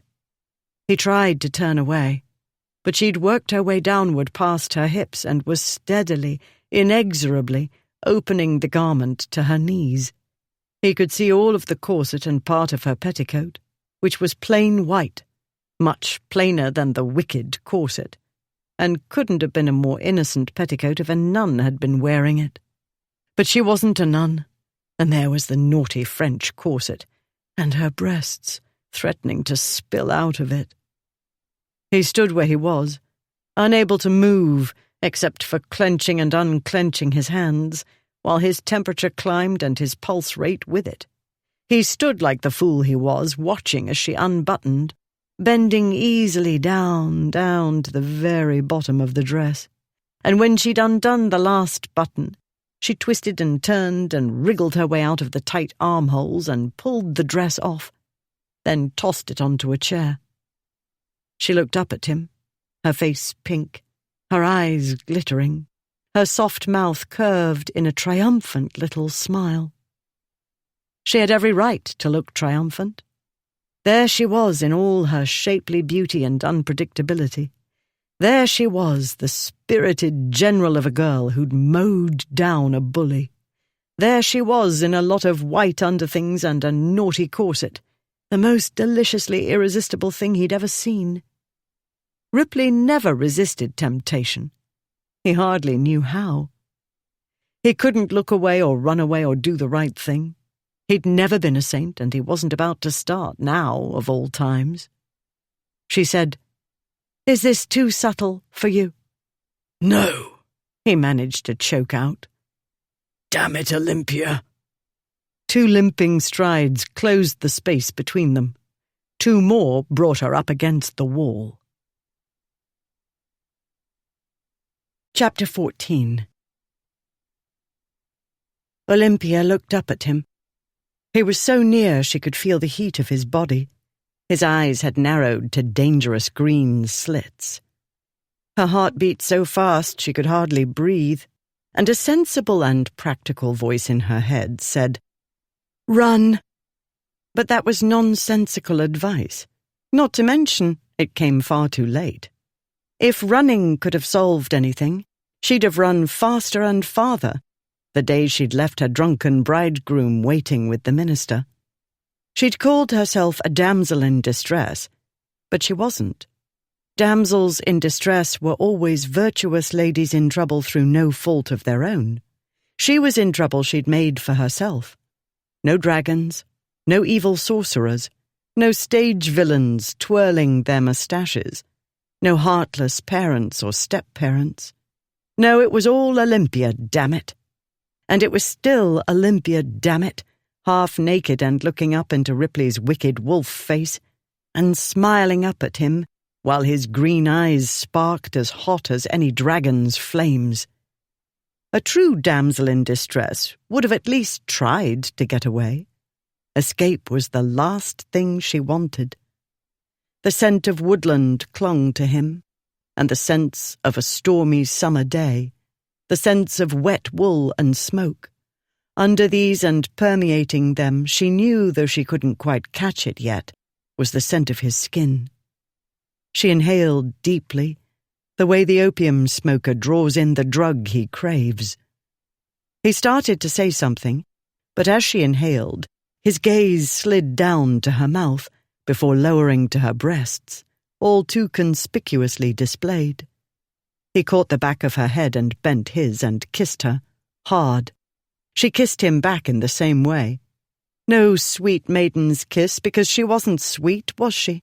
She was Olympia, damn it, and she wanted more and more and more of what she'd only tasted before. Sin and heat and wild feelings. The feelings she'd given up believing she'd ever experience. She was aware distantly of rain drumming on the wooden roof and beating at the windows. She was aware distantly of the thrash and crash of the storm outside. But that was far away, as remote as a dream. The center of the world was here, in the incorrect and unacceptable longing she was sick of fighting. This was what she'd wanted, very possibly from the moment he'd burst into the library with his friends. Whether it had started then or after or long before, he was what she wanted now. She wanted to be crushed against his big body, his arms wrapped about her. She mightn't have known it before, but she knew now that she'd been wanting to feel his chest rising and falling against hers, and to feel unmaidenly and unvirtuous excitement. She'd been waiting without knowing what she waited for until now, to feel heat coiling around and inside her. Like molten lava, it slithered over her skin and under it and into her brain. It melted and burnt up everything in its path. Sensible and practical notions first of all. The world softened and hazed over and spun about her. She was lost, and glad to be. He wasn't the first man she would have chosen to lose her mind over. More like the last, but too bad for her. He was the one. Just once. Just this once. Passion. This once. The man I want, even if it's wrong and ruinous. He kissed her and kissed her and kissed her. Everywhere. Along the side of her face and her ear and behind her ear and along her neck. It was only his mouth upon her skin. So small a pressure to have so much power. But the touch of his mouth was enough to make her want more. It made her forget herself and all she'd ever been taught about right and wrong. Everything inside her that had seemed so sure and solid before, the mind and will of the practical and sensible Olympia, all gave way, surrendering to him and the power of his mouth, his touch, the scent of his skin, and the warmth and strength of his powerful body. Oh, and his hands. They moved over her while he kissed her throat, then the top of her breast. Animal sounds, little moans spilled out of her. And while he kissed her, she was aware, but distantly, as though it happened in another place, of his loosening her corset with smooth efficiency. In what seemed like no time at all, she felt the ties giving way and the garment sliding from her.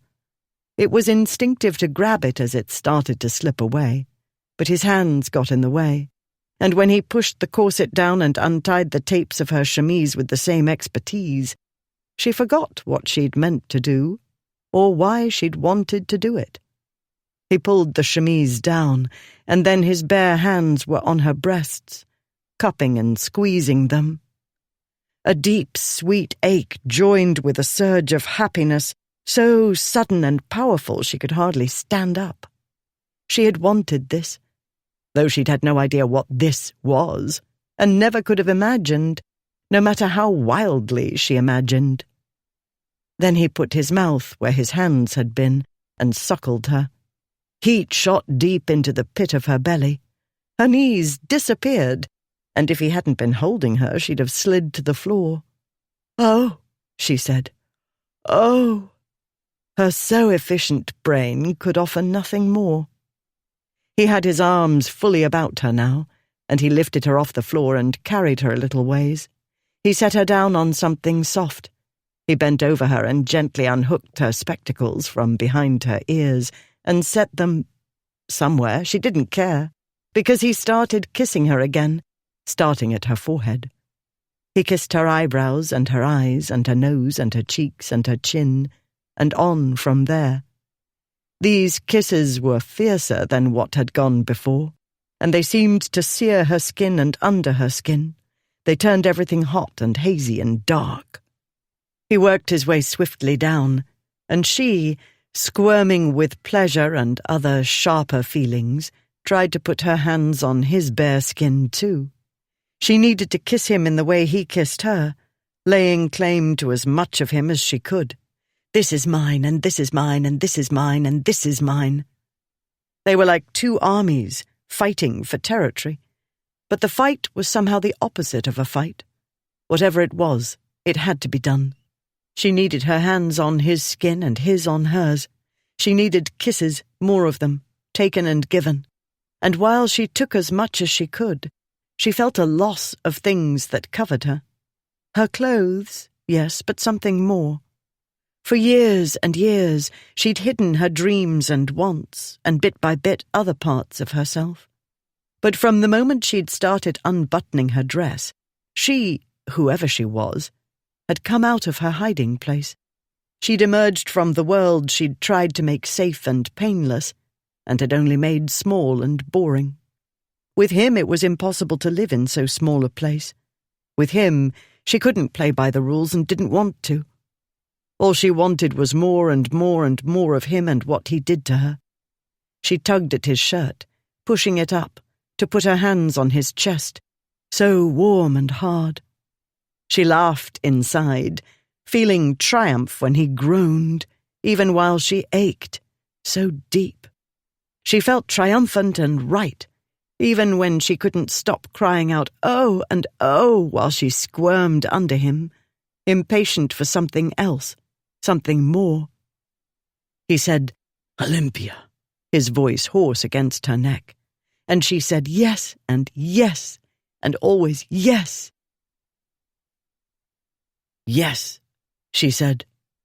The yes thundered in Ripley's mind as loud as the storm outside, or maybe the single word was the storm. He had, more or less, decided what he'd say to her, but this wasn't what he'd meant to do. Not yet, that is. But the way she'd looked at him when she'd undone the buttons, the way she'd looked, all luscious curves and white underthings and naughty pink ribbons. He was a man, and not a virtuous one. And so, when he should have said, "No, wait," and then added something sensible and correct, he didn't. Instead, he walked straight into trouble, the way he always did. He walked the few steps to doing the wrong thing. Then she was in his arms, soft and willing and learning far too quickly how to make him delirious. And now, "Yes," she said. Yes, of course. What other choice was there? He looked at her, lying on the cot in all her creamy softness and out-of-focus gaze and white and pink, and the only real thought in his mind was more instinct than thought, the feeling of the wolf when he's spotted his mate. Mine. And after all, he was a duke. Through his veins ran centuries of power and lordly compulsion to possess. "Yes," she said, and he moved his hand up over her leg, dragging her petticoat up as he went. He slid his hand over her knee and over her garter, and up to the smooth skin of her thigh and up farther still, to the opening of her drawers and the silken place between her legs. This was the time to call a halt. In a dark, distant part of his mind, he knew this. But she only gave a small, surprised gasp, and then it was yes still, as she squirmed against his hand. And yes, she was wet and ready. And no, he didn't think. Thinking wasn't a habit with him, and second thoughts were what other people had. He stroked her, and felt her convulse around his fingers. That was what he wanted. This was as it should be, yet it was more than he'd expected or ever experienced. Her pleasure pulsed through him like a summer storm, dark with flashes of light. She was the dark and the light, the danger and the excitement, and the sweetness, too. She was all he could see or feel or think. She in his arms, under his hands, passionate and open and trusting and wild. She let out a little shriek and a giggle. He laughed, too, but mostly from shock. Feelings so strong. He took his hand away and moved slightly away to get his bearings, and she said, "No, not yet." She touched him, not meaning, he assumed, to touch where she did, where he was aching and rigid for her. But she did touch him there, and even in the dim light he saw her eyes widen. But instead of pulling her hand away, she left it there and looked up at him with the same little smile she'd offered before. A dare of a smile.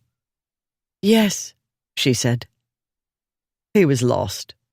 Or maybe he'd been lost from the start, from the moment he'd seen her in a cloud of white and clocked stockings in the Newlands library, or long before that, years ago.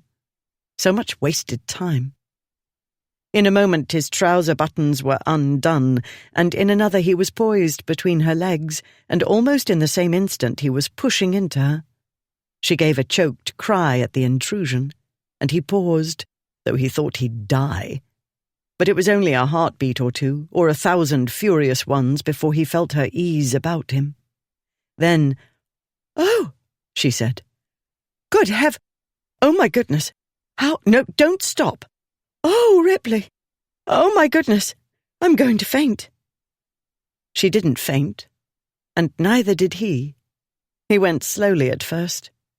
Though it promised to kill him, He gave her time to grow accustomed and learn, but she learned so quickly and gave so easily of herself that he grew dizzy with the joy of her open-hearted ardour. He seemed to plunge deep, deep under water, into a hidden place of happiness. He was the knowing one, the experienced one, but in all her innocence and eagerness to learn, she took him where he'd never been before. He looked at her and marvelled, even while he thrust deep inside her, and felt her close about him, holding him inside her. It was only a moment before he was in charge again, supposedly in charge, and leading the lovers' dance he thought he knew so well. But with her, this wasn't the dance he knew. It was altogether different. He had no words, no coherent thoughts, but the feeling was there, filling him, fulfilling him. The new feeling was there as he felt the last pleasure shake her, and as her body pulsed about him. It was there as he was swept upward to his own peak of pleasure, and it was there as he drifted down again to the world, as their bodies began to quiet, and as his mind came back, and he knew, first, that she was his, second, that there was no going back, and third, he was in the worst trouble of his life. Ripley became aware again of the storm whirling and crashing around the old fishing lodge, though not as violently as before. He squeezed in beside Olympia on the narrow cot, and drew her into his arms. He rested his chin on her head. Mingled with the scent of the dying fire and their love-making was her own scent, as fresh as this patch of woodland where he'd played in his boyhood. He thought how little the present moment resembled that young boy's notions of knights in shining armour, and damsels in distress, and the dragons a knight faced on a damsel's account. What he couldn't have foreseen was that the dragon, in his case, was a friendship he'd believed, and had good reason to believe, more precious to him than anything else. Ashmont, his friend. Ripley had betrayed him. Ripley was a disgrace and had been for years, but this had to be the worst thing he'd done in his life. Yet it seemed to him the best thing he'd ever done. He said, "You've done it now. Have to marry me." "Yes." "No bolting." "No." She tucked her head into the hollow of his shoulder. He could feel her breath on his skin. He didn't want to move. He didn't want this moment to end. He needed time for it to sink in and make sense. They didn't have time. "We have to do it at once," he said. "Not a minute to lose. We have to leave here and be on our way to London before Uncle Fred knows we're gone. Matters are complicated enough without our having to deal with him." She drew away from him and sat up. Her hair, dark honey with golden glints where the firelight caught it, was falling down, into her eyes and over her shoulders. Her breasts spilled out of the top of her chemise. The corset sagged at her waist. He reached up and clasped one perfect breast. "Well, maybe not this very moment," he said gruffly. He drew her down and kissed her breast and the hollow of her throat. He kissed her on the mouth, and she parted her lips to him instantly. The kiss deepened, the hot inner storm rolled through him, and he lost the will to fight it.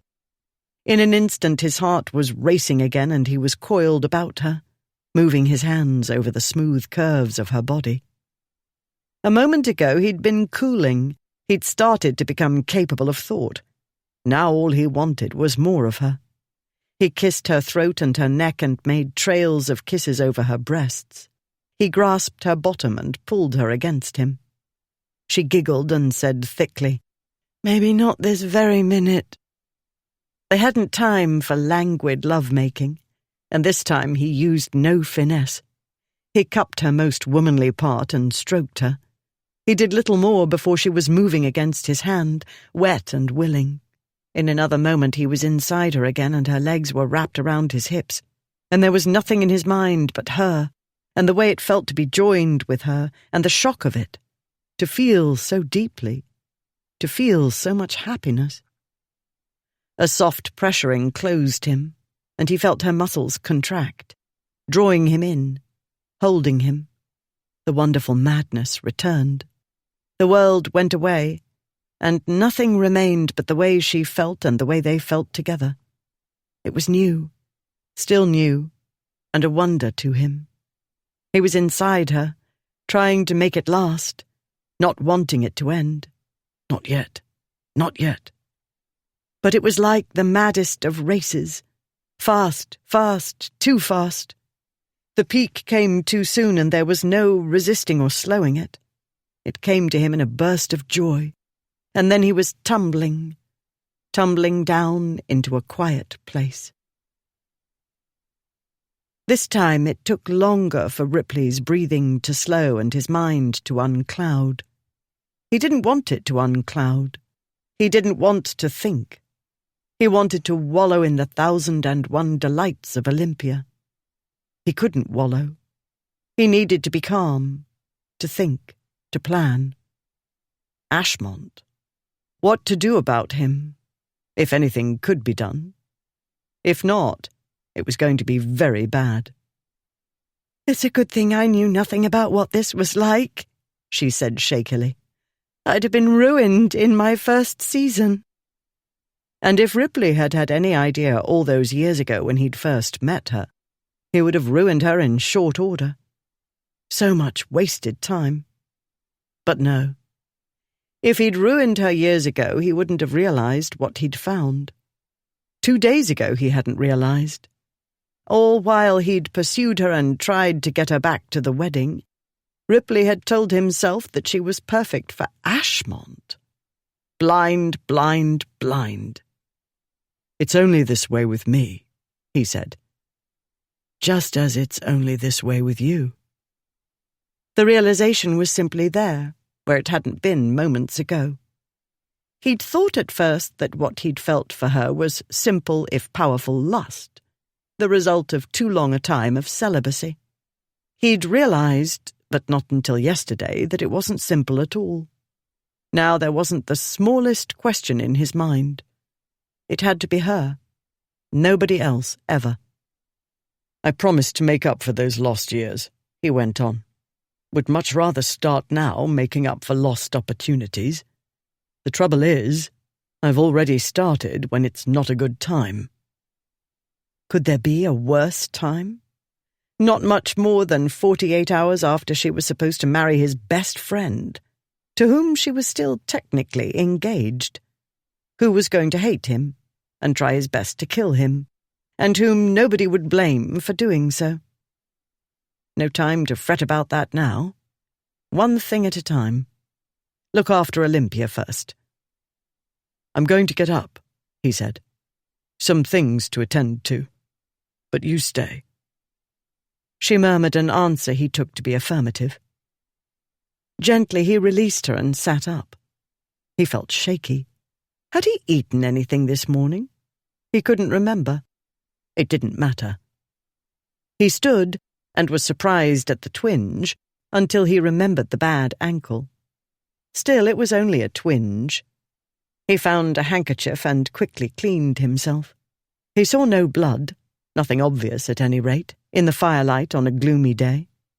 He'd been too impatient. Really, a schoolboy would have shown more consideration. Still, he hadn't hurt her as much as he'd feared. She hadn't screamed or wept. That was good. Mindlessly, he pulled up his trousers and tucked in his shirt. He buttoned the trousers. "Stay here for a minute," he said. "I'll be back straight away." He grabbed a small pitcher from the collection of utensils on the mantel and went out. It was still raining, though less fiercely than before. Not that it mattered. As it was, he had to cover only a short distance to the river, and trees sheltered most of the way. He filled the pitcher and limped back to the fishing house. When he opened the door, she still lay where he'd left her. She was staring at the ceiling, but her gaze quickly shifted to him. "No time to clean up properly," he said. "But there are some linens. It looks as though Alice camped here recently, and the water's clean." While he talked, he set the pitcher down within easy reach.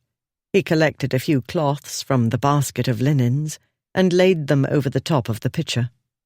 She sat up, blushing, and the blush spread all over her neck and down, over her breasts.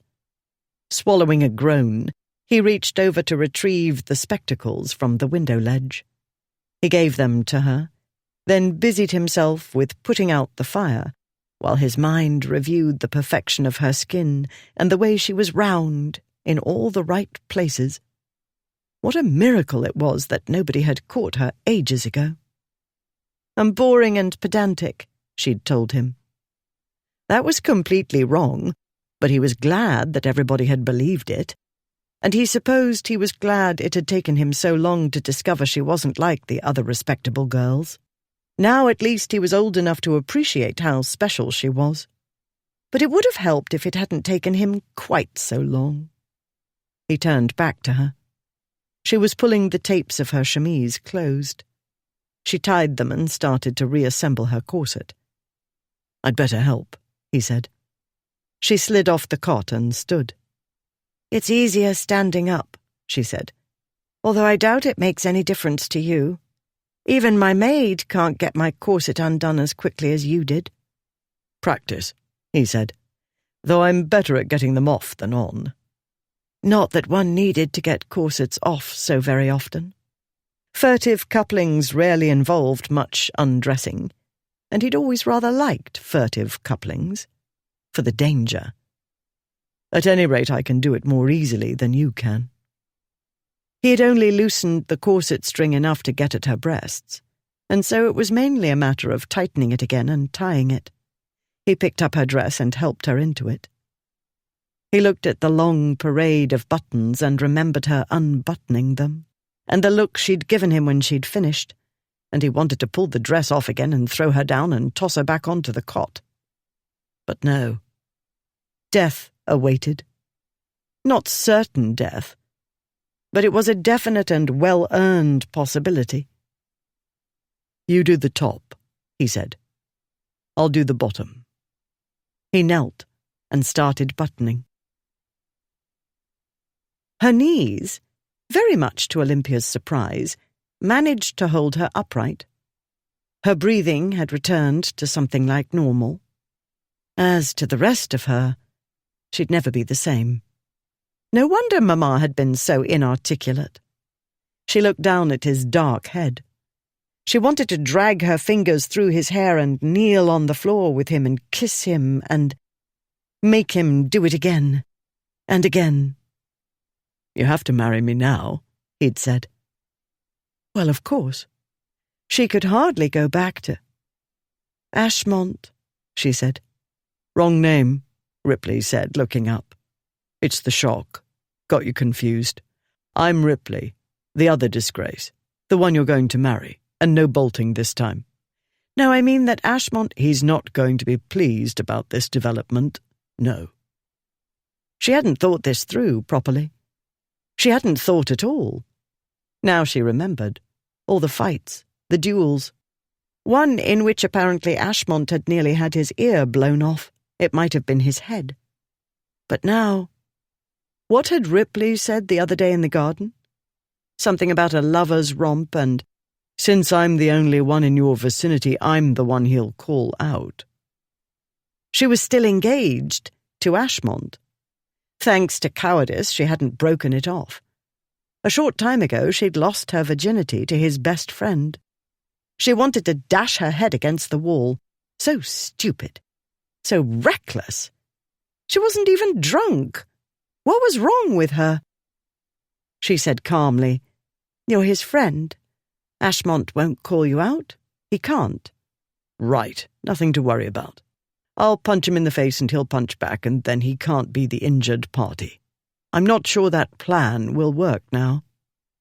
"In that case, I'd better be the one to tell him," she said. "He can't call me out." Ripley returned to buttoning.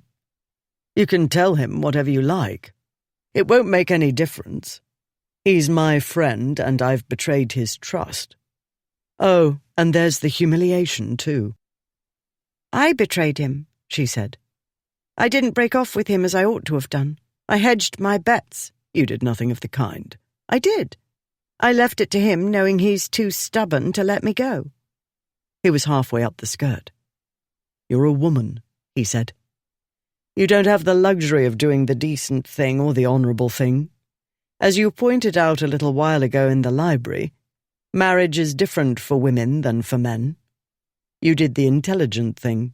The practical and sensible thing, she said. That too. Since you couldn't be sure you'd get through my thick skull, you very wisely decided not to burn your bridges. Also, I'll wager anything you were too subtle and tactful in that letter. You didn't want to hurt his feelings. I don't understand why people are so shy about hurting his feelings. Must have something to do with the lost puppy look he gets. I can't manage it. Tried. Looked like a gargoyle. He'd reached the waist of her dress. I wanted to be kind, she said. It wasn't his fault. Kind. Ripley stood. He isn't that fragile. And yes, it was. He found the belt and gave it to her. She quickly wrapped it about her waist and closed it. It's very good of you to defend me. That bodes well for a marriage. Still, it doesn't matter if he is or isn't fragile or whose fault it was. You don't know how hard I've tried to do what was right, to be a good girl, to be pleasing. Yes, well, you're not a good girl, he said. She sucked in her breath. Good girls don't get drunk and run away on their wedding day, he went on. Good girls don't take off their clothes in front of wicked men. Good girls don't taunt those men into tumbling them.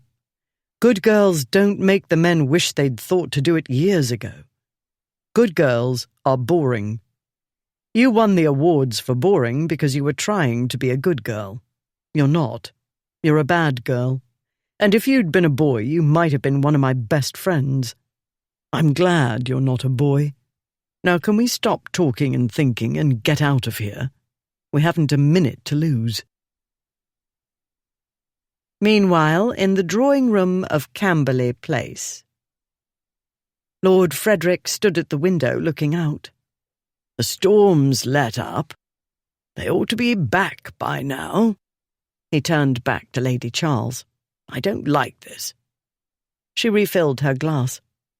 It isn't up to you. It has to be up to somebody. Ashmont isn't a child. It's time he took responsibility for his life. You can't protect him forever. And you, he said. You kept Ashmont's fiancée from him when he came here. I did nothing of the sort. She wasn't here at the time. You didn't tell him the whole truth. Whom were you protecting? Olympia. From marrying the wrong man.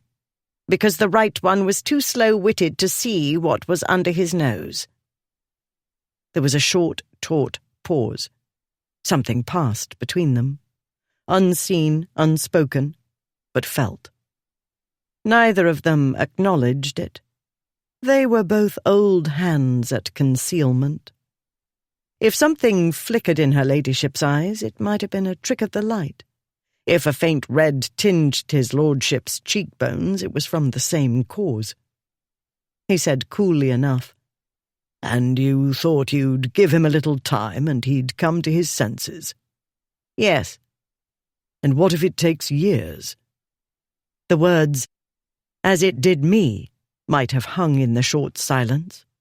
Or maybe not. Lady Charles laughed and said, Until it's too late? In that case, I shall comfort myself with the knowledge that I tried. You put your oar in, you mean? If only someone had done so then. Habit, she said. I've been doing it for most of his life. You and I have that much in common. Yes, and I'm too old to break the habit now, he said. This is the last best chance that wretched nephew of mine has. I won't see him make the same mistake so many others do. If he doesn't make mistakes, how will he learn? That's a chance I'm not going to take. I've waited long enough, I think. For all I know, they've gone. Why would they go? she said. "All they've done is take shelter from the storm, separately or individually. You're jumping to conclusions. That isn't like you." "You don't know what I'm like," he said. "But we both know what Ripley's like, and I have a good idea what he's going to do." What I should have done when I had the chance. "It doesn't matter," she said. "You're too late to change anything. You were too late before you came." "We'll see." He bowed. "I bid you good day, my lady."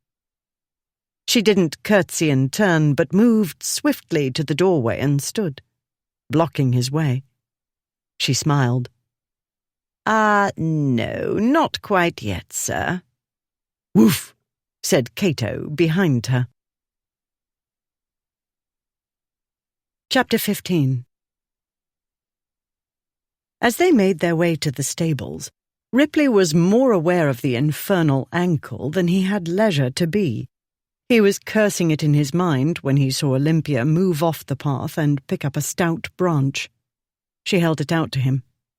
"Walking stick," she said. "Use it." "I don't need a bloody crutch." "Is it possible, or do I ask too much, for you to set aside your manly pride for a moment and approach the matter in a calm and logical fashion?" "I'm perfectly calm," he lied. "Let's take this in steps, then," she said, much in the same way he'd talked to her when she was drunk. "We are proceeding as quickly as possible to the stables because we have to get to London, you told me, as soon as possible."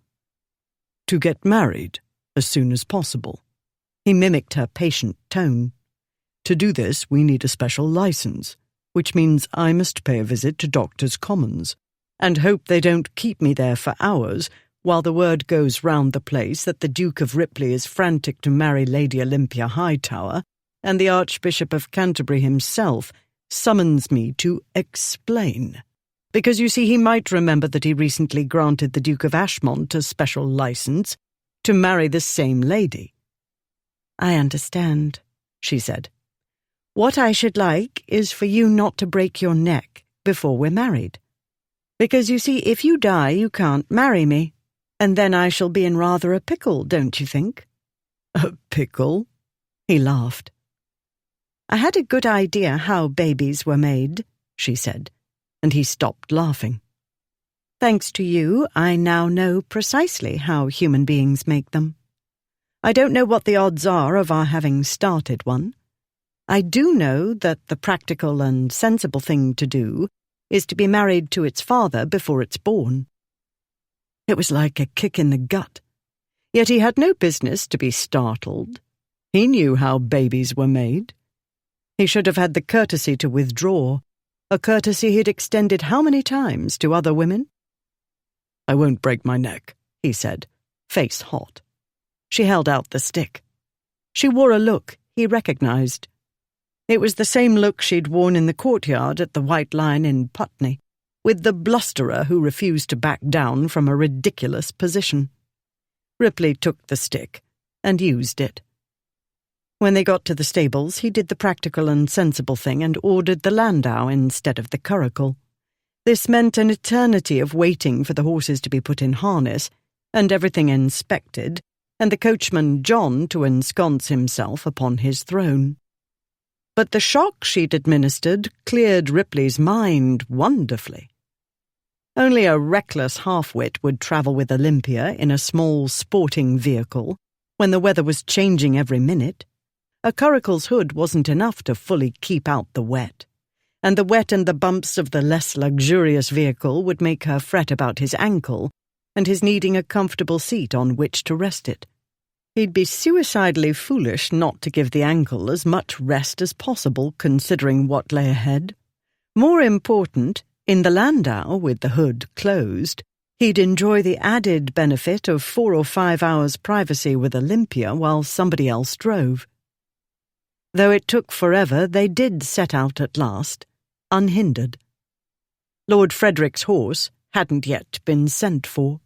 He must still be busy quarrelling with Aunt Julia, which meant there was a reasonable chance of his not travelling too close behind them. An encounter would be awkward, and Ripley was in no mood to explain matters to Ashmont's manipulative go-between. It had to be face-to-face, friend to false, traitorous friend. Ripley had told the stablemen to keep mum and not answer questions until they were asked. With luck, word wouldn't travel from the stables back to the house too soon. With luck, nobody would start asking soon. With luck, it'd be assumed he and Olympia had either separately or together taken shelter from the storm. Since the skies hadn't cleared, it might be a while before anybody decided to come looking for them. In order not to trust entirely to luck, though, he told the stablemen to take their time about sending Lord Frederick's horse to him. Luck was with them for the journey at any rate. Though it rained from time to time, the thunderstorm didn't seem to follow them. They reached London before nightfall. Then it was on to Gonaby House, where they encountered a mob of family, including the Newlands, all swarming in within minutes of Olympia and Ripley's entering the vestibule.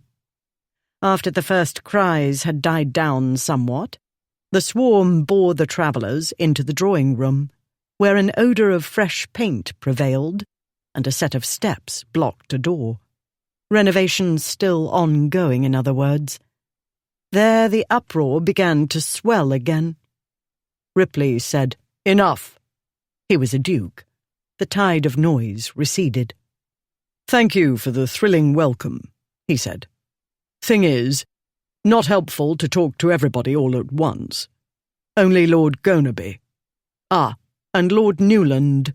Your counsel would be appreciated."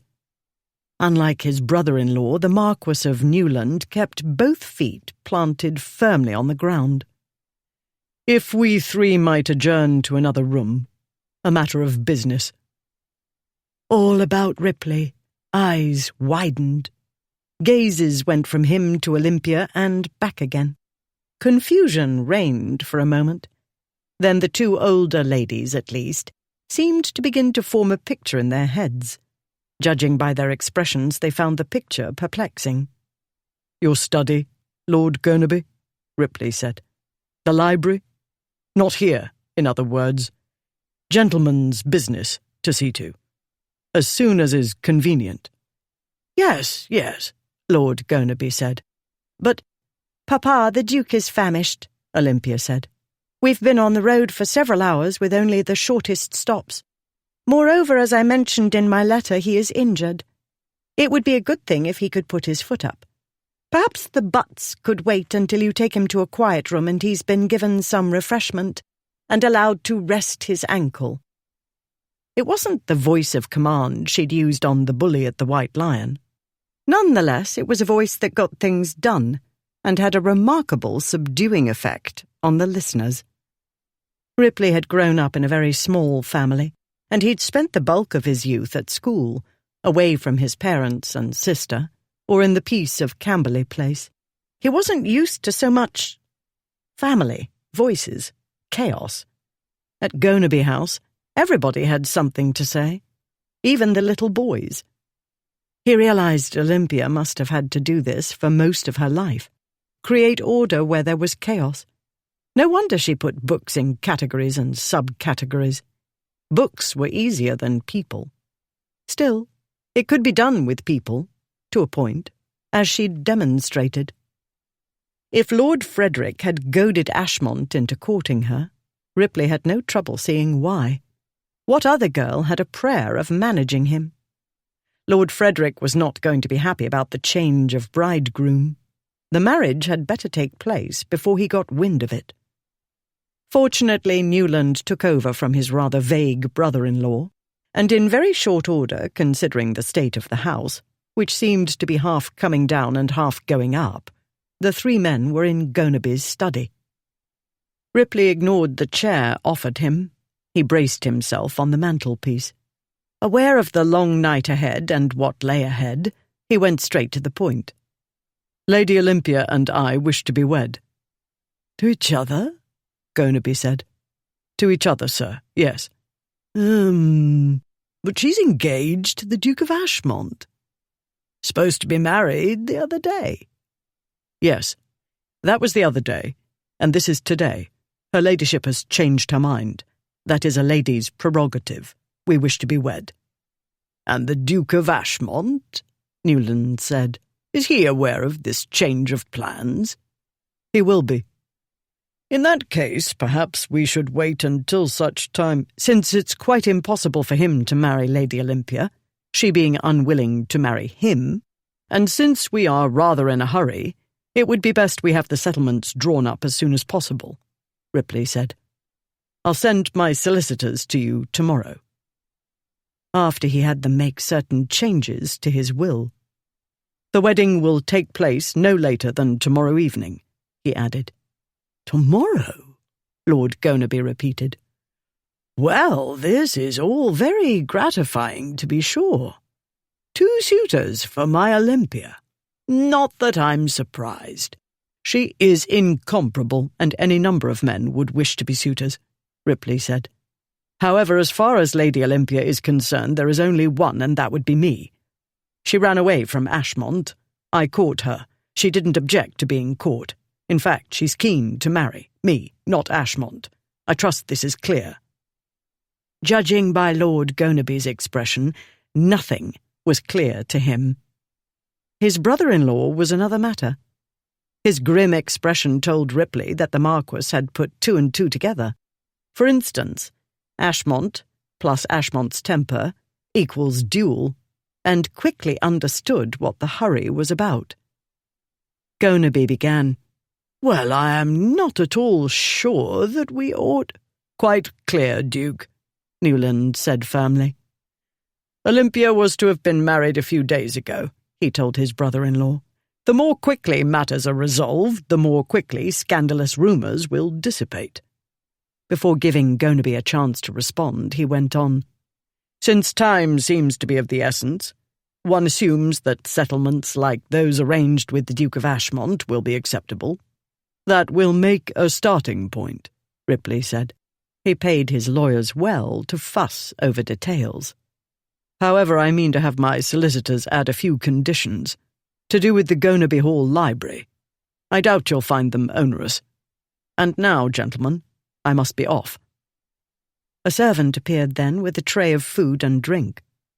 Ripley left the other 2 men to refresh themselves. He found Olympia pacing in the corridor. I thought you'd be with your mother, deciding what to wear to the wedding, he said.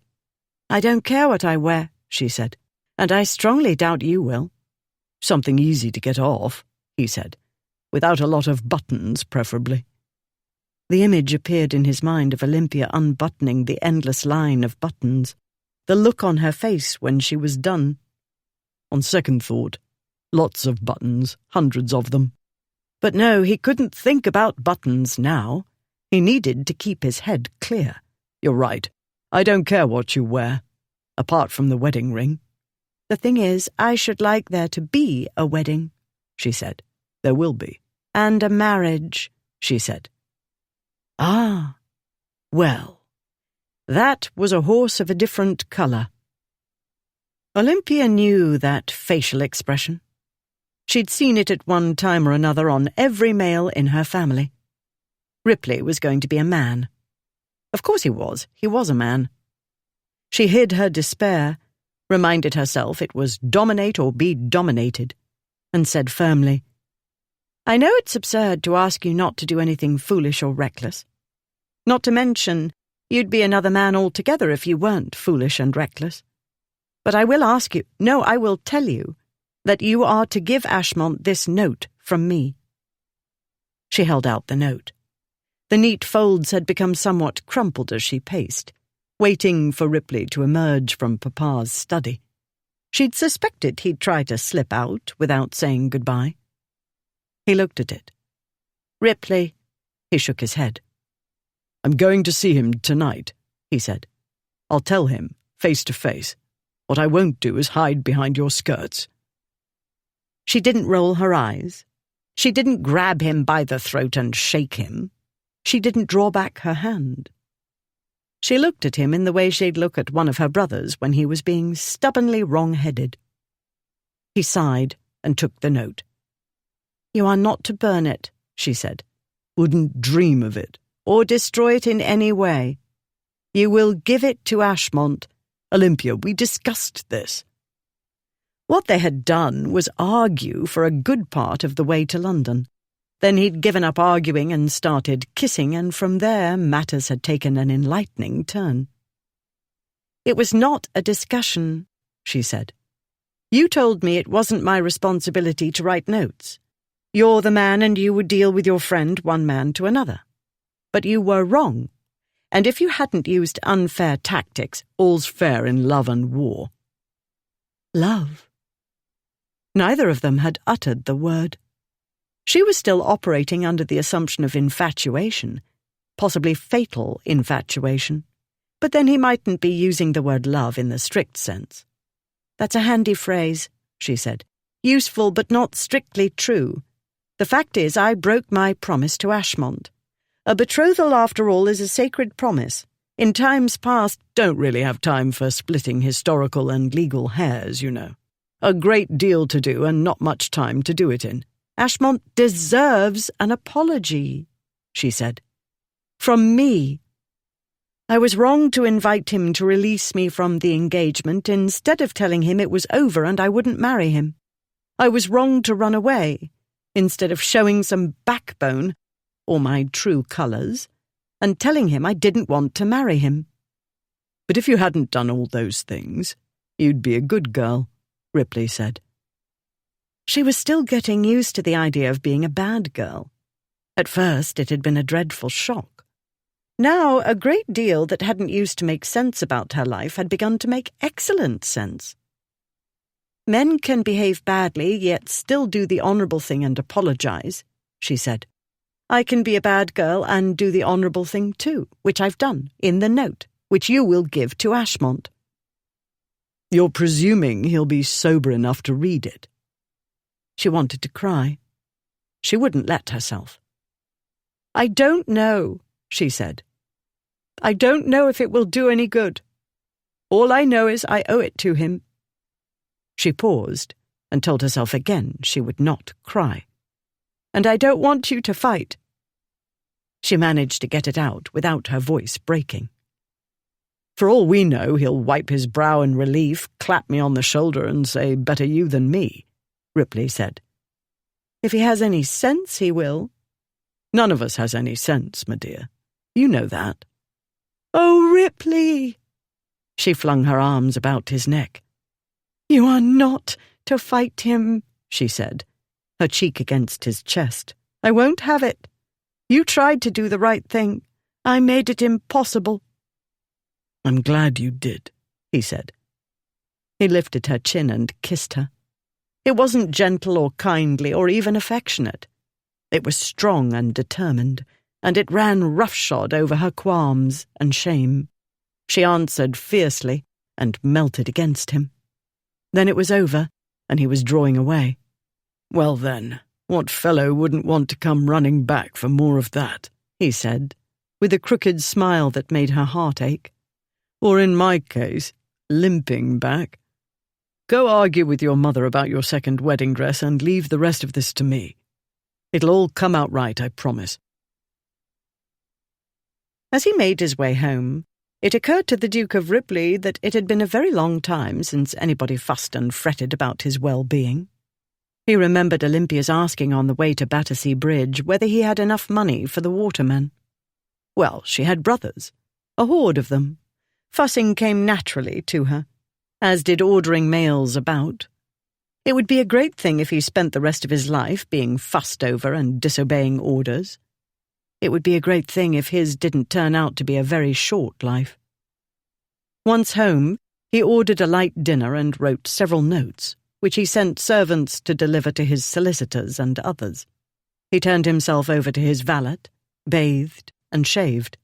He changed into undergarments, waistcoat and trousers, and shrugged into a dressing gown. He ate in his private apartment rather than the dining room, doing what justice he could to the brilliant meal Chardot had prepared for him on short notice. For the first time since his Spartan boyhood, Ripley had no appetite. However, he had to be practical and sensible. A man couldn't think properly on an empty stomach. He needed to think and act carefully, a mode of behaviour he wasn't used to. Still, no matter how much thinking he did or how carefully he acted, in a short while he'd have to deal with a man who did neither. Which meant that this might be one of the Duke of Ripley's last meals, if not the last. Whether it was or it wasn't, he'd do his best to appreciate it. That was the practical and sensible thing to do, if he wanted to avoid antagonizing the best chef in London. He pictured Olympia sitting at his right hand at the dining table, and one of Chardot's feasts spread out before them. He smiled, and he ate, though he tasted nothing.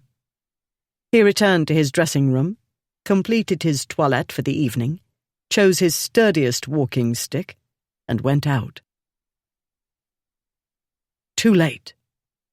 Thanks to Lady Charles's harassing questions, and his own disinclination to lay violent hands upon a woman, no matter how severe the provocation, it took Lord Frederick far too long to leave Camberley Place. When he did finally ride out through the gate, he might have had half a wish to ride back again and continue the dispute. This unusual, for him, indecisiveness could have contributed to his slow progress thereafter. There was the rain, too. It beat on him from time to time as he rode back to the inn where he'd paused this morning to make himself presentable, and it beat upon his carriage as it travelled back to London. Nonetheless, he did return, and it was all for naught. By the time he reached Gonaby House, Ripley had been and gone. All Lord Frederick could do was say he'd stopped to make sure Lady Olympia had arrived safely. Then he was treated to the happy news and obliged to pretend he had no objections and required no apologies. It wasn't, he told them with a smile, as though Ripley had stolen a lady from him. He saw no way to mend matters now. Calling on Ashmont would be a waste of time. True, terrible things might happen. In Ashmont's case, that was practically a foregone conclusion. Yet terrible things happened all the time. Men, even including Lord Frederick himself, made mistakes that changed their lives forever. Lady Charles had said it wasn't up to him. Not that he agreed with her. But for the moment, vexed as he was, he felt disinclined to keep helping a young man who was determined to ruin his life. It was possible, in fact, that Lord Frederick ought to have kept out of it in the first place. Had he not interfered, his nephew might have forgotten the lady's existence by the next day. But she was perfect for him, Lord Frederick thought. She might have saved him. Maybe Ashmont had gone too far to be saved. And maybe Lord Frederick might as well have stayed at Camberley Place and let Lady Charles aggravate him. She at least wasn't a drunken oaf of a nephew. Beyond question, she was pleasanter to look at. Not long before midnight, Ripley ran Ashmont to ground at Crockford's. It seemed like an age since Ripley had walked out of the gambling club in the small hours of the morning. It seemed like an age since Ashmont had appointed him guardian of the wedding. Not even 3 days. He found Ashmont in the hazard room with Blackwood. One glance told Ripley that early as it was, Ashmont was 3 sheets in the wind. So much for hoping to find him in a relatively rational state. "Ripley, you dog! There you are at last!" Ashmont pushed away from the table and rose. "About bloody damned time. I've been bored witless." "Your Grace, your winnings," the croupier said. "Spread 'em round, Ashmont said. "Let the other fellows have a chance." Ashmont cheerfully followed Ripley into the corridor, Blackwood bringing up the rear. When they were clear of the room and not within eavesdropping range, Ripley said, "I've come to take you home." "Ha, ha! Do I look as bad as that? But I'm well. Looks worse than it is. Only waiting, you know. Got Olympia back safe and sound?" Was still with your aunt? Uncle Fred made a devil of a fuss. Said I wasn't fit to see her. His skin was grey and drawn. His eyes were bloodshot, ringed with deep shadows. Not looking your best, Ripley said. A trifle fatigued, perhaps? Let's go back to your house, where we can talk without shouting to be heard above everybody else. Behind Ashmont's back, Blackwood lifted an eyebrow. My house? Ashmont laughed. Too early to put me to bed. Still on my legs, can't you see? But what's the news? Did she answer my letter? Did she send the answer with you? She did, Ripley said. I thought, though, you'd rather read it in a less public place. Ashmont glanced about him, belatedly taking in the groups of men passing by, pretending not to be watching and trying to listen to their disgraces. When it came to gossip, men easily matched women. Oh, them, he said, and his mood darkened abruptly, as often happened. Damned right, not here. He walked on unsteadily, Ripley on one side and Blackwood following. Ashmont went on talking as they made their way through the club. Everybody laughing behind my back. Nobody dares say a word to my face. Think I'm deaf, dumb, and blind. As though I'd never hear about what they write in White's betting book. Odds against me and in favour of guess who? No, don't try. You'll never guess. Men's! Do you believe it? 60 if he's a day. And everybody knows those aren't his own teeth. The ones in his drooling mouth came off the fields of Waterloo, off some poor sod got himself killed defending king and country. That's not a fraction of the entertainment. Fox's morning spectacle pillory me over half the paper every day and in the extra editions. Must say, they've outdone themselves, Blackwood said. No girl in her right mind would have me, they say, Ashmont went on. Satirical prints, with me as a drooling ogre and Olympia running for her life. Not that they've the bollocks to print my initials, let alone my name. No D of blank for them. It's an infamous peer and a notorious nobleman and a titled libertine, as though I'd waste my time suing the smug blackguards. And last night, he broke off as a group of men passed nearby. Ripley, you had your own annoyances, I understand, Blackwood said before Ashmont could continue with his grievances. A fuss of some kind at the White Lion. Over a dog, Ripley said. He outlined the excitement in Putney while they collected their hats and made their way out of the hubbub of Crockford's and into the hubbub of St. James's Street. Mist shrouded the street. At the bottom of the stairs, Ashmont stopped. She went after the brute, he said with a laugh. I didn't know. Well, he wouldn't say, would he? Ripley said. She demanded the whip, and he gave it to her. His friends laughed. Knew she was well above the common run of females, Ashmont said. Obvious. Once I spent 5 minutes with her, but I taught him a lesson. The one I administered was insufficient, Ripley said. The brute accosted us, ranting about the dog, Blackwood said. Now I see why he was so incensed. A girl got the better of him. Made remarks about Olympia, Ashmont said. Couldn't let him pass. Thus the stinker, Ripley said. Ashmont touched his bruised eye. No, that was later. Fell down some stairs. But I'm not the only one damaged in the cause of Olympia, I hear. Ankle, she wrote. Unsteadily he bent over to stare at Ripley's ankle. The wrong one. Then he swayed upright again and eyed the walking stick. A sprain, Ripley said. No great matter, but the women made a fuss, and when I tried to get away... but it's a long story. I'll tell you when we find some quiet. London's streets were noisy most of the time, and the St. James's neighbourhood shortly before midnight was no exception. Men on horseback, carriages rattling on their way to this rout or that ball, pedestrians talking loudly to be heard above the clatter of hooves and wheels on the paving stones. He was aware of passengers staring at them through the windows of passing vehicles. He was aware of men gathering at Crockford's windows as well, anticipating some kind of excitement, as usually happened when their disgraces were in the vicinity. Before long, word would magically reach White's across the street, as it so often did, and the famous bow window would frame another sea of faces. Raindrops began to fall, spitting here and there casually, as though it were an afterthought. Looking away from the windows, Ripley found Ashmont staring at him, eyes narrowed.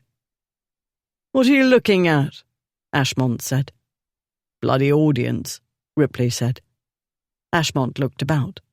"Jeering and mocking behind my back. Think I don't know?" The rain came down harder. "Let's get a hackney," Ripley said. "Good idea," Blackwood said. "The damn rain's back." "To hell with them," Ashmont said. "To hell with the rain. Let me have the letter." Yes, of course. Had to be now. "Now?" Ripley said. "You're going to read Lady Olympia's letter in the dark, in the rain, with all these idiots looking on and speculating what's in it?" "Can we at least get out of the wet," Blackwood said, "and go somewhere we can get a drink? You're not going to be reading love letters in the middle of the street, are you?" Oh, but Ashmont would.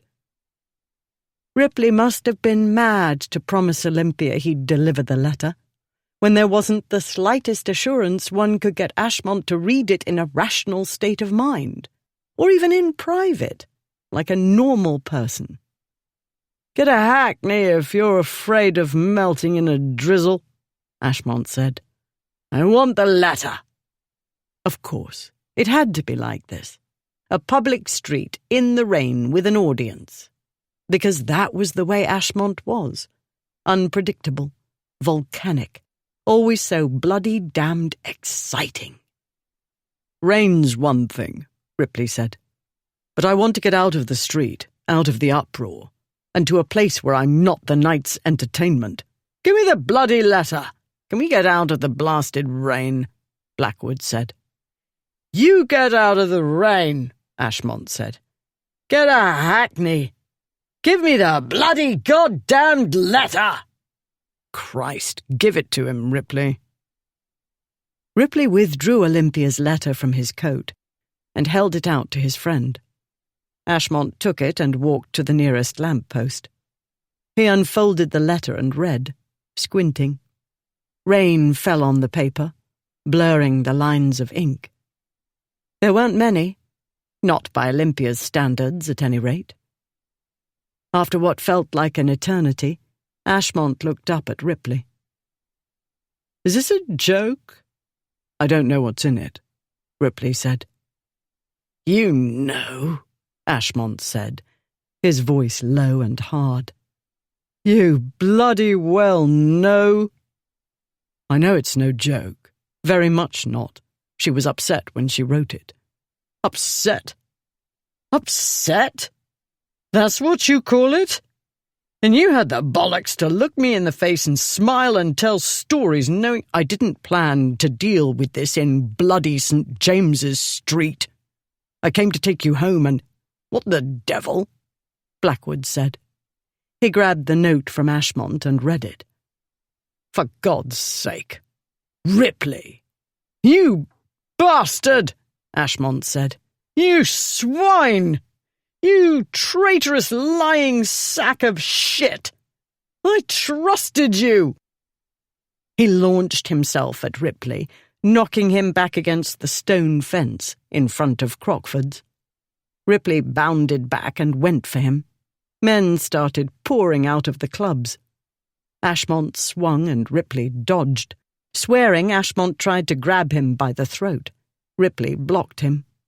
Before Ripley could throw him into the street, Blackwood pulled Ashmont away, Not here, damn you both. Yes, here, now. All Ripley knew was rage. It was all he could do not to tear Ashmont from Blackwood's grip and pound him senseless. Here will do, Ashmont snarled. Here in the street, where everyone can see what a swinish, cheating, craven snake he is, my so-called friend. Swinish? Who was the one too bloody drunk to go after his own— Not here, blast you, Blackwood said, keeping his voice low. Do you want her name dragged through the mud along with yours? That got through. Barely.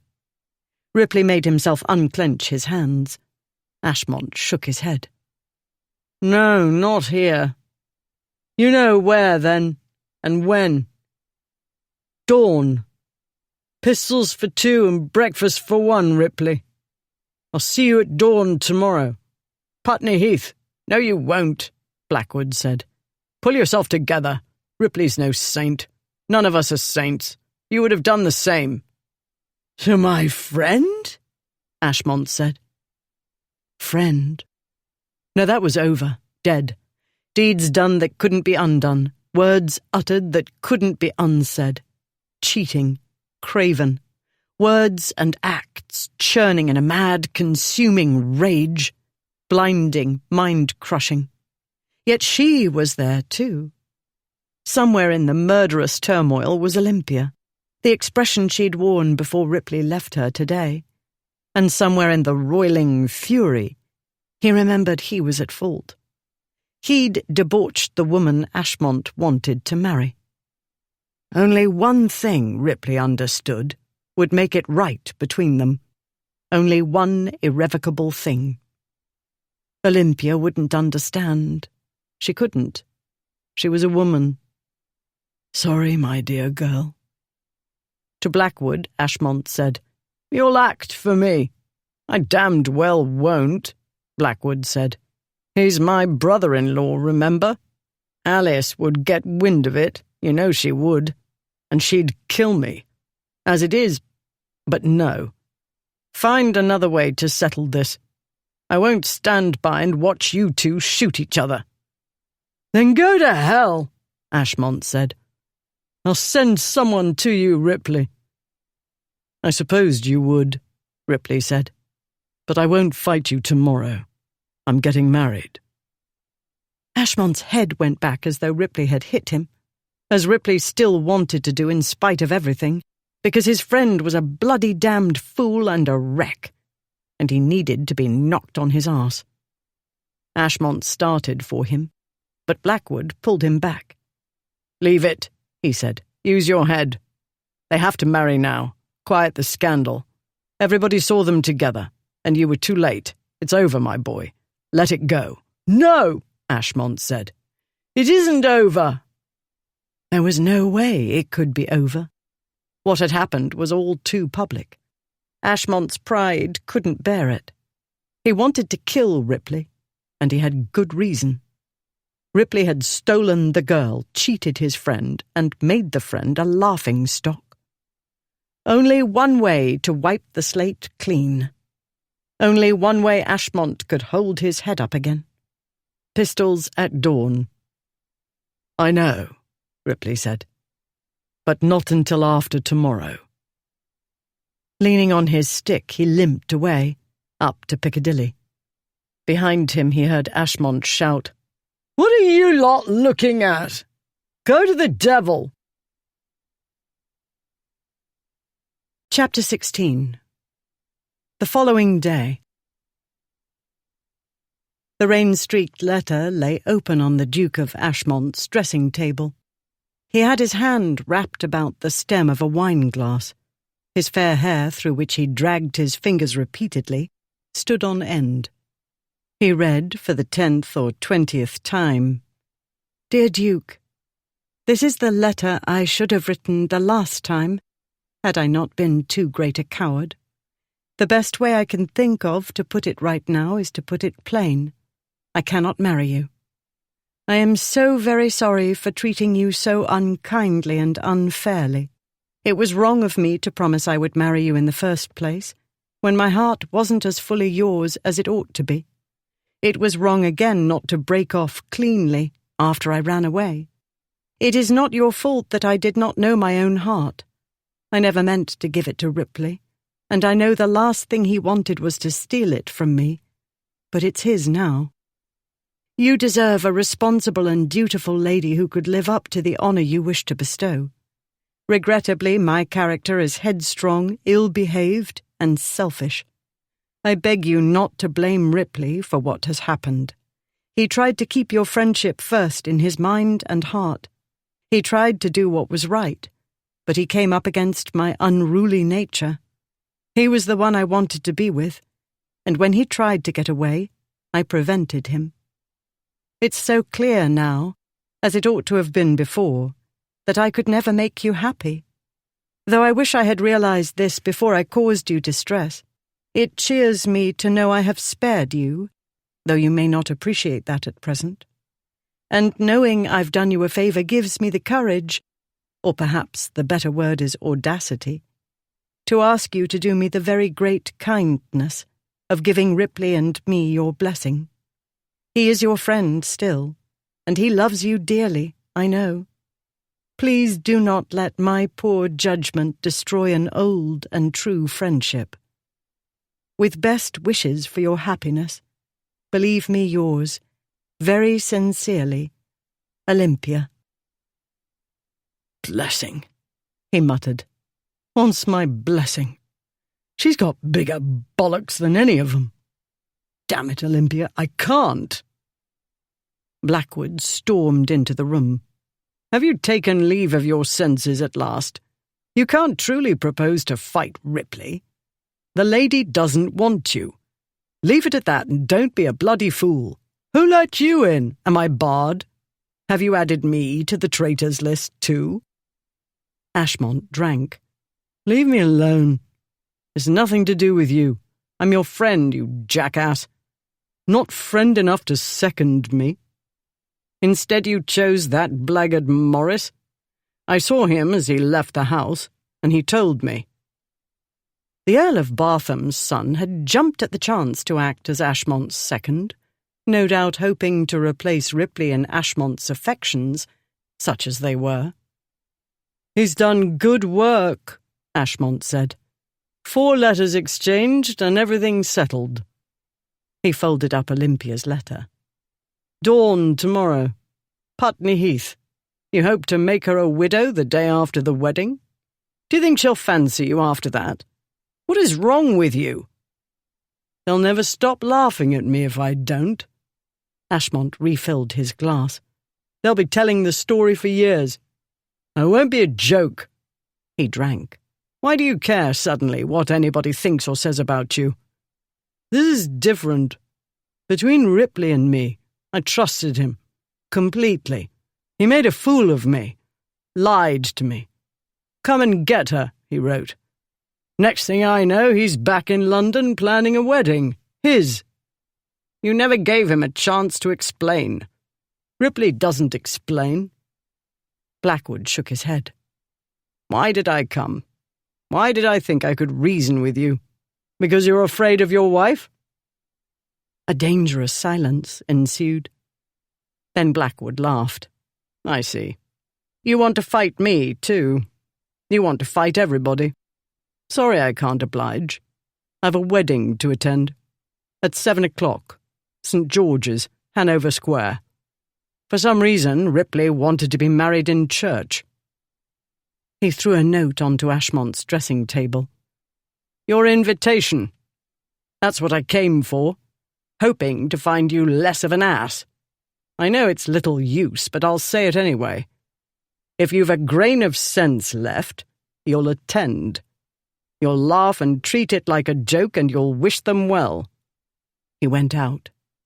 Ashmont crumpled the invitation without opening it and threw it into the empty grate. The gossip columns of the afternoon papers reported a fight between the Dukes of Ashmont and Ripley in St. James's Street. None of the witnesses having ventured near enough soon enough, little of the exchange of words could be recounted, Though everybody understood the cause to be His Grace of R's disappearing from Newland House with His Grace of A's bride on the wedding day. However, since their disgraces had been known to resort to fisticuffs before when competing for women, and since the three dukes had left Crockford's in a friendly mood, most people assumed His Grace of A, being in his cups as usual, had simply taken offence at something His Grace of R had said once they were out of the club. This, at any rate, was what Blackwood had told some of the bystanders. If any gentleman suspected that the moment of fisticuffs had not settled matters, they were unlikely to make public statements to that effect. Duels being illegal, they were kept strictly quiet. Otherwise, the police would get wind of them and turn up to spoil everything. In any case, the world believed even Ashmont wasn't hot-headed enough to pursue the matter in a fight to the death with his best friend. Ripley let them believe it. He almost let himself believe it, as he went about obtaining a special license and deciding what to wear to his wedding. It was a quiet affair. The group attending was a great deal smaller than the one at Lady Olympia's first wedding attempt. This time the observers comprised mainly the Newlands and Gonabys, their offspring, and a small assortment of other relatives. For his own side, Ripley had a very small representation. On the way to London yesterday, he'd sent a message to Aunt Julia, but that was simply to inform her. He didn't expect her to race to London for his wedding. He'd written to Alice as well, for the same reason. He knew she couldn't possibly arrive in time. Blackwood was here, though. To Ripley's surprise, he'd offered to stand up with him. "Imagine what Alice would say if I didn't," Blackwood had said. "Women don't understand these things," Ripley had said. "Men and honour." "I don't think Ashmont understands, actually," Blackwood said. "Think I do, though." Ripley made do with that cryptic remark. He hadn't time or inclination to think too deeply about Blackwood's ideas of women, marriage, or whatever it was. He was glad to have his friend at his side. The only possible fly in the ointment was the chance of Lord Frederick Beckingham's turning up, say, at about the time the minister was saying, "If any man can show just cause while they might not lawfully be joined together, let him now speak." In that case, the odds were good his lordship would not, hereafter, forever hold his peace. But the ceremony got under way, and if Uncle Fred had secreted himself somewhere in the church, he did not suddenly appear like an avenging angel. Not that this was his style. His style was indirect and wily, i.e., the opposite of his nephew's. And so the minister passed that dangerous area and went on to the wilt thou part. Ripley looked into his bride's radiant face and said, "I will." At that moment, all the troubles of recent days, recent hours went away, and the world stilled. For the first time since he'd begun his journey with her, he felt at peace. It was as though he'd run a long and desperate race and won. Everything seemed so clear and inevitable and right as he took her hand and recited his vows, and when she took his hand and recited hers. And when at last Ripley put the ring on her finger, something shifted in his mind. It shifted the world as well. He was a hard, reckless man, whom harsh experience had taught to scorn sentiment. All the same, his heart swelled, with feelings, too many and too unexpected to name.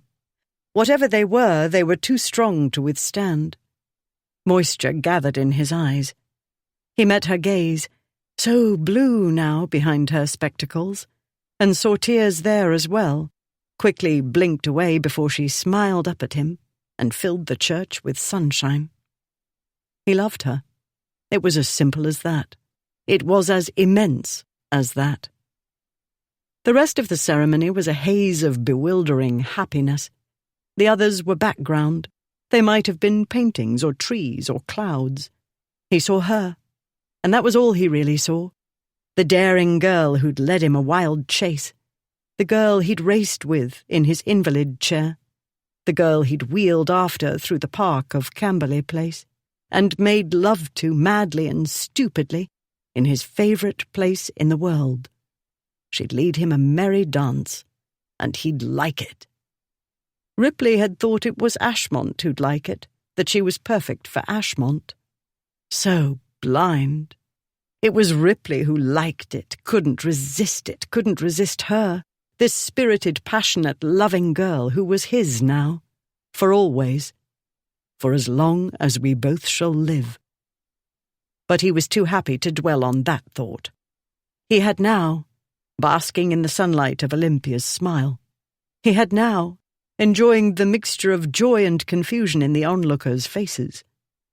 All the same, as they were leaving the church, he did glance about him at the small group of attendees. He looked up into the gallery, too. Ashmont wasn't here. Later that night, Ripley House's library was nothing like the long canyon of books at Camberley Place. It wasn't like the elaborate 2-story library that Olympia's father pillaged from time to time. But it was more beautiful than either, she thought. It told her the man who built it hadn't done it for show, or simply to house his vast collection. A man who truly loved reading had created a temple to literature. It was a haven, too, as a temple ought to be. More furniture crowded this room than the library at Camberley Place.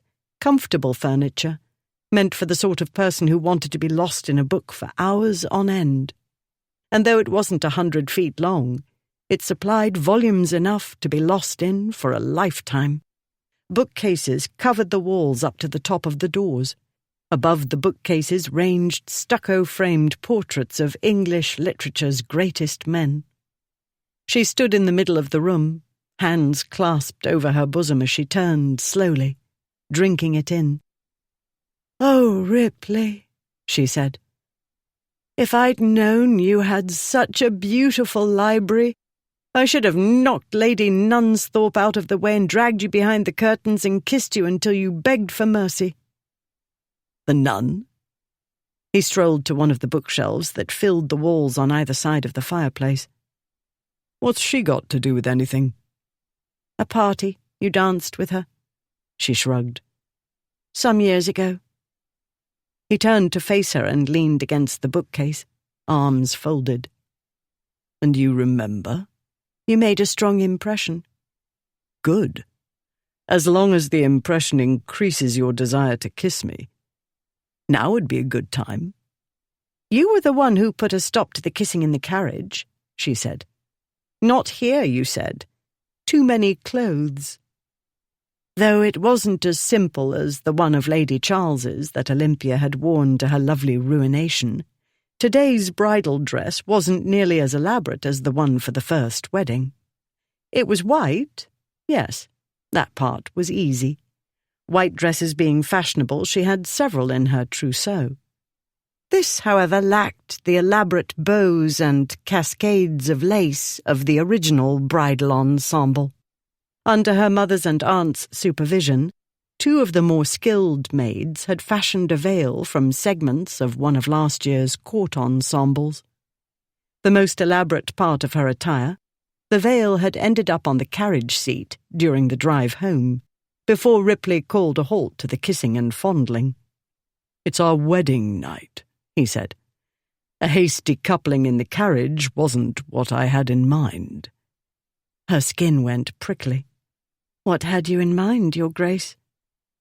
"I thought I'd weaken your resistance first. Duchess." She was still getting used to that form of address. She wasn't sure she'd ever get used to the way he said it, his voice so low and suggestive. "As though I have any," she said. "You don't know," he said. "You don't know what I have in mind. I'm a notorious libertine, recollect. Done shocking things. Will continue to do them." She wondered what could be more shocking than what they'd done in the fishing house, and what had happened in the landau, en route to London. But what had occurred in the vehicle hadn't been quite so... so fulfilling. It had been more naughty than anything else, she supposed, though she was hardly qualified to judge, and no, she wouldn't have minded continuing to the logical conclusion. But Ripley had said the coachman would know, and that wouldn't do at all, and so she'd settled for tucking herself into Ripley's arms, where she fell asleep and woke and fell asleep again. In any case, it seemed her education was about to be broadened.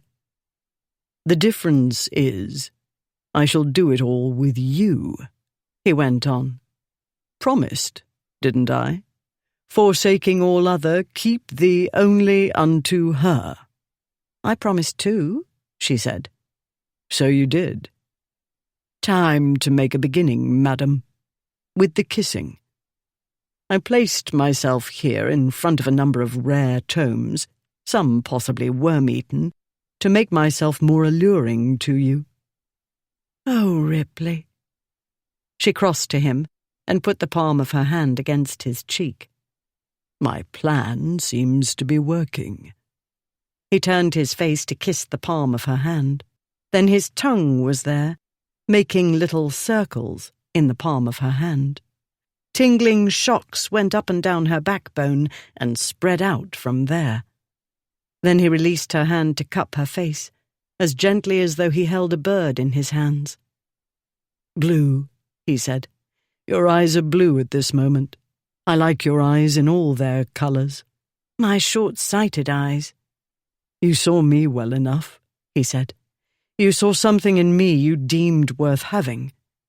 "I saw you standing naked in a basin," she said. "I'm not sure I was capable of deeming anything after that." He laughed and kissed her, but not as he'd done before, in the carriage, with so much pent-up passion. Certainly it had felt like passion. It must have been. It was the same powerful feeling that had crushed her brain in the fishing house. They had that. Desire. They gave each other pleasure. Now she found something more. He kissed her this time with a tenderness so shocking it left her trembling inside. It made her heart ache, too. She answered tenderly, sliding her hands up to clasp his arms, so powerful, yet so gentle. She'd watched him lift a man straight up off the ground. She'd seen the leashed violence in him. Not a tame man, but he could be tender. To her. She remembered the way he'd smiled down at her as they said their vows. Seeing it through the mist of her tears, she'd felt that, whatever wrong they'd done, it had somehow come out to something that had to be right. She kissed him, following his lead, learning how a kiss could be passionate yet tender, and how the feel of his mouth and the taste of him could make a powerful blend of emotions, as though her insides were laughing and crying at the same time. When he drew back, she was still dizzy, and she said, "There is more to this business of kissing than I could have supposed." "There's more to kissing you than I could have supposed," he said. "It's a good thing I've had some practice." "More than your fair share is my estimate," she said. "Ah, but all the rest is for you, Duchess," he said. His green eyes wore their sleepy wolf look. "Every wicked idea, every devilish plan," his voice lowered to a whisper.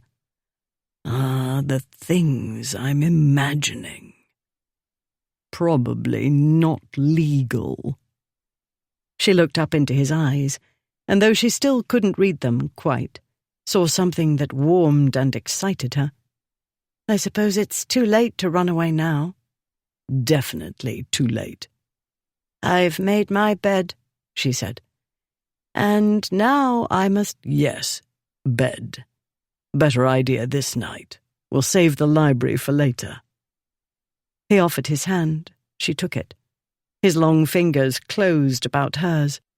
His hand was warm, but it was more than simple physical warmth. She felt it wrap about her heart. And she thought, "I am in a very bad way." And, "I'm glad," she thought as he led her out of the library. Better to feel like this, to feel so strongly, and to have hope. She went with him up the magnificent grand staircase, and up farther still, to the second floor where the private apartments lay. And of all the tumultuous feelings, the one she didn't feel was the smallest urge to run away. Ripley gave her time to prepare. She would bathe and her maid would pamper her, as was right. This bedding must not be rushed. Her deflowering, passionate as it was, and as gentle as he was able to make it, had not been what it ought to have been. He needed to make amends this night. He needed time as well. He had a letter to write to her. He'd be gone in the morning, long before she awoke. Usually he scrawled his letters in haste, and his patience for the process rarely extended past a single page. He wouldn't let himself make an exception this time. He was no poet. In any case, length could only lead to excessive sentiment, and the last thing he wanted was to be mawkish. No, the last thing he wanted was for the letter to be necessary. It would be a particularly unamusing irony if the Duke of Ripley should finally find what he'd been missing for all his adult life, then not live to enjoy it. In that case, he had nobody to blame but himself. He hadn't played fair, with Olympia or with Ashmont. He took out the messages he'd received from Ashmont. They were politely worded, as etiquette dictated. Ashmont had received and sent enough missives of this kind to write them without having to tax his mind about it, and even he wouldn't stoop to rudeness, let alone abuse, in a letter of challenge. It was one of the things a gentleman, even one of their disgraces, didn't do, like cheat at cards, or despoil his friend's affianced bride. With Blackwood wisely refusing to second either of them, Ripley had enlisted Lord Pershaw, from whom he'd bought more than one fine horse, and whose discretion he could trust. He'd answered Ashmont's letter of challenge with matching politeness. The seconds had met and attempted to prevent the duel. As Ripley had expected, they failed. There was no other way to wipe away the public humiliation. No apology Ripley could honestly offer would suffice. He was sorry he'd wronged his friend. He was sorry he'd cheated. He wasn't sorry for taking Olympia away from Ashmont. Ripley would have been truly irreparably sorry if he hadn't. The meeting having been set for 6 o'clock tomorrow morning, Ripley had arranged for the post-chaise to take him and Pershaw to the duelling ground. He'd contacted his medical man, who'd meet them there. Everything was in order. Nothing remained but to write what might or might not be the only letter he ever wrote to his wife. He shook his head, to shake off the feelings threatening to overpower him. He dipped the pen in the inkwell. "My dearest girl," he began. In great London houses, the rooms on the ground and first floors were magnificent, made for show. Those on the upper stories tended to be far less so, since few but the family and servants saw them. This wasn't the case at Ripley House. Occupying nearly a full wing overlooking the extensive garden, the Duchess's apartments were as spacious and sumptuously furnished as the public rooms. Though the furnishings weren't modern, some were ancient and valuable. All were in perfect order, clean and lovingly cared for. Olympia had bathed and changed in comfort. Her maid, Jenkins, who'd come with her from Gonaby House, was in such a state of ecstasy that she came dangerously close to smiling.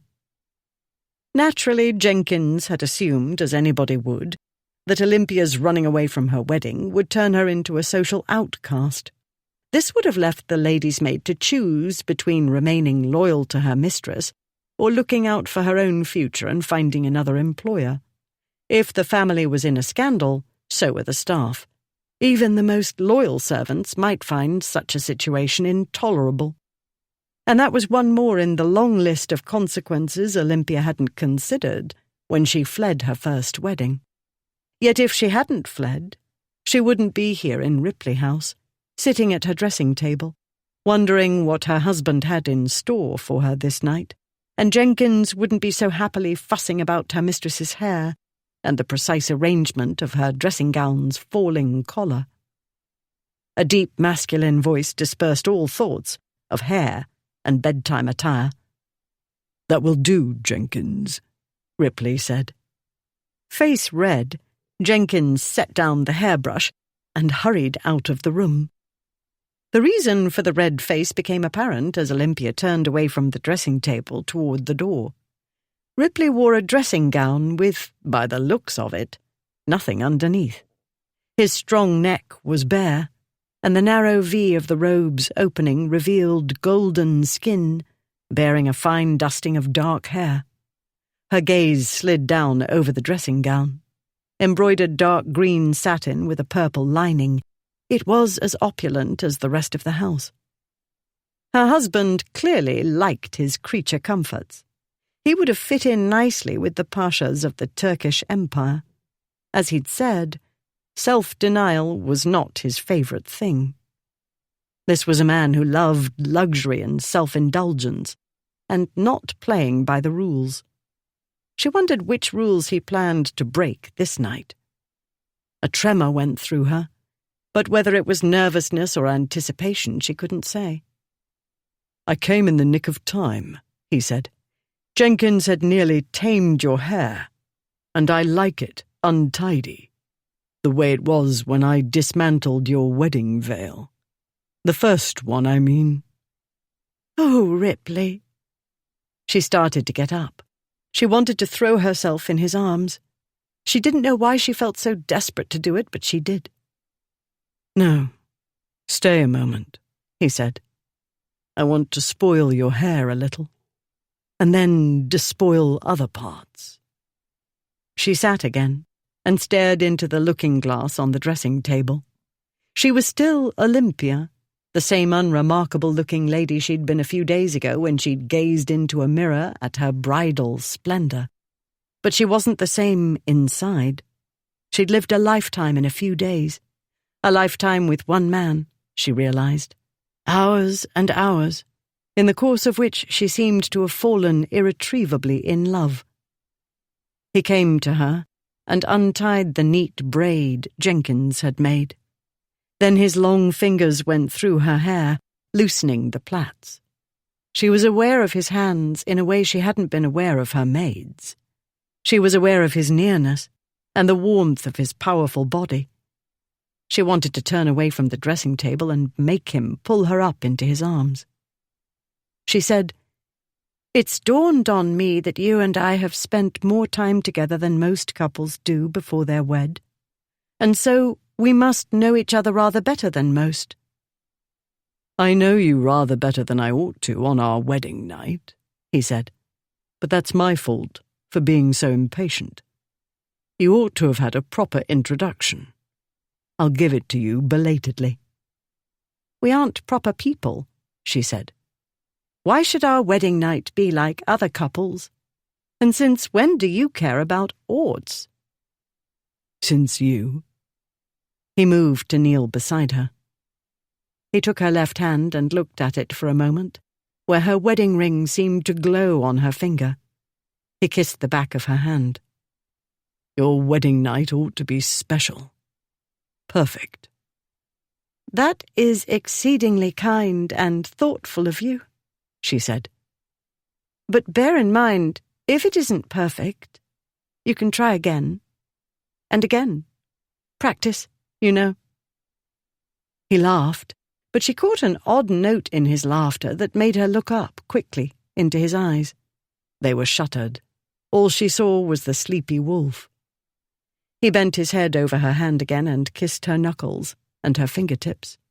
He turned her hand over and kissed the palm of her hand and her wrist. He took her other hand and did the same. This time, when he kissed the palm of her hand, she moved it to curl her knuckles under his chin. She lifted his chin and looked at him, but all she saw was affection.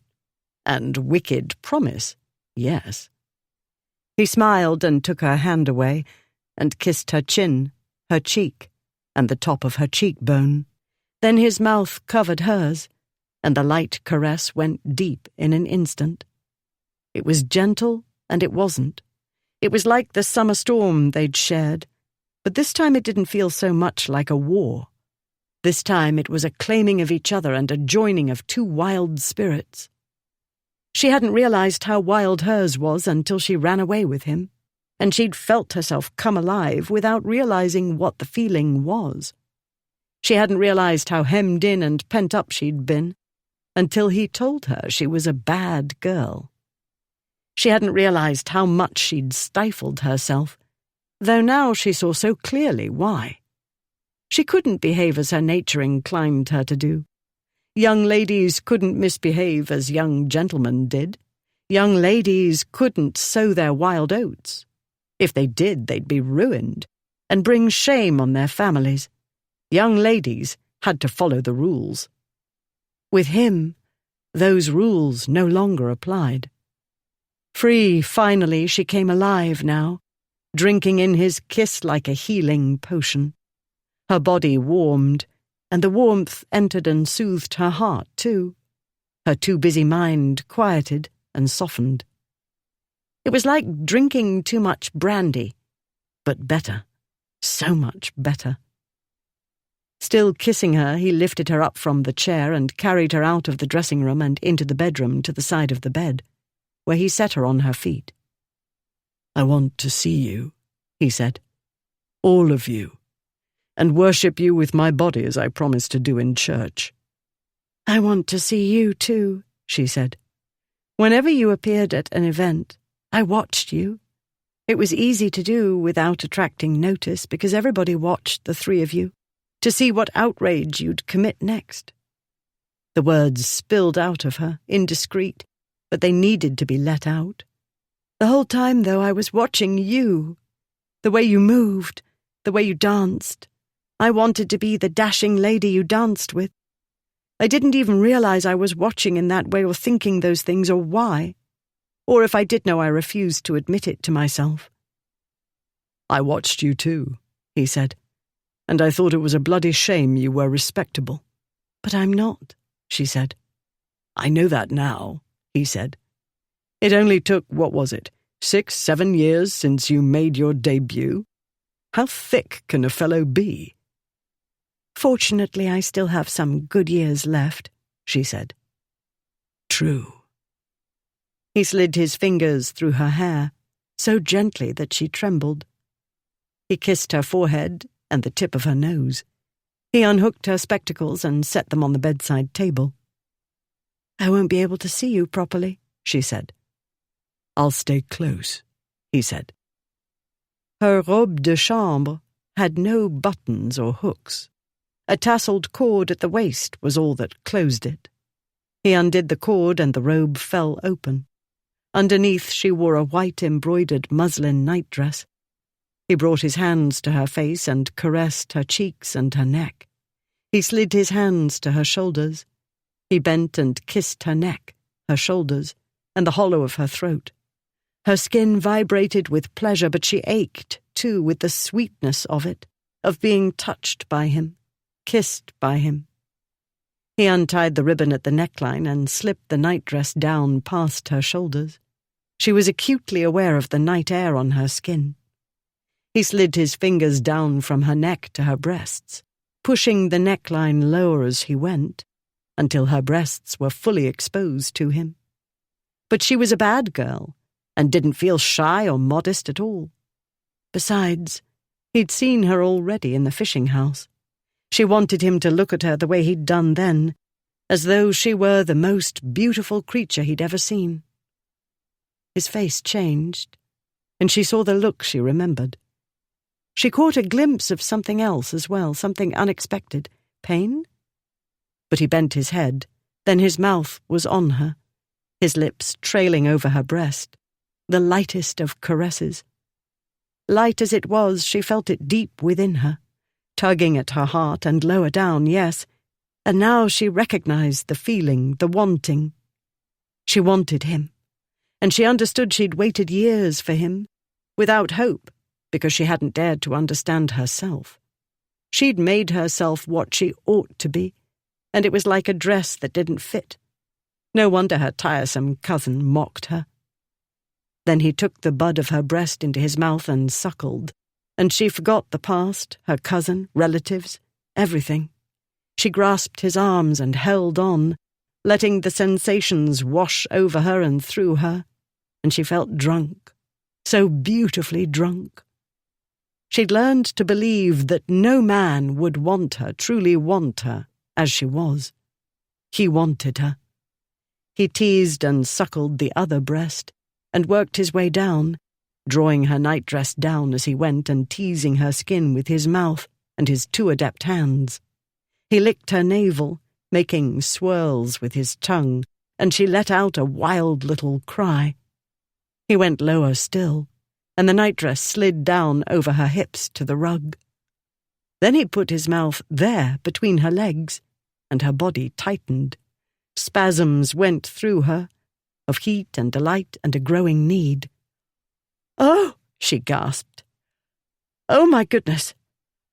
Oh, Ripley!" He didn't stop, and the feelings built to an intensity all but unbearable. She dragged her hands through his hair, and her body pulsed and pulsed out of her control until a fierce sensation racked her, and she let go of him and slumped. He grasped her waist and lifted her up and onto the bed. While she caught her breath and tried to find her mind, he threw off his dressing gown. Then she was short of breath again. For a moment she simply lay there, gazing at him, while her heart thumped and her breath came in gulps. Then she slid up onto the pillows and drank in her fill. He was her husband. She could look. And the front view was as beautiful as the back view had been, that day he'd stood naked in the basin. She hadn't seen much of him in the fishing house. They'd kept most of their clothes on. Now... His skin was bronze in the candlelight, and perhaps from the sun of Italy, where he'd been so recently. The light glinting over the fine dusting of hair seemed to feather it with gold. Powerful shoulders and muscled arms and chest and belly. He was as beautiful and hard and solid as a Greek or Roman statue. With a difference. She'd seen classical statues, not all with fig leaves. She'd seen pictures in books. He was... "Good heavens," she said, in a stricken voice she barely recognized as hers. He looked down to where his manly organs swelled, rather dauntingly. "This is what happens," he said, "when a man is mad for his wife. But don't worry. Hardly ever fatal, as I might have mentioned some days ago." She laughed. "Oh, Ripley, you say the most romantic things." "Wish I could," he said. "In my case, best to let actions speak louder." He climbed onto the bed and knelt over her. "But you like words," he said. "I'll give you some. You're wonderful." She felt tears prick her eyes. "You were wonderful drunk and running away," he said. "You were wonderful issuing commands, telling me to help you over the wall and ordering me about and giving me the devil's own time trying to manage you. I wish I had started chasing after you years ago. So much fun I missed." "We'll make up for it," she said shakily. With a knuckle she rubbed her eye. "No crying," he said. "I'm not," she said. "I'm only... It's very emotional, conjugal relations." "When it's done right, yes." "When it's with the right one?" She managed a smile. "Or when it's with the right, wrong one?" She put up her arms. "Kiss me," she said. "As my lady commands." He bent and let her arms circle round his shoulders, and he kissed her. This time it wasn't so gentle. The tenderness was there, but fiercer and darker. It was like passing through a spring mist into a summer storm. This time she touched him too, exploring and learning the shape and feel of him, the way he'd learned her. She ranged kisses over his shoulders and his arms, and moved her hands over as much of him as she could reach, and when she felt his sex pressed against her, she grasped his buttocks, and she heard his choked laugh as he stroked her in the place between her legs where he'd kissed her and done the lewdest, most delicious things, and where she ached for him now. Then at last he pushed into her and made a sound like a groan and a laugh combined. This time her body gave way to him so easily. Then feeling was everything, the sense of joining and completion and the happiness of it. She was aware of heat and the scent of his skin and the mingled scent of their bodies, but above all of the extraordinary feel of him inside her. She lifted her legs and wrapped them about him, and he plunged deeper, and she cried out, no words, merely sounds, of surprise and pleasure. This time it went on for so much longer than it had done in that feverish time in the fishing house. This time they made love, unhurried, because of course they had all the time in the world. Love-making was all the dances with him she'd missed, but a great deal more.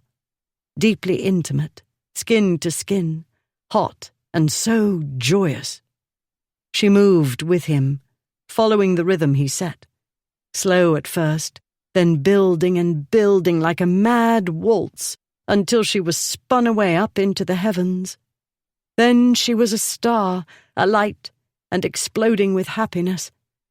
Then smaller explosions, and finally she was drifting in the night sky, drifting downward until she fell safely into his waiting arms.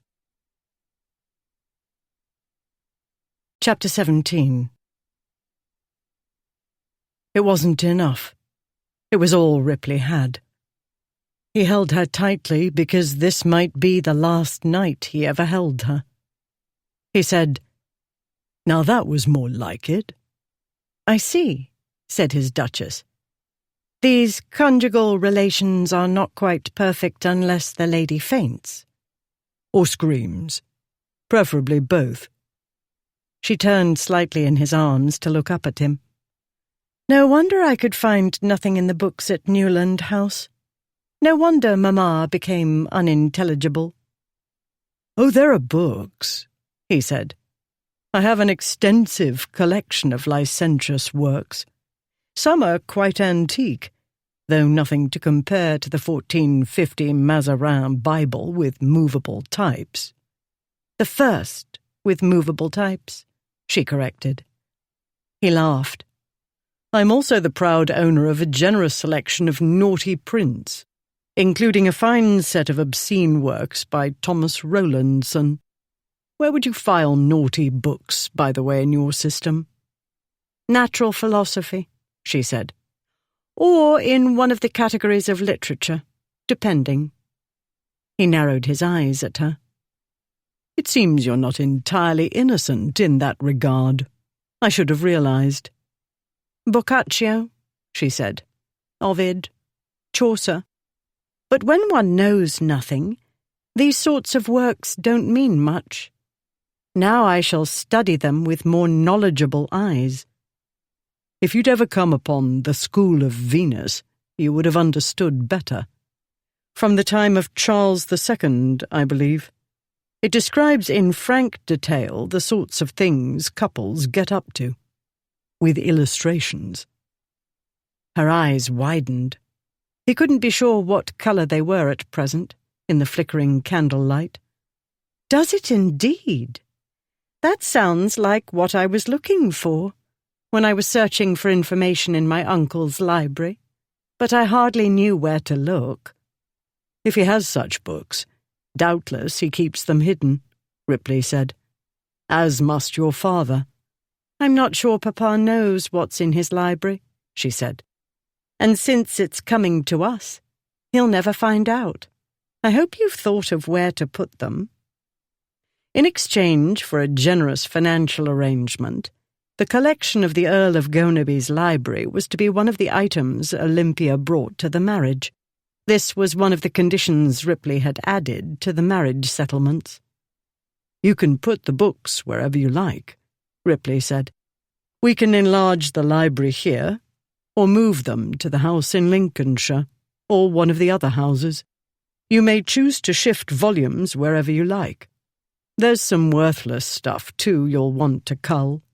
Plenty for you to do, though I'm not sure I can offer as much in that way as men's could. She pushed herself up onto one elbow. I was not meaning to spend all of my time as your librarian, Duke. I'm relieved to hear it, because I have fantasies. He thought of all he'd missed in not having a wife. But no, it couldn't have been the same with any wife. It had to be Olympia, and it had to be now. The wrong time, the wrong circumstances. Never mind. No mawkishness. He had now. Well, if I must spend most of my time in bed— A bed is not strictly required, he said. If I am to spend most of my time engaging in conjugal relations, it's good to know you have a lively imagination. Fantasies. He grinned. I do, my dear. Shocking ones. I imagine you as my hostess. Your hostess? I see you giving London's grandest balls and its most tantalizing dinner parties, he said. I imagine driving you through the park and riding with you. I can picture the dashing ensembles you'll wear as a leader of fashion. I'm shocked indeed. A bachelor duke is one thing, he said. A married duke, however, has social obligations, and I do like to entertain, as you're well aware. But henceforth my soirees will be the talk of the town for entirely different reasons. Imagine the jaws dropping when the beau monde reads in Fox's Morning Spectacle of our entertaining the King and Queen. I can see the gentlemen in the clubs falling out of their chairs in shock, she said. Frankly, I should have fallen out of bed if you weren't in the way. She leaned over and drew her fingers through his hair. Her touch, her voice, the feel of her skin and the warm curves of her body, and the way she smiled and frowned and laughed, the way she looked at him as though he were the whole world. Why had he waited for so long? Why had he been so stupid and blind? And shall we dance together, at last? She said softly. We shall dance, he said. He thought of all the promises he might break, so unwillingly, depending on what tomorrow brought. He added, In fact, let's start now. We'll pretend to dance, you mean? She said. No. He sat up and kissed the top of her head, and her nose. Then he climbed down from the bed. He found her nightdress and crooked his finger at her. It would be naughtier to dance au naturel, he said, but that would be asking too much of my paltry self-denial skills. She slid down from the bed and he tossed the nightgown over her head. Laughing, she pushed her arms through the sleeves and tied the ribbon. He pulled on his dressing gown and tied the sash. You stand by the fireplace, he said. Pretend to be talking to your precious mends, and be as pedantic as you can. I need my spectacles, she said. She snatched them up from the bedside table, put them on, and walked to the fireplace in the same way she might walk across a room at a ball. That beckoning hint of impatience.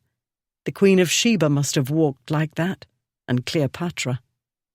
She made her face very grave, and began talking to one of the mantel ornaments. It was a porcelain gentleman wearing the dress of Ripley's grandfather's time, who sat at a desk, writing a letter. I believe you are mistaken, Lord Menz. It's my understanding that the Antonio di Siena Monte Santo di Dio, with the 3 rare engravings by Baldini from designs by Sandro Botticelli, is judged the earliest book with copper plates. Ripley strode across the room to her. His right ankle gave a twinge, but he refused to let himself limp. Lady Olympia, he said, I've come to claim my dance.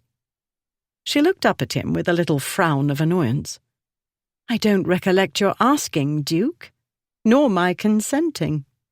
"I didn't ask. This is the dance I want. And I am a duke, recollect."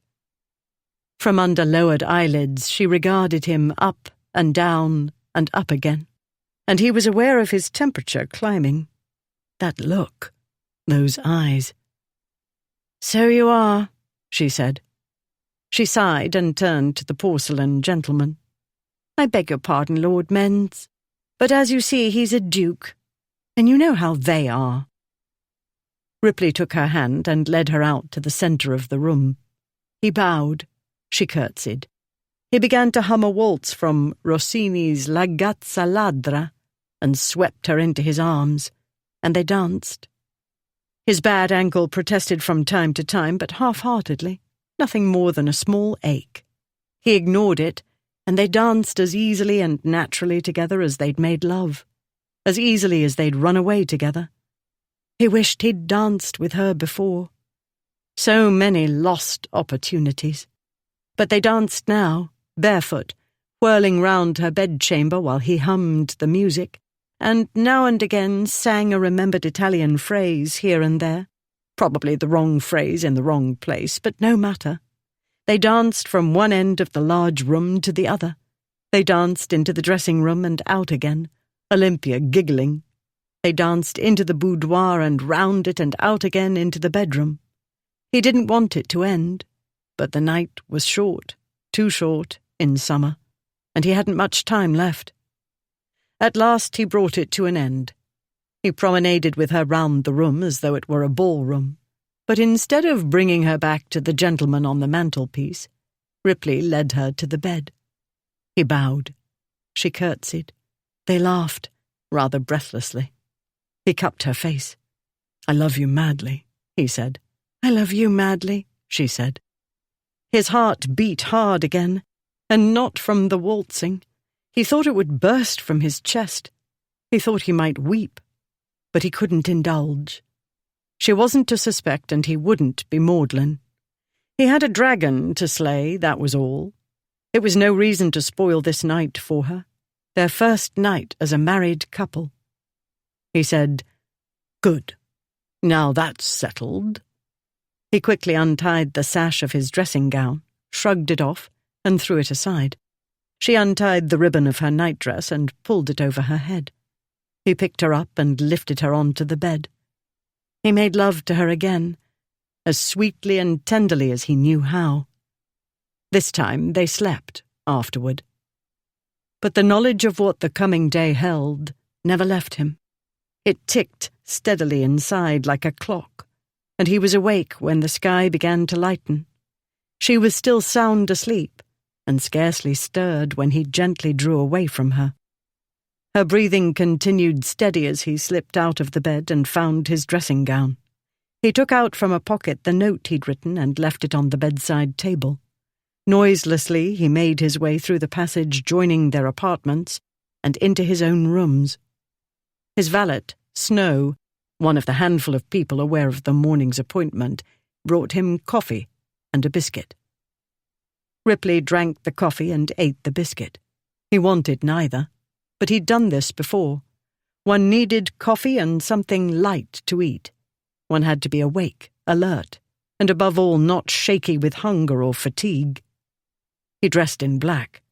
The wise duellist always wore dark colours, to make himself a more difficult target, especially on a typically overcast London morning.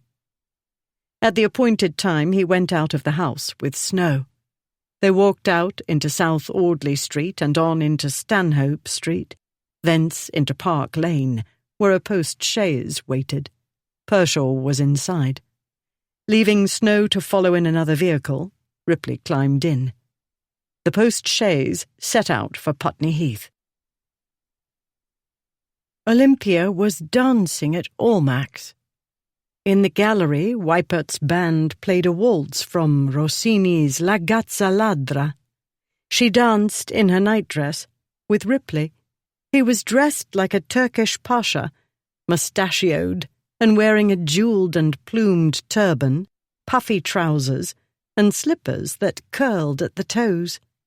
They were the only ones dancing. Everybody else watched and pointed, laughing. Then somebody shouted, "Stop them! Stop them! They're getting away!" The scene changed, and she and Ripley were running across Battersea Bridge, chased by an immense dog whose long fangs dripped foam. They vaulted into a hackney coach, slamming the door. The dog flung himself against it, barking furiously. Inside they found Ashmont, who held a pistol. While Olympia watched, unable to speak or move, he raised the weapon and aimed it at Ripley's heart. Outside the coach, the dog clawed at the door, howling like a demon. Ashmont pulled the trigger.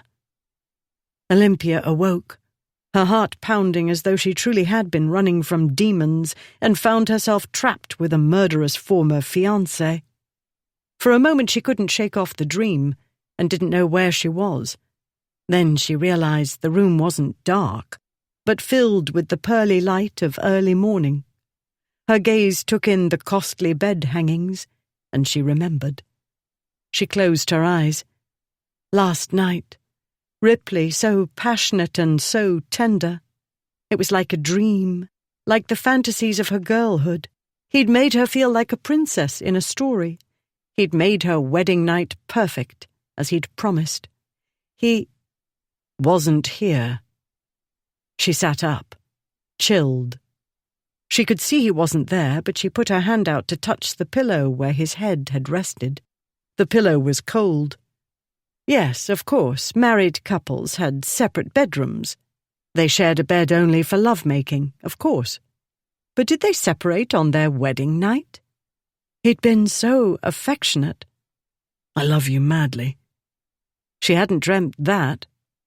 She hadn't dreamt the barefoot dancing, or Ripley humming a waltz as he whirled her through her rooms.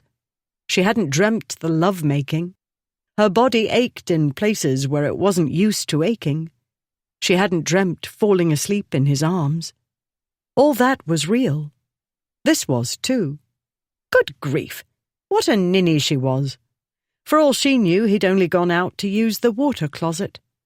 And if he'd gone to his rooms, maybe he'd only wanted to let her sleep, undisturbed, which was perfectly normal and reasonable and even thoughtful. If not for the bad dream, she'd still be sleeping. Set back from the busy streets on all sides, and with its extensive garden, the main part of Ripley House received more sunlight than many London townhouses did. Though the sun rose at 4 o'clock at this time of year, and though it didn't shine very brightly this morning, the angle of light and the quietness of the household told her she'd awakened hours earlier than she usually did. Her wedding night had extended long past midnight, she was sure. If she didn't want to look haggard, she ought to go back to sleep. She remained as she was, sitting upright, staring at the mantelpiece, where the porcelain gentleman she'd pretended was Lord Mendes sat at his little writing desk. She told herself nothing was wrong. Something was wrong. She pushed to the edge of the bed and was about to climb down when she saw the folded piece of heavy paper on the bedside table. My dearest girl, by the time you read this, matters will be settled, for good or ill. You'll be furious, I know, and call me 100 synonyms for idiot. Believe me, could I behave in a more intelligent manner, I would. But my brain, you know.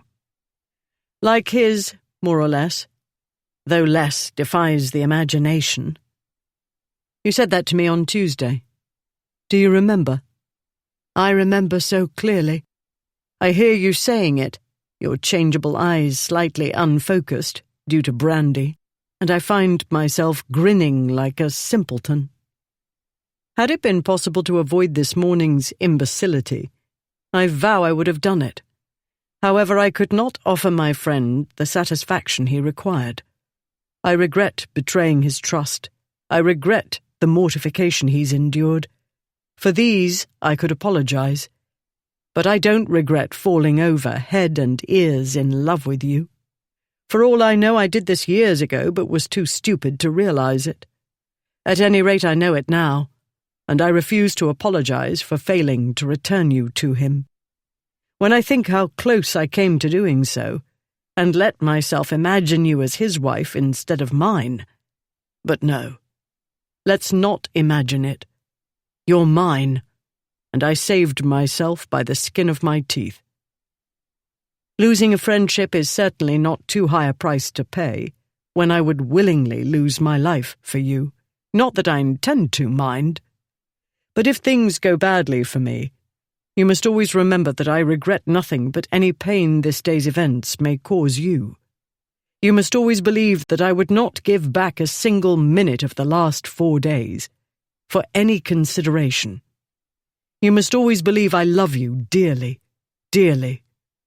Believe me, dear Olympia, my dear Duchess, your adoring idiot, Ripley. You idiot! Olympia cried. She climbed down from the bed and rang for a servant. When nobody appeared instantly, she ran across the room, flung open the door, and shouted at the footman dozing in the corridor, "When did he leave?" The footman, Joseph, stumbled up from his chair, blinking. "I beg your Grace's pardon?" "The Duke," she said. "When did he leave?" Joseph's eyes darted back and forth, as though he expected to see Ripley pop out from under one of the corridor's pier tables. "I don't know, Your Grace." "Find out," she said, "and have somebody rouse my maid and Renson. Now." Renson was the house steward. It was his business to know everything about everybody at every minute. Joseph looked panicked. "Now," she said. "Renson will know if anybody does, but if he doesn't or pretends not to know, you must make the porter tell you, and tell him I want a hackney cab, not a coach, waiting at the door in 10 minutes. I don't care if you wake all the household. We've not a moment to lose." She'd adopted the tone of voice she'd learned would quell males of all ages and ranks. The footman took off at a run. She hurried back into her room and into the dressing room. She flung open wardrobe drawers and yanked out articles at random. "Jenkins," she called, "where the devil are you? How am I to find anything? Jenkins! For heaven's sake, make haste!" She was pulling dresses out of the drawers and throwing them on the floor with their wrappings when Jenkins hurried in, still tying her dressing gown, nightcap askew. The maid's eyes widened as she took in the destruction her mistress had wrought. "I need something I can put on quickly," Olympia said. "No bright colours." If she wore bright colours, they'd see her coming from afar, and she might be a fatal distraction. 10 minutes, no more, and even then I might be too late. "Your Grace?" "I'll explain later. We haven't time now." Olympia looked out of the dressing-room's window. "We have a prayer of getting there before it's too late. They wouldn't start before 6 o'clock in summer. What time is it, Jenkins?" "Close to 4:30, Your Grace." "Time enough," Olympia said. "But I must be dressed in 10 minutes, and that hackney had better be at the door." "Your Grace, you know it is impossible." "Make it possible, Jenkins. This is a matter of life and death. I'll go in my chemise if you can't dress me quickly enough." The prospect of Her Grace of Ripley appearing in public in her chemise electrified Jenkins into doing the impossible. It took a quarter hour, but Olympia had reckoned on 20 minutes at the very minimum for both the hackney and her attire. Jenkins had managed to dress both her mistress and herself in what amounted to no time, because she insisted on joining Olympia, and Olympia said she wouldn't wait for her. And so the Duchess of Ripley and her lady's maid left the house in good time, or as good as was humanly possible, perhaps not more than half an hour behind her husband, according to the porter. The seconds would have to mark out and measure the ground, Olympia explained to Jenkins as the hackney made its way through the London streets. This could take time, because each second would want to place his man in the best position. A last-minute attempt to reconcile the combatants was possible, certainly.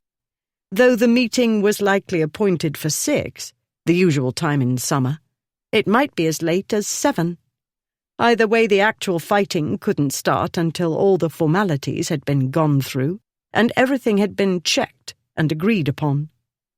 Olympia kept her mind on the technicalities of the duel, so as not to dwell on the actualities of pistols firing deadly balls at two great blockheads who were supposed to be the best of friends. Fortunately for her nerves, her hackney made good progress. Since Ripley House stood not far from Park Lane, they travelled the wider streets of the metropolis. The market wagons were making their way into London, but Olympia's hackney reached Hyde Park Corner without hindrance. Before long, it was rolling upon the Fulham Road, headed for Putney Heath. On the way to the place of meeting, Pershaw offered Ripley a bottle of soda water, dosed with a small amount of brandy. Ripley took it with a laugh. "Ah, the bracing up." "You may not need it," said Pershaw. "I do. Whether needed or not, it's an agreeable stimulant at this hour." Ripley drank.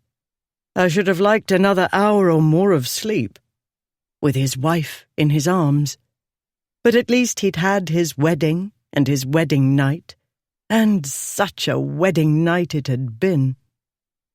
"A duel on the day after your wedding," Pershaw said. "That was ill done of Ashmont. He deems it ill done of me to have married his bride. If he'd waited longer, his temper would have cooled." "Then what?" Ripley said.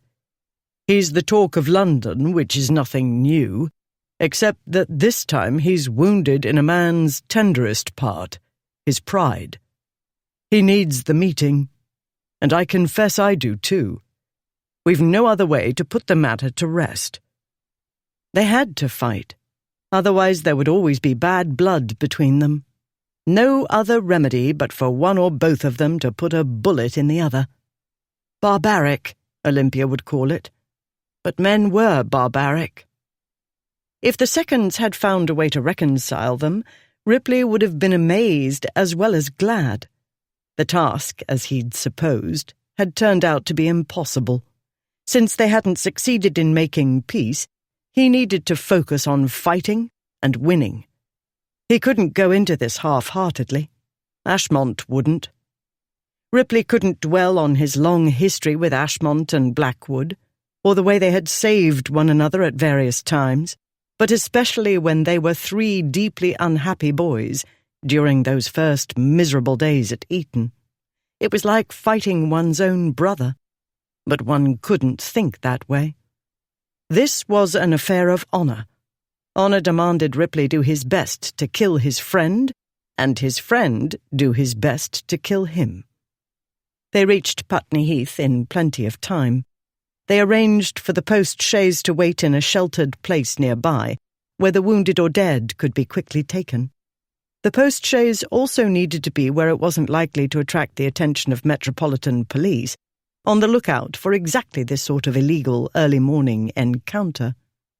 After taking out the pistol case, Pershaw and Ripley walked the short distance to the agreed-upon spot. They arrived first, as Ripley had hoped to do. He coolly strolled about the duelling ground, as though he'd merely come ahead of the other guests for a party. His ankle still wasn't altogether happy, but he refused to limp or lean on his walking stick.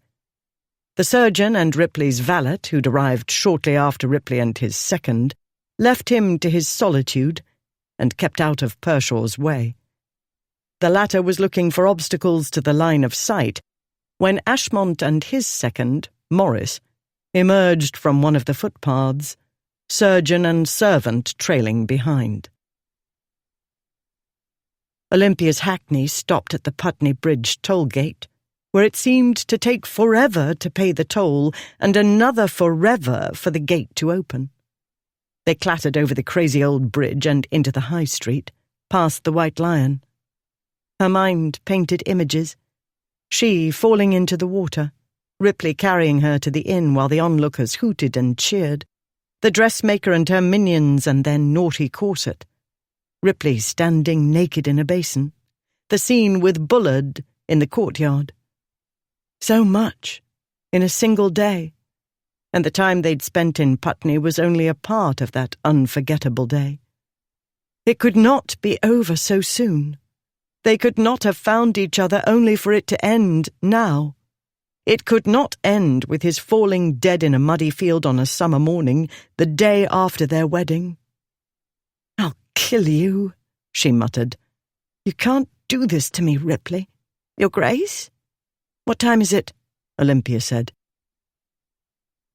The last effort at reconciliation failed, as it was bound to do. His face a mask, Ripley strode calmly to his station and looked hard at Ashmont, who appeared as cold and calm as Ripley. Pershaw gave Ripley his pistol. Ripley's dueling pistols were always kept in pristine condition. The insides of the barrels held not an iota of rust. Locks and hair triggers were in order. Ripley knew to a nicety the throw of his pistols. Nonetheless, he'd checked them early this morning before leaving his house, and he and Pershaw had checked them again when they were loaded. They were properly charged. He had no worries about misfires or other such accidents. He, Blackwood, and Ashmont had been practicing since they were boys, and not simply shooting at targets. Using a rather complicated dummy operated by wires which discharged a pistol, sans ball, of course, at them as soon as they shot, had taught them to be cool under fire. It was a skill Blackwood's exacting father had impressed upon them. Though the previous Duke of Blackwood had abhorred duels, he understood there were times when they couldn't be avoided. This being the case, a man ought to know how to carry it off properly. Having seconded Ashmont in all too many affairs of honour, Ripley was as familiar with his ways as with his own. He didn't underestimate him, drunk or sober. Today he appeared sober. Even he wouldn't be such a fool as to stay up all night drinking before a duel. Ripley positioned himself sideways and exactly in line with his opponent, pistol in his right hand, the muzzle pointing straight down. He stamped his feet to anchor himself firmly on the ground. He stood ramrod straight and raised his right arm, keeping his gaze not on Ashmont, but on one of the buttons of his coat. He knew Ashmont was doing the same, choosing a small object to aim at, and concentrating on that. They knew each other too well. They'd done this too many times, though this was the first time they'd aimed at each other. The chances of their killing each other were exceedingly good. "Sorry, Olympia." But that was the only moment of sentiment Ripley allowed himself. There was no place for emotion on the dueling ground. The seconds retired to a safe distance behind the duelists. The surgeons took position not many feet behind them. The servants moved back, behind the surgeons. Ripley cocked his pistol and raised it. All his mind, his being, was focused on hitting Ashmont. He knew Ashmont was doing the same, shutting out every other thought, every regret, every memory. "Ready, gentlemen?" "Ready," said Ripley and Ashmont at the same time. When Olympia glimpsed the post-chaise nearly hidden among the trees, she made the hackney driver stop, and she was pushing down the ancient window, reaching for the door-handle before the coach had quite stopped altogether. She leapt into the road and ran toward the post-chaise, Jenkins behind her. "Where?" she said to the postilion. "Where are they?" "Dunno," he said. "You do know they're—" She broke off, hearing voices. "Best not go in there all wild, missus," said the postilion. "Dunno what you'll get in the middle of. They've been there a good while yet." He was right. She had no idea what had happened, and the last thing she wanted was to make a distraction and be the cause of somebody getting killed by accident, as opposed to getting killed on purpose, damn them. But oh, please let them still be fussing about ground and distance. She made her way as quietly as she could along the path the men must have taken, and came to a sudden, shocked stop as the clearing opened up before her. They were already in place, raising their pistols. It was like the nightmare where she'd been frozen, unable to move or speak. Now she didn't dare.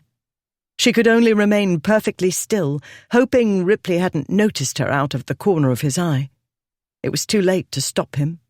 She mustn't distract him and throw off his aim. All this went through her mind in no time, but seemed like an eternity while she stared helplessly at the tableau.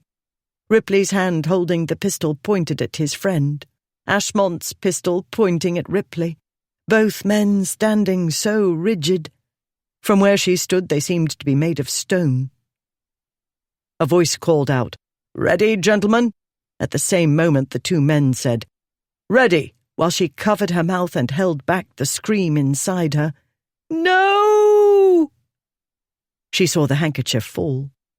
So slowly it seemed to fall, hanging in the air and fluttering down, down, down. 2 blasts rent the morning's quiet, one an instant after the other. In the same endless moment she saw Ripley's arm go up, his pistol firing into the air.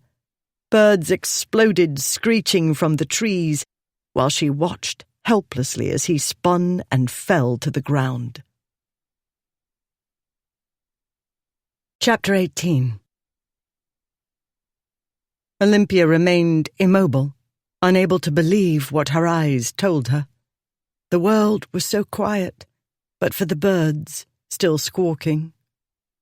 Numb, she watched Ashmont give his pistol to a man nearby and run to Ripley. Another man was moving that way, but Ashmont pushed him aside. She moved then, on stiff muscles. She saw Ashmont kneel on the ground and lift Ripley's head up. Something dark spread over the side of his face and down his neck. She saw Ripley's body convulse. Ashmont's body shook, too, as he bent over his friend. The numbness broke, and she ran across the clearing. She flung herself at Ashmont, shoving him so hard he fell over. "Get away from him!" she cried. "Leave him alone!" She knelt beside her husband, whose body on its side was in spasms. Blood. So much blood. She wanted to be sick. She was aware of another man there opening a black bag, but he was simply there, like the indignant birds. Noise. Background. She became aware of another sound, too, completely discordant. It took a moment to recognize what it was. Laughter. Great rolling guffaws. She looked down at her husband's blood-streaked head. He was curled up, laughing. She looked over at Ashmont, who'd rolled onto his knees. He was holding his stomach and laughing, too. "I hate you!" she cried. "I hate you both!" She fisted her hands and pounded Ripley's arm. "You idiot! What is wrong with you?" She hit him and hit him. She was crying and she hated it, but she couldn't stop. Finally, Ripley grabbed her hand. "It's all right," he gasped. "It isn't," she said. "Nothing is right. Look at you. What's wrong with you?" Ripley was grinning. Blood trickled over his face. "Ripley!" "Sorry, my dear." He let out a snort. Ashmont made the same sound. "I hate you both so much," Olympia said. "If your Grace would be so good as to allow me to examine his Grace," said the man with the black bag. She moved aside. She drew up her knees and folded her arms on them. She rested her forehead on her arms and tried to catch her breath. Her heart wouldn't stop pounding. "Damn it, Olympia," Ripley said. "You were supposed to be sleeping." She looked up. "Don't speak to me." He sat up, wincing as he did so. He put his hand up to his head. "That stings, rather." He took away his hand. It was sticky with blood. Blood oozed from the side of his head and covered half his face. She put her head back down on her forearms again. "We'll have it mended in a jiffy, Your Grace," said the man with the black bag. "Graze the scalp.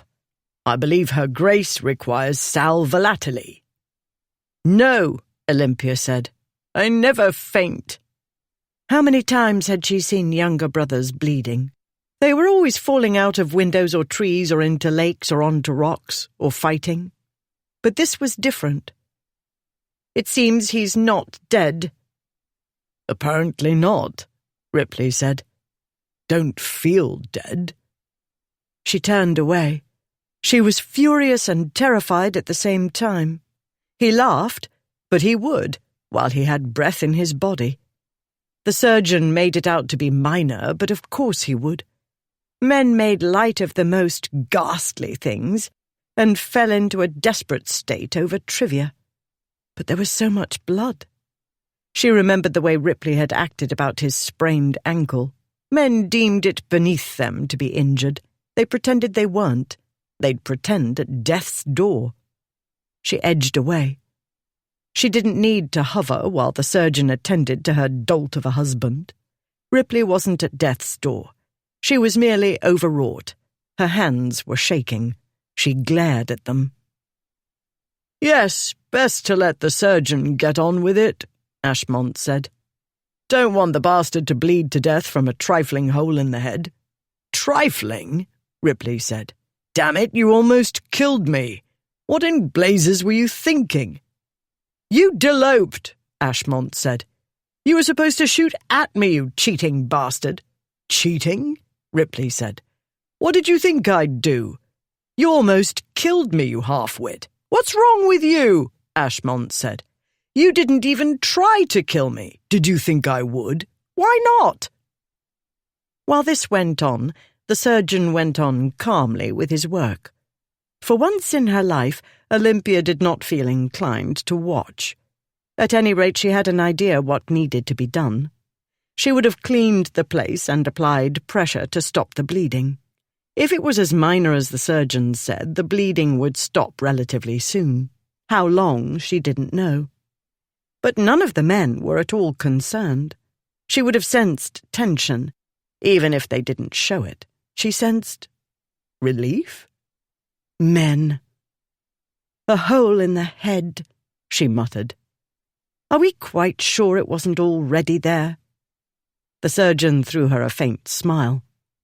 The ball nicked his Grace's ear very slightly and grazed the scalp. It seems a great deal worse than it is because head wounds bleed profusely. He'd begun bandaging Ripley's head. The wound is not mortal, I'm glad to say. Very nice. Very clean. He'll live, she said. If you let me, Ripley said. You, she said. I'm not speaking to you. She glared at Ashmont. Or you. I, Ashmont said. He was supposed to shoot at me. He didn't even shoot in my general direction. I couldn't shoot my best friend, Ripley said. I told myself I could, but I couldn't. I was counting on you to shoot, Ashmont said. I would have missed you by a hair. But you put your cursed arm up and spoiled my aim, damn you to hell. How was I to know? What else could I do? Olympia looked from one to the other in disbelief. Do not tell me this was all for show. Honour, Ripley said. Honour, Ashmont said. His, Ripley said. Mine. He studied Ashmont's face for a moment, then looked at her. Yours too, Duchess. Yours especially, Ashmont said. She stared at him. I? As though I'd want such folly committed in my name. Damn it, Olympia, Ashmont said. I couldn't let you go without a fight. A serious fight, Ripley said. Punch in the face was insufficient. It would have looked better if you'd actually shot at me, Ashmont told him, I dare say. Looked better? Olympia couldn't believe her ears. She ought to. She had 6 brothers.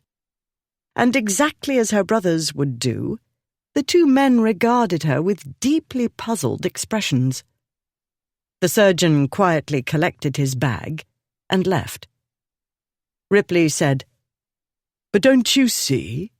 If Ashmont didn't fight over you, it would look as though he didn't think you were worth it. But you are, Ashmont said. Had to fight. Heaven grant me strength. Olympia threw up her hands and walked away. Ripley and Ashmont watched her leave. She walked with more than a hint of impatience this time. Ashmont said, "Can't expect women to understand. You do, though." "Yes. Took me a moment. A bit complicated. I dare say." "Give us a hand up, will you?" Ashmont helped him up. "I did rather want to kill you," he said, "or wound you severely at the very least. So I thought, at any rate." "I know. Why didn't you?" Why? Ripley had asked for an explanation, which one didn't do. Ashmont's brow knit, and a long moment passed before he smiled again, crookedly this time, and gave a shrug. "The letter she wrote. It was kind." His blue gaze returned to Olympia, storming toward the footpath. "You'd better go after her. Awkward if she bolts. Again." He laughed and walked away to join the men who'd come with him. Ripley went after his wife. He found her waiting by the post-chaise. Arms folded, she watched him approach. He took care not to limp. His head ached and stung, but he was not about to admit that. "I suppose I'll have to change the bandages," she said, "and apply ice." "Certainly not," he said. "Snow will do it. Do you want to hurt his feelings?" She looked at his valet. "You will return to Ripley House with Jenkins. The Duke and I shall travel in the post-chaise." Snow started to follow her orders, as men seemed unable to help doing, but caught himself and looked to Ripley. "As Her Grace says," Ripley said. "Means to ring a peal over me, I don't doubt. Go, go. It won't be your first journey in a hackney, and Jenkins won't bite you, at least not very hard. Odds of infection quite small, I'd say." Snow went away. Pershaw had had sense enough to make himself scarce. If Ripley had been Pershaw and seen Olympia coming at him, he would have run too. Ripley helped Olympia into the carriage, then climbed in beside her. Silence and a decided frostiness of atmosphere reigned until they neared the Green Man public house at the crest of Putney Hill. "We can stop, if you like," she said. "I know it's traditional after a duel." Ah, Thor seemed to be in progress. "Not today," he said. "Had a small bracer before. Brandy and soda water. That's traditional too." "I wish I'd known," she said. "That's what I could have taken before the wedding. The first wedding. Brandy is well enough, tea is well enough, but together they're not delicious. I'm glad to know you required a bracer. That shows some degree of sensibility." "I wasn't insensible," he said. "But I wasn't afraid of Ashmont. Knew there was a chance he'd hit me. Still, the odds are small, you know, of fatality. 1 in 14. Merely 1 in 6 chances of being wounded." She looked at him over her spectacles. "Merely." "You're the practical and sensible one," he said. "Let's look at this practically and sensibly. Let us divide a duelist's body into 9 parts. If a man's positioned himself properly, the ball won't kill him unless he's hit in one of 3 of those parts." "Positioned himself properly? And that would be, say, in the next village?" "Thing is, you don't face your man full front. That's ridiculous. But if you stand as we did, the chances against getting hit are 5 to 1, and 3 to 1 against one of those hits doing for you. The chances are not nil, I notice." "My dear girl, what do you reckon the chances were of your getting killed racing to Putney in a hackney cabriolet? Those so-called drivers think they're jockeys at Goodwood. The cabs are death traps. You know as well as I do they throw passengers into the road all the time. I'm the one ought to be furious with you for taking such chances, but I'm not, because I'm a forgiving fellow, and I know you did it out of worry for me, which wouldn't have happened if you'd slept as you were supposed to. Didn't I tire you enough last night?" Her eyes widened. "Was that why you did all that? To wear me out?" "Plague take it, do you think I'm as calculating as all that? All I wanted was you and to make the most of our wedding night and to make sure you never forgot it. I fully planned on not getting killed, but one does have to allow for the possibility, small as the odds may be." She regarded his bandaged head for a moment. "I suppose, if we must look at the matter logically, you demonstrate the odds. An inch or so would have made a vast difference." "I'd prefer the ball had whizzed an inch past the ear," he said. "This was a hair too close." "Literally." "All the same, one must give Ashmont credit. He judged about as nicely as is possible to do. We're all shockingly good shots. Blackwood's father saw to it. Drilled and drilled Blackwood. Naturally, we couldn't let him be better, so we drilled and drilled too. But no matter how good you are, you can't predict what the other fellow will do. Can't know what he's thinking, even if you've known him this age and he's like a brother. I spoiled Ashmont's cunning plan. Stupid of me, didn't mean to. Meant to shoot properly. But there you are." In the end, when all was said and done, he'd wronged a friend who was like a brother to him, and the only honourable thing to do was shoot into the air. Ripley wasn't even sure he'd thought it out at the time. It was the work of an instant. He'd meant to aim at Ashmont. Then he didn't. "Oh, Ripley," she said. The atmosphere had warmed, beyond a doubt. "Come here," he said.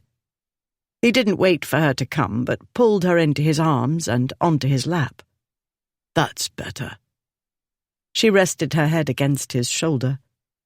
"That was the worst minute or two, or however long it was, of my whole life." "Sorry."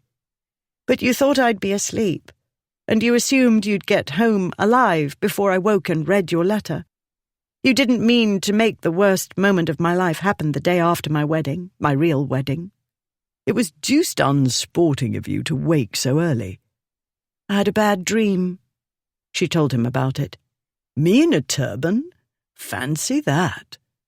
She leaned back to look up at him. "The bandage looks rather like a turban. I don't believe in omens, but I do believe I might have sensed something. With so many brothers, one develops an acute sense when they're up to no good. You're going to have the very devil of a headache, I hope you realize." It hurt already, and his nerves could have used a brandy, without soda, 2 or 3 brandies. But she was in his arms, and it looked as though he was forgiven, and he wanted to get home and let her make a fuss over him while he pretended he didn't want her fussing. "I do realize. Went through this once with Ashmont. Long time ago." "Was this the time when he nearly lost his ear?" she said. "The duel with Lord Stukely?" He stared at her. "You know about that?" She tucked her head back against his shoulder. "I only know there was a duel, 10 or more years ago, according to Mrs. Thorne. The seamstresses were talking about it, but she wouldn't let them go into detail." "A boyish prank," Ripley said. "Stukely didn't see it that way." "He's a good deal older than you are," she said. "What you did must have been dreadful for him to fight a young man barely out of school." "He said we'd insulted his wife, and he fought Ashmont because the prank was Ashmont's idea, and he made sure to take credit." "That was Ashmont's first duel?" "Yes. Not but what he hadn't been waiting for his chance, as we all did, wanting to prove ourselves, as young fellows do. The quarrel certainly livened up a dull gathering. Some sort of fete, as I recall. There were whatchamacallums." "I have no idea what you call them." "Charades or tableaux or whatever they are. Unspeakably boring. We were to do ancient ruins. Ashmont picked Fountains Abbey. He had a large basin brought in and set on the floor, and we all 3 made fountains into it." She gazed at him for a moment. Then her eyes turned very blue and sparkled like stars, and she laughed and laughed. That wonderful sound! She made him forget his hurting head. She made him forget his heartache, too, at the prospect of causing her sorrow. She made him forget all the other feelings he'd pushed away in order to do what had to be done. He undid her bonnet and took it off. He buried his face in her hair and inhaled the simple scent he liked so much. He held her, and they didn't talk a great deal for the rest of the way, but at intervals she'd laugh. She said, "I'll never be able to say Fountains Abbey again without going off into whoops." He grinned down at her, like the doting imbecile he was. There were, he decided, many, many fine advantages to marrying a bad girl. The Duke of Ripley hadn't been married a week before he gave a party. Well before the bandages came off, he was closeted with his wife, planning. As he'd told her, he liked to entertain. In the usual way of things, by this time he would have organised some sort of gathering to celebrate his return from the continent. One difference for this event was he'd acquired a hostess. A duchess, in fact. Another difference was the guests. Not a lot of men bent on carousing and curious about the next Their Disgraces prank, but a large segment of the beau monde. Olympia's cousin Edwina attended, looking very cross, but she wouldn't have missed it for the world. This was the case for most invitees. In fact, machinations had gone on behind the scenes to obtain the coveted invitations. It was the event of the season. Dreadful Duke weds runaway bride in scandalous circumstances. If the great world had been surprised at the Duke of Blackwood's marriage to Lady Alice Ancaster a year ago, it was thoroughly confounded by this match. "But she's so boring," Cousin Edwina said to one of her friends as they watched the couple dance. The Duchess was looking up, saying something to the Duke, which caused them both to laugh. "He doesn't think so," said the friend. As everybody had hoped, there was further excitement not long thereafter. When the Duke of Ashmont led his hostess out to dance, the room grew hushed, the atmosphere tense. "You had to choose a waltz," Olympia said as Ashmont swept her into the dance. "Looks better that way," he said. "More exciting. There's Ripley looking daggers at me while I swoop down and carry off in my arms his wife, who happens to be my former bride. You three are masters of show," she said. "It's fun, getting everybody into an uproar," he said. "Always has been. Breaks up the boredom." They danced for a while before he spoke again. "After all these years of my upsetting hostesses' plans and turning their balls and routs and fetes upside down, they think it served me right to have my wedding go to pieces. Poetic justice, they say. Maybe they're not wrong." "I'm sorry," she said, "about ruining your wedding." She giggled. "But not really." He looked at her. "But you wrote—" "Oh, I meant it. Then." After a short time, his handsome face broke into one of the smiles that must have undone countless women. "You wrote, asking me to forgive him, but I had to go and shoot him anyway. I did have to, you know." "So you both claimed, to show I was worth fighting for." "That, yes," he said, "but there's more. Complicated, as Ripley said. If I hadn't shot him, you'd be truly sorry. You'd feel guilty about what you did and sorry for me because I would have been so noble and self-sacrificing. What an appalling prospect. Good thing, then, I shot him." "I should not call it a good thing, but you did spare me a great deal of penitence. And myself a sick-making stain on my otherwise black reputation.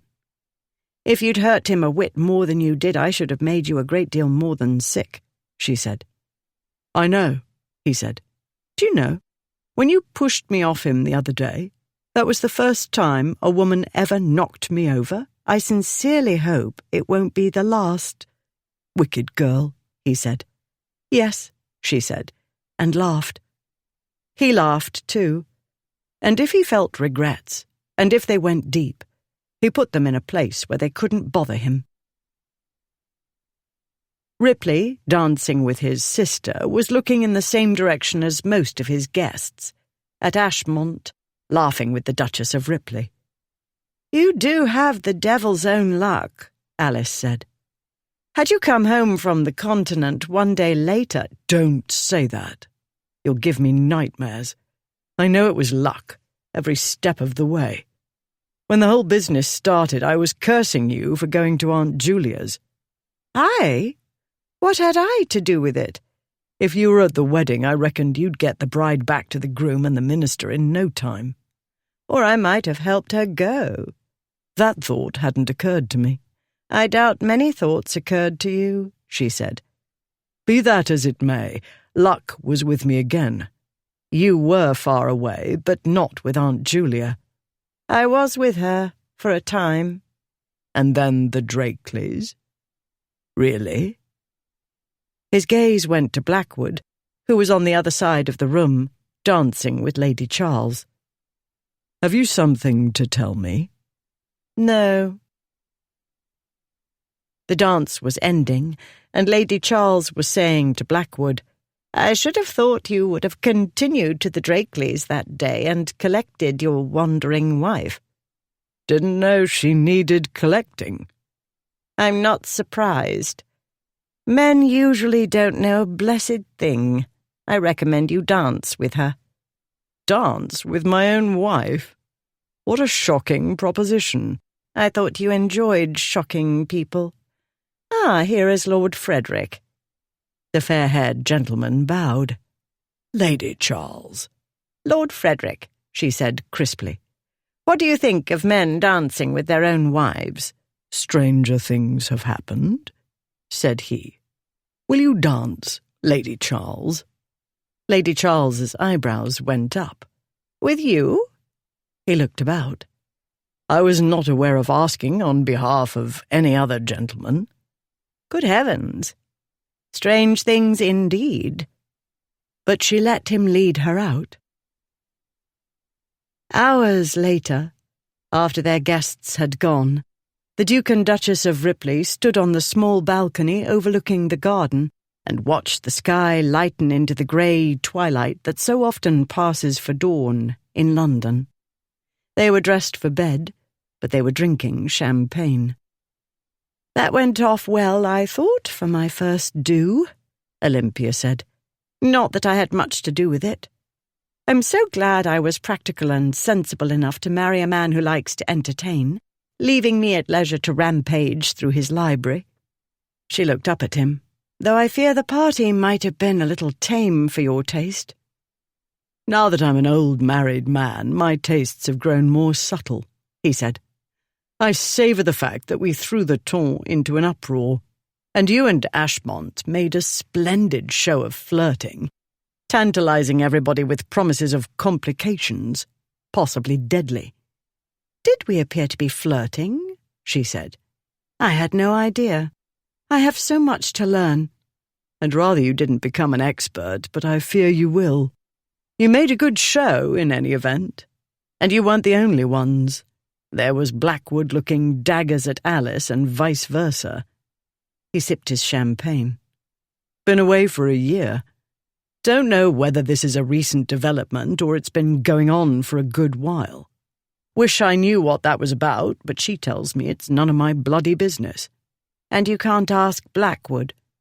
Ripley gave her a shocked look. "Certainly not."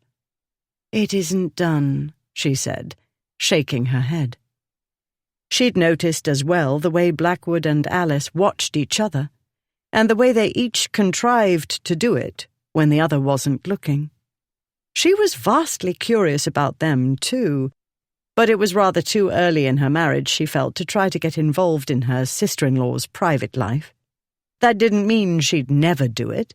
She hoped they'd be like sisters, and get along at least as well as her mother and aunts did, and that if Alice wanted to talk or wanted help, she'd turn to Olympia, and vice versa.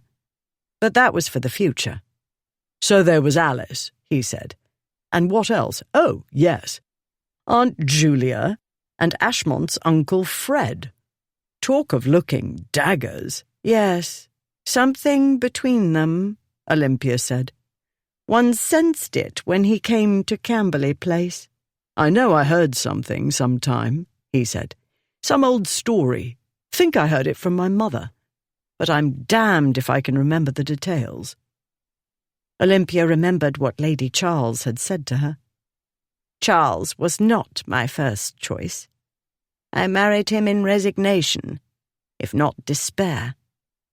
I believe there is a story, she said. Your aunt hinted at it to me, but she did not offer details. I only know it happened before she married your uncle. That must be 25 years ago.